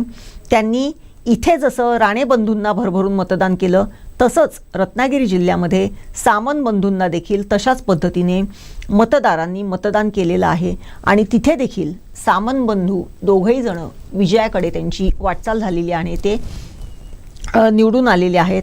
इथे देखील निलेश राणे आणि नितेश राणे यांनी आपला विजयाचा जो काही विजय आहे तो या दोन्ही मतदारसंघांमधून पटकावलेला आहे. त्यामुळे निश्चितच सिंधुदुर्गचं राजकारण राणेंभोवती फिरते असं जे म्हटलं जाते ते पुन्हा एकदा सत्य झालेलं आहे आणि दोन्ही राणे बंधूंना या मतदारसंघामध्ये अत्यंत चांगल्या पद्धतीने विजय मिळालेला आहे. लोकसभा निवडणुकीत देखील त्यांचे पिताजी नारायण राणे यांना अत्यंत चांगल्या पद्धतीचं यश मिळालेलं होतं. लोकसभा निवडणुकीमध्ये भाजपच्या चिन्हावरती नारायण राणे अत्यंत भरघोस मतांनी निवडून आलेले होते आणि त्यांनी शिवसेना उबाठा गटाचे विनायक राऊत की जे 2 टर्म त्याच्यापूर्वी इथे खासदार म्हणून राहिलेले होते त्यांचा पराभव केलेला होता. यावेळेस मात्र वैभव नाईक यांना या कुडाळ मालवण मतदारसंघामधून अत्यंत निसटत्या पराभवाला सामोरं जावं लागलेलं आहे आणि निलेश राणे यांचा विजय या मतदारसंघामधून झालेला आहे. निलेश राणेंच्या विजयामध्ये निश्चितच मालवणचे जुने कार्यकर्ते, मालवणचे दत्ता सामंत असतील, तिथले दत्ता सामंतांसह तिथले जे त्यांचे कार्यकर्ते आहेत त्यांनी निश्चितच, अशोक सावंत आहेत, अशा कार्यकर्त्यांनी त्यांना निश्चितच साथ दिलेली आहे आणि त्यांच्या या आवाहनाला कुडाळ मालवण मतदारसंघातल्या मतदारांनी देखील चांगल्या पद्धतीने साथ घातलेली आहे आणि त्याचाच परिपाक म्हणजे निलेश राणे यांचा ह्या कुडाळ मालवण मतदारसंघामधून विजय झालेला आहे. जुईली, नक्कीच ही आपण सगळी दृश्य कोकण 7 लाईव्हच्या माध्यमातून पाहतोय. अनेक धक्कादायक निकाल राज्यभरातून येत आहेत. सिंधुदुर्गात केवळ कणकवली आणि सावंतवाडी वगळला तर कुडाळ आणि मालवण मध्ये पूर्णपणे वेगळं चित्र पाहायला मिळालं. तिन्ही 2 मतदारसंघांमध्ये 2019ला जे उमेदवार विजयी झालेले होते तेच आपल्याला पाहायला मिळालेत. मात्र कुडाळमध्ये आता तिथं निलेश राणे हे आमदार झालेले आहेत आणि वैभव नाईक यांना तिथं पराभवाचा सामना करावा लागला. ही सगळी आपण चित्र पाहतोय. थोडंसं आपण राज्याचा जर विचार केला तर इथं मोठ्या दिग्गजांना पराभवाचा सामना करावा लागला आहे. आताच एक मोठी बातमी येते ती म्हणजे धीरज देशमुख जे काँग्रेसकडून उमेदवार होते त्यांचा पराभव झालेला आहे आणि तिथं भाजपचे उमेदवार विजयी झालेले आहेत. एक मोठा धक्का जो आहे तो इथं आपल्याला काँग्रेसला बसलेला पाहायला मिळतोय. दुसरीकडे मगाशी आपण एक बातमी पाहिली होती की महाविकास आघाडीचे नेते पृथ्वीराज चव्हाण माजी मुख्यमंत्री यांना देखील पराभवाला सामोरं जावं लागलेलं आहे. अशा पद्धतीनं धक्कादायक निकाल येत आहेत. हा कौल जो आहे तो मतदारांनी महायुतीच्या पारड्यात टाकलेला आहे. महाविकास आघाडीकडे पाठ फिरवलेली आहे. याची कारणं अनेक असू शकतात. एकतर म्हणजे आघाडीत झालेली बिघाडी असू शकते, महायुतीची एकजूट असू शकते आणि फार मोठ्या फरकानं महायुती यावेळी जिंकून आलेली आहे. अनेक घडामोडी आपण सकाळपासून पाहतोय. अनेक धक्कादायक निकाल येताना आपल्याला पाहायला मिळत आहेत. ज्या पद्धतीनं राज्यात एक वातावरण असतं त्याच्या उलट वातावरण असतं ते म्हणजे आपल्या कोकण पट्ट्यात आणि तसंच काहीसं घडलं. मात्र यावेळी अनेक घटना या उलट्या घडताना दिसल्या. राज्यभरातल्या वातावरणासह सिंधुदुर्ग कोकणचं सुद्धा वातावरण हे तसंच दिसून आलं. जर आता आपण फक्त कोकणचा जर विचार केला तर इथं सुद्धा ठाकरे गटाला फार काही यश मिळवता आलेलं नाही आहे. जर आपण पाहिलं तर सिंधुदुर्गाचाच विचार केला तर इथं राजन तेलींचा पराभव झालेला आहे, संदेश पारकरांचा पराभव झाला आहे आणि 2014 साली ज्यांना जायंट किलर म्हणून ओळखलं जायचं त्या वैभव नाईक यांना सुद्धा पराभवाचा सामना हा इथं करावा लागलेला आहे. त्यामुळे हा मोठा धक्का कोकणमध्ये ठाकरेंना बसताना आपल्याला पाहायला मिळतोय. या सगळ्यांच्या आपण प्रतिक्रिया ऐकल्या, कसा जल्लोष सुरू आहे ते सुद्धा आपण पाहिलं आणि हे निकाल सुद्धा आपण पाहतोय. आता आपण पाहणार आहोत ती म्हणजे विजयी रॅली. कशा पद्धतीनं विजयाचा उत्सव हे महायुती कशी साजरी करते हे आपल्याला बघायचं आहे. कारण सिंधुदुर्गच्या तिन्ही विधानसभा मतदारसंघामध्ये महायुतीला मोठ्या मताधिक्यानं यश मिळालेलं आहे. तर आपण थोडंसं सावंतवाडीच्या निकालावर नजर टाकूया. सावंतवाडीचा अंतिम निकाल आपल्या हाती आलेला आहे. सुरुवातीला पाहूया पोस्टल मतं सावंतवाडीत कशी मिळाली, त्याचं विभाजन कसं झालं, तर दीपक केसरकर पोस्टल मतांमध्ये सुद्धा आघाडीवर होते. दीपक केसरकर यांना 619 मतं मिळाली, राजन तेलींना 447 मतं मिळाली, अर्चना घारेंना 115 मतं मिळालीत, विशाल परब यांना 230 मतं मिळाली, दत्ताराम गावकर यांना 21 मतं मिळाली, सुनील पेडणेकर यांना 8 मतं मिळाली, तर नोटाला 28 मतं मिळालेली आहेत.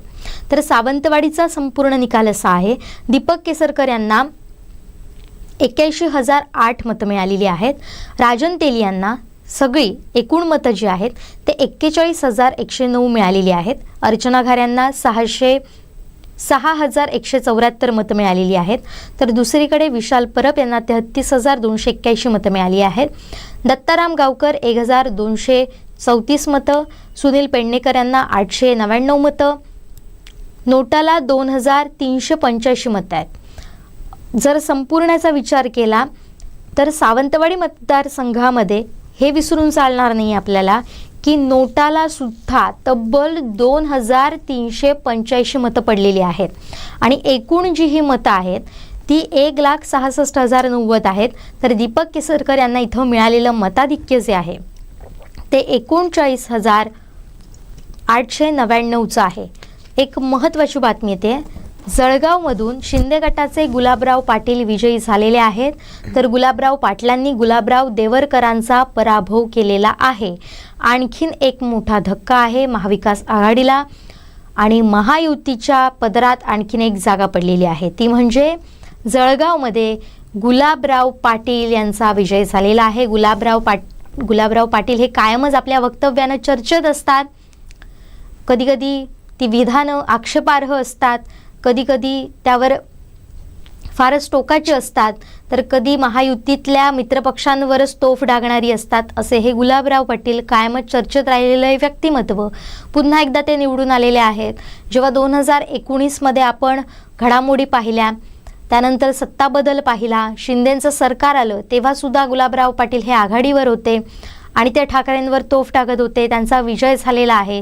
त्यामुळे पुन्हा एकदा जर आपण वातावरण पाहिलं, असं म्हटलं जात होतं की या विधानसभेमध्ये महाविकास आघाडीला मोठं यश मिळणार आहे, मात्र तसं काही घडलेलं नाही. अनेक धक्कादायक आपल्याला निकाल येताना पाहायला मिळतात. दुसरीकडे नाला सोपाऱ्यात भाजपचे राजन नाईक हे विजयी झालेले आहेत. मोठा विजय तिथं मिळालेला आहे. तर तिथंच क्षितिज ठाकूर यांना पराभवाचा सामना करावा लागलेला आहे. क्षितिज ठाकूर विनोद तावडेंना अडवण्यामध्ये सुद्धा आघाडीवर होते, त्यांनाही पराभवाचा सामना करावा लागला आहे. सांगोल्यात शहाजी बापू पाटील यांचा देखील पराभव झालेला आहे. शहाजी बापू पाटील हे तेच आहेत, काय झाडी काय डोंगर हे म्हणत होते आणि आता त्यांना पराभवाचा धक्का मिळालेला आहे, पराभवाचा सामना करावा लागलेला आहे. महत्त्वाच्या घडामोडी, महत्त्वाचे अपडेट, महत्त्वाचे निकाल पाहतोय आणि महत्त्वपूर्ण प्रतिक्रिया आलेली आहे, ती म्हणजे महायुतीचे विजयी उमेदवार जे 2019मध्ये माफ करा, जे शिंदेंसोबत गेल्यानंतर जे सरकार आलं त्यामध्ये ते शालेय शिक्षण मंत्री पदावर होते. अनेक महत्त्वाची पदंसुद्धा यापूर्वी त्यांनी भूषवलेली होती. नगराध्यक्ष पदापासून त्यांच्या राजकारणाची सुरुवात झालेली होती आणि 2024मध्ये त्यांनी नवा इतिहास सावंतवाडी मतदारसंघामध्ये रचलेला आहे. 3 टर्म नंतर आता 4थ्या टर्मला सुद्धा दीपक केसरकर हे आमदार झालेले आहेत. एक मोठा विजय दीपक केसरकर यांनी मिळवलेला आहे. या इलेक्शनबद्दल सांगायचं तर चौरंगी लढत झालेली होती. सारे विरुद्ध दीपक केसरकर असंच चित्र होतं. दीपक केसरकर यांना विरोधकांनी सगळ्या बाजूंनी घेरण्याचा प्रयत्न केलेला होता आणि जसं एकनाथ शिंदे यांनी सांगितलेलं होतं की दीपक केसरकर यांना चक्रव्यूहात लढण्याची सवयच झालेली आहे, मात्र त्यांचा कधी अभिमन्यू होत नाही. आत्तासुद्धा चक्रव्यूह रचण्यात आलेलं होतं, मात्र त्या चक्रव्यूहातून दीपक केसरकर हे सहजरित्या बाहेर पडल्याचं आपल्याला पाहायला मिळालं. सुरुवातीला काही चुरस पाहायला मिळाली, मात्र त्यानंतर त्यांनी मोठं लीड घेतलं आणि विजयावर शिक्कामोर्तब केलेला आहे. त्याच दीपक केसरकर यांची प्रतिक्रिया ही आलेली आहे. थेट जाणार आहोत दीपक केसरकर यांच्याकडे. विजयानंतर ते काय म्हणतायत, ते काय बोलतायत पाहूयात. बनवला गेला होता, आपल्या विरोधात अपक्ष सुद्धा बंडखोरी केली होती आणि ही जी निवडणूक आहे संपूर्ण महाराष्ट्रामध्ये एक लक्षवेधी ठरली होती, मात्र अपक्ष बाजूला राहिले. महाविकास आघाडीच्या सुद्धा उमेदवाराचा आपण दारुण पराभव केला आहे, काय सांगाल? एक असतं कोणाला चिडवण्यात काय अर्थ नाही. दानव काळातून त्यांच्या पराभवाची हॅट्रिक आहे. नेहमी बोलायचं आणि त्यांनी जेवढं खोटं परसेप्शन क्रिएट करण्याचा प्रयत्न केला सावंतवाडी मतदारसंघात हे फार दुःखदायक होतं की माझ्यावर जनता प्रेम करते, जनतेच्या प्रेमाचं हे प्रतीक आहे आणि त्याच्यामुळे सातत्याने खोटा प्रचार केला की लोकांना तो खरा वाटायला.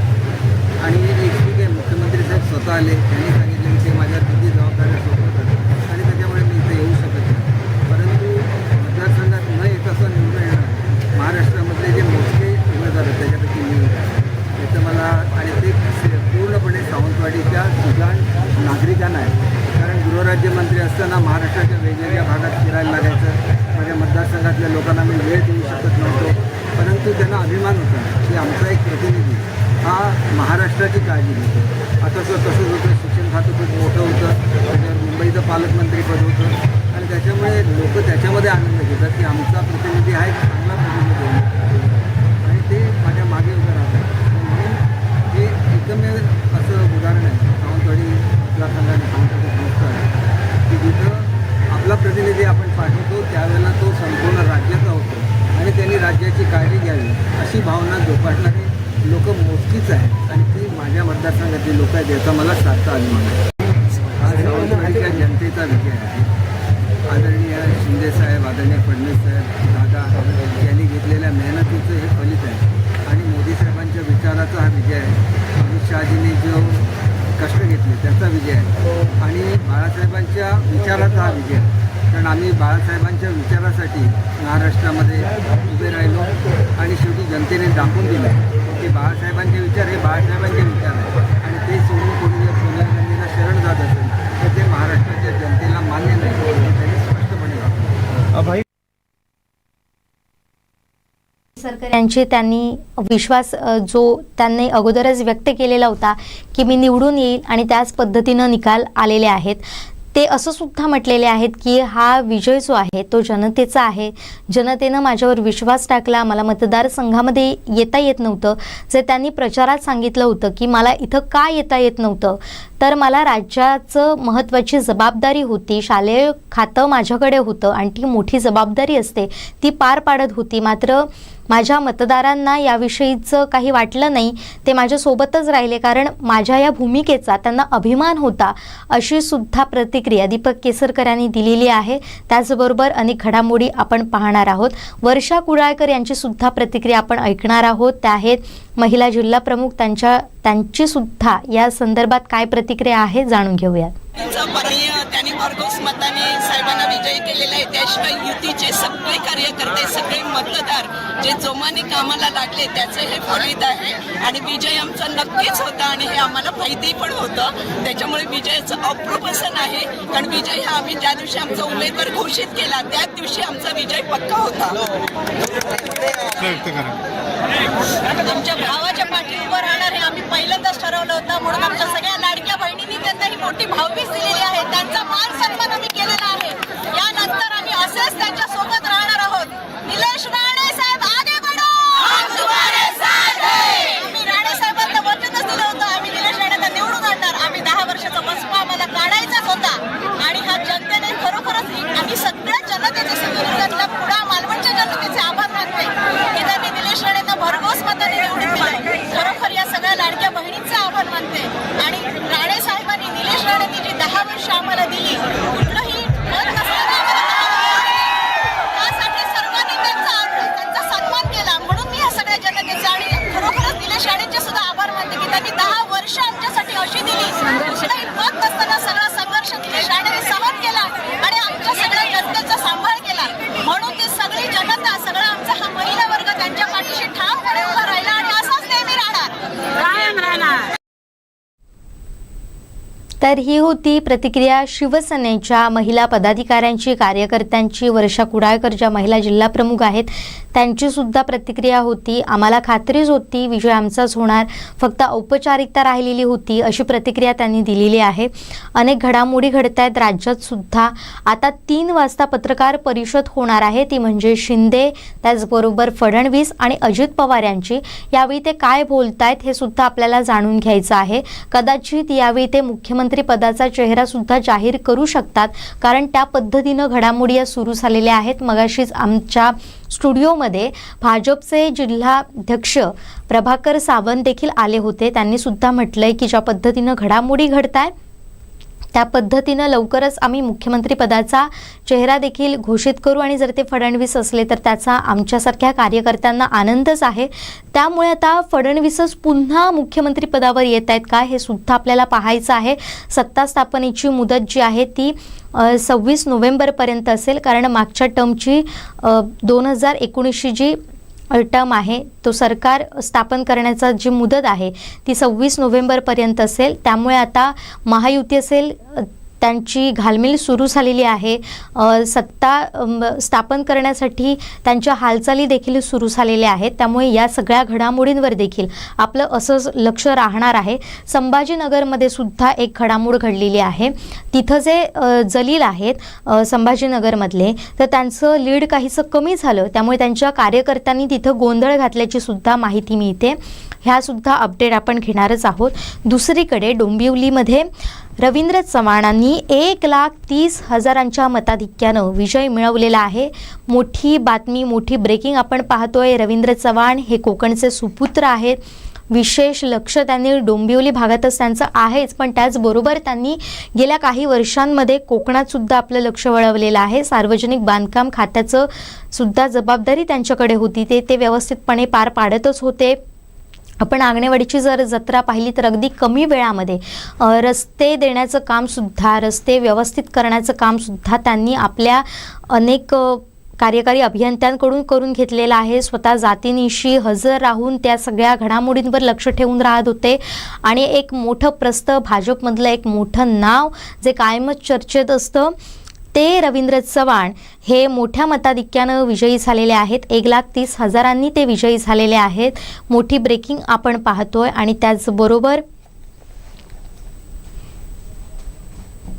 ह्या घडामोडी पाहत असताना आता आपल्याला हे सुद्धा पाहायचं आहे की मुख्यमंत्री नेमकं कोण असेल, मुख्यमंत्री पदाचा दावेदार कोण असेल. अनेक ज्या काही सर्वे आले त्यामध्ये मुख्यमंत्री पदासाठी एकनाथ शिंदे यांचं नाव अग्रेसर होतं. 31% मतं मुख्यमंत्री पदाच्या चेहऱ्यासाठी एकनाथ शिंदे यांच्याकडे पाहिलं जात होतं. त्या सर्वेमधून ही माहिती समोर येत होती.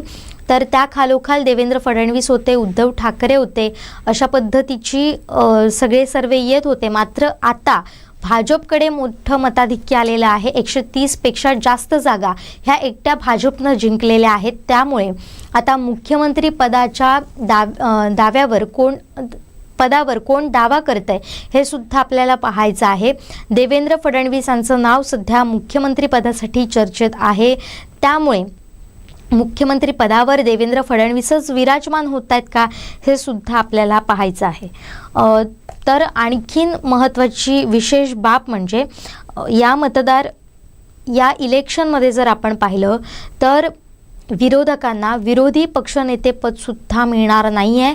कारण त्यातल्या एकाही पक्षाला 29चं संख्याबळ गाठता आलं नाही. त्यामुळे मोठा धक्का हा महाविकास आघाडीसाठी असेल. ज्या काही घडामोडी गेल्या 2 वर्षांपूर्वी घडलेल्या होत्या, एकनाथ शिंदेंनी उद्धव ठाकरेंची साथ सोडत त्यांनी वेगळा मार्ग पत्कारलेला होता. मात्र ते जर आपण पाहिलं तर मोठीशी सहानुभूती ना ठाकरेंना मिळालेली आहे ना राष्ट्रवादीला मिळालेली आहे. त्यामुळे जसं संख्याबळ महत्त्वाचं ठरतं की कोणाची संख्या जास्त आहे, विधिमंडळातील संख्या कोणाची जास्त आहे, त्या आधारे हे पक्षचिन्ह आहे किंवा पक्षाचं नाव जे आहे ते शिंदेंकडे आलेलं होतं. दुसरं अजित पवारांकडे राष्ट्रवादी आणि पक्षचिन्ह आलेलं होतं. त्याच पद्धतीनं आता जर आपण पाहिलं तर जनतेमधून सुद्धा याच लोकांना निवडून दिलेलं आहे. शिंदेंना लोकांनी साथ दिलेली आहे. महत्त्वाची घडामोडी आपण पाहतोय. देवेंद्र फडणवीसांची थोड्याच वेळात प्रेस होणार आहे, ती सुद्धा आपल्याला ऐकायची आहे. त्यामध्ये ते काय म्हणतात ते जाणून घ्यायचं आहे. पण सुरुवातीला आपण येऊया सिंधुदुर्गात, कोकणात नारायण राणेंची प्रतिक्रिया आलेली आहे. खासदार नारायण राणे काय बोलतायत पाहूया. दोन्ही सुपुत्रांचा, त्यांच्या विजय झालेला आहे. आणि जेव्हा मतदाना दिवशी त्यांना विचारलं होतं की दोन्ही सुपुत्रांना मंत्रिमंडळात पाहायला तुम्हाला आवडेल का, त्यावेळी ते म्हणाले होते असं जर झालं तर दुसरा भाग्यवान बाप तो कुठला, अशी प्रतिक्रिया त्यांची होती. या विजयानंतर नेमकं नारायण राणे काय म्हणताय पाहूयात. जागेवर उभाटाला विजय मिळतोय, मात्र कुठला? गुहागरच्या बाकी युतीला तो माझ्या मतदारसंघात येत नाही. बाकी युतीलाच कौल माझ्या मतदारसंघात गुहागर येत नाही. माझ्या मतदार 6च्या 6 ठिकाणी माझे आमदार असणार, माझ्या महायुतीचे सगळेच विजयी झाले, महाआघाडीचे. एकंदरीत दोन्ही मुलांचा विजय झालेला आहे, कशा पद्धतीने बघतात? मी प्रथम तर माननीय मोदी साहेब, माननीय अमितजी शाह, माननीय देवेंद्र फडणवीस आणि माननीय एकनाथजी शिंदे या सर्वांचे आभार मानतो की त्या दोघांनाही, निलेशला दोघांनीही तिकीटं दिली आणि समन्वय साधून दिली आणि या दोघांनाही आशीर्वाद दिले. त्यामुळे या सर्वांना मी धन्यवाद देतो, यांचा आभारी आहे आणि त्यामुळे हे सगळं शक्य झालं. राज्यात पुरता महाविकास आघाडीचा सुपडा सापडलेला आहे आणि स्पेशली ठाकरे गटाचा काय सांगते आपल्याला? तर मी बोलतच होतो 20 गाठणार नाही उद्धव ठाकरे, ते झालं 19. आता सुपडा राहिला की नाही थोबडा तोच कळत नाही. महाराष्ट्रात म्हणा तोंड टाकू नकोस आता, आणि संजय राऊतला तर आणूच नको. खरं त्याचा पुरा चेहरा काळा झाला आहे, काळा म्हणजे कोळसा पुसायच्या अगोदर. त्यामुळे मी म्हणतो की आज जो खरा विजय जरी झाला महाआघाडीचा, तरी खरं म्हणजे विरोधी पक्षांनी ज्या प्रकारे मुख्यमंत्री देवेंद्र फडणवीस आणि आमच्या दोन्ही पक्षांना ज्या प्रकारे उल्लेख करत होते, त्यांना त्यांची अवकात समजलेली आहे. क्या कहना चाहते हो? फिर एक बार महाराष्ट्र में महायुति की सत्ता आ गई है, क्या कहना चाहते हैं इसके बारे में? क्या कहना चाहता, बहुत खुशी का दिन है. ऐसा खुशी का दिन पिछले मेरे 72 साल में नहीं आया था, आज पहली बार आ गया. तो इससे बढ़िया खुशी का दिन नहीं हुआ है आज तक, आज हुआ है. तो मैं ये बहुत खुश हूँ आज. और मैं MP हूँ और मेरे दोनों बेटे MLA बन गए, इसका बहुत ही मुझे खुशी है. और मैं इसका श्रेय हमारे सिंधुदुर्ग के सभी मतदार और हमारे सभी नेताजन, हमारे माननीय देवेंद्र फडणवीस और माननीय एकनाथ जी के शिंदे, ये दोनों को भी देता हूँ. उसी तरह हमारे माननीय पंतप्रधान मोदी साहब और माननीय अमित जी शाह, इनका भी शुक्रिया अदा करता हूँ. महाविकास आघाड़ी पूर्ति साफ हो गई है, स्पेशली उद्धव बाला साहेब ठाकरे गुट की, क्या कहना चाहते हैं इसके बारे में? नहीं, इसके बारे में कुछ नहीं कहना चाहता हूँ. आदमी पूरा सो गया है, तो ऐसे टाइम उसको और भी दुख देना मेरे को सही नहीं लग रहा है. पुराना हमारा साथी था, तो अभी उनका तो पूरी तरह से बर्बाद हो गई पार्टी. बाला साहब ने पार्टी सत्ता पर लाई और इन्हें पार्टी सफाई कर दी. महायुति की जीत पर संजय राउत ने सवाल उठाए हैं, क्या कहना चाहते हो? उसके नहीं बोला तो अच्छा है. उसने शिवसेना खत्म होने का कारण संजय राउत ही है. बर्बादी जो आई है शिवसेना उद्धव ठाकरे की, वो बिकॉज ऑफ संजय राउत वरली. दादा 2014च्या पराभवाचा वचपा मुलाने काढला.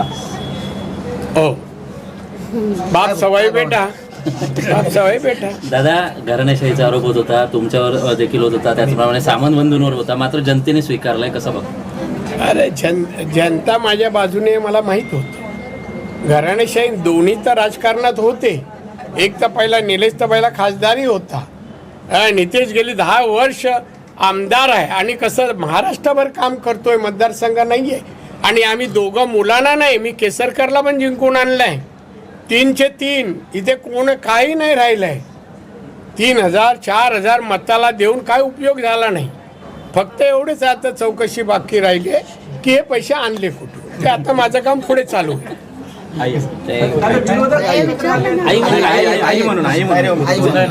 दोन्ही मुलांचा विजय झालेला आहे, काय प्रतिक्रिया द्या?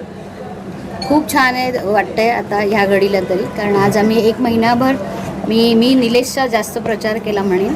नितेशचा त्याचं 10 वर्षाचं काम बघून त्याला लोकांनी इतक्या प्रचंड मताने निवडून दिले, पण निलेशच्याही बाबतीत त्यांनी तसाच विश्वास टाकला. हे पाहून फार मन भरून येतं. ते सांगता येण्यासारखंच नाही आताच्या घडीला. थँक्यू ताई. थँक्यू, आभारी.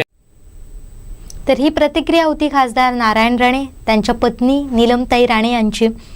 दोघांनीही मुलांच्या विजयाचा आनंद व्यक्त तर केलेला आहेच, पण नेते म्हणून त्यांनी अनेक प्रतिक्रियासुद्धा व्यक्त केलेल्या आहेत. त्याचबरोबर ठाकरे आणि संजय राऊत यांच्यावर त्यांनी जोरदार प्रहार देखील केलेला आहे. आता बाहेर तोंड दाखवू नको असं त्यांनी ठाकरेंना सांगितलंय, तर संजय राऊत यांना शिवसेनेच्या बर्बादीला तेच जबाबदार आहेत असं सुद्धा ते म्हणालेले आहेत.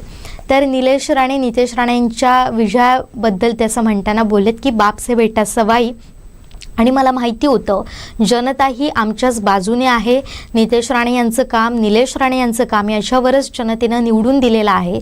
केवळ निलेश राणे आणि नितेश राणेच नाही तर दीपक केसरकर यांना सुद्धा आम्ही निवडून आणलेलं आहे. आणि पुढे ते असं म्हणालेत की फक्त पैसे वाटून काही फायदा झालेला नाही आहे, आता केवळ चौकशी बाकी आहे असं नारायण राणे यांनी घणाघात केलेला आहे. त्यामुळे त्यांनी लक्ष जे केलेलं आहे ते विशाल परब यांना लक्ष केलेलं आहे. त्यामुळे ही संपूर्ण घडामोडी आपण पाहतोय. आता विजयानंतर, निकालानंतर नेमकं सिंधुदुर्गात काय होणार आहे, हे राजकारण सिंधुदुर्गचं कसं बदलणार आहे हे सुद्धा आजच्या निवडणुकीनंतर स्पष्ट झालेलं आहे. जर आपण पाहिलं तर सिंधुदुर्गात विशेषतः दोन्ही मतदारसंघाचे निकाल आहेत ते तसेच राहिलेत, मात्र कुडाळात कौल जो आहे तो पूर्णपणे बदललेला आहे. तिन्ही ठिकाणी महायुतीचं पारडं हे जड झालेलं आहे. कुडाळ मालवण हे वैभव नाईक यांच्याकडे होतं गेले 2 टर्म. तिथं ठाकरे गटाचे वैभव नाईक हे निष्ठावंत आमदार म्हणून त्यांच्याकडे पाहिलं जात होतं. जायंट किलर म्हणून वैभव नाईक यांची ओळख होती. मात्र आता या निकालानंतर अनेक समीकरणं बदललेली आहेत.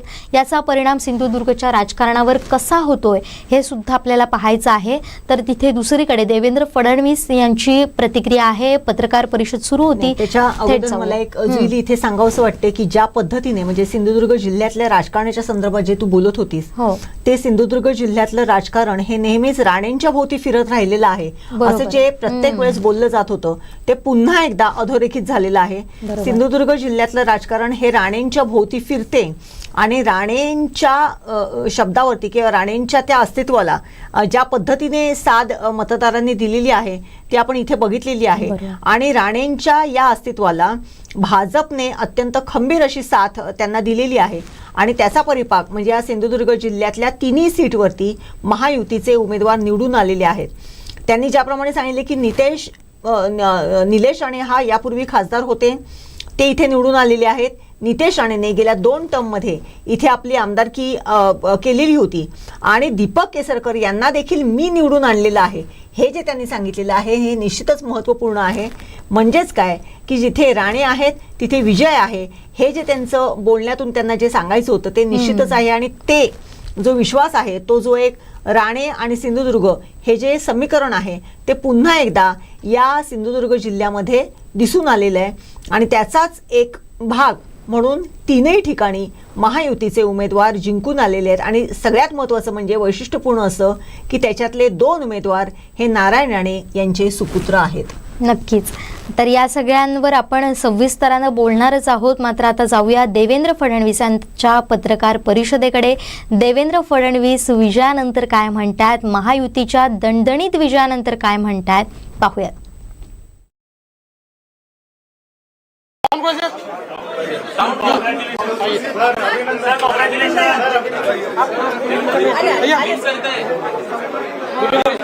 थँक्यू सेकंड बावनकुळे साहेब कुठे बावनकुळे साहेब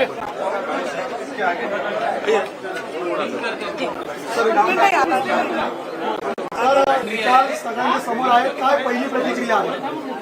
आजच्या निकालाने हे स्पष्ट केलं आहे की संपूर्ण महाराष्ट्र हा नरेंद्र मोदीजींच्या पाठीशी आहे. आणि मोदीजींनी जो नारा दिला होता एक है तो सेफ है, महाराष्ट्रातल्या सर्व समाजातल्या लोकांनी एकत्रित येऊन हा नारा यशस्वी केलेला आहे. सगळ्यांनी एकत्रित मतदान केलेलं आहे आणि विशेष आभार आमच्या लाडक्या बहिणींचे देखील आहेत की ज्यांनी आम्हाला खूप आशीर्वाद दिलेला आहे. यासोबत खऱ्या अर्थानं जो फेक नरेटिव्ह तयार करण्यात आला होता त्या फेक नरेटिव्हच्या विरोधात लढणाऱ्या ज्या वेगवेगळ्या संघटना आहेत राष्ट्रीय विचारांच्या त्या संघटनांचा विजय आहे. आणि विशेषतः जे मतांचं ध्रुवीकरण करण्याचा प्रयत्न या महाराष्ट्रामध्ये महाविकास आघाडीने केला होता त्याच्या विरोधात लोकांमध्ये जनजागृती करणारे आमचे विविध पंथांचे जे संत आहेत त्यांचा देखील हा विजय आहे की ज्यांनी महाराष्ट्राला एक ठेवलाय. अशा सगळ्यांचा हा खऱ्या अर्थानं विजय आहे. गावामध्ये, पाड्यामध्ये, तांड्यामध्ये, वाडीमध्ये, वस्त्यांमध्ये सगळीकडे जाऊन ज्यांनी हा अलख जगवला त्यांचा विजय आहे. आणि खऱ्या अर्थानं महाराष्ट्रातले आमचे महायुतीचे जे लाखो कार्यकर्ते आहेत या कार्यकर्त्यांचा विजय आहे.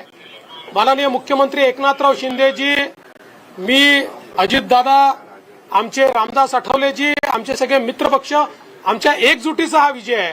त्याच्यामुळे मला असं वाटतं की प्रचंड मोठा अशा प्रकारचा विजय आज मिळालेला आहे. या निमित्ताने मी निश्चितपणे आमच्या देशाचे गृहमंत्री अमितभाई शहा यांचे देखील मनापासून आभार मानतो की ज्यांनी या ठिकाणी महाराष्ट्रामध्ये येऊन आमच्या कार्यकर्त्यांमध्ये ऊर्जा भरली. आमचे राष्ट्रीय अध्यक्ष नड्डाजी असतील, आमचे राजनाथ सिंगजी असतील, नितीन गडकरीजी असतील, सगळ्या राष्ट्रीय नेतृत्वाने आम्हाला या ठिकाणी अतिशय चांगल्या प्रकारे मार्गदर्शन केलं. आमचे प्रभारी असतील या ठिकाणी आमच्या महाराष्ट्रामध्ये पियुषजी असतील, भूपेंद्रजी असतील, आमचे सगळे जेवढे या ठिकाणी आम्हाला मार्गदर्शन करत होते त्या सगळ्यांनी मला असं वाटतं की या विजयामध्ये हातभार लावलेला आहे. आणि निश्चितच महाराष्ट्राच्या जनतेपुढे आम्ही नतमस्तक आहोत. याच्यापेक्षा जास्त आज या ठिकाणी काही बोलताच येत नाही. अक्षरशः साष्टांग दंडवत महाराष्ट्राच्या जनतेला, ज्या महाराष्ट्राच्या जनतेने हे प्रेम दिलेलं आहे.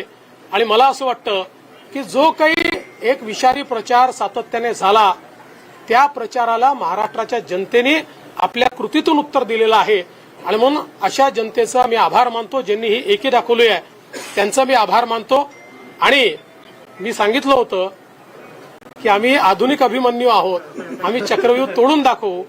तो चक्रव्यूह तुटलेला आहे आणि महाराष्ट्र मोदीजींच्या पाठीशी खंबीरपणे उभा आहे. आज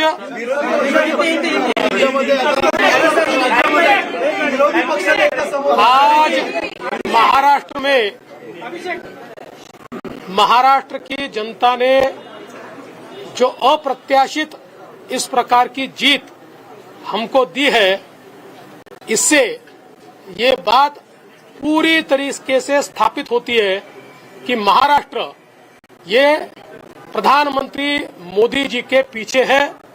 और मोदी जी ने जो नारा दिया था, एक है तो सेफ है, इस नारे को यथार्थ में लाते हुए महाराष्ट्र के सभी समाज के सभी लोगों ने एकता दिखाते हुए महाराष्ट्र में मतदान किया है.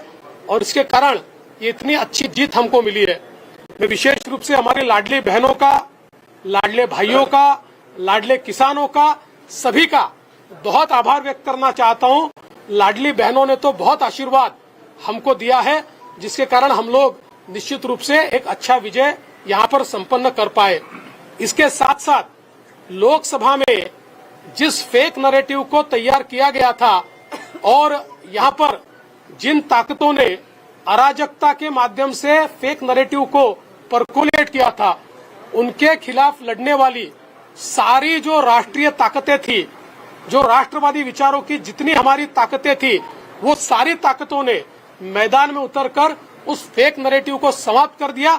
इसलिए उन सभी संगठनों का भी मैं आभार व्यक्त करता हूं जिन्होंने ये करके दिखाया. साथ साथ महाराष्ट्र में जो पोलराइजेशन का प्रयास किया गया था और किसी जाति विशेष, धर्म विशेष को, एक धर्म विशेष को पोलराइज करने का जो प्रयास किया गया था, मुझे लगता है वो प्रयास सफल नहीं हुआ. क्योंकि महाराष्ट्र में एक बहुत बड़ी परंपरा है, संतों की परंपरा है. इस परंपरा का निर्वाह करने वाले अलग अलग पंथों के जो हमारे साधु संत हैं उनका भी आशीर्वाद हमको मिला, जिन्होंने बिल्कुल गांव गांव तक जाकर अलख जगाया और एक रहने का संदेश दिया, जिसके कारण मैं ऐसा मानता हूं कि एक बहुत अच्छा विजय हमको मिला है। विशेष रूप से हमारे मुख्यमंत्री एकनाथ शिंदे जी, उप मुख्यमंत्री अजितदादा पवार जी, रामदास अठावले जी और हमारे साथ की जितनी छोटी पार्टियां हैं, हम सब लोग एक साथ रहे, एक साथ मिलकर हमने ये काम किया। इसलिए मैं ऐसा मानता हूं कि इस एकता का ये विजय है। जो हमारी महायुति थी, अभेद्य इस प्रकार की महायुति थी, महायुति का ये विजय है ऐसा मैं मानता हूं। और साथ साथ मैं हमारे प्रधानमंत्री जी का तो आभार व्यक्त करता हूं, उनके कारण ही हमको ये जीत मिली है।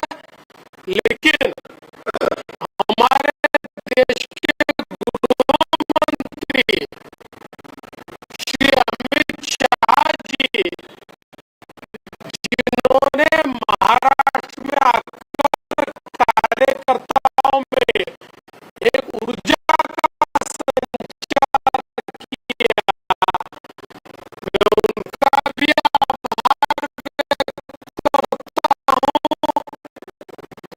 हमारे राष्ट्रीय नेतृत्व हमारे नड्डा जी, हमारे राजनाथ जी हैं, हमारे नितिन गडकरी जी हैं, इनका भी आभार व्यक्त करता हूं। हमारे जो चुनाव के प्रभारी हैं, हमारे जो महाराष्ट्र से मंत्री हैं, इन सभी का मैं बहुत दिल से आभार व्यक्त करता हूं कि पूरी पार्टी ताकत से हमारे साथ खड़ी हुई। और सबसे महत्व की बात है, हमारे नेताओं ने, हमारी पार्टी ने केवल बीजेपी की सीटों पर काम नहीं किया, हमारी पार्टी ने सारे के सारे महाराष्ट्र के जितने 288 सीटें थी, हमारे दोस्तों की सीटों पर भी काम किया। और मुझे ऐसा लगता है कि इसके कारण एक बहुत अच्छा यहाँ कार्य संपन्न हुआ। हमारे भूपेंद्र यादव जी, अश्विनी वैष्णव जी, हमारे शिवप्रकाश जी, इनका भी मैं आभार व्यक्त करता हूँ। हमारे यहाँ पर जो हमारे सारे अलग अलग प्रांतों से भी जिन लोगों ने हमको मदद की, उनका भी मैं आभार व्यक्त करता हूँ। हमारे पीयूष जी का मैं आभार व्यक्त करता हूँ, हमारे शिवराज सिंह चौहान जी का भी मैं आभार व्यक्त करता हूँ। मुझे ऐसा लगता है कि एक प्रकार से सामूहिक रूप से हम लोग जब उतरे, तो ये सामूहिक ताकत एक ऐसी ताकत बनी जिसने दिखा दिया कि महाराष्ट्र ये मोदी जी के ही साथ है।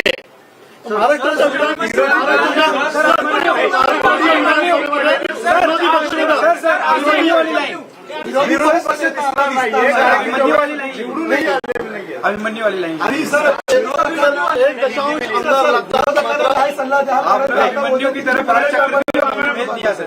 ऐसा है, मैंने पहले ही कहा था कि मैं आधुनिक अभिमन्यु हूँ, चक्रव्यूह को भेदना जानता हूँ।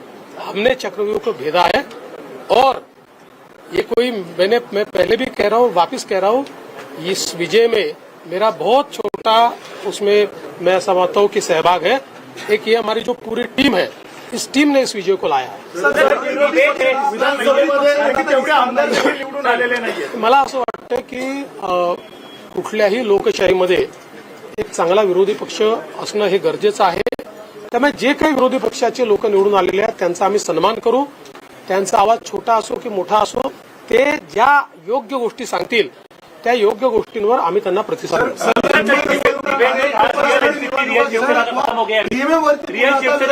मराठी हो जातो फिर ईव्हीएम पुन्हा कापर फोडतायत, हिंमत असेल तर बॅलेट पेपरवर निवडणुका घ्या आता असं विरोधक म्हणतायत। आम्हाला ते माहितीच होतं, जर झारखंडमध्ये झारखंड मुक्ती मोर्चा जिंकला तर तिथलं ईव्हीएम टॅम्पर प्रूफ परफेक्ट एकदम जनमताचा कौल, लोकशाहीचा विजय.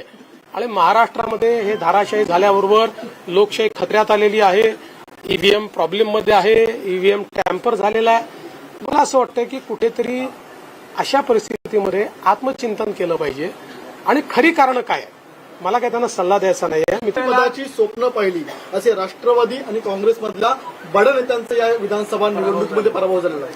असं लोकशाहीची हीच खरी मला असं वाटतं गंमत आहे की लोकशाहीमध्ये कोणाला जनता डोक्यावर घेईल आणि कोणाला जनता धाराशायी करेल हे सांगता येत नाही. या निवडणुकीने पुन्हा एकदा ते दाखवून दिलं. मोठ्या प्रमाणामध्ये यश मिळालेलं आहे. मागच्या वेळेस दातृत्व दाखवत भाजपाने एकनाथ शिंदेना सीएम पद दिलं. आता सगळ्या तुमच्या लोकांच्या अनेक राजकीय नेत्यांची बाईट्स येत आहेत किंवा प्रतिक्रिया येत आहेत की भाजपाला आता यश मिळालं तर भाजपाने मुख्यमंत्रीपद घ्यायला हवं. साहेब, या बाबतीत माननीय अमितभाई शहांनी प्रेस कॉन्फरन्समध्ये क्लिअरली सांगितलेलं आहे, मुख्यमंत्रीपद हे कुठल्या निकषावर नाही. मुख्यमंत्रीपद तीनही पक्षाचे नेते एकत्रित बसून ठरवतील. एकनाथराव शिंदेजी त्यांच्या पक्षाचे राष्ट्रीय अध्यक्ष आहेत, अजितदादा त्यांच्या पक्षाचे राष्ट्रीय अध्यक्ष आहेत आणि आमचे जे राष्ट्रीय अध्यक्ष आहेत त्यांना आमचं पार्लमेंटरी बोर्ड हे ऑथराईज करतं. ते बसून जो निर्णय घेतील तो निर्णय असेल. कुठलाही वाद नाहीये, कुठलाही विवाद नाही.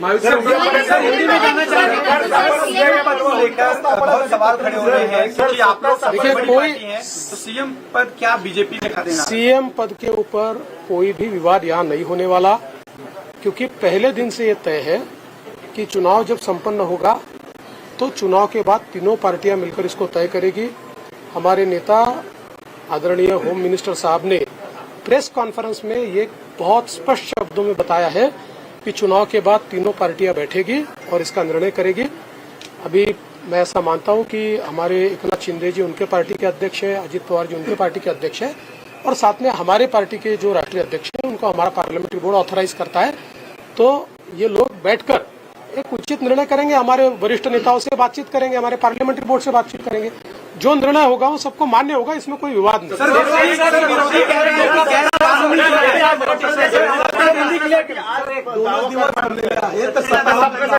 बाबा आता पूर्ण रिझल्ट संपू द्या. आता मी आणि अजितदादा आता सीएम साहेबांकडे चाललो आहे. आम्ही बसून जरा पुढचा काय कार्यक्रम करायचा तो चॉकआउट करू आणि तुम्हाला नीट सांगू. मुझे ऐसा लगता है कि एक प्रकार से लोगों ने अपना मैंडेट दे दिया. लोगों ने एकनाथ शिंदे जी को रियल शिवसेना के रूप में स्वीकार कर लिया है. बाला साहब ठाकरे की हिंदू हृदय सम्राट शिवसेना प्रमुख बाला साहब ठाकरे की जो शिवसेना है उसकी लेजिटिमेसी ये एकनाथ शिंदे जी को मिली है और जो मूल एनसीपी है उसकी लेजिटिमेसी अजित पवार जी को मिली.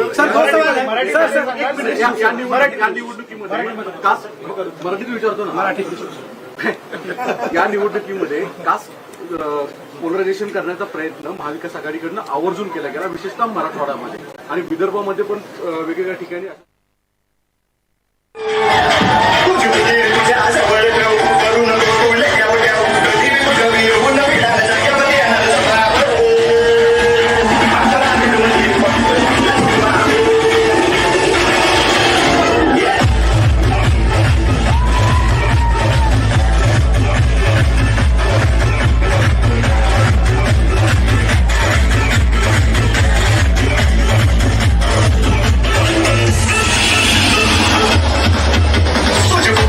Such a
साहेब पूर्ण विजयाच्या दिशेने निघालात, त्याचबरोबर तुम्ही निघालात ते निघालात पूर्ण महाराष्ट्रामध्ये जे तुम्हाला पाहिजे तसं चाललंय, काय म्हणणं आहे आपलं?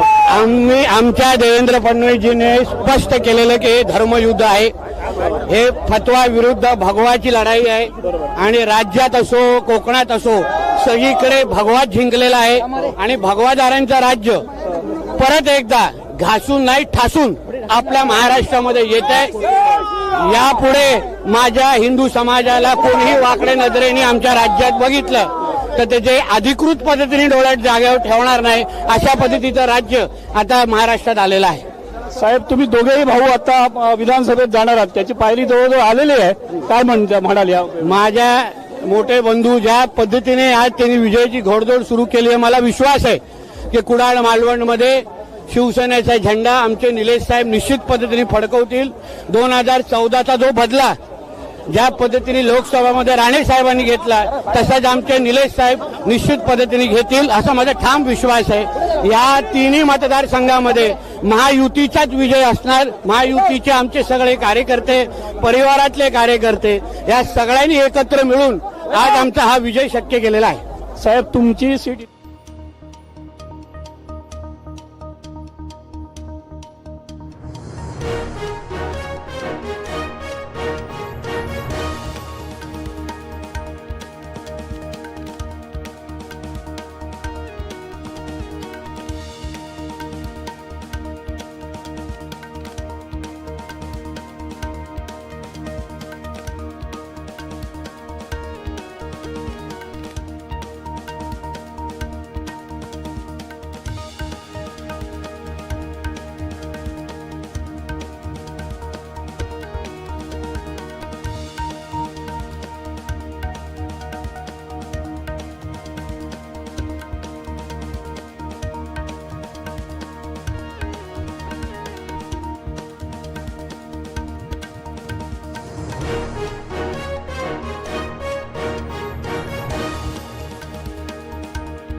हॅलो, अभिनंदन.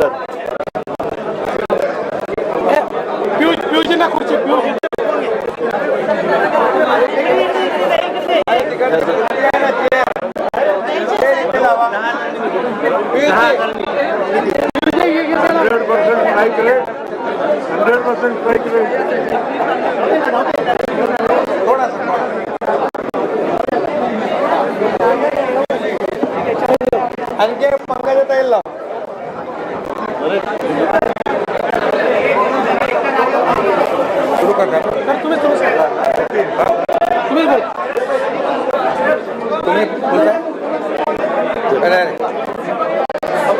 पण बोलायचं तुम्ही 2 मिनिटं बोला ना. मी बोललोच आहे ऑलरेडी. मी आताच बोललो. किंवा दादाला बोला, दादा बोलतो. माननीय राज्याचे मुख्यमंत्री एकनाथराव शिंदे साहेब, देवेंद्रजी, प्रफुल्लभाई रामदास आठवले साहेब, पियुष गोयल साहेब, चंद्रशेखर बावनकुळेजी, नीलमताई गोरे, सर्व महायुतीचे सन्माननीय उपस्थित असणारे मान्यवर नेते, पदाधिकारी, कार्यकर्ते आणि पत्रकार मित्रांनो, आपण आज सकाळी काउंटिंग सुरू होईपर्यंत प्रत्येकजण आपापले परीनं अंदाज व्यक्त करत होते. काल तर मी स्वतः वेगवेगळ्या चॅनलला बघत होतो, म्हणजे आम्ही तिघं कशातच नसल्यातच जमा होतो. बाकीच्यांच्या गाड्या फिरवणं, ड्रायव्हिंग करणं, इकडं जाणं तिकडं जाणं, इतकं काही सुरू होतं की आम्ही पहिल्यांदा 1:45च्या पुढं जाऊ आम्हाला वाटत होतं. कालचं सगळं बघितल्यानंतर आम्हाला वाटायला लागलं की आपण कुठंतरी खाली जातोय का काय. परंतु महाराष्ट्रातल्या जनतेने विकासाकडे बघून महायुतीला प्रचंड अशा प्रकारचं जे यश प्राप्त करून दिलंय, त्याबद्दल महाराष्ट्रातल्या तमाम जनतेचं महायुतीच्या वतीनं, व्यक्तिशः माझ्या वतीनं मी त्यांना मनापासून धन्यवाद देतो, मनापासून आभार मानतो.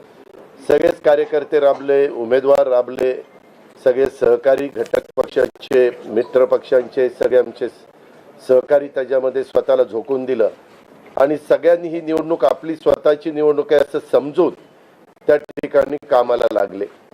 आमच्या ज्या योजना होत्या, योजनांच्या बद्दल बरंच थोडीशी चेष्टा मस्करी करण्यात आली, आम्हाला त्याच्यामध्ये दोष देण्यात आला, आमची थोडंसं टीका टिप्पणी करण्यात आली की राज्य कंगाल केलं, अमुक झालं तमुक झालं.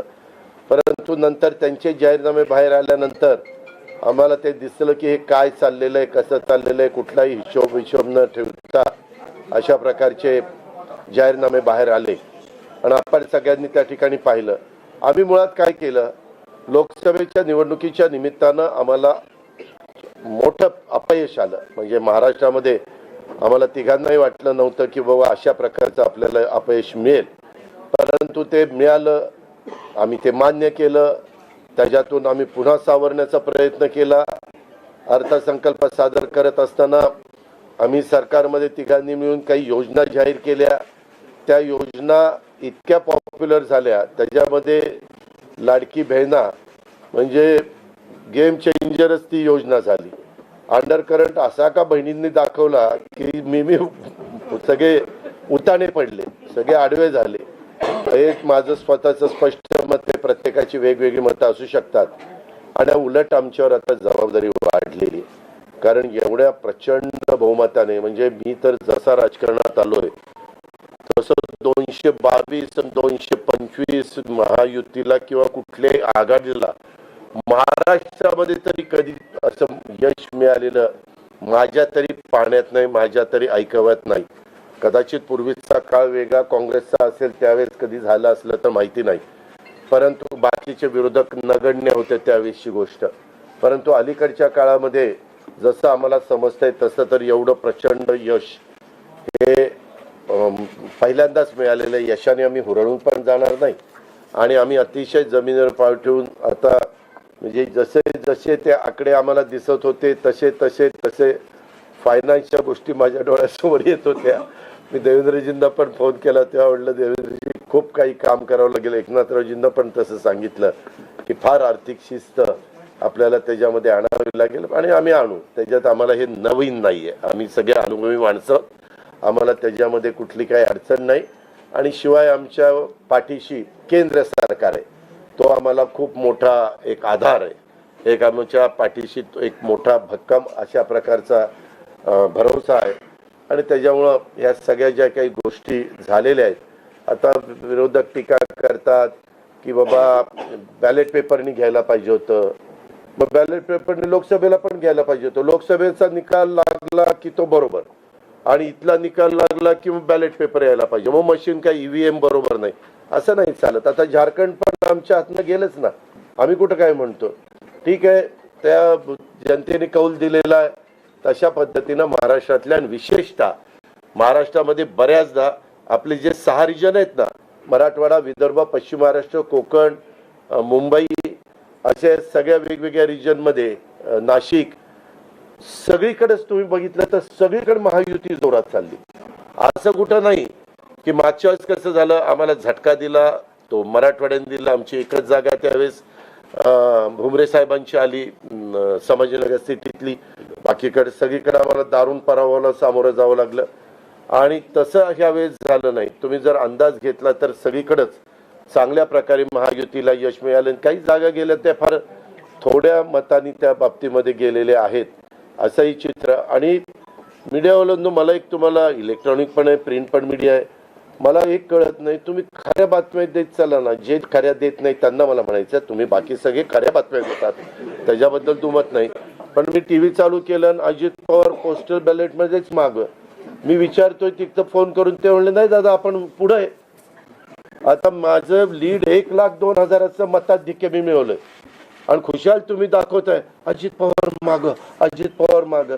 मग काही जण म्हणलं का रे असते दाखवतायत, TRP त्याच्याशिवाय वाढत नाही. अरे तुमच्या TRPला आम्हाला का मातीत घालताय, आमची का बदनामी करताय.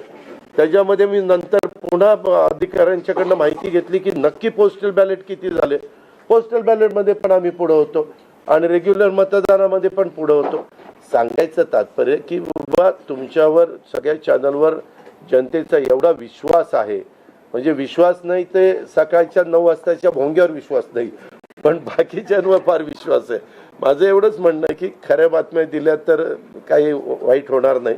पण खूप चांगलं यश मिळालं. अजून पण काही काउंटिंग चालू आहे, काही ठिकाणी रिकाउंटिंग मागितलेलं, ठीक आहे, तो त्यांचा प्रत्येकाचा अधिकार आहे. पण खरोखरीच सगळ्याच राज्यातली जबाबदारी आम्हा महायुतीवर वाढलेली आहे आणि त्या उलट आम्हाला अधिक जास्त बारकाईनं इथून पुढं काम करावं लागणार आहे, कारण एवढं दैदिप्यमान यश ह्या सगळ्यांनी मिळवून दिलेलं आहे आणि जनतेचे मानावे तेवढे आभार कमीच आहेत. म्हणजे काय आता त्यांच्याकरता, म्हणजे त्यांच्या ऋणातच आम्ही राहू इच्छितो आणि 5 वर्ष अक्षरशः अतिशय एकोप्याने ही युती शेवटपर्यंत कशा पद्धतीनं काम करेल आणि जनतेने टाकलेल्या विश्वासाला कुठल्याही परिस्थितीमध्ये तडा जाऊन दिला जाणार नाही. अतिशय चांगल्या पद्धतीनं राज्याच्या सर्वांगीण विकासाच्या करता जसं आम्ही विकास हा केंद्रबिंदू मानून पुढं गेलो तशाच पद्धतीचं काम हे इथून पुढच्या काळामध्ये देखील महायुतीच्या वतीनं त्या ठिकाणी चालेल अशा प्रकारची खात्री मी आपल्या पत्रकार मित्रांना पण देतो आणि आपल्या मार्फत महाराष्ट्रातल्या तमाम जनतेला देतो. पुन्हा एकदा मतदार बंधू भगिनींचं, सर्वांचं, मीडियाचं, इलेक्ट्रॉनिक, प्रिंट, सर्वांचं मी मनापासून आभार मानतो, मनापासून धन्यवाद देतो. धन्यवाद. अरे मराठी मातृभाषा अभिजात भाषेचा दर्जा आत्ताच दिलाय ना, लगेच विसरायला लागला. नाही ते दिल्लीत बहिणी बोलतात. मी माझी भावना मगाशीच मांडली आहे की केवळ आत्ता एवढंच सांगेन की महाराष्ट्राच्या जनतेसमोर आम्ही नतमस्तक आहोत. जनतेने ज्या प्रकारचा विजय दिलेला आहे, खऱ्या अर्थानं हा विजय एक प्रकारे आमची जबाबदारी वाढवणारा विजय आहे. देशाचे प्रधानमंत्री मोदीजींवर महाराष्ट्राने दाखवलेला विश्वास आहे आणि त्यामुळे आता आम्हाला खूप काम महाराष्ट्रामध्ये करावं लागेल याची आम्हाला जाणीव होते आहे. म्हणून पुन्हा एकदा महाराष्ट्रातल्या सगळ्या मतदारांच्या चरणी आम्ही नतमस्तक होतो आणि त्यांना आश्वस्त करतो की त्यांनी जो विश्वास दाखवला आहे त्या विश्वासाला आम्ही तडा जाऊ देणार नाही. सगळ्यांचे अतिशय मनापासून आभार.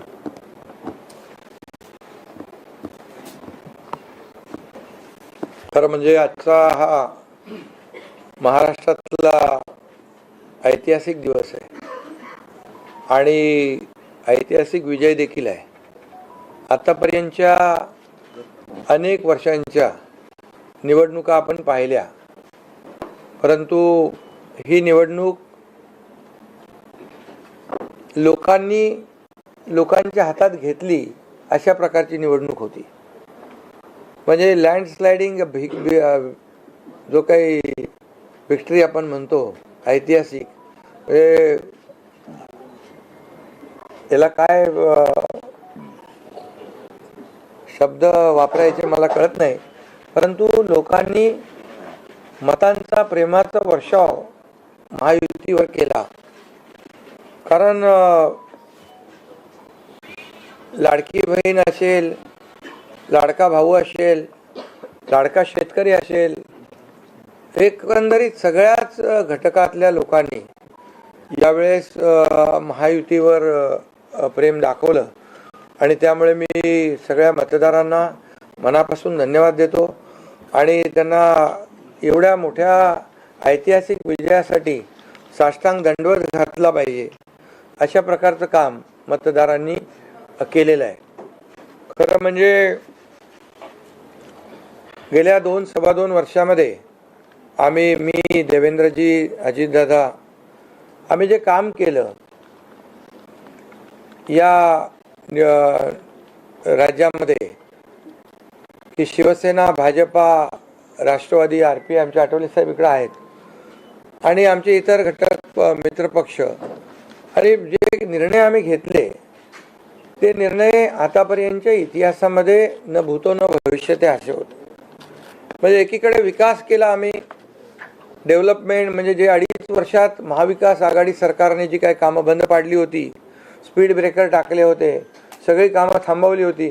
तुमच्या काळातली जी कामं, जसं महाविकास आघाडीचं सरकार 2019ला आलं त्यानंतर ती सगळी कामं बंद पाडली, त्याला स्टे दिले आणि ते स्टे आम्ही सगळे काढले आणि कामं सुरू झाली. मग अटल सेतू झाला, समृद्धी झाला, आपला कोस्टल झाला आणि मेट्रो झाली, कारशेड झालं आणि मोदी साहेबांच्या शुभ हस्ते त्याचं आम्ही उद्घाटनही करू शकलो. ज्याचं भूमिपूजन मोदी साहेबांनी केलं त्याचं उद्घाटन करण्याचे भाग्य आम्हाला मिळालं आणि त्यामुळे कामाला आम्ही प्राथमिकता दिली, विकासाला आम्ही प्राधान्य दिलं आणि आम्ही त्यामध्ये एकच डोळ्यासमोर ठेवलं की या राज्याचा सर्वांगीण विकास.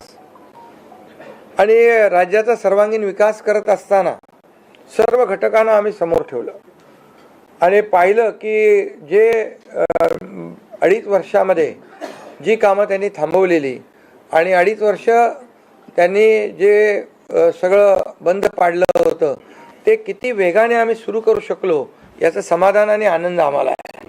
कारण त्याचे तुम्ही ते फळं पाहत आहे. सगळी लोकांना आपण मेट्रो दिली, समृद्धी दिलं, अटल सेतू दिला, कोस्टल दिलं, लोक तो वापरू लागले.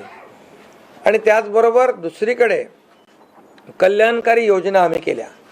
कल्याणकारी योजनेमध्ये लाडकी बहीण, मुख्यमंत्री लाडकी बहीण योजना, त्यानंतर मग लाडका भाऊ केला आम्ही, युवा प्रशिक्षण योजना केली, 3 गॅस सिलेंडर दिले, त्यानंतर युवा वयोश्री योजना केली, शेतकऱ्यांची आम्ही योजना केली, शेतकऱ्यांना वीज बिल माफ केलं, शेतकऱ्यांचं जे किती 7.5 HP 3-5-7.5 हां 3-5-7.5 आणि त्या पंपाचं वीज बिल माफ केलं. शेतकऱ्यांना आम्ही 2.5 वर्षामध्ये 2.25 वर्षामध्ये आतापर्यंतच्या इतिहासामध्ये जेवढा मोबदला दिला नव्हता 15,000 कोटी रुपये तो दिला. त्यांच्या योजनांसाठी 45,000 कोटी रुपये. म्हणजे एकंदरीत कल्याणकारी, मी डिटेलमध्ये जात नाही त्याच्यामध्ये, पण एकीकडे विकास आणि दुसरीकडे कल्याणकारी योजना याची आम्ही सांगड घालण्याचा प्रयत्न केला.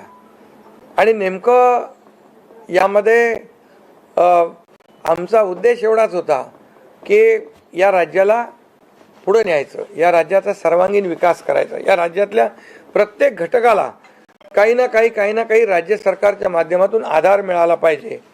आणि मग आम्ही सर्वसामान्यांचं सरकार म्हणायचो.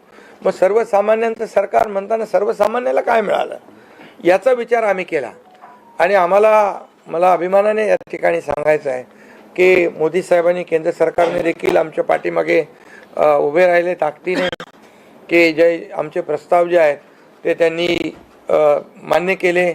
आणि मोठ्या प्रमाणावर गेल्या 10 वर्षामध्ये जे केंद्राने देखील या राज्याला 10 वर्ष तर जाऊ द्या, पण 2-2.5 वर्षामध्ये देखील आम्हाला लाखो कोटी रुपयांचं सहकार्य केलं. त्यामुळे एक डबल इंजिनचं सरकार देखील या राज्यामध्ये, वेगवान सरकार, गतिमान सरकार, निर्णय घ्यायला धडाधड निर्णय घेतले आम्ही. त्यामुळे 2.5 वर्षात सिंचन प्रकल्प 4 त्यांनी केले महाविकास आघाडीने, आम्ही होतो तिकडे. आणि आता आमच्या वेळेस सुप्रमा 124 सुप्रमा दिल्या. म्हणजे एक फक्त उदाहरण की अशा प्रकारचं काम आम्ही केल्यामुळे या राज्यातल्या जनतेने, सर्वसामान्य माणूस आम्ही केंद्रबिंदू मानला. म्हणजे त्याच्यामध्ये महिला आहेत, गरीब आहे, युवक आहे, शेतकरी आहे, यांना आम्ही केंद्रबिंदू मानून काम केलं आणि त्यांच्यासाठी आम्ही योजना केल्या. काय आमच्यावर आरोपही झाले, एका रेवड्या बाटण्या काय काय काय म्हणजे तुम्ही हे वाटप सुरू केलं आहे, बहिणींना विकत घेताय का, काही लाच देताय का, या सगळ्या गोष्टीला आम्ही सामोरे गेलो. कोर्टामध्ये काही लोक गेले ही योजना बंद करण्यासाठी. आणि म्हणून लाडकी बहीण योजना जी आहे, त्याचबरोबर शासन आपल्या दारी, आम्ही याच्यापूर्वी शासन आपल्या दारी आम्ही केलं. डायरेक्ट तेव्हाही योजना होत्या, पूर्वी लाभही होते, सगळं होतं, परंतु लोक कंटाळून ते योजनांचा लाभ घेण्यापासून वंचित राहत होते. आम्ही 5 कोटी लोकांना त्याचा लाभ दिला, शासन आपल्या दारी. आणि आपल्या लाडकी बहीण योजना, यामुळे एकंदरीत लोकांनी विश्वास ठेवला की हे देणारं सरकार आहे, हे फक्त बोलणारं सरकार नाही आहे. आणि म्हणून देणारं सरकार आहे याच्यावर विश्वास ठेवला आणि कल्याणकारी योजना ज्या केल्या आम्ही फक्त बोललो नाही, तर 5 इन्स्टॉलमेंट लाडक्या बहिणींच्या खात्यात टाकले सुद्धा. आणि आम्हाला माहीत होतं हे विरोधक सावत्र भाऊ आमच्या या नोव्हेंबरच्या पैशामध्ये अडकाटी आणतील, म्हणून आम्ही ऑक्टोबरमध्येच आचारसंहिता लागायच्या अगोदर नोव्हेंबरचे पण पैसे दिले. कारण शेवटी आम्ही देण्याची नियत आमची आहे, नियत साफ आहे. कारण आम्ही फक्त कागदावर योजना ठेवायच्यासाठी केलं नाही. आणि त्यामुळे एकंदरीत या राज्यामध्ये सर्वसामान्यांचं सरकार सर्वसामान्यांसाठी काहीतरी करतंय ही भावना प्रत्येकाच्या मनामध्ये निर्माण झाली. आणि आम्ही म्हणालो कॉमन मॅन. आता कॉमन मॅनने आम्ही ठरवलं की त्यांच्या जीवनामध्ये काही बदल घडवून, चांगले दिवस आणून त्याला सुपरमॅन करायचं. पण त्यांनी आम्हाला या निवडणुकीत सुपरमॅनसारखं काम करून दाखवलं. आणि एवढं भरभरून त्यांनी आशीर्वाद दिले की लोकांनी एवढंच आहे की यामध्ये बऱ्याचशा गोष्टी स्पष्ट झाल्या. लोकांनी कल्याणाचं आणि विकासाचं राजकारण स्वीकारलं. लोकांनी सुडाचं, आरोपाचं, द्वेषाचं राजकारण झिडकारलं. आणि म्हणून 2 निवडणुका ज्या लोकसभेमध्ये पण आणि लोकसभेत फेक नरेटिव्ह वगैरे सगळं केलं, काय केलं, संविधान बदलणार वगैरे, सगळ्या जातीमध्ये भीती निर्माण केली, प्रत्येकाला घाबरवलं. तरीसुद्धा एवढं होऊन पण प्रधानमंत्रीपदी मोदी साहेबच बसले. आता ते म्हणाले जनतेच्या दरबारात जाऊ, आम्ही जनतेच्या दरबारात जाऊ, लोकसभेच्या वेळेस पण गेले.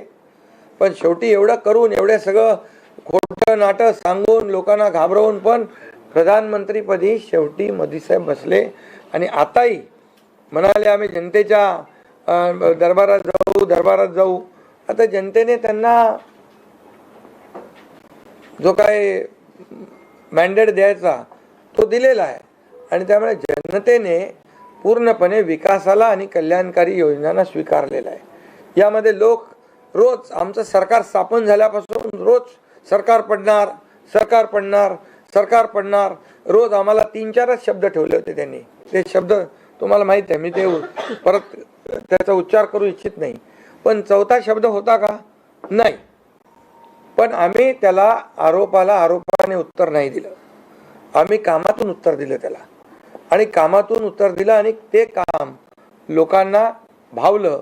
की बाबा हे काम करणारे लोक आहेत आणि काम सर्वसामान्य लोक आहेत. मी स्वतःला काय समजायचो, CM म्हणजे चीफ मिनिस्टर, मी म्हणायचो कॉमन मॅन आहे. आता कॉमन मॅनमध्ये मी जायचो. आता आमचे दोन्ही उपमुख्यमंत्री दोन्ही आम्ही 24/7 काम करत होतो. आणि याच्यामुळे घरी बसून सरकार चालवता येत नाही, फेसबुकवरून सरकार चालवता येत नाही, हे स्पष्ट झालेलं आहे. आणि म्हणून आम्ही लोकांच्या, बाळासाहेब सांगायचे, कार्यकर्ता घरात नाही लोकांच्या दारात शोभून दिसतो. शासन आपल्या दारी आम्ही घेऊन गेलो, शासन आपल्या दारी घेऊन गेलो आम्ही. आणि म्हणूनच आज बाळासाहेबांच्या विचारांनी आम्ही सरकार स्थापन केलं 2019ला मोदी साहेबांच्या आशीर्वादाने.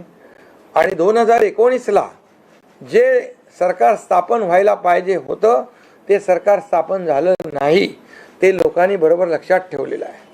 लोक ते विसरलेले नाहीत. आणि म्हणून या निवडणुकीत देखील कोण कुठल्या पक्षाचा, आता तुमचा कुठला पक्ष आहे, तुमचा राष्ट्रवादी घटक, आता तो कोणाचा आहे ते लोकांनी ठरवलं. आणि शिवसेना कोणाची आहे तेही ठरवलं. आणि लोकांनी ते ठरवलं. त्यामुळे आता बऱ्याचशा गोष्टी त्या स्पष्ट झालेल्या आहेत, बऱ्याचशा गोष्टी स्पष्ट झाल्या. आणि मला समाधान आहे की 2019ला 56 जागा आल्या होत्या आणि त्या 56 मला वाटतं आताही 56 जागा आल्या, अजून चालू आहे. पण एकंदरीत आत्ताच्या पर्यंत म्हणजे विकासाला लोकांनी महत्त्व दिलं. मोदीजींनी, आता अमित भाई असतील, नड्डाजी आहेत, तिथं पियुषजी आहेत, केंद्रीय मंत्री आपले भूपेंद्रजी आहेत, राजनाथ सिंगजी, बऱ्याच सगळ्या लोकांनी, आठवले साहेब तर आपल्या सोबतच आहेत, आठवले साहेब सोबत 100%. तर एकंदरीत आपण सगळ्यांनी या निवडणुकीमध्ये एकत्र येऊन काम केलं. आता एकत्र येऊन काम केलं, आता त्याच्यामध्ये काही लोकांनी म्हणा त्याचा अर्थ वेगवेगळा काढला. मोदी साहेब म्हणाले एकत्र या, विकासासाठी एकत्र या. आता लोकांना आवाहन केलं, जसं आम्ही काय त्याच्यामध्ये जातीपाती धर्माचा उल्लेख केला नाही, पण मतदानासाठी एकत्र या, विकासासाठी एकत्र या, या राज्याला पुढे घेऊन जाण्यासाठी एकत्र या, असं आवाहन करणं काय चुकीचं आहे. आणि लोकांनी ते एकत्र येऊन एकजुटीचं दर्शन या निवडणुकीमध्ये घडवलं आणि मतांची टक्केवारी वाढली, मतदानाची टक्केवारी वाढली, महिलांच्या, आमच्या लाडक्या बहिणींच्या टक्केवारी वाढली. आतापर्यंत महिलांचं टक्केवारी कमी असायची पुरुषांपेक्षा, पण यावेळेस ती टक्केवारी जास्त आहे. आणि म्हणून लाडक्या बहिणी आमच्या ज्या आहेत त्या लाडक्या बहिणींनी सावत्र भावांना चांगला जोडा दाखवलेला आहे. आणि आम्ही म्हणायचो ना, खोडा घालणाऱ्यांना जोडा दाखवा. तर एकंदरीत ही निवडणूक जी आहे, ही निवडणूक विकासाच्या अजेंड्यावर, कल्याणकारी योजनांच्या ह्याच्यावर आणि जे विचार आहेत, आज आमचे शिवसेना म्हणून बाळासाहेबांचे विचार आहेत, दिघे साहेबांची शिकवण, मोदीजींची जे काही जो त्यांचा सपोर्ट आहे, केंद्राचा सपोर्ट आहे, या सगळ्या गोष्टी ज्या आहेत या निवडणुकीमध्ये कामी आले. शेवटी लोकांना काय पाहिजे? लोकांना शिव्याशाप नको आहे, लोकांना आरोप प्रत्यारोप नको आहे, लोकांना सुडाचं राजकारण नको आहे. लोकांना हवं आहे डेव्हलपमेंट हवं आहे आणि विकास आणि विकास यावर आम्ही भर दिला. आणि आज त्यामध्ये किती आरोप केले, खोटे बोला, आपण रेटून बोला. आता अजितदादा मगाशी म्हणाले की तुम्ही पण काय काय ते बातम्या अशा, सकाळी तर अशा बातम्या चालल्या होत्या की बोला आमचा काय कार्यक्रम होतो का काय, आमचा करेक्ट कार्यक्रम करायचं चालू. तर याच्यामध्ये खूप चांगलं निर्णय झाला, चांगला एक आपला ऐतिहासिक विजय झालेला आहे. आणि त्यामुळे खऱ्या अर्थाने आमची जबाबदारी वाढलेली आहे. आता या सगळ्या ज्या काही जे घेतलेले आम्ही निर्णय आहेत, हे आमचा एकही निर्णय कागदावर राहिलेला नाही. मी त्या सगळ्या निर्णयात जाऊ इच्छित नाही, पण एकही निर्णय आम्ही कागदावर ठेवला नाही. कुठली योजना आहे ती कार्यान्वित केली आम्ही. आणि त्यामुळे जो लोकांचा विश्वास, शेवटी यापूर्वी देखील आपण पाहिलं की काँग्रेस सरकार ज्या ठिकाणी असतील त्यांनी किंवा महाविकास आघाडी ज्यांनी ज्यांनी काही निर्णय घेतले, काही आश्वासनं दिली ती पाळली नाहीत. आश्वासनं दिली, नंतर कर्नाटकमधलंच आश्वासन घ्या, हिमाचलमधलं घ्या, आपल्या राजस्थानमधलं घ्या पूर्वीचं, की त्यामध्ये आश्वासन दिल्यानंतर निवडून आल्यानंतर केंद्राकडे पैसे मागायला लागले. आमच्याकडे पैसे नाही, हमारे पास पैसे नाही आहे. असं आम्ही केलं नाही.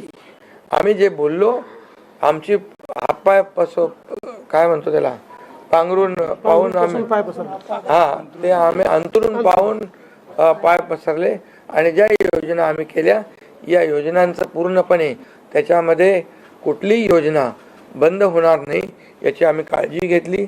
सगळे नियम आम्ही पाळले, सगळ्या RBIच्या केंद्र सरकारच्या गाईडलाईन आम्ही पाळल्या, कुठलंही व्हायलेशन आम्ही केलं नाही. आर्थिक दृष्टिकोनातून जे जे काही आम्ही नियोजन करायचं ते केलं आणि त्यामुळे त्यांना लोकांनी खोटं ठरवलं.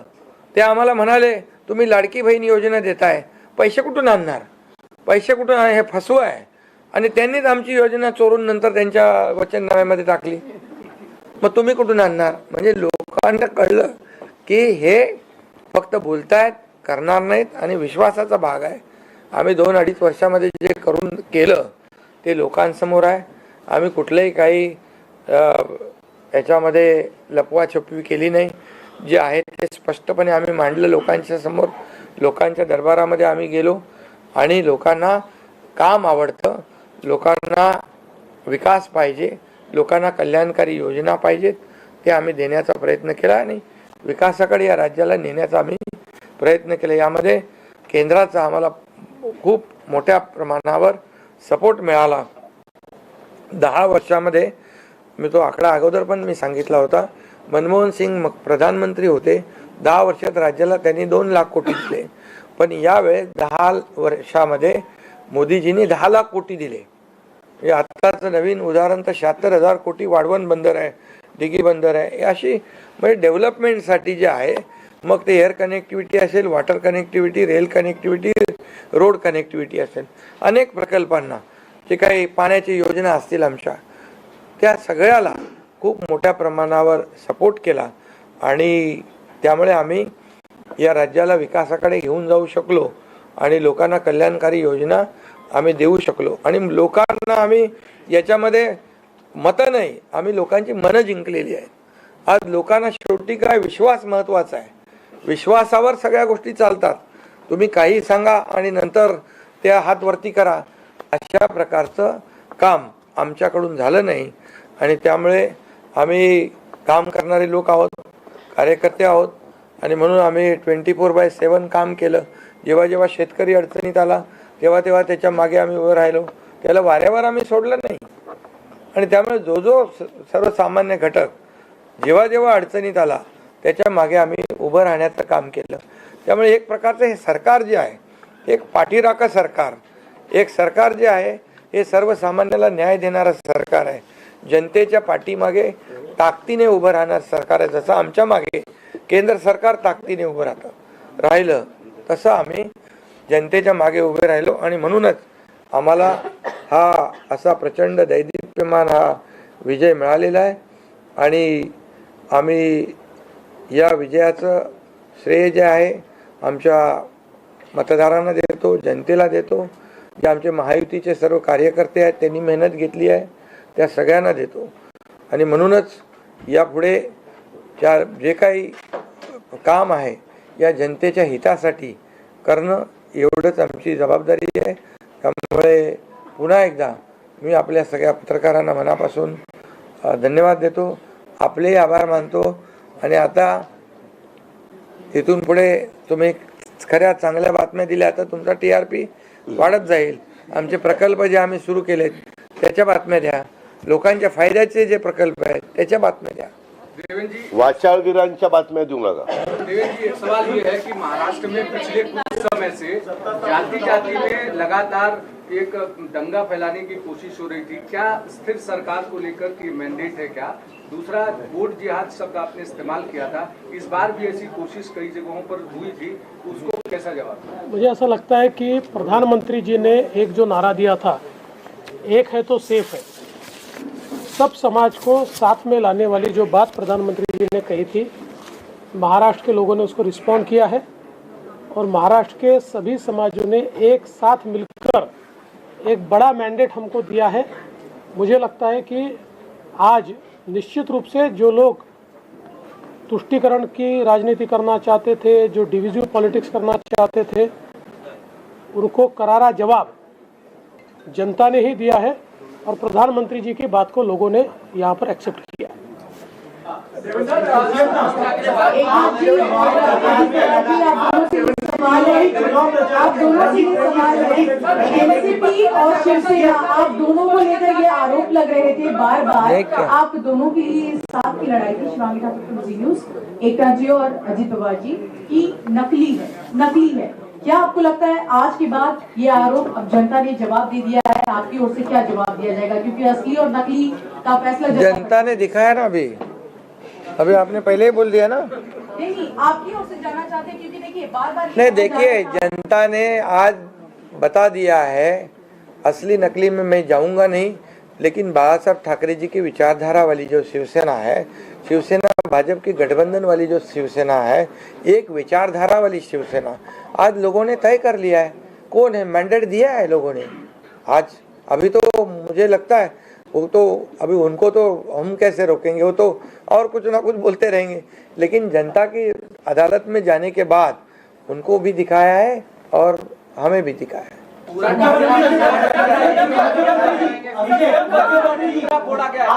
ईवीएम का देखो, अभी झारखंड में ईवीएम अच्छा है क्या? झारखंड में, कर्नाटक में ईवीएम अच्छा था। जब भी अभी वो लोग पहले जब जीतने के बाद बोलते ईवीएम अच्छा है, इलेक्शन कमिश्नर अच्छा है, वो लोग तो सुप्रीम कोर्ट तक तो उनको सलाह मशवरा देते हैं उनको। वो जो यंत्रणा उनके बाजू से, मतलब उनके फेवर में रिजल्ट आते अच्छी है। अभी तो वोटर लिस्ट पे भी उन्होंने ऑब्जेक्शन लिया था। तो जब हार जाते हैं तो बोलते ये यंत्रणा खराब है, जीतते तो बोलते अच्छा है। ऐसा कैसा है?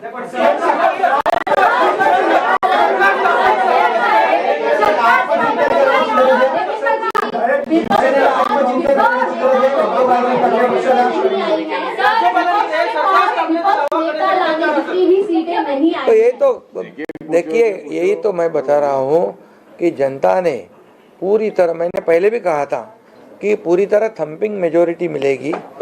ये पूरा लैंडस्लाइड विक्ट्री है ये पूरी तरह। अभी ये जनता ने भरपूर दिया है। अभी उनको उनकी जगह दिखाई है।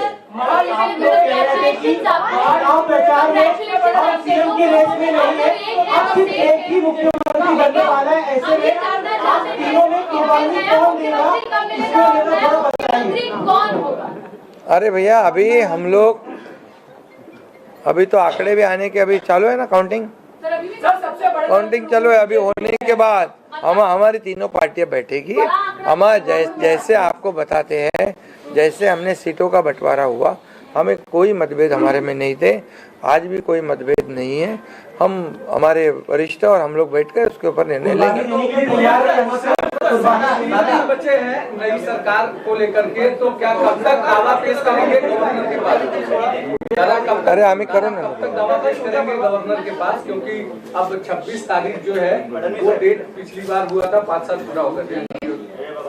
समय पे सब बराबर होगा। पहले तो तीनों पार्टियां अपना अपना नेता चुनती है, अभी रिजल्ट ही आने का है। रिजल्ट आने के बाद सारे एमएलए को बुलाना पड़ता है, अपने अपने पार्टी का नेता चुनते हैं, उसके बाद ये प्रक्रिया होती है। आप बिल्कुल चिंता मत करिए, तीनों पार्टियां साथ में बैठकर और अठौली जी का भी मशवरा हम लेंगे और इसका निर्णय करेंगे।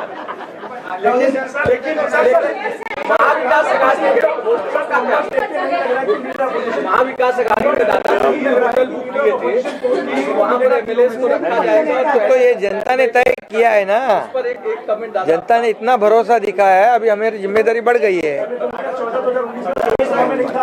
हाँ, तो फिर वही तो पब्लिक, जनता ने दिखा दिया है, जनता ने पूरा विश्वास दिखाया, तो हम पूरे विश्वास के साथ अभी काम करेंगे। सीएम साहब महाविकास अघाड़ी ने बोल दिए थे कल से 3 होटल महाविकास आघाड़ी ने बुक किए थे और कल रात में 3 बार मीटिंग हुई कि यहाँ पर हमने एक भी मीटिंग नहीं करी थी, हम लोग शांत बैठे थे। हमने मीटिंग भी नहीं करी थी और होटल भी बुक नहीं किया था, क्योंकि हमें मालूम था थम्पिंग मेजॉरिटी मिलने वाली है, इसलिए होटल बुक किया। और उनके आवश्यकता पड़े तो उनका होटल हम मांग लेंगे, उनकी बुकिंग हम ले लेंगे।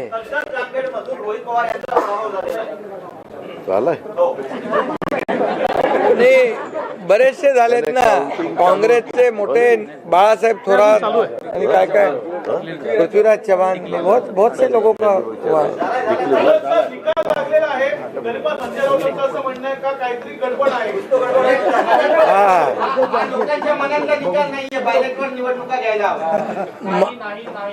संजय राऊतची बडबड आहे त्याच्यामध्ये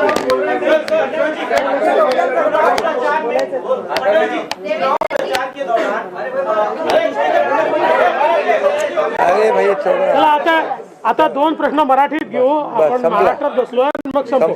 2 प्रश्न मराठी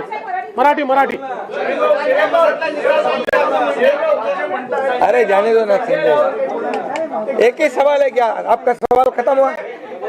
सवाल खत्म? असं म्हणतायत की बॅलेट पेपरवर निवडणुका घ्या, ईव्हीएमचा निर्णय माहीत नाही. पुन्हा एकदा तुम्हाला विचारतो, संजय राऊत कोण? EVM चा निर्णय मान्य आहे.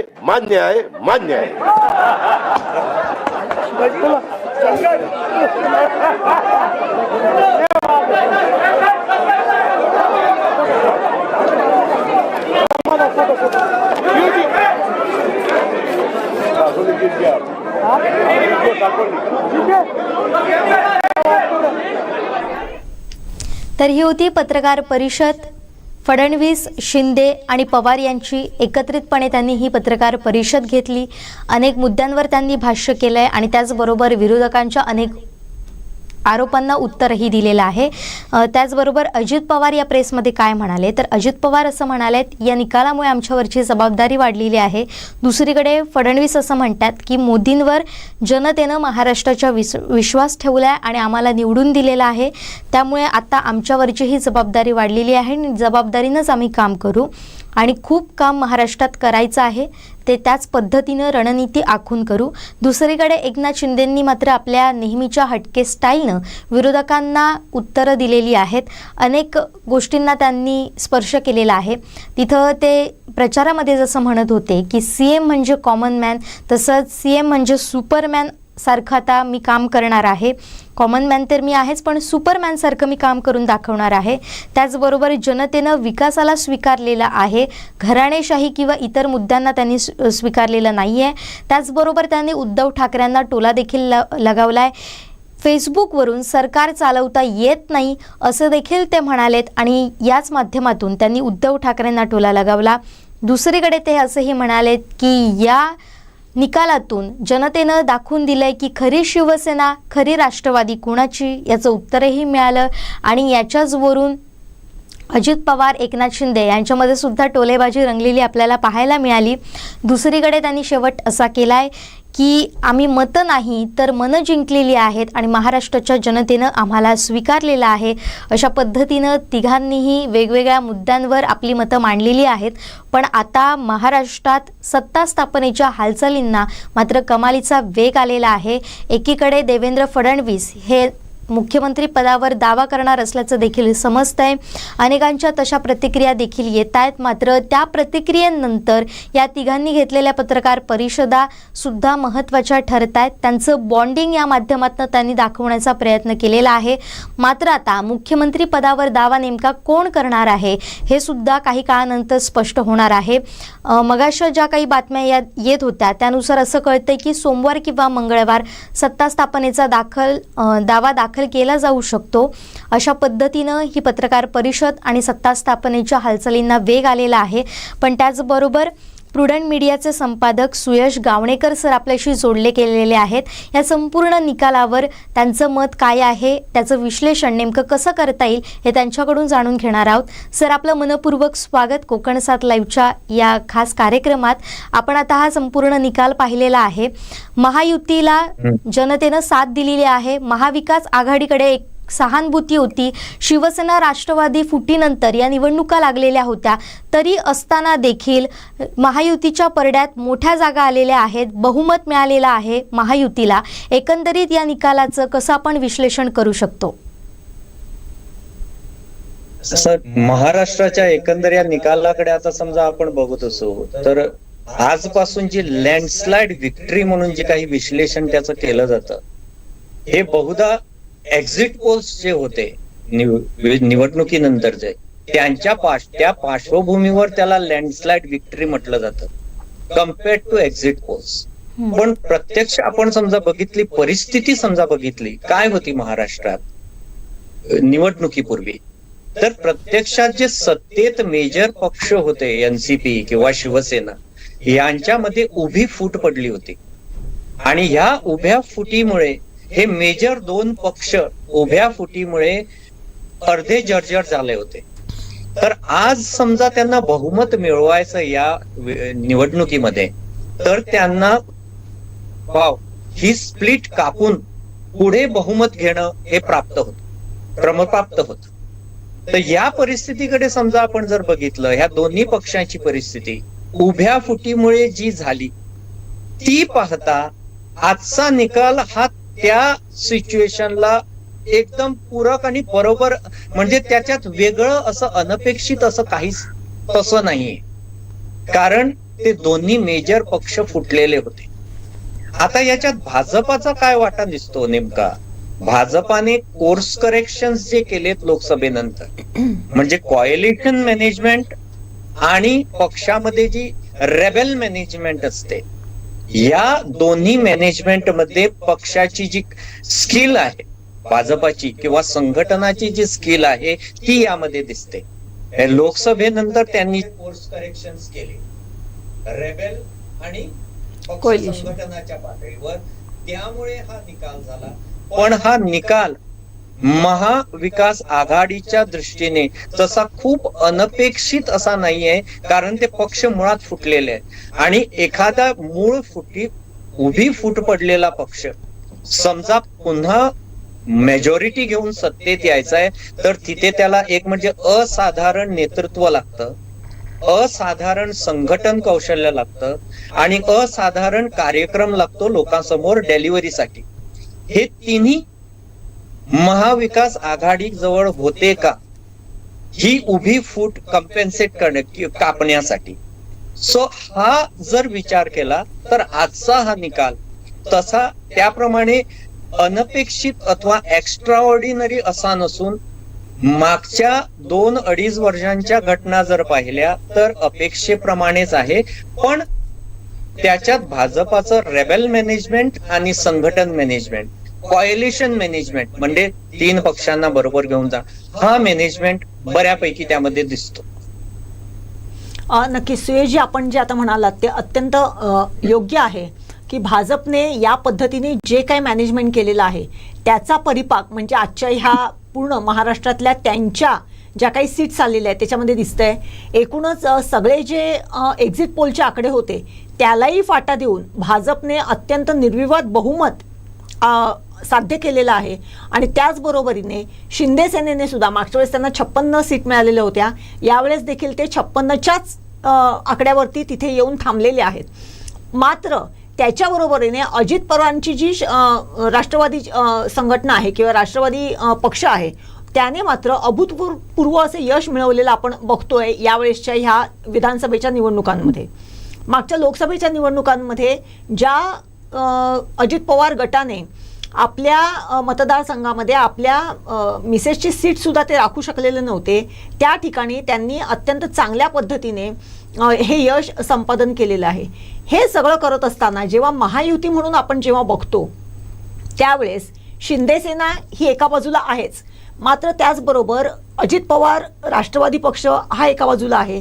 मात्र त्यांना भाजपचा हा जो काही अत्यंत 50 बूथपर्यंत किंवा 50 बूथचा मेंबर इथपर्यंतची जी काही रचना आहे ती त्यांना सहाय्यभूत ठरली असं तुमचं म्हणणं आहे का? कारण कित्येक ठिकाणी उमेदवारीवरून सुद्धा अनेक ठिकाणी भांडणं होती, अनेक ठिकाणी रोष होता, अनेक ठिकाणी निराशा होती आणि त्याचा परिपाक म्हणून अनेक ठिकाणी अपक्ष उमेदवार म्हणून त्यांच्याच पक्षाचे उमेदवार त्यांच्या समोर उभे ठाकलेले होते. काय सांगाल एकूणच भाजपचा आपल्या मित्र पक्षातल्या ज्या ह्या पक्षांना दिलेल्या सपोर्टच्या संदर्भात? एकंदर परिस्थिती समजा आपण बघितली म्हणजे सीट शेअरिंग जेव्हा झालं होतं महाराष्ट्रामध्ये निवडणुकीसाठी, तेव्हा जरी 125च्या जवळपास जागा भाजपाजवळ होत्या तरी एकंदर समजा आपण 288च स्प्लिटअप केलं तर भाजपाचे उमेदवार भाजपाच्या तिकिटावर, भाजपावर इतर पक्षांच्या तिकिटावर आणि भाजपाचे फुटीर अपक्ष, असं तिन्ही समजा कॉम्बिनेशन आपण केलं, एकंदर ऑलमोस्ट 185 to 190 185 ते 190 उमेदवार हे ह्या निवडणुकीमध्ये भाजपाचे होते. त्यामुळे कुठूनही कुणी जरी आला तो भाजपाशी मिळणार या ना त्या कारणाने निवडणुकीनंतर अशा तऱ्हेची जी रचना म्हणजे एवढं मायक्रो मॅनेजमेंट तिथे बीजेपीचं दिसत होतं. त्यामुळे आज आपण काय बघतो, जरीही महायुती असली तरी भाजपा आज as a single party almost single party majority वरती आलेला आहे. 145च्या जवळ ऑलमोस्ट 132च्या जवळ आज भाजपा स्वतंत्र आहे. म्हणजे हा आपण जो फरक बघतो म्हणजे गोव्यात सुद्धा आपण जर बघितलं ह्यालाच कॉलिशन मॅनेजमेंट म्हणतात, जे काँग्रेस जवळ नाही आहे 70 वर्षे राज्य करून सुद्धा. आपण गोव्यात बघितलं मगो पक्ष 1999 मध्ये भाजपाशी सत्तेमध्ये सामील झाला. आज हा पक्ष 8-10 आमदारांवर एकेकाळी सत्तेत पूर्ण असायचा पक्ष मगो, आज 1-2 आमदारावरती आहे. पण ही पूर्ण वोट बँक, हे पूर्ण लीडरशिप जी आहे ती भाजपाने आतमध्ये कालांतराने आपल्यामध्ये सामावून घेतली. एकतर फूट पाडून किंवा त्यांना आतमध्ये आत्मसात काही ना काही करून विलीन करून तो पक्ष पूर्णतः आपल्यामध्ये घेतला. हे काँग्रेसला जमत नाहीये. म्हणजे आज आपण 70 वर्षानंतरही काँग्रेसच्या बाबतीत काय बघतो की कुठेही समजा त्यांनी कॉलिशन केली, तू उत्तर प्रदेश म्हणा, वेस्ट बेंगाल मध्ये म्हणा, कर्नाटक म्हणा, तामिळनाडू म्हणा, केरळ म्हणा, कुठेही आंध्र तामिळनाडू किंवा पंजाब काश्मीर, आज काँग्रेसला मुख्य जागा वाटप करताना मुख्य पक्षाला जास्त जागा द्याव्या लागतात, म्हणजे मुख्य प्रादेशिक पक्षाला जास्त जागा द्याव्या लागतात. पण भाजपाची कॉलिशन्स तुम्ही बघा कुठल्याही राज्यामध्ये, आज हा गेल्या 20-30 वर्षामध्ये सत्तेत आलेला पक्ष कुठेही जरी कॉलिशन केलं, महाराष्ट्रामध्ये सुद्धा जास्त जागा आपल्याला कशा मिळतील अशा स्थितीत या पक्षाने स्वतःला आणून ठेवलंय. आणि याला कारण एकमेव म्हणजे संघटन. महाराष्ट्रात सुद्धा आपण बघितलं असेल, लोकसभेच्या पराभवानंतर संघाने जे काम केलंय महाराष्ट्रामध्ये, जवळजवळ 60,000 बैठका घेतल्या कानाकोपऱ्यामध्ये, गावोगावी. म्हणजे एवढं संघटन पातळीवरती काम झालंय. भाजपचं संघटन, संघाचं संघटन, मोदीचं नेतृत्व, मोदींची डिलिव्हरी आणि फडणवीस, गडकरी, शिंदे हे कॉम्बिनेशन, याच्यात मला अजित पवारांचा फारसा वाटा त्या कॉलिशन मध्ये इम्पॅक्ट म्हणून तुम्ही समजा बघत असाल वोटरवरती, तर तेवढा दिसत नाही. पण एकंदर जो हा इम्पॅक्ट दिसतो 232-230 याचा, तो एकंदर मोदींची डिलिव्हरी, भाजपाचं संघटन, संघाचं कार्य, फडणवीस, शिंदे आणि गडकरी ह्याचा एकंदर इम्पॅक्ट. आणि दुसरं त्या स्कीम्स ज्या आहेत, म्हणजे काहीही आपण जरी म्हटलं, आज वास्तव आता गोव्यात आपण म्हणतो 90% लिटरसी आहे.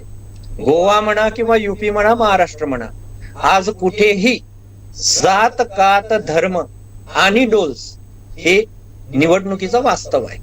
त्यामुळे त्यांनी मध्य प्रदेशामध्ये जी लाडली बहना करून लँडस्लाइड विक्ट्री घेतली, तोच प्रयोग महाराष्ट्रामध्ये झाला, त्याचा इम्पॅक्ट दिसला. म्हणजे जिथे जिथे विमेन वोटरचं कन्सॉलिडेशन दिसेल तिथे तिथे त्या पक्षाला लोकसभेत किंवा विधानसभेमध्ये 5 ते 6% मतांचं जास्त फरक आपल्याला दिसेल. महाराष्ट्रात सुद्धा आज 5 ते 6% मतांचा जो एक्स्ट्रा डेलिव्हरी दिसते महायुतीच्या दिशेने, ही ह्या विमेन वोटर कन्सॉलिडेशन मुळे आहे, जी मेजरली, कारण महिला ही सहसा करंट अफेअर्स मध्ये तेवढी सक्रिय आणि जाणकार नसते, पण ह्या स्कीम कशा त्यांचं कन्सॉलिडेशन करू शकतात. आणि गोव्यात पण तेच सत्य आहे.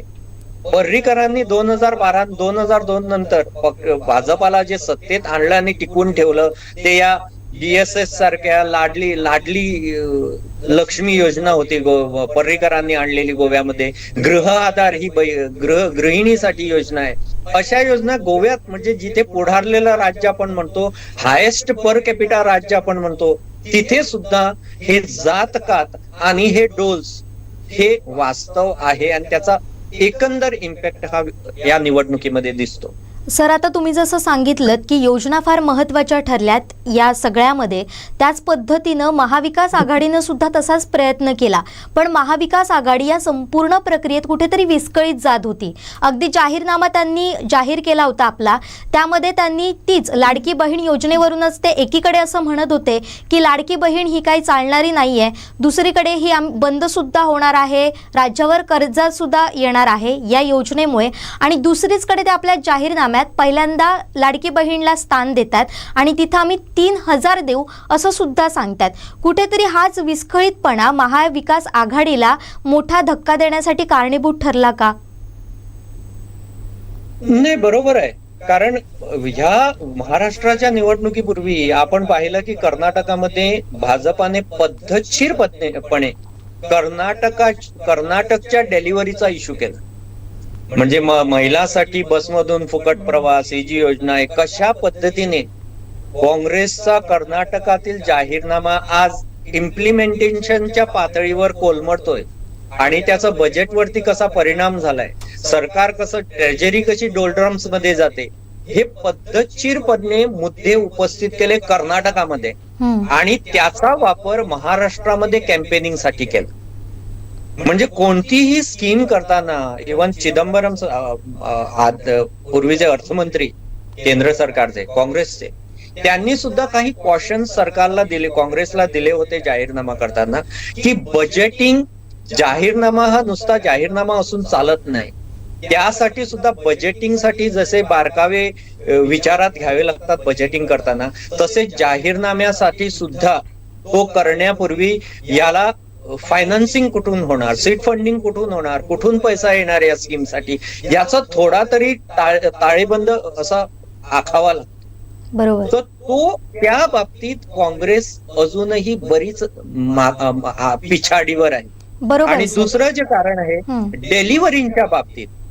डेलिव्हरीच्या बाबतीत भाजपाने जे मागच्या 10 वर्षामध्ये केंद्रीय स्तरावर जे करून दाखवलंय, ते काँग्रेसला मागच्या 70 वर्षामध्ये तेवढी कन्व्हिन्सिंग डेलिव्हरी करता आलेली नाही कुठल्याही स्कीम्स बद्दल. म्हणजे बजेट आणि फायनान्स मॅनेजमेंट जो असतो. आता दुसरं वास्तव कसं आहे, खरं जेव्हा जाहीरनामा कुठलाही आपण एक्झिक्यूट करतो, जीएसटी हा एन्फोर्स झाल्यानंतर देशामध्ये 7 वर्षापूर्वी एक पेट्रोलियम, लिकर आणि रिअल इस्टेट हे 3 जर रेव्हेन्यू सोडले, बाकी सर्व रेव्हेन्यू हे आज राज्याकडून केंद्राला जातात बहुधा. बरोबर. त्यामुळे तो रेव्हेन्यू राज्यांच्या तिजोरीमध्ये स्ट्रेट वे येत नाही, त्याचा काही वाटा राज्यांना येतो, पण हा मेजर वाटा केंद्राला जातो. त्यामुळे कुठलाही अशा पद्धतीचा जाहीरनामा एक्झिक्यूट करणं हा पोस्ट जीएसटी मागच्या 7-8 वर्षामध्ये राज्यासाठी कठीण जातं. त्यामुळे कुठलेही अशी स्कीम्स जाहीर केल्या की त्यांना सेंटरवरती, केंद्राच्या एक्स्ट्रा फंडिंग वरती अवलंबून राहावं लागतं. सो ही परिस्थिती आता जिथे जिथे नॉन बीजेपी राज्य आहेत सत्तेवरती, तिथे तो जाहीरनामा एक्झिक्यूट करण्यात राज्यांना अडचणी येतात. तुम्ही वेस्ट बेंगाल बघा, तुम्ही कर्नाटक बघा, आता केरळ, तामिळनाडू सारख्या स्टेट्स हाय जीडीपी पर कॅपिटा त्यांच्या मॅनेजमेंटमुळे सस्टेन करतात, कारण तिथे तेवढा अन्यथा कर्नाटक अथवा वेस्ट बेंगाल, बिहार सारख्या राज्यांना सेंट्रल फंडिंग शिवाय अशा प्रकारच्या योजना अंमलात आणणं ही फार कठीण गोष्ट आहे. त्यामुळे काँग्रेसने जरी अशा गोष्टी, अशा स्कीम्स जाहीरनाम्यामध्ये दिल्या, त्यांची डिलिव्हरी कन्व्हिन्सिंग पद्धतीनं करणं हे काँग्रेसला जमलेला नाही आणि तेवढा प्रभाव त्याच्यावर दिसत नाही. दुसरी गोष्ट, हे अदानी, रफाल सारखे मुद्दे किंवा ती झोपडपट्टी मुंबईची, असे मुद्दे प्रचारामध्ये चालत नाही. प्रचारात चालतात डोल्स आणि जातीकाती धर्माचं राजकारण.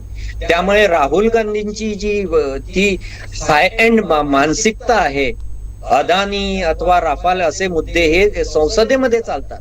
इंटरनॅशनल डिप्लोमसीमध्ये अमेरिकेत काहीतरी रचण्यासाठी चालतात, पण ते ग्रासरूट राजकारणात ते मुद्दे चालत नाही. हे एक वास्तव काँग्रेसला जाणून घ्यावं लागेल की तुम्ही जेव्हा निवडणुकीला सामोरे जाता, त्या तळागाळातले मुद्दे आणि तळागाळातलं राजकारण, जातीकातीचं राजकारण, त्यांच्या पदरात काय पडणार आहे एवढंच मतदार बघत असतो आणि तेच निवडणुकीचं वास्तव असतं. सुयशजी, आता जसं म्हणालात की जातीकातीचं राजकारण हेच या निवडणुकांमध्ये वास्तव असते. यावेळेसच्या आपण महाराष्ट्रातल्या या विधानसभेच्या निवडणुकांमध्ये बघितलं, विरोधी पक्ष म्हणून जर महाविकास आघाडीकडे जर बघत असू तर त्यांना साधं 29 एका पक्षाला 29 आमदारांचं संख्याबळ देखील मिळवता आलेलं नाहीये. आणि किंबहुना महाराष्ट्राच्या इतिहासामध्ये प्रथम असं झालेलं आहे की यावेळेस विरोधी पक्षनेता हा नसणार आहे. याच्याकडे ज्यावेळेस आपण बघतो त्यावेळेस कुठल्याही म्हणजे महाविकास आघाडीच्या कुठल्याही एका पक्षाला, कुठल्याही एका घटक पक्षाला 29 आमदारांचं संख्याबळ ते मिळवू शकत नाहीत. हे जे काय आहे याच्याकडे महाविकास आघाडीने कुठल्या पद्धतीने बघायला पाहिजे. कारण एकीकडे उद्धव बाळासाहेब ठाकरेंची शिवसेना की ज्यांना बाळासाहेब ठाकरेंचा एक किंवा उद्धव ठाकरेंना एक सहानुभूती आहे असं म्हटलं जात होतं. दुसरीकडे शरद पवार की ज्यांना भीष्माचार्य म्हटलं जाते राजकारणातले, किंवा राष्ट्रवादी काँग्रेसचे जे उद्गाता आहेत त्यांच्याकडे एका वेगळ्या सहानुभूतीने बघितलं जात होतं. मात्र या दोघांचे जे आडाखे होते ते या निवडणुकीमध्ये पार फोल गेलेले आपण बघतोय. ज्या विधिमंडळामध्ये नारायण राणेंसारखा विरोधी पक्षनेता, छगन भुजबळांचा सारखा विरोधी पक्षनेता की ज्यांनी सभा गाजवलेल्या आहेत, सेशन्स गाजवलेली आहेत, अशा मंडळामध्ये यावेळेस विरोधी पक्ष नेता नसणं हे महाविकास आघाडीच्या दृष्टिकोनातून कशा पद्धतीने आपण बघतोय. इथे 2-3 मुद्दे येतात. एक म्हणजे केंद्रामध्ये मोदी सरकार आल्यानंतर गेल्या 10-12 वर्षामध्ये राजकारणाकडे पाहण्याची अथवा सरकारच्या डिलिव्हरीकडे पाहण्याची लोकांची दृष्टी यामध्ये पॅराडाइम शिफ्ट आपल्याला दिसतो. म्हणजे पहिलं 70 वर्षांचं काँग्रेस प्रणित राजकारण आणि नंतर गेल्या 14 वर्षामधलं राजकारण, 10-12 वर्षामधलं प्रशासन केंद्रीय, यामध्ये मतदारांची प्रशासनाकडे बघण्याची दृष्टी खूप प्रमाणात बदललेली आपल्याला दिसते. कारण मोदी प्रशासन हे खूप प्रयोगशील दिसतं. असलेली स्टेटस-को मोडणं, काँग्रेसी जनरली स्टेटस-को राखण्याकडे काँग्रेसचा कल असतो. बरोबर.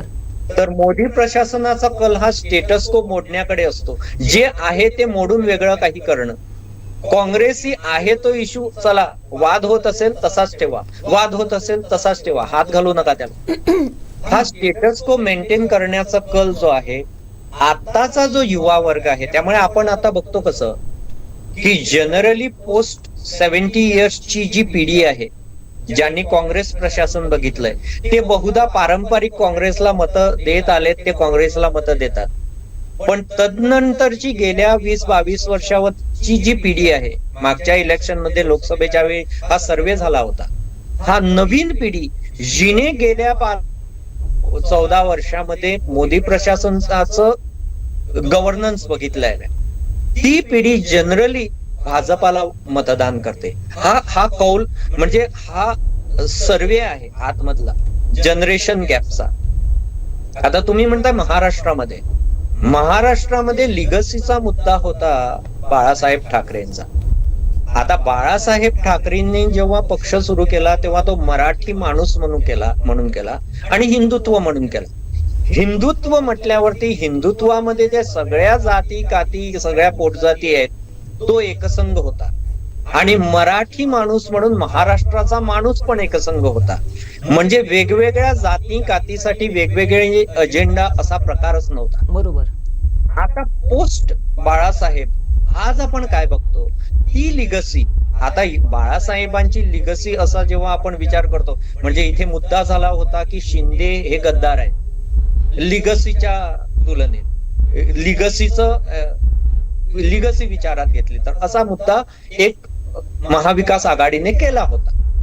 पण हे समजा जर आपण बघितलं, आपण जेव्हा बाळासाहेब ठाकरेंच्या लिगसीचा विचार करतो, त्यांची काही घराण्याची लिगसी अथवा प्रॉपर्टीची लिगसी याचा आपण विचार नाही करत, त्यांच्या राजकीय लिगसीचा विचार करतो. बरोबर. आता जेव्हा भाजपाने एंट्री केली, ह्या शिवसेनेतला काही टक्के बाळासाहेबांच्या शिवसेनेचा काही टक्के हिंदुत्ववादी वाटा भाजपाने घेतला. नंतर फूट पडली शिवसेनेमध्ये, शिंदे गटात तो परत आणि काही वाटा गेला. असं करत करत पुन्हा राज ठाकरेंचा गट आहे आणि उद्धव ठाकरे आहेत. म्हणजे एक जी शिवसेना मराठी माणूस आणि हिंदुत्व म्हणून बाळासाहेबांच्या खाली छताखाली एकत्र होती एक 25 वर्षामागे, तिचे एक भाजपा, एक शिंदे, एक राज ठाकरे आणि एक उद्धव ठाकरे. तर आता समजा या लिगसीचा आपण विचार केला महाविकास आघाडीच्या दृष्टीने कन्सॉलिडेशन साठी, हे कन्सॉलिडेशन होऊ शकतं का? ही लिगसी पुन्हा एखाद्या कुणाला तरी राजकीय लिगसी मिळू शकते का? तर नाहीये. कारण भाजपाने त्या लिगसीतला मोठा चंक आपल्या पक्षामध्ये विलीन करून समावून आज भाजपा सर्वात मोठा पक्ष झालेला आहे. जी मूळ वोट बँक बाळासाहेबांची आहे, त्याच्यात खूप कमी प्रमाणात सेक्युलर वोट बँक, काँग्रेसची वोट बँक अथवा मुस्लिम वगैरे वोट बँक असेल. ही बहुधा, म्हणजे गोव्यात पण तेच झालंय. गोव्यात एकेकाळी मगोजो सत्तेवर असायचा 40-45% मतं घेऊन, तो आज 12 ते 15% आहे. आणि ही सगळी मतं आज भाजपाने घेऊन भाजपा 45 ते 50% आज मतं घेतो गोव्यामध्ये. असं प्रत्येक राज्यामध्ये त्यांनी केलंय. सो यामुळे हा महाविकास आघाडीसाठी हे कन्सॉलिडेशन, बाळासाहेबांच्या वोटशंकचं कन्सॉलिडेशन होणं हे यापुढे महाविकास आघाडीसाठी खूप, आणि उद्धव ठाकरे शिवसेनेसाठी खूप कठीण आहे. कारण त्याचे 4 वाटे ऑलरेडी झालेले आहेत आणि ते पुन्हा मिळणं. आता दुसरं, आघाडी म्हणून तुम्ही जर काहीतरी अपिलिंग करायचं असेल तर आघाडी जेव्हा असते तर आपण गेल्या 30 ते 40 वर्षातला राजकीय इतिहास काढून बघा, प्रदेशातला किंवा देशी पातळीवर. जेव्हा आघाडी असते तेव्हा कॉमन मिनिमम प्रोग्राम आणि एक कन्व्हिन्सिंग नेतृत्व हे असावंच लागतं, तरच आघाडी सत्तेवर येते. हे वास्तव आहे. बरोबर. आता ह्या दोन्ही पातळ्यावर बघा, महाविकास आघाडीजवळ कोण होतं? एक नेतृत्व होता का जे प्रोजेक्ट करण्यासाठी, आणि दुसरा कॉमन मिनिमम प्रोग्राम, म्हणजे उद्धव ठाकरेंची विचारसरणी वेगळी, शरद पवारांची वेगळी, यांची वेगळी. हे 4 वेगवेगळ्या विचारसरणीचे पक्ष एकत्र कसे काय येणार? बरोबर. त्या, आणि हे एकत्र आल्यामुळेच गद्दारीचा मुद्दा शिंदेचा क्लिक का होऊ शकला नाही? कारण बाळासाहेबांच्या शिवसेनेचं जे धोरण होतं हिंदुत्व आणि मराठी माणूस, ते डायल्यूट झालं उद्धव ठाकरे काँग्रेस आणि एनसीपी बरोबर गेल्यानंतर. हे डायल्यूट झाल्यामुळे शिंदेच्या अगेन्स्ट जी धार होती टीकेची ती आपोआप कमी झाली. कारण उद्धव ठाकरे सेनेनेच बाळासाहेब ठाकरेंच्या धोरणाचं डायल्युशन केलेलं आहे. असा तो भाग होता. त्यामुळे गद्दारीचा मुद्दा शिंदेच्या आड तेवढा क्लिक होऊ शकला नाही. आणि दुसऱ्या बाजूने एक मोठं नेतृत्व, अपिलिंग नेतृत्व, एक्स्ट्रा ऑर्डिनरी डेलिव्हरी देणारं नेतृत्व, जसं कन्व्हिन्सिंग नेतृत्व मोदींचं आहे, अशा प्रकारचं नेतृत्व अथवा गडकरी सारखं नेतृत्व कुणीतरी जो डेलिव्हरी देऊ शकतो, असा महाविकास आघाडीजवळ असायला हवा होता. आणि कॉमन मिनिमम प्रोग्राम कन्व्हिन्सिंग, नुसत्या स्कीम्स हे कन्व्हिन्सिंग होऊ शकत नाही. आणि ह्याचा धडा महाविकास आघाडीला पुढे घ्यावा लागेल की अशा पद्धतीनं आता कोएलिशन राजकारण चालू शकत नाही. आणि हे काँग्रेस नेतृत्वाला पण विचार त्याचा करावा लागेल की तिथे पण कुठेतरी एक खंबीर नेतृत्व व्हावं. काँग्रेसच्या बाबतीत वरती पण तोच प्रश्न आहे. डेलिव्हरी देणारं नेतृत्व घराणेशाहीमुळे काँग्रेस जवळ नाहीये. नेते होते पण त्यांनी कधी वर येऊ दिलं नाही. उदाहरणार्थ मुखर्जी सारखे होते, प्रणब मुखर्जी पंतप्रधान पदाच्या तोडीचे नेते होते पण त्यांना कधी पंतप्रधान होऊ शकले नाही. शरद पवार कधी पंतप्रधान होऊ शकले नाही, त्यांना वेगळा पक्ष स्थापन करावा लागला. संगमांना वेगळा पक्ष स्थापन करावा लागला. जनता दल जेडीयू बाहेर पडला, लालू यादव बाहेर पडले, मुलायम बाहेर पडले. चांगले नेते या गांधी घराणेशाहीमुळे पक्षातून फुटून आज त्यांनीच काँग्रेसच्या मतांची वेगवेगळ्या याच्यात विभागणी केली आहे. ही आता कशाही पद्धतीने कन्सॉलिडेशन होऊन एक वेगळं काहीतरी चित्र उभं राहणं हे महाराष्ट्रात सुद्धा, आणि जिथे जातीकातीचं राजकारण एवढं स्ट्रॉंग आहे, पुरोगामी म्हटलं तरी महाराष्ट्राला, तर अशा ठिकाणी खूप कठीण वाटतं.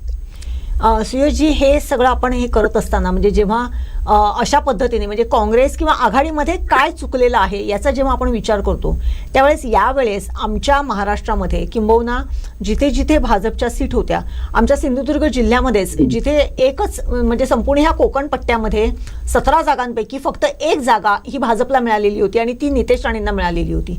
आणि भाजपच्या कमळ चिन्हावरती नितेश राणे तिथे उमेदवार म्हणून होते आणि विक्रमी मताने ते त्या कणकवली मतदारसंघामधून निवडून आलेले आहेत. मात्र यावेळेस त्यांचा प्रचाराचा मुद्दा, प्रमुख मुद्दा हा हिंदुत्वाचा होता. एकूणच हिंदुत्वाच्या मुद्द्यावरती त्यांचा जो काही म्हणजे विजयानंतरचे त्यांचे जे काही बाईट्स होते ते देखील याच विषयावरती अनुषंगून होते. आपण बघतोय भाजप बहुल किंवा भाजप प्रणित जिथे जिथे सत्ता आहे, मग ती गोवा असेना किंवा केंद्रात असेना, तिथे हिंदुत्वाचा मुद्दा भाजपने पुन्हा एकदा अत्यंत चांगल्या पद्धतीने पुढे आणण्याचा प्रयत्न सुरू केलेला आहे. नाही म्हणायला त्यांनी पुढे आणलेला आहे. हे जे हिंदुत्व की जे बाळासाहेबांनी पुढे आणण्याचा प्रयत्न केलेला होता, हिंदुत्व म्हणजे बाळासाहेब असं एक समीकरण झालेलं होतं, त्याला छेद देत भाजपने हिंदुत्वाच्या वाटेवरती आपली आगेकूच त्यांच्याही कितीतरी पटीने पुढे ते घेऊन चाललेले आहेत आणि ते घेऊन जाणार आहेत. याच्याकडे कारण युतीबरोबर इतरही जे घटक पक्ष आहेत त्यांच्या अजेंड्यामध्ये हिंदुत्व हा जो मुद्दा असतो तो आपल्याला कधी दिसलेला नाही, प्रचारातही दिसलेला नव्हता. मग ॲज अ युती म्हणून भाजपने हा प्रमुख म्हणून मानलेला हिंदुत्वाचा मुद्दा आपल्या इतर घटक पक्षांमध्ये ते कसे पर्क्युलेट करू शकतात आणि हा मुद्दा त्यांना भविष्यामध्ये पुढे घेऊन जाण्यासाठी कितपत योग्य ठरू शकतो. एक गोष्ट बघावी लागेल आपल्याला की भाजपा जेव्हा हिंदुत्व म्हणतो, भाजपा फक्त हिंदुत्वाचा मुद्दा घेऊन कधी जात नाही. भाजपा निवडणुकीची प्लॅनिंग करताना हिंदुत्व अधिक कास्ट म्हणजे उदाहरणार्थ संपूर्ण देशामध्ये समजा आपण ध्रुवीकरण म्हणून बघितलं, मतदारांचं पोलरायझेशन अथवा मतदारांचं ध्रुवीकरण हे गेल्या 20-25 वर्षामध्ये कशा पद्धतीने झालेलं आहे, अथवा पोस्ट बाबरी मस्जिद अथवा पोस्ट आडवाणी वाजपेयी राजकारण तर हिंदुत्व, लेफ्टिस्ट आणि असे 2 विभाग. पूर्वी लेफ्टिस्ट राजकारण देशामध्ये खूप होतं, कित्येक राज्यामध्ये लेफ्टिस्ट सत्ता होती. आता आपण समजा बघितलं तर आता भाजपाने काय केलं, पोस्ट बाबरी ह्या हिंदुत्वाचं कन्सॉलिडेशन केलं. हिंदुत्वाचं कन्सॉलिडेशन केल्यामुळे काँग्रेसला मायनॉरिटी हा एकच चंक राहिला काँग्रेसकडे. बरोबर. कारण तेव्हा मग 3 गट झाले, एक म्हणजे हिंदुत्व, एक मायनॉरिटी आणि तिसरं लेफ्टिस्ट, असे 3 गट भारतामध्ये तेव्हा कार्यरत झाले. कालांतराने ज्योती बसू सारखी नेतृत्व म्हणजे जे ज्येष्ठ होत गेलं आणि ते पडद्याआड गेले, तसतसे लेफ्टिस्ट जी मुवमेंट होती, ट्रेड युनियन मुवमेंट होती भारतातली, ती हळूहळू कमी होत गेली. त्यामुळे आता काँग्रेसची, आता भाजपा काही उजव्या विचारसरणीतून एकदम डाव्या विचारसरणीच्या वोटरना आपल्यामध्ये सामावून घेऊ शकत नाही. त्यामुळे काँग्रेसने काय केलं की मायनॉरिटी प्लस लेफ्टिस्ट असं धोरण पकडलं. मायनॉरिटी प्लस लेफ्टिस्ट म्हणजे ही लेफ्टची जी वोटर चंक आहे, जो लिडरशिप नसल्यामुळे आता कुठेतरी भरकटतोय, दिशाहीन होतोय, तो आपल्याकडे यावा. आता वेस्ट बेंगालमध्ये ममतांनी ते पक्क केलं. त्यांनी पद्धतशीर पद्धतीने काँग्रेस आणि लेफ्टिस्ट हे दोन्ही चंक घेऊन पूर्ण सत्ता मिळवली प्रादेशिक पक्ष म्हणून. पण काँग्रेसला इतर ठिकाणी, इव्हन केरळमध्ये लेफ्टिस्ट असून सुद्धा ती काँग्रेसला ती लेफ्टिस्ट वोट बँक घेता आली नाही. बरोबर. त्यामुळे लेफ्टिस्ट वोट बँक ही आता प्रादेशिक पातळीवर विखुरलेली आहे आणि काँग्रेस जवळ फक्त मायनॉरिटी वोट बँक एवढंच राहिलेलं आहे. त्यामुळे काँग्रेस असं मायनॉरिटीचं राजकारण करत असतो. कुठेही हिंदुत्वाला सपोर्टिंग मुद्दे तो चुकून सुद्धा घेऊ शकत नाही, कारण त्यांच्याकडे केवळ तो शिल्लक राहिलेला आहे वोट बँक. चौथी जी वोट बँक आहे भारतामध्ये ती दलित आणि आदिवासी. त्यामुळे दलित आणि आदिवासी, आता भाजपा समजा आपण बघितलं, अपार्ट फ्रॉम हिंदुत्व, लेफ्टिस्ट ते घेऊ शकत नाही, मायनॉरिटीला ते कन्व्हिन्स करू शकत नाही. त्यामुळे भाजपाने हिंदुत्व आणि आदिवासी या दोन चंक वरती फोकस केलेला आहे. आता झारखंडचे समजा आपण पोल बघितले, तिथे सुद्धा आपण बघितलं आज झारखंड मुक्ती मोर्चा तिथे स्ट्रॉंग आहे, कारण ती आदिवासी बहुल राज्य आहे आणि भाजपाला तिथे अजून सुद्धा त्या आदिवासी बेल्ट मध्ये एक खंबीर आदिवासी नेतृत्व, एक्स्ट्रा ऑर्डिनरी आदिवासी नेतृत्व घेऊन त्या बेल्ट मध्ये शिरता आलेलं नाही, हे झारखंडचा निकाल दाखवतो. म्हणून तिथे अजूनही झारखंड मुक्त. त्यामुळे महाराष्ट्रात सुद्धा आदिवासींच्या बेल्ट मध्ये कशा म्हणजे आता बिरसा मुंडा जयंती यात्रा वगैरे ज्या सगळ्या आपण बघतो, या सगळ्या त्या वोट बँक साठी असतात. त्यामुळे भाजपाचा फोकस एका अर्थे हिंदुत्व, धर्मांतरित हिंदुत्व, आदिवासी आणि मागास जमाती याच्यावरती आहे. तर काँग्रेस केवळ अल्पसंख्याकावरती शिल्लक राहिलेला आहे. डावी वोट बँक, जे लेफ्टिस्ट वोट बँक काँग्रेसला घेणं जमलेलं नाही. त्यामुळे ही वोट बँक काबीज करण्यासाठी धोरण तसं पुढं एक्स्ट्रीम धोरण म्हणजे काँग्रेसला ही लेफ्टिस्ट समजा उद्या वोट बँक घ्यायची झाली, त्यांना हिंदुत्वाच्या किंवा राष्ट्रीयत्वाच्या एकदम विरोधी मुद्दे घ्यावे लागतील. आणि जेवढी काँग्रेस हे मुद्दे घेत जाणार, तेवढी हिंदुत्व बहुल देशामध्ये आयसोलेट होत जाणार. आज काँग्रेसची वेगवेगळ्या राज्यामध्ये ही वाईट परिस्थिती का आहे? कारण काँग्रेस या मायनॉरिटी आणि लेफ्टिस्ट ट्रॅप मध्ये जेवढी जाते ती वोट बँक घेण्यासाठी, अजूनही ह्या देशात एक सत्य आपल्याला वास्तव मान्य करावं लागेल की ओबीसी म्हणा, जाती SC ST म्हणा किंवा हिंदू म्हणा, एकंदर चंक हिंदुत्वाचा हा 70% आहे या देशामध्ये. त्यामुळे जेवढी काँग्रेस या चंकसाठी लेफ्टिस्ट होत जाईल किंवा मायनॉरिटी प्रो होत जाईल, तेवढी या 70% मेजॉरिटी वोट बँक पासून दूर जाईल. बरोबर. आणि त्याच्यात नॅशनलिझमचा मुद्दा भाजपाने घेतल्यामुळे ते अँटी नॅशनल याच्यामध्ये जातील. सो ह्या ट्रॅप मध्ये आज काँग्रेस फसलेली आहे. म्हणून आज कुठल्याही प्रादेशिक राज्यामध्ये काँग्रेसने जरी कोएलिशन केलं कुठल्याही आघाडीची, तरी काँग्रेस जसा भाजपा बहुतांश 70% मतांच्या कन्सॉलिडेशनच्या आधारावरती स्वतंत्र पक्ष म्हणून उदयास येतो प्रत्येक राज्यामध्ये, तसं काँग्रेसला ते जमत नाही, अथवा जमणं हे खूप कठीण दिसतं. कारण त्यांची वोट बँक जी आहे अथवा त्यांना वाटा जो आता शिल्लक राहिलेला आहे तो खूप श्रिंकिंग होत चाललेला आहे. बरोबर. सर, आता तुम्ही महत्त्वपूर्ण माहिती दिली काँग्रेसच्या या सगळ्या गोष्टींबद्दल. जसं तुम्ही आता वेगवेगळे मुद्दे सांगितलात, त्याचाच परिपाक म्हणून की काय, या विधानसभेच्या निवडणुकीमध्ये आपण पाहिलं काँग्रेसचे अनेक दिग्गजांना पराभवाचा सामना करावा लागला. जी काँग्रेसची अनेक वर्षांपासूनची एकहाती सत्ता असलेली घराणी होती, ती सुद्धा या निवडणुकीत पराभूत झालेली आपल्याला पाहायला मिळतात. आताच एक महत्त्वाची अपडेट येते, ती म्हणजे नाना पटोले जे काँग्रेसचे प्रदेशाध्यक्ष आहेत त्यांचा केवळ 152 मतांनी विजय झाल्याचं आपल्याला पाहायला मिळतंय. तर पृथ्वीराज चव्हाण जे माजी मुख्यमंत्री राहिलेले आहेत, अनेक वर्ष ते या राजकारणात आहेत, त्यांचा देखील पराभव झालाय. धीरज देशमुख जे विलासराव देशमुखांचे सुपुत्र आहेत त्यांचा देखील यामध्ये पराभव झालेला आहे. अशी अनेक बाबी आपल्याला यामध्ये दिसून आली. पण आता जर आपण पाहिलं तर महाराष्ट्राचं राजकारण एका व्यक्तीभोवती फिरताना आपल्याला पाहायला मिळतं. आता 2019 मध्ये शरद पवार, उद्धव ठाकरे होते. 2024 मध्ये सुद्धा अशीच काहीशी परिस्थिती राहिली. मात्र यावेळी देवेंद्र फडणवीसांनी फार वेगळी रणनीती आखल्याचं आपल्याला पाहायला मिळतंय. त्यांनी या निवडणुकीमध्ये करिश्मा साधलेला आहे.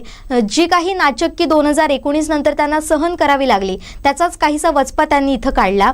पण देवेंद्र फडणवीसांची ही रणनीती नेमकी काय वेगळी असू शकते ज्याचा फायदा त्यांना या निवडणुकीत झाला?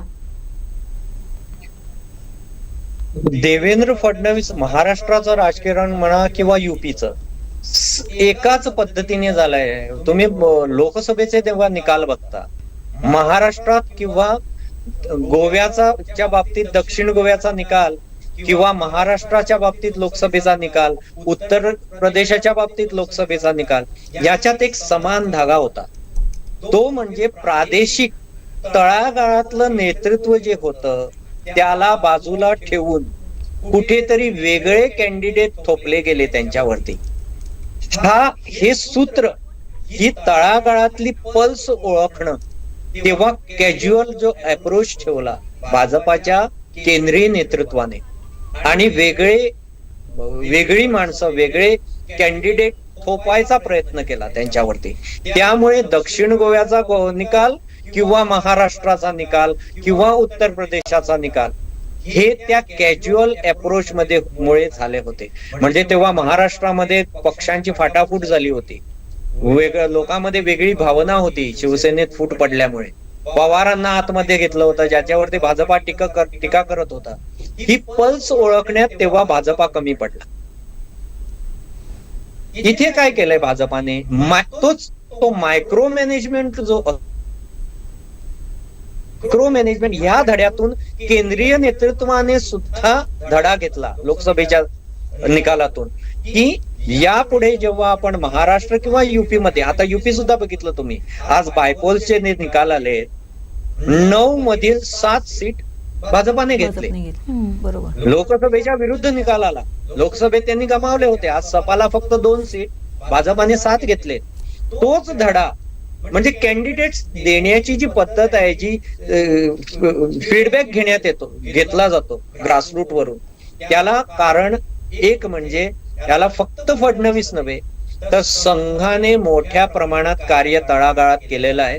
आणि त्यांचा रिपोर्ट, त्यांचा जो अहवाल असतो, त्यांचा फीडबॅक असतो बूथ लेवलचा, तुम्हाला सांगतो 60,000 बैठका त्यांनी घेतलेल्या आहेत तळागाळातून. हे मायक्रो मॅनेजमेंट तेच सांगतो तुम्हाला की 190 कॅन्डिडेट्स हे प्रत्यक्ष अप्रत्यक्षरित्या भाजपचे होते.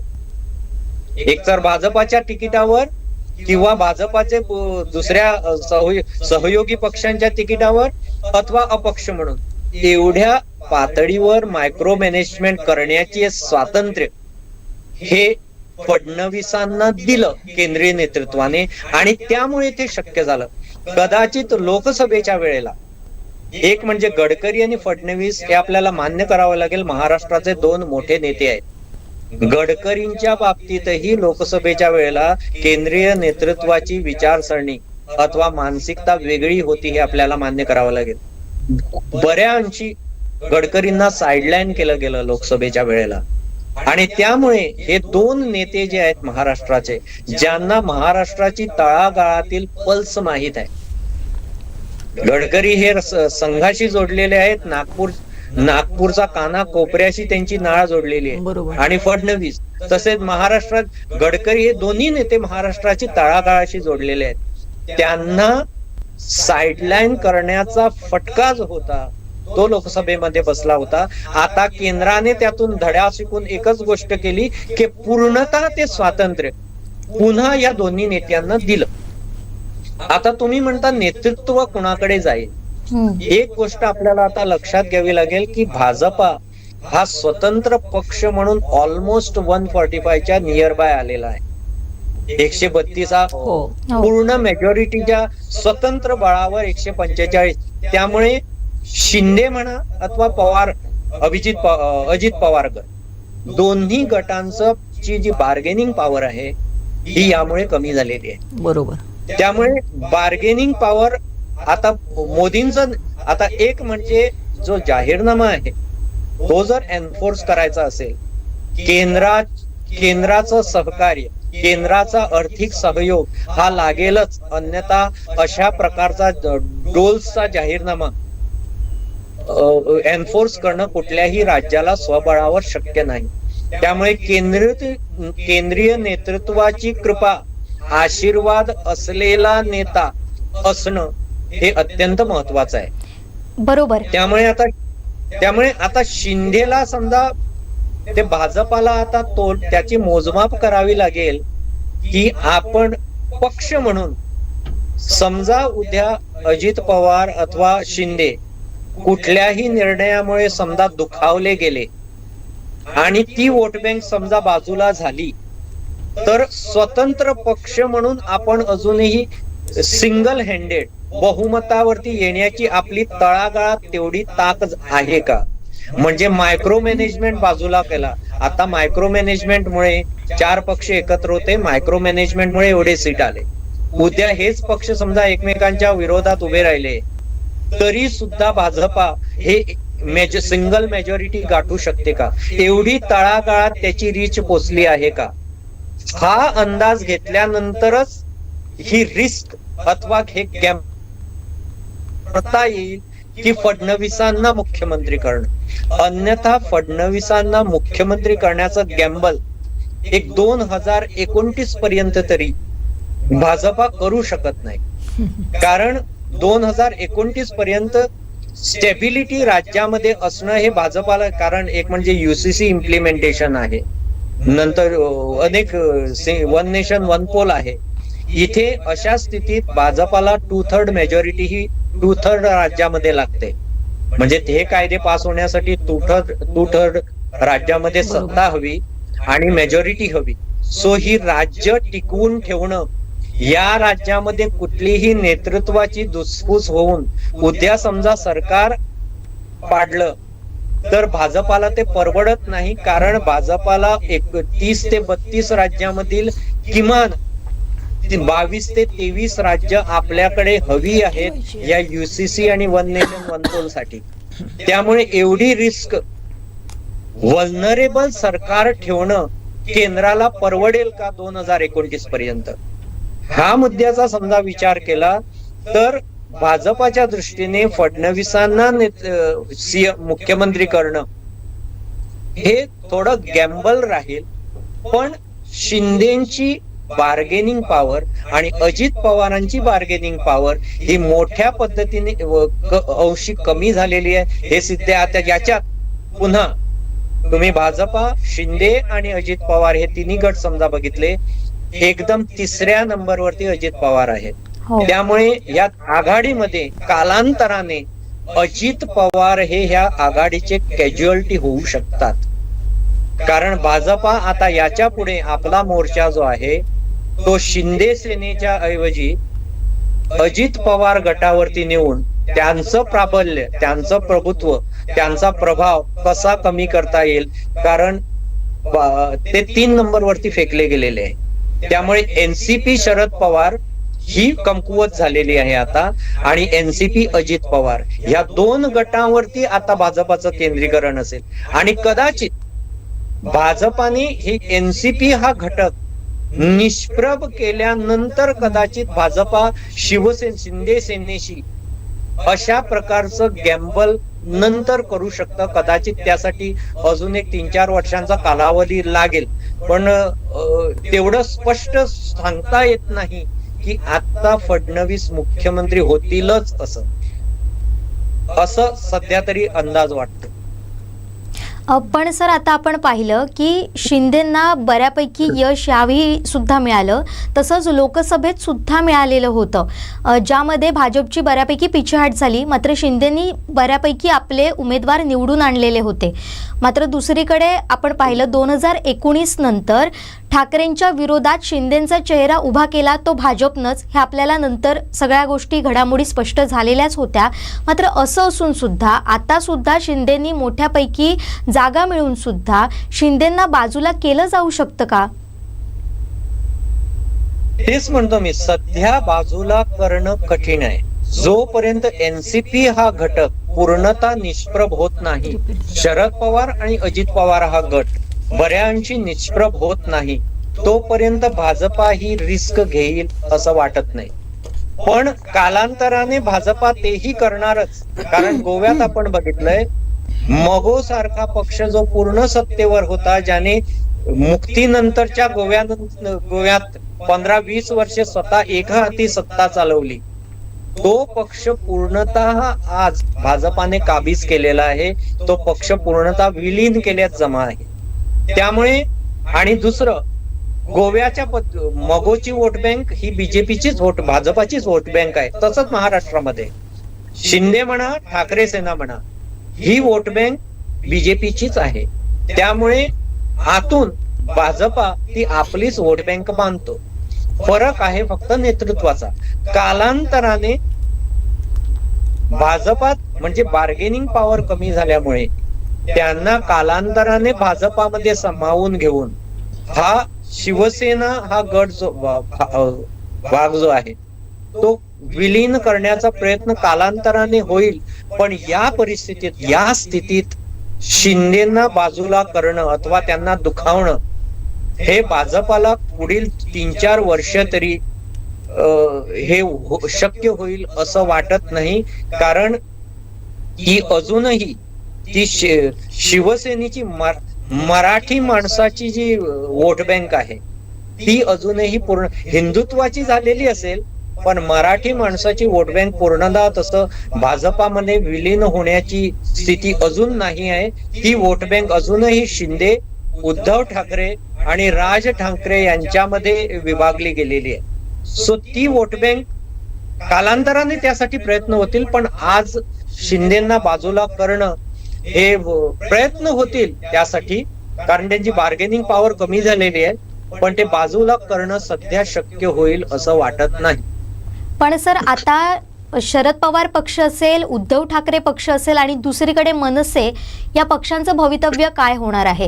कारण कोकणात सुद्धा ठाकरेंना आपली एकही गड राखता आलेला नाहीये. मोठे मोठे महत्त्वाचे उमेदवार होते ते इथं पडलेले आहेत, त्यांना पराभवाचा सामना करावा लागला.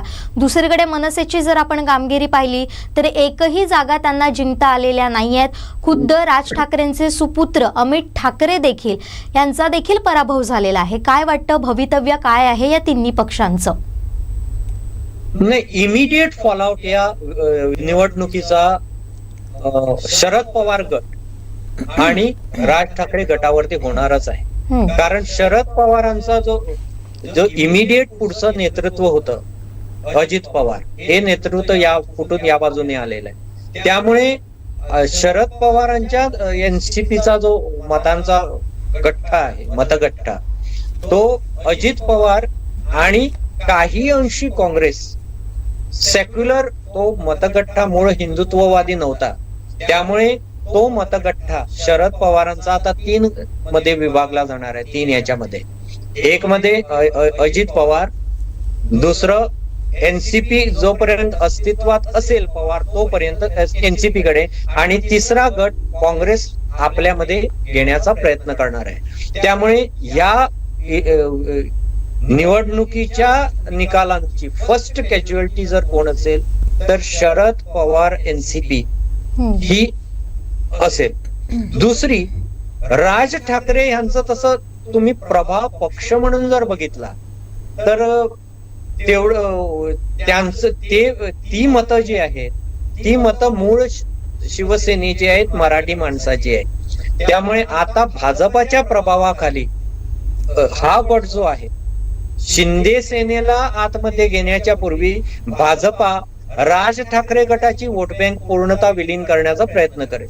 त्यामुळे हिंदुत्व प्लस मराठी माणूस असं काही अंशी राज ठाकरेंची मतं अथवा राज ठाकरेंची वोट बँक भाजपामध्ये आल्यानंतर हिंदुत्वाच्या जोडीला मराठी माणूस अशी आयडेंटिटी भाजपाला महाराष्ट्रामध्ये निर्माण करता येईल. आणि एकदा ही हिंदुत्व प्लस मराठी माणूस आयडेंटिटी निर्माण करता आली की मग उद्धव ठाकरेंची वोट बँक जी मराठी माणसाची आहे आणि शिंदेची वोट बँक जी मराठी माणसाची आहे ही भाजपाला आपल्यामध्ये घेता येईल. त्यामुळे इमिडिएट प्रयोग जे होणार विलिनीकरणाचे अथवा फाटाफूट करून वोट बँक घेण्याचे हे शरद पवार एनसीपी आणि राज ठाकरे गट यांच्यावरती होणार आहे. राज ठाकरे गटावरती भाजपाचा प्रयोग होईल मराठी माणूस घेण्यासाठी आणि शरद पवार गटावरती काँग्रेस, अजित पवार गट आणि भाजपा या तिन्ही पक्षांची मध्ये ती विभागणी कालांतराने होऊ शकेल. आणि समजा नेतृत्व घेतलं आपल्या जवळ तर ते त्यांच्याजवळ राहून सो कॅज्युअल दोन्ही पक्ष हे निश्चित या निवडणुकीनंतर त्यांची कॅज्युअलिटी ही असेलच. निश्चितच सुयशजी, आपण ही जी काही माहिती दिली ती खरंच महत्त्वपूर्ण अशी होती. एकूणच आपण बघतो महाराष्ट्र आणि गोवा ही शेजारील राज्य जरी असली तरी गोव्यातलं राजकारण आणि महाराष्ट्रातलं राजकारण हे वेगवेगळ्या गोष्टींभोवती फिरत असते. आज आपण महाराष्ट्रामध्ये जी काही महाविकास आघाडीची जी काही झालेली पडझड आहे ती आपण स्पष्टपणे बघतोय.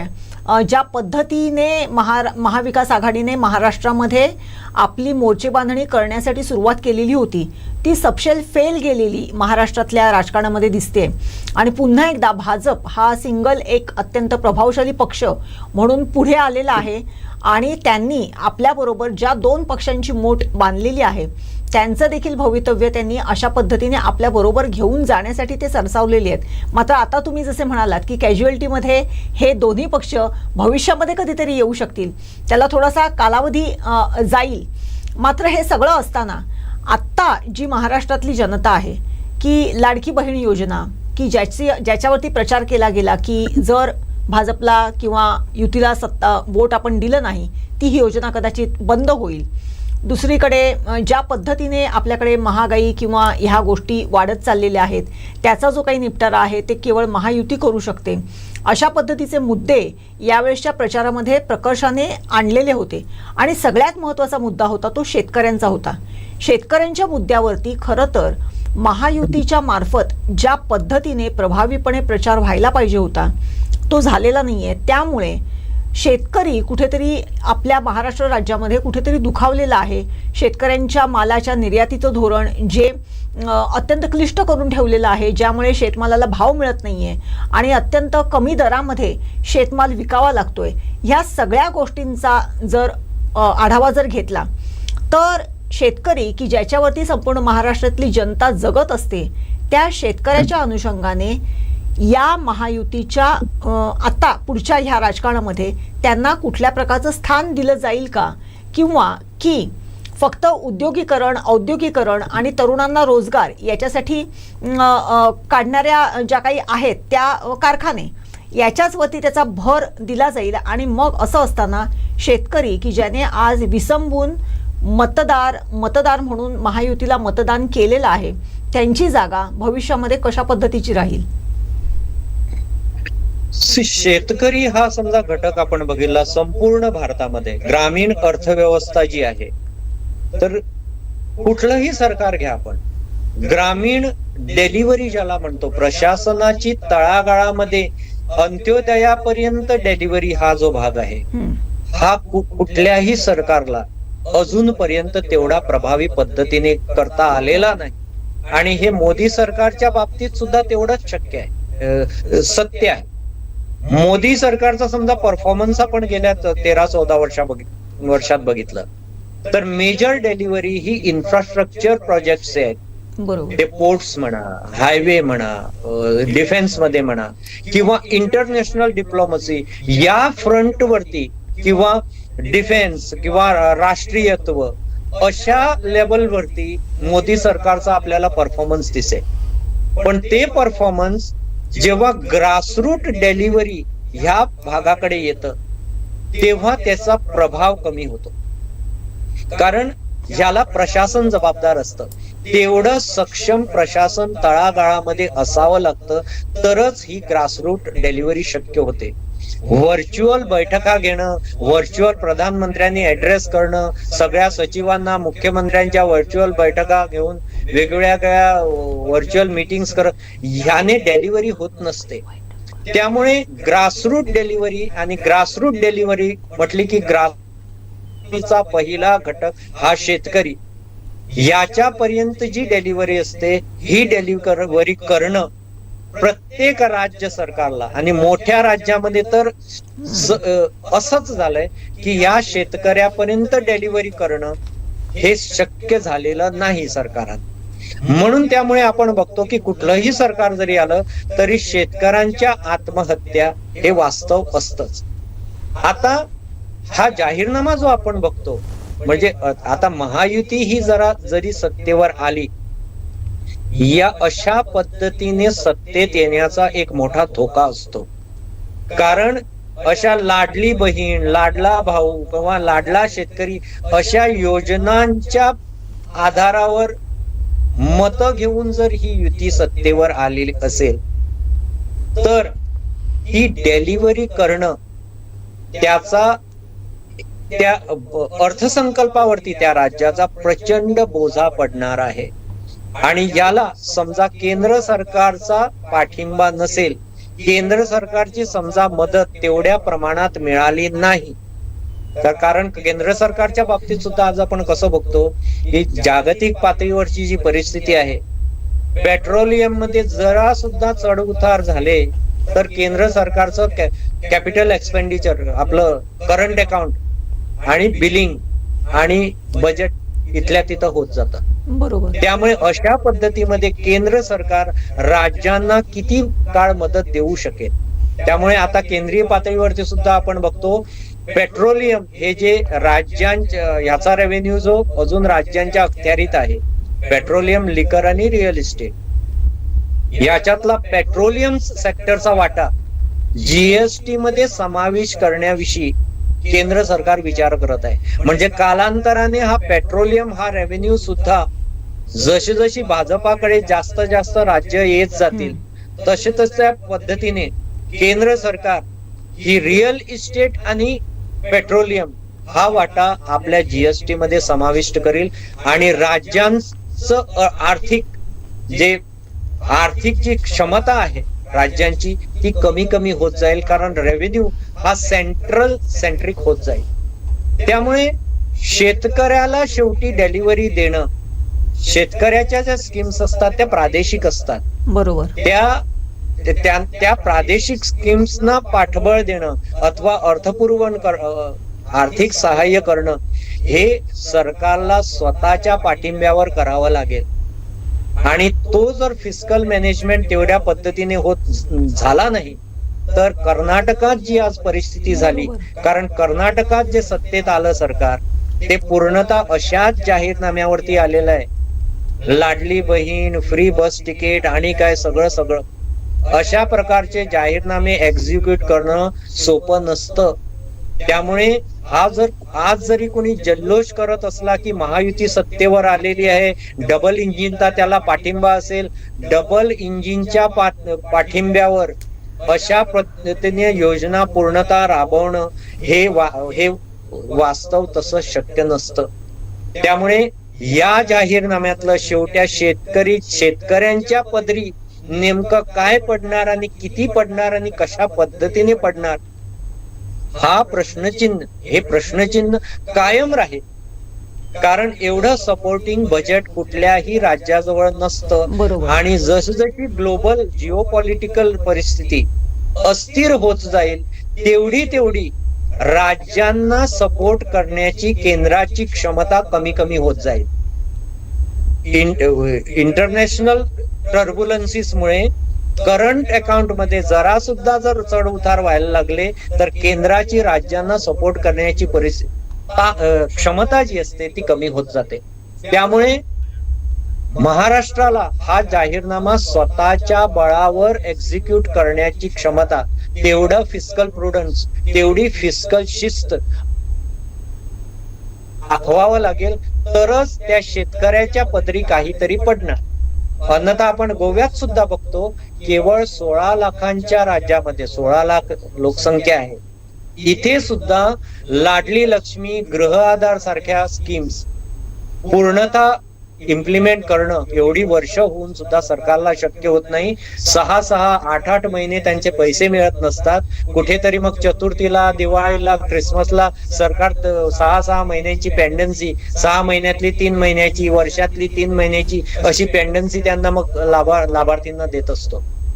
तर त्यामुळे ह्या अशा स्कीमच्या आधारावर एखादा पक्ष सत्तेवरती येणं हे जल्लोषाचं राजकीय कारण, जरी त्याच्यात राजकीय जल्लोष होत असला तरी शेवटी त्या शेतकऱ्याच्या दृष्टीने, त्या अंत्योदयाच्या दृष्टीने राज्य सरकारचं फिस्कल प्रुडन्स, आर्थिक शिस्त हीच शेवटी कामी येणार आहे, तीच प्रभावी ठरणार आहे. आणि ती जर ठरणार नसेल तर कर्नाटकात जी आज परिस्थिती आहे अथवा हिमाचल मध्ये जी परिस्थिती आहे, हिमाचल मध्ये परवा हायकोर्टने 18 हॉटेल्स बंद करायला लावली सरकारला, परवडत नाही म्हणून. हिमाचल भवन दिल्ली मधलं ते विकायला लावलं, ऑप्शन करा, पैसे तुम्हाला 64 कोटी पॉवर कंपनीला देता येत नाही हिमाचल प्रदेश, एवढी वाईट परिस्थिती आहे.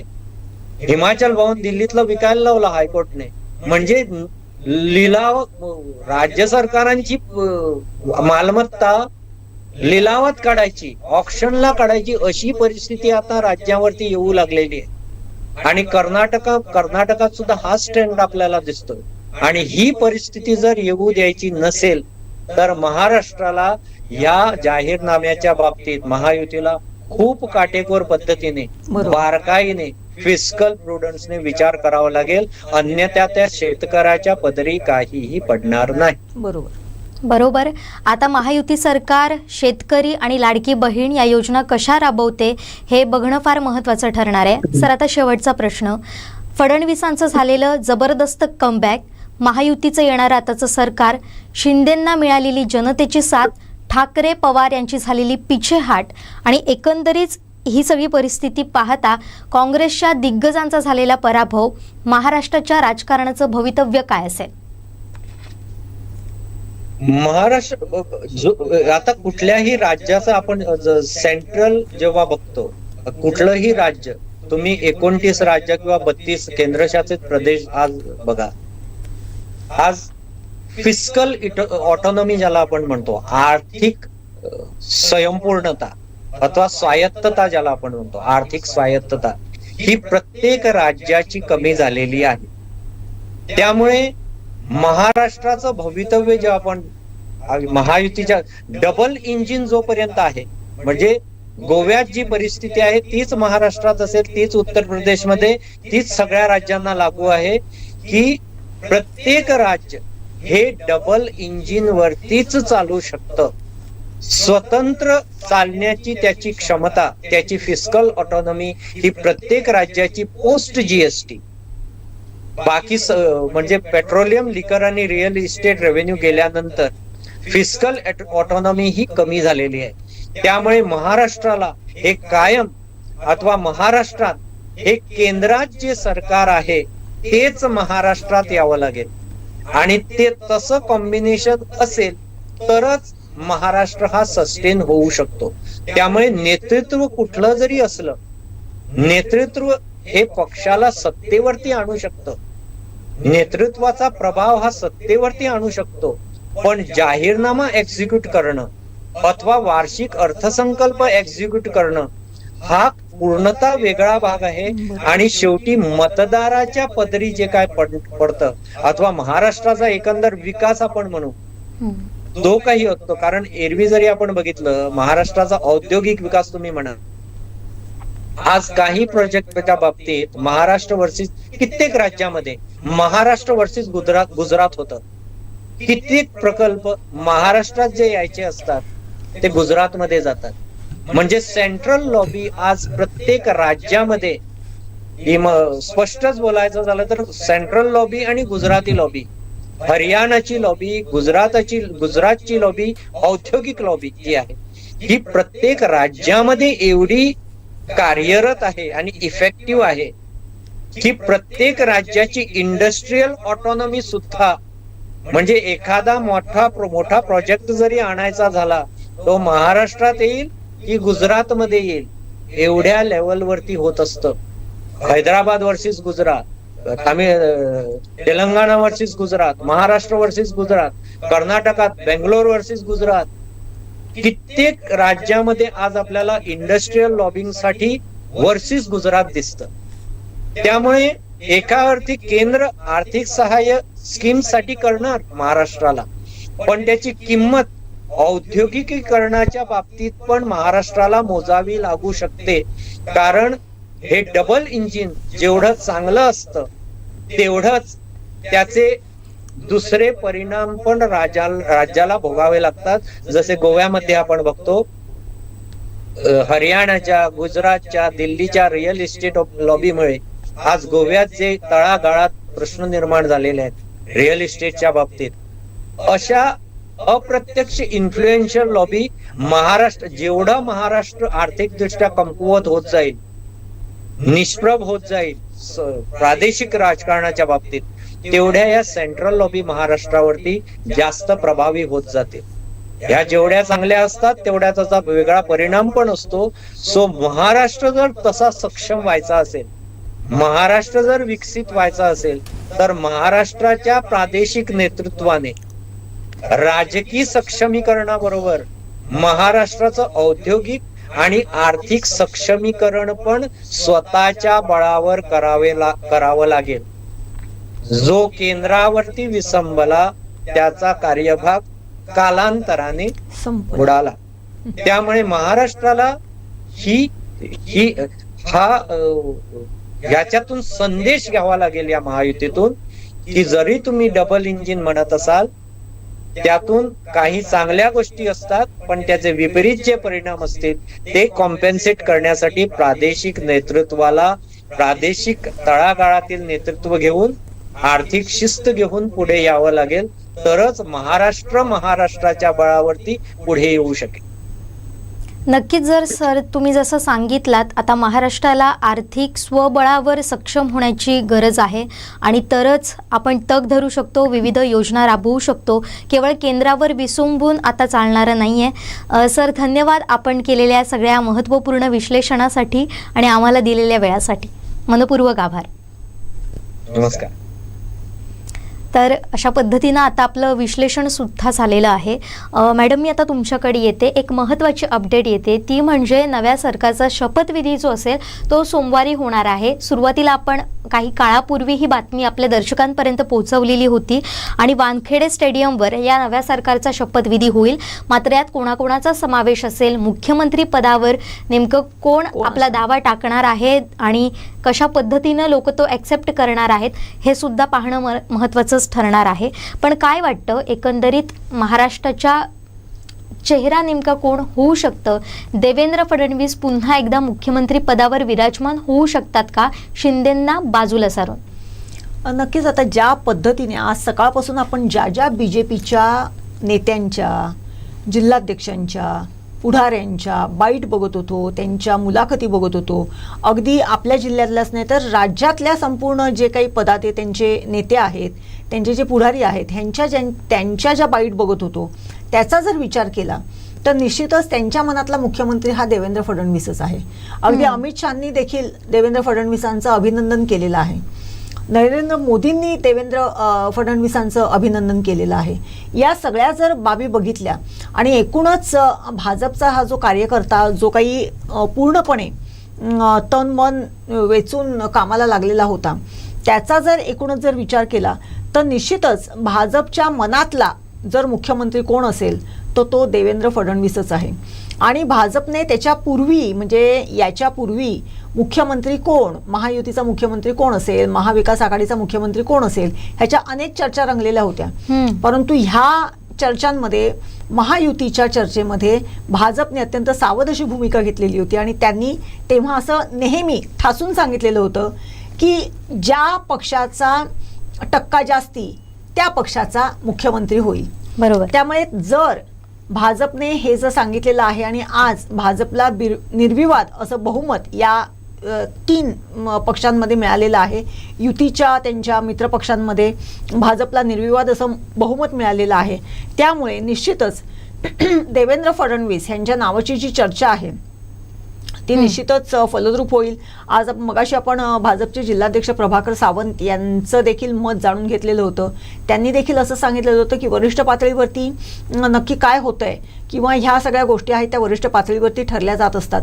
मात्र प्रत्येक कार्यकर्ता किंवा भाजपचा जो काही कार्यकर्ता आहे त्यांच्या मनात देवेंद्र फडणवीसांच्याबद्दल एक आस्था आहे आणि निश्चितच ते पुढचे मुख्यमंत्री असतील अशा पद्धतीचं जर त्यांचं जर कार्यकरण झालं तर भाजपचे मुख्यमंत्री म्हणून देवेंद्र फडणवीसांनी यापूर्वीही महाराष्ट्राचं राजकारण केलेलं आहे.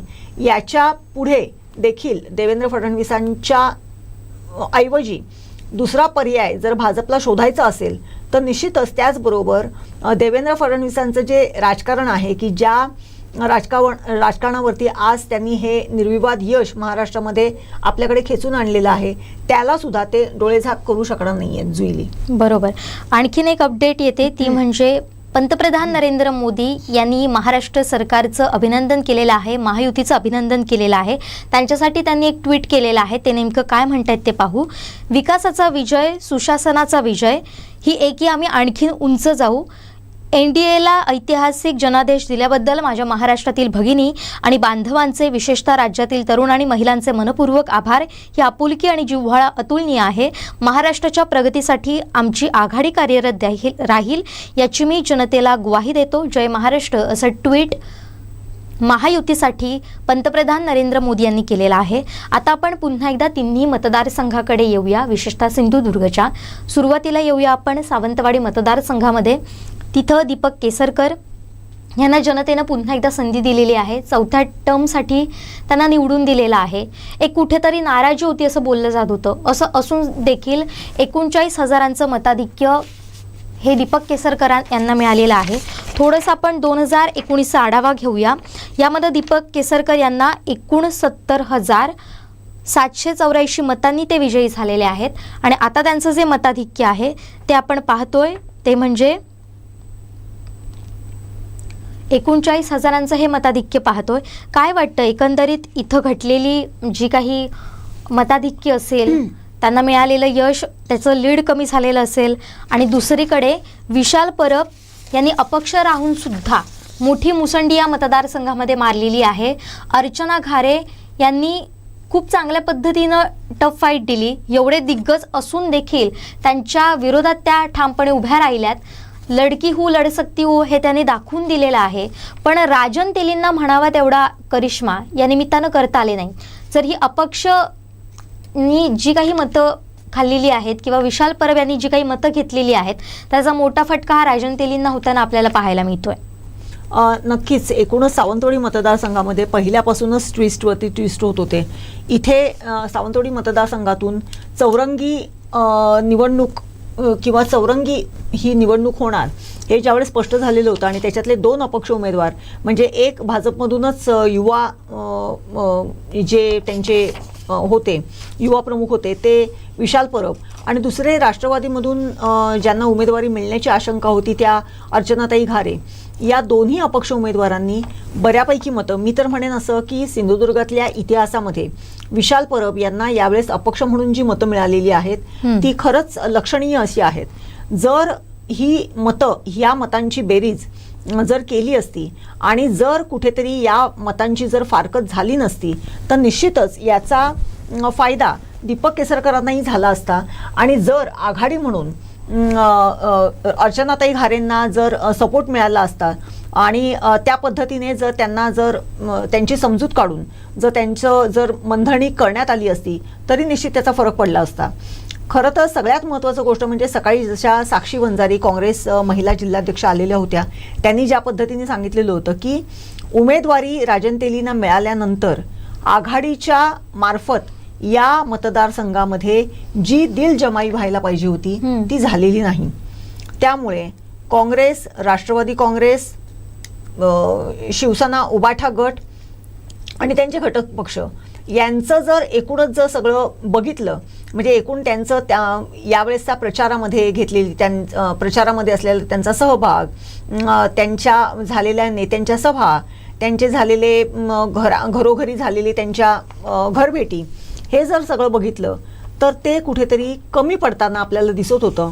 आणि राजन तेली यांनी मागच्या 2 इलेक्शनमध्ये जरी त्यांनी राजन तेलींना, दीपक केसरकरांना फाईट दिलेली असली तरी यावेळेस मात्र त्यांच्या या संपूर्ण फाईटमध्ये कुठेतरी त्यांच्या एकूणच रणनीतीला कुठेतरी कमी पडताना ते दिसले.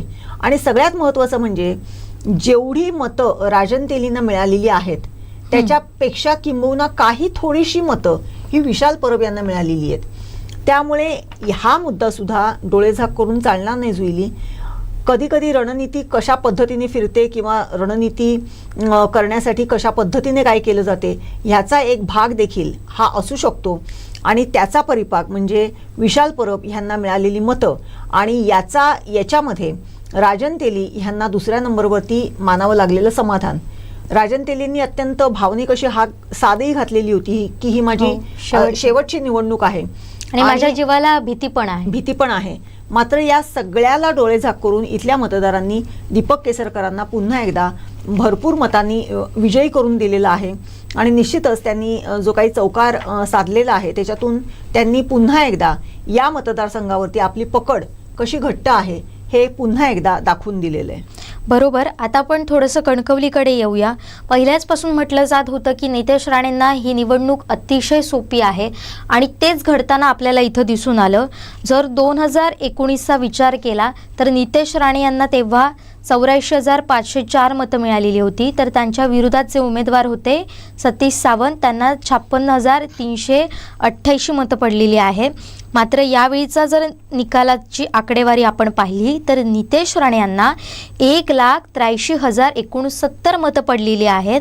तर त्यांच्या विरोधात असलेले ठाकरे गटाचे उमेदवार संदेश पारकर यांना 50,362 मतं आहेत. एकीकडे नितेश राणेंचं आकडेवारीचं प्रमाण आहे, मतांचं प्रमाण आहे ते कमालीचं वाढलेलं आहे, 1 लाखापर्यंत केलं आहे. तर दुसरीकडे जिथं सतीश सावंत यांना 56 ही जी काही आकडेवारी होती मतांची तिथे संदेश पारकरांची 50मध्ये आली आहे. म्हणजे 6,000च्या फरकानं कुठेतरी पुन्हा खाली गेलेली आहे. पण एवढ्या फाटाफुटी होऊन सुद्धा संदेश पारकर यांनी जी काही लीड घेण्याचा प्रयत्न केला किंवा जी मतं घेण्याचा प्रयत्न केला तो फार महत्त्वपूर्ण ठरतो. नक्कीच या मतदारसंघामध्ये गेल्या 2 टर्म आमदार राहिलेले नितेश राणे हे पहिल्या दिवसापासून ते आघाडीवर होते, प्रचारामध्ये आघाडीवर होते, गाठीभेटींमध्ये आघाडीवर होते, गावागावामध्ये जाऊन मतदारांना भेटण्यावरती आघाडीवर होते.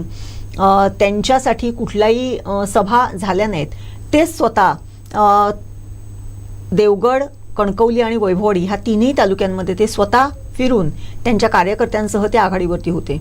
दुसरी गोष्ट त्यांना महत्त्वाची ठरली ती म्हणजे भाजपा पक्ष आणि भाजपची अगदी 50 प्रमुखापर्यंत असलेली निवडणुकीची यंत्रणा ती देखील त्यांना चांगल्या पद्धतीने पथ्यावरती पडलेली होती. त्यांनी पहिल्या राऊंडपासून लीड घेतलेलं होतं आणि अपेक्षेप्रमाणे ते अत्यंत चांगल्या मतांनी ह्यावेळेस निवडून आले. आणि त्यांचं हे जे विजयाचं जे काही समीकरण आहे ते निश्चितच त्यांच्याबरोबर त्यांनी अवलंबलेल्या त्यांच्या धोरणांमध्ये, त्यांनी अवलंबलेल्या त्यांच्या रणनीतीमध्ये दिसून येते. त्याच्या अगेन्स्ट संदेश पारकरांचा जर विचार केला तर संदेश पारकर हे एक युवा व्यक्तिमत्व म्हणून सिंधुदुर्ग जिल्ह्यामध्ये सर्वांना परिचित आहे. त्यांना तसं जर बघायला गेलं तर संदेश पारकरांची उमेदवारी जी आहे ती निश्चितपणे काही दिवस अगोदर जाहीर करण्यात आली, त्यामुळे त्यांना प्रचाराला कमी वेळ मिळाला. त्या कमी वेळेच्या प्रचारात देखील त्यांनी जी काही 50,000ची बाजी मारलेली आहे ती देखील लक्षणीय आहे असं म्हटलं तर वावगं ठरणार नाही. कारण मागच्या वेळेस संपूर्ण राज्यामध्ये महायुतीचं सरकार महायुतीचं धर्म असताना देखील केवळ कणकवली विधानसभा मतदारसंघामध्ये सतीश सावंत यांच्या रूपाने शिवसेना आणि भाजपच्या रूपाने नितेश राणे हे समोरासमोर होते आणि तेव्हा देखील अत्यंत कमी कालावधीमध्ये सतीश सावंत यांनी आपल्याला जी काही मतांची जी काही आकडेवारी आहे ती मिळवलेली होती. एकूणच जुईली यावेळेसही मिळालेल्या मतांची जर आकडेवारी जर बघितली, संदेश पारकर यांना मिळालेल्या मतांची जर आकडेवारी बघितली तर 5-6 हजारांचा फरक जर सोडला तर संदेश पारकर यांना त्याच पट्टीमध्ये मतं मिळालेली आहेत. म्हणजेच काय की कणकवली मतदारसंघातला हा जो कोणी पारंपरिक वोटर आहे, हा जो कोणी शिवसेनेवरती विश्वास ठेवणारा वोटर आहे, तो इथे तिथे अजिबात गेलेला नाही. यावेळेस मुंबईतून सुद्धा सुट्टी असल्यामुळे, म्हणजे एकाच दिवशी निवडणुका असल्यामुळे, एकाच दिवशी मतदान असल्यामुळे मुंबईतून फार मोठ्या प्रमाणामध्ये सिंधुदुर्ग जिल्ह्यामध्ये चाकरमानी आलेले होते मतदान करण्यासाठी. याचा फरक, दुसरी गोष्ट म्हणजे लाडकी बहीण या योजनेचा फरक असं जर बघितलं तर एक 5-6 हजाराचा जर डिफरन्स जर सोडला तर निश्चितच ते मताधिक्य किंवा ती मतांची आकडेवारी गाठण्यामध्ये संदेश पारकर हे यशस्वी झालेले होते. त्यामुळे पुन्हा एकदा कणकवली मतदारसंघामध्ये किंग मेकर किंवा स्वतः किंग जरी नितेश राणे झालेले आहेत, त्यांचं यश जे आहे ते निर्विवाद आहे, परंतु त्याचबरोबर संदेश पारकर यांनी त्यांना तोडीस तोड असं फाईट दिलेली होती. आणि मागच्या वेळेस जी मताधिक्य किंवा जे मतं ही सतीश सावंतांना मिळालेली होती त्याच्यापेक्षा कमी अधिक प्रमाणामध्ये थोडीशी कमी, एक 5-6 हजारांच्या फरकाने संदेश पारकरांना देखील तेवढीच मतं प्राप्त झालेली आहेत. बरोबर. आता नितेश राणे यांनी हॅट्रिक मारलेली आहे, विजयाची हॅट्रिक केलेली आहे. त्यामुळे आता भविष्यात त्यांना पद कुठलं मिळतं, मंत्रिमंडळात स्थान मिळतं का, हे सुद्धा पाहावं लागणार आहे. गेल्या 2 टर्ममध्ये त्यांनी यशस्वी आमदार म्हणून काम केलं, मात्र ती संधी मिळाली नव्हती, मंत्रिमंडळात स्थान मिळालं नव्हतं.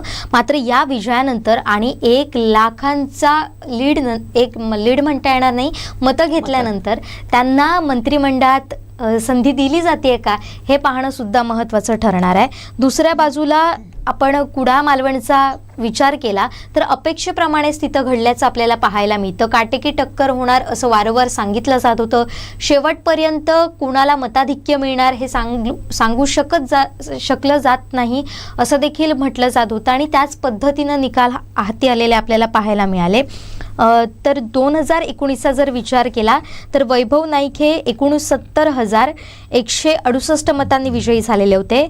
तर रणजित देसाई ही 54,819 मतांनी विजयी झालेले होते. त्यांना मतं पडलेली होती. मात्र आता जर आपण विचार केला तर त्यांच्यासमोर आव्हान होतं ते निलेश राणेंचं.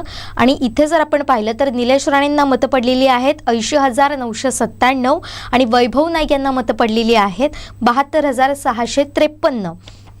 म्हणजे निलेश राणे आणि वैभव नाईक यांच्यामध्ये केवळ 8,344 मतांचाच फरक जाणवला. पण या काटेकी टक्कर, चुरशीच्या लढतीत सुद्धा अनेक ट्विस्ट आलेत, मध्येच यंत्रणासुद्धा बंद पडलेली आपल्याला पाहायला मिळाली. मात्र शिक्कामोर्तब केला तो निलेश राणेंनी. एकंदरीत कुडाळ मालवणचं हे भवितव्य, राणेंचा वचपा काढला असं म्हणायला देखील हरकत नाही निलेश राणेंनी. अशीच ही सांगणारी निवडणूक होती आणि अस्तित्वाची खरी तरी लढाई होती, त्यात बाजी मारली आहे अर्थात राणेंनी. बरोबर. निश्चितच कुडाळ मालवण मतदारसंघ हा अत्यंत वैशिष्ट्यपूर्ण मतदारसंघ असा होता. संपूर्ण राज्याचं लक्ष या मतदारसंघाकडे लागलेलं होतं 2 गोष्टींसाठी. एक तर निलेश राणे यांनी शिंदे सेनेमध्ये केलेला प्रवेश ही एक गोष्ट होती आणि दुसरी गोष्ट होती की वैभव नाईक यांच्या विरोधात पुन्हा एकदा राणे परिवारातला एक सदस्य त्याच्या विरुद्ध उमेदवार म्हणून उभा ठाकलेला होता. या सगळ्या गोष्टींचा जर विचार केला आणि या मतदारसंघामध्ये मध्यंतरीच्या कालावधीमध्ये ज्या काही घटना घडलेल्या होत्या, म्हणजे शिवाजी महाराजांच्या पुतळा प्रकरण असो किंवा इतर अशा काही त्याच्यानंतरचे घडलेले 7 प्रतिसाद असोत, याचा जर विचार केला तर इथला वोटर हा कोणाला साथ देतो असं एकूणच चर्चा केली जात होती. तसं बघितलं गेलं तर निलेश राणे हे खासदार म्हणून राहिलेले आहेत 5 वर्षे ह्या मतदारसंघामध्ये, लोकसभा मतदारसंघामध्ये. मात्र त्याचबरोबर निलेश राणेंनी गेल्या 5 वर्षामध्ये गावागावामध्ये जाऊन, गावागावातल्या तरुणांना भेटून, गावागावातल्या इतर काही मंडळांना भेटून, गावागावातल्या ग्रामस्थांना भेटून आपल्या परीने आपला जो काही प्रचाराचा तेव्हापासूनचा जो काही कार्यक्रम होता तो सुरू ठेवलेला होता. उमेदवारी त्यांना मिळणार, ती कुठल्या पक्षाकडून मिळणार, ती कशी मिळणार, हा भाग जरी पुढचा होता तरी त्यांनी या सगळ्या गोष्टी बाजूला ठेवून या संपूर्ण मतदारसंघामध्ये मतदारांना भेटण्याचा जो आपला रॅपो होता तो कायम ठेवलेला होता आणि त्याच याच्यामधून ते आत्ता देखील तशाच पद्धतीने प्रचार देखील करत होते. आपण जर बघितलं मागच्या वेळेस जसा तू उल्लेख केलास की रणजित देसाई यांना मतदान झालेलं होतं, मागच्या वेळेस खरं तर या मतदारसंघामधून दत्ता सामंत यांना उमेदवारी द्यायचं असं ठरत होतं आणि आयत्या वेळेस ती रणजित देसाईंना मिळाली. जसं आपण बोलतोय की ऐन वेळेस उमेदवारी मिळाल्याचा परिणाम काय होतो तसाच काहीसा परिणाम तेव्हा रणजित देसाईंना सुद्धा झालेला होता. रणजित देसाईंना काही दिवस अगोदर म्हणजे अक्षरशः 10 ते 12 दिवस अगोदर त्यांना उमेदवारी जाहीर झालेली होती आणि त्याच्यानंतर त्यांनी अत्यंत कमी कालावधीमध्ये प्रचार करून त्यांना मिळवलेली मतं ही देखील लक्षणीय अशी होती. परंतु या सगळ्या मतांच्या समीकरणामध्ये वैभव नाईक यांनी तेव्हा केलेल्या कामामध्ये आणि युती म्हणून ते करत असलेलं त्यांच्याबरोबर असलेलं सगळं जे काही इतर मित्र पक्षांचं जी काही त्यांना सहकार्य होतं ते जर बघितलं तर त्यावेळेस देखील वैभव नाईक यांनी बाजी मारलेली होती. मात्र तो करिश्मा यावेळेस वैभव नाईक यांना राखता आलेला नाही आहे. ही जी आहे 100% बरोबर आहे की पहिल्यापासून ह्या मतदारसंघामध्ये काटेकी टक्कर होती आणि शेवटपर्यंत ती काटेकी टक्कर राहिली. 8062 मतं इतक्या अत्यंत कमी फरकाने वैभव नाईक यांचा पराभव झाला. मात्र निलेश राणे यांच्या रूपाने पुन्हा एकदा राणे परिवारातला एक सदस्य या मतदारसंघामध्ये आमदार म्हणून तो एस्टॅब्लिश झालेला आहे आणि निश्चितच पुढच्या 5 वर्षामध्ये आमदार म्हणून ते करत असलेलं काम किंवा त्यांना काम करणं आणि काम करून आपण इथल्या मतदारांच्या प्रती असलेलं त्यांचं जे काही दायित्व आहे ते दाखवणं हे त्यांच्यासाठी क्रमप्राप्त आहे. नक्कीच आता निलेश राणेंसमोर चॅलेंज असेल जी त्यांनी आश्वासनं दिलेली आहेत किंवा विकासाच्या मुद्द्यावर त्यांनी जी निवडणूक लढवलेली आहे त्यात ते किती यशस्वी ठरतात ते येणारा काळ आपल्याला समजेल. आपण पाहिलं 2024 हे वर्ष निवडणुकांचं वर्ष म्हणून याकडे पाहिलं जातं. आता डिसेंबर येईल, हे वर्ष देखील संपेल, त्यानंतर आणखीन बऱ्याच निवडणुका लागणार आहेत. मात्र यानंतर राज्यातली असतील, सिंधुदुर्गातील असतील अनेक समीकरणं ही बदललेली आपल्याला पाहायला मिळणार आहेत. विधानसभेचा रणसंग्राम आजच्या दिवसानंतर शांत होणार आहे. मात्र या सगळ्या निवडून आलेल्या समोर आणि त्याचबरोबर अनेक आमदारांसोबत म्हणजे सावंतवाडीचे दीपक केसरकर, कुडाळचे अर्थात निलेश राणे आणि कणकवलीचे अर्थात नितेश राणे या तिघांवरही जबाबदारी असेल की पुढच्या 5 वर्षात जी तुम्ही आश्वासनं दिलेली आहेत ती तुम्ही पूर्ण करायला हवी. एकीकडे रोजगाराचा प्रश्न असेल, दुसरीकडे आरोग्याचा प्रश्न असेल. हे प्रश्नसुद्धा 5 वर्षामध्ये निकाली काढणं हे सुद्धा तुमच्या हातात आहे आणि एवढीच माफक अपेक्षा तुम्हाला निवडून दिलेल्या जनतेच्या मनात आहे. तर आम्हीही कोकण 7 लाईव्हच्या माध्यमातून आवाहन करू की सिंधुदुर्गातले हे जे अनेक प्रश्न आहेत ते लवकरच सुटावेत आणि जनतेची होणारी या सगळ्या प्रश्नांमुळे वातावहत आहे किंवा येणाऱ्या ज्या समस्या आहेत त्या लवकरच सोडवल्या जातील ह्या माफक अपेक्षा घेऊन तुमच्यासमोर आलो होतो. आणि आता आपण इथंच थांबणार आहोत. मात्र पाहणार आहोत उद्धव ठाकरे यांची पत्रकार परिषद आणि त्यानंतर निवडणुकीतलं दिवसभरात नेमकं काय काय घडलं, कसा कोणी विजयाचा गुलाल उधळला आणि हा विजय कोणी कसा सेलिब्रेट केला ही सगळी क्षणचित्र.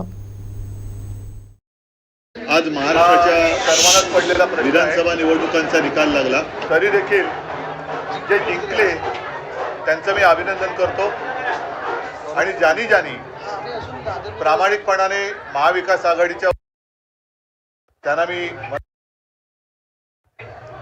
तसं पाहिलं तर एक जणू काही लाटेपेक्षा सुनामीच आली असं निकालाने दिसतंय. पण हा निकाल सर्वसामान्य जनतेला पटलाय की नाही हा सुद्धा एक महत्त्वाचा प्रश्न आहे. एकूण आकडे जे काही दिसत आहेत ते आकडे बघितल्यानंतर या सरकारला अधिवेशनामध्ये एखादं बिल मंजुरीसाठी मांडण्याची गरजच नाही असे आकडे आहेत. पटलाय की नाही शिल्लक ठेवायचा हा सुद्धा एक महत्त्वाचा प्रश्न आहे.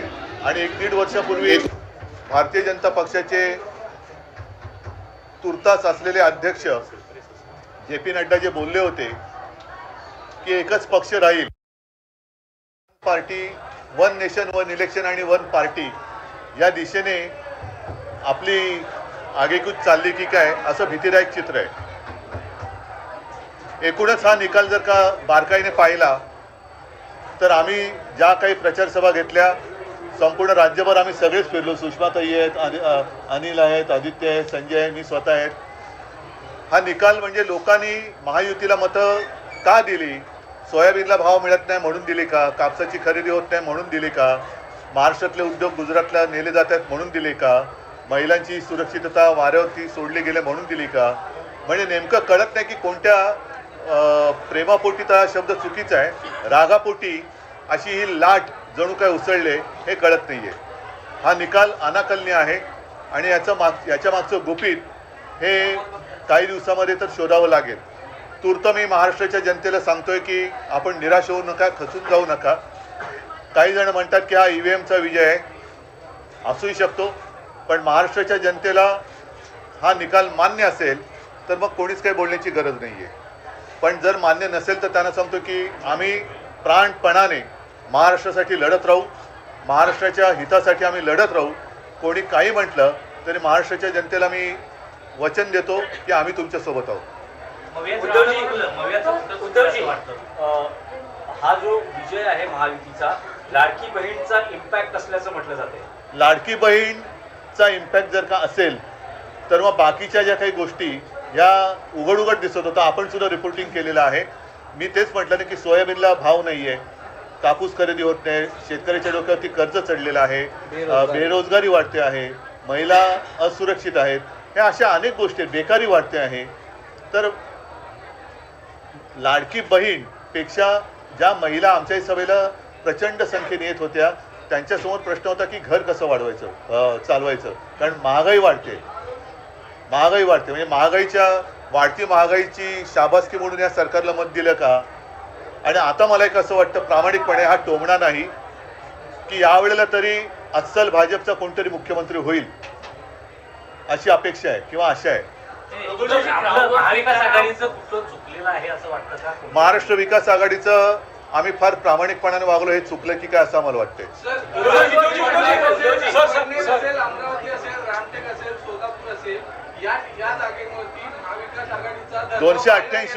288 पैकी या मोजलेल्या जागा किती आहेत?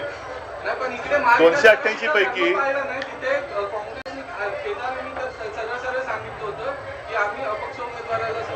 बरोबर आहे, पण 288 पैकी या जागा किती आहेत आणि अशाच काही जागा या त्यांच्याकडे पण आहेत. पण म्हणून मी म्हटलं ना की अशी लाट उसळले असं काय नेमकं यांनी काम केलंय ते तिथे दाखवा ना. पण आणखीन एक गोष्ट अशी आहे की ठीक आहे, आता ते जिंकलेले तर आहेत, त्याच्यामुळे त्याच्यात मला त्यांचं अभिनंदन करण्यामध्ये मला कुठे कद्रूपणा दाखवायचं नाहीये. मी त्यांचं अभिनंदन करतो. आणि आता निवडणूक आयोगाने स्थगिती दिलेली लाडकी बहीण ही योजना पूर्ववत चालू करून त्याच्यात 2100 रुपये दर महिना ते द्यायला लागतील. शेतकऱ्यांचं कर्जमुक्त ते लवकर करतील आणि जी काही त्यांनी आश्वासनं दिलेत ती नंतर कोणी बोलू नये की असा जुमला तर निवडणुकीच्या वेळेला करावा लागतो. या सगळ्या आश्वासनांची पूर्तता त्यांनी लवकरात लवकर करावी अशी माझी मागणी आहे. ग्राउंडवर फिरताना महाविकास आघाडीसाठी पोषक वातावरण दिसत होतं आणि इतका बदल अचानक लोकसभा निवडणूक झाल्यानंतर अवघ्या काही महिन्यात हाच एक अनाकलनीय बदल. आणि मला असं वाटतं की करोनाच्या काळामध्ये कुटुंब प्रमुखाप्रमाणे माझं ऐकणारा महाराष्ट्र हा माझ्याशी असा वागेल याच्यावरती माझा विश्वास नाही आहे. कारण मी जे सांगत आलो त्याच तळमळीने याही वेळेला मी महाराष्ट्राला मनापासून तळमळीने सांगितलं होतं. आणि असा हा माझा महाराष्ट्र हा असा वागेल याच्यावरती माझा विश्वास नाही आहे. नक्की काहीतरी गडबड है. हिंदू मुस्लिम एक पोलराइजेशन दिखाई दिया, खुल के बात कर रहे थे, बटेंगे तो कटेंगे. आपको लगता है ये कुछ नहीं चला क्योंकि बेकारी तो कुछ चीज़ें ऐसी होती कि जो सेक्युलर होती है. जैसे बेकारी है, महंगाई है, वो सेक्युलर है. सभी को महंगाई की मार पड़ रही है, सभी को जो बेरोजगारी है वो सता रही है. तो ऐसे कुछ नहीं. एकनाथ शिंदे यांच्या शिवसेनेच्या जवळपास 55 जागा आलेल्या आहेत. त्यांचं असं म्हणणं आहे की या निकालातून बाळासाहेबांचे विचारांचे खरे पहिली गोष्ट आहे की इथेच पहिला मुद्दा असा आहे की 2.5 वर्ष होऊन सुद्धा न्यायालयातनं आम्हाला निकाल मिळत नाही. शरद पवारांशी बोलणं झालं का? दिग्गज नेते बाळासाहेब थोरात, यशोमती शरद पवारांशी किंवा मग काँग्रेसच्या बड्या नेत्यांशी नाही, अद्याप बोलणी झालेली नाहीये. मी आता पहिल्या प्रथम आपल्याशी बोलतोय आणि आपल्या माध्यमातून मी काय वाटतं का तुम्हाला? आता याच्यामध्ये नेमकं खरं काय ते आपले सगळ्यांचे 17C फॉर्म हे राज्यभर तपासल्यानंतर कळेल की त्या 17C फॉर्ममध्ये मतदान किती झालेलं, त्याच्यानंतर टक्केवारी वाढली असेल तर गफलत आहे. जागा आणि दुसऱ्या बाजूला माहीम असेल, वरळी असेल, वांद्रे पूर्व या राखलेल्या जागा, यावर तुमची काय प्रतिक्रिया? राखलेल्या जागा आम्ही राखलेल्या आहेत आणि हरलेल्या जागा आम्ही हरलेलो. विशेषतः माहीम ही जी जागा होती, महाराष्ट्राचं तिथे लक्ष होतं, आमची जिंकलेली जागा होती ना, ती राखली आम्ही. धारावी के टेंडर को लेकर आप लोगों ने काफी विरोध किया था, लेकिन अब राज्य में इनकी सरकार बनने जा रही है, अब धारावी को लेकर आगे क्या कुछ करें? पहले धारावी के बारे में यूएस गवर्नमेंट क्या भूमिका लेती है वो देखनी पड़ेगी. ठीक है, मला असं वाटतं योजना को लेकर आपने अभी कहा कि किस तरह से महिला सुरक्षा, बेरोजगारी ये बड़े मुद्दे हैं, लेकिन आज प्रेस कॉन्फ्रेंस करने के बाद उन्होंने तथ्य हुए ये कहा कि हमारी योजना पर सवाल खड़े कर रहे हैं, पर अपने मैनिफेस्टो में भी कहती गई ये योजना लागू. हाँ बिल्कुल दी थी, इसलिए मैं अभी अपेक्षा कर रहा हूँ. चुनाव आयोग ने रोक लगाई थी, अब चुनाव खत्म हो गए हैं, उन्होंने तो 2100 रुपया डिक्लेयर किया है, तो कल से शुरू करें. हम इंतजार कर रहे हैं. चला, धन्यवाद सगळ्यांना. हाँ, जय महाराज. हाँ, जय हिंद.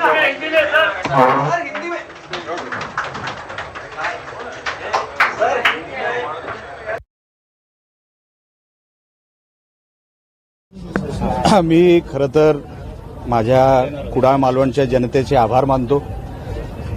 सन्माननीय राज्याचे मुख्यमंत्री सन्माननीय एकनाथजी शिंदे, आमचे पक्षाचे प्रमुख, शिवसेना पक्षाचे, त्यांचे आभार मानतो. देवेंद्र फडणवीस साहेब, त्यांचेही आभार मानतो. सन्मान्य अजितदादा पवार, आभार मानतो मी त्यांचे.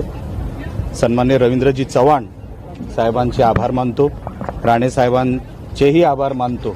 नितेश राणे, सन्मान्य दत्ताजी सामंत, सन्मान्य संजयजी आंग्रे, सन्मान्य अशोक सावंत साहेब, सन्मान्य रणजितजी देसाई, असे असंख्य माझे सहकारी, माझे मार्गदर्शक आणि आपण सगळे पत्रकार मित्र पण, आपलंही मोठं योगदान आहे. आपले आशीर्वाद आहेत, योगदान म्हटल्यापेक्षा आपले आशीर्वाद मी समजतो माझ्याबरोबर राहिले. आणि मनापासून मी कुडाळ मालवणच्या जनतेचे मी आभार मानतो. मी सदैव त्यांच्या ऋणात राहीन, कारण का 10 वर्षानंतर विजय मिळालाय. खरी रिॲक्शन कशी द्यावी ही कळत नाहीये. तुम्ही प्रश्न विचारला म्हणून उत्तर द्यायचा मी प्रयत्न करतोय, पण फार इमोशनल क्षण आहे. आम्ही अजून राणे साहेबांना भेटलो नाही, अजून परिवाराला भेटलो नाहीये, पण माझ्या या सगळ्या माझ्या सहकाऱ्यांनी मी मनापासून रवींद्र चव्हाण साहेबांचे आभार मानतो, दत्ताजी सामंत यांचे आभार मानतो, की खरी तर ही निवडणूक आमच्या सगळ्या ह्याच मंडळींनी सगळी लढवली. मी तर नामधारी होतो, मी उमेदवार होतो, पण खरे जे काही योद्धे आहेत आमचे, ती ही लोक आहेत जी माझ्या मागे उभी आहेत, माझ्या सोबत उभी होती. आणि म्हणून मी खरे तर त्यांचे आभार मानतो की हे आजचा दिवस माझ्या जीवनामध्ये हा त्यांच्यामुळे शक्य झाला. मी मनापासून त्यांचे सगळ्यांचे आभार मानतो. तुम्ही शपथ घेतलेला की 2014ला जो पराभव झाला होता राणे साहेबांचा, त्याचा वचपा करणार होता, ते खरं ठरतंय, काय सांगा? मी निवडणुकीलाही आपल्याला सांगितलं होतं की ही निवडणूक मला कोणाला हरवण्यासाठी लढवायची नाही. मी काहीतरी चांगलं माझ्यातून, जर माझ्या हातातून काही घडेल या मतदारसंघासाठी, तर माझी ती इच्छा आहे आणि आजही तीच आहे. मी माझे जे समोरचे उमेदवार होते उबाटाचे, वैभवजी नाईक, ह्यांनाही त्यांच्या पुढच्या वाटचालीसाठी शुभेच्छा देतो. त्यांनी फाईट चांगली दिली. मी निवडणुकीलाही सांगितलं होतं मी कधी कोणाला कमी लेखणार नाही, कारण का माझेही 2 पराभव झाले होते. म्हणून मी त्यांना मनापासून शुभेच्छा देतो. त्यांनी फाईट चांगली दिली, पण माझे सगळे सहकारी जिंकले, आमचा पक्ष जिंकला, आमची महायुती जिंकली. आणि तेच चित्र आज महाराष्ट्रभर आहे. सिंगल लार्जेस्ट मेजॉरिटी ही महायुतीला मिळालेली आहे. ह्याचा अजून आनंद आहे, याचा अजून समाधान आहे.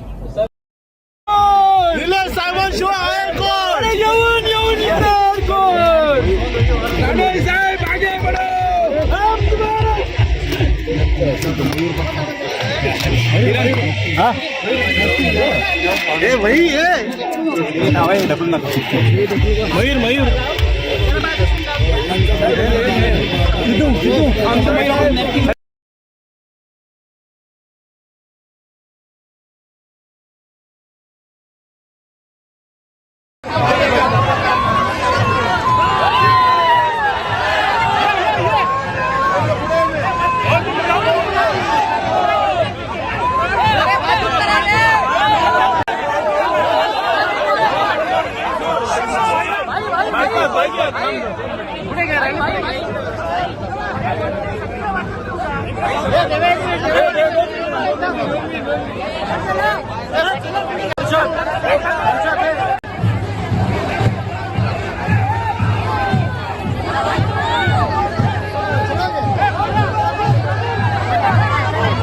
हा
बोले तो बिंदास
चमकते हो लखनऊ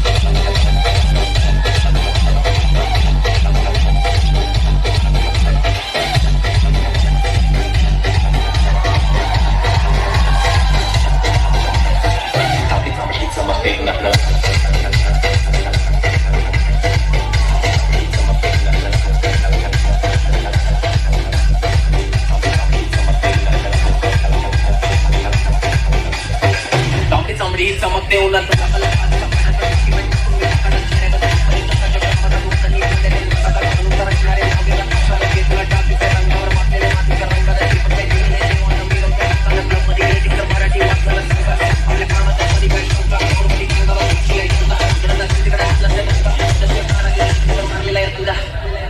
तांबडी चामडी चमकते हो लखनऊ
भोंगडे अरे ये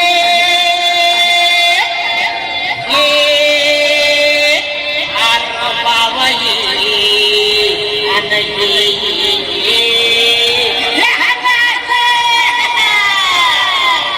काठीनं भोंगडे काठीनं भोंगडे येऊ द्या की मला बी जपलेला येऊ द्या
आई येस ब ब बदक क क कणीदार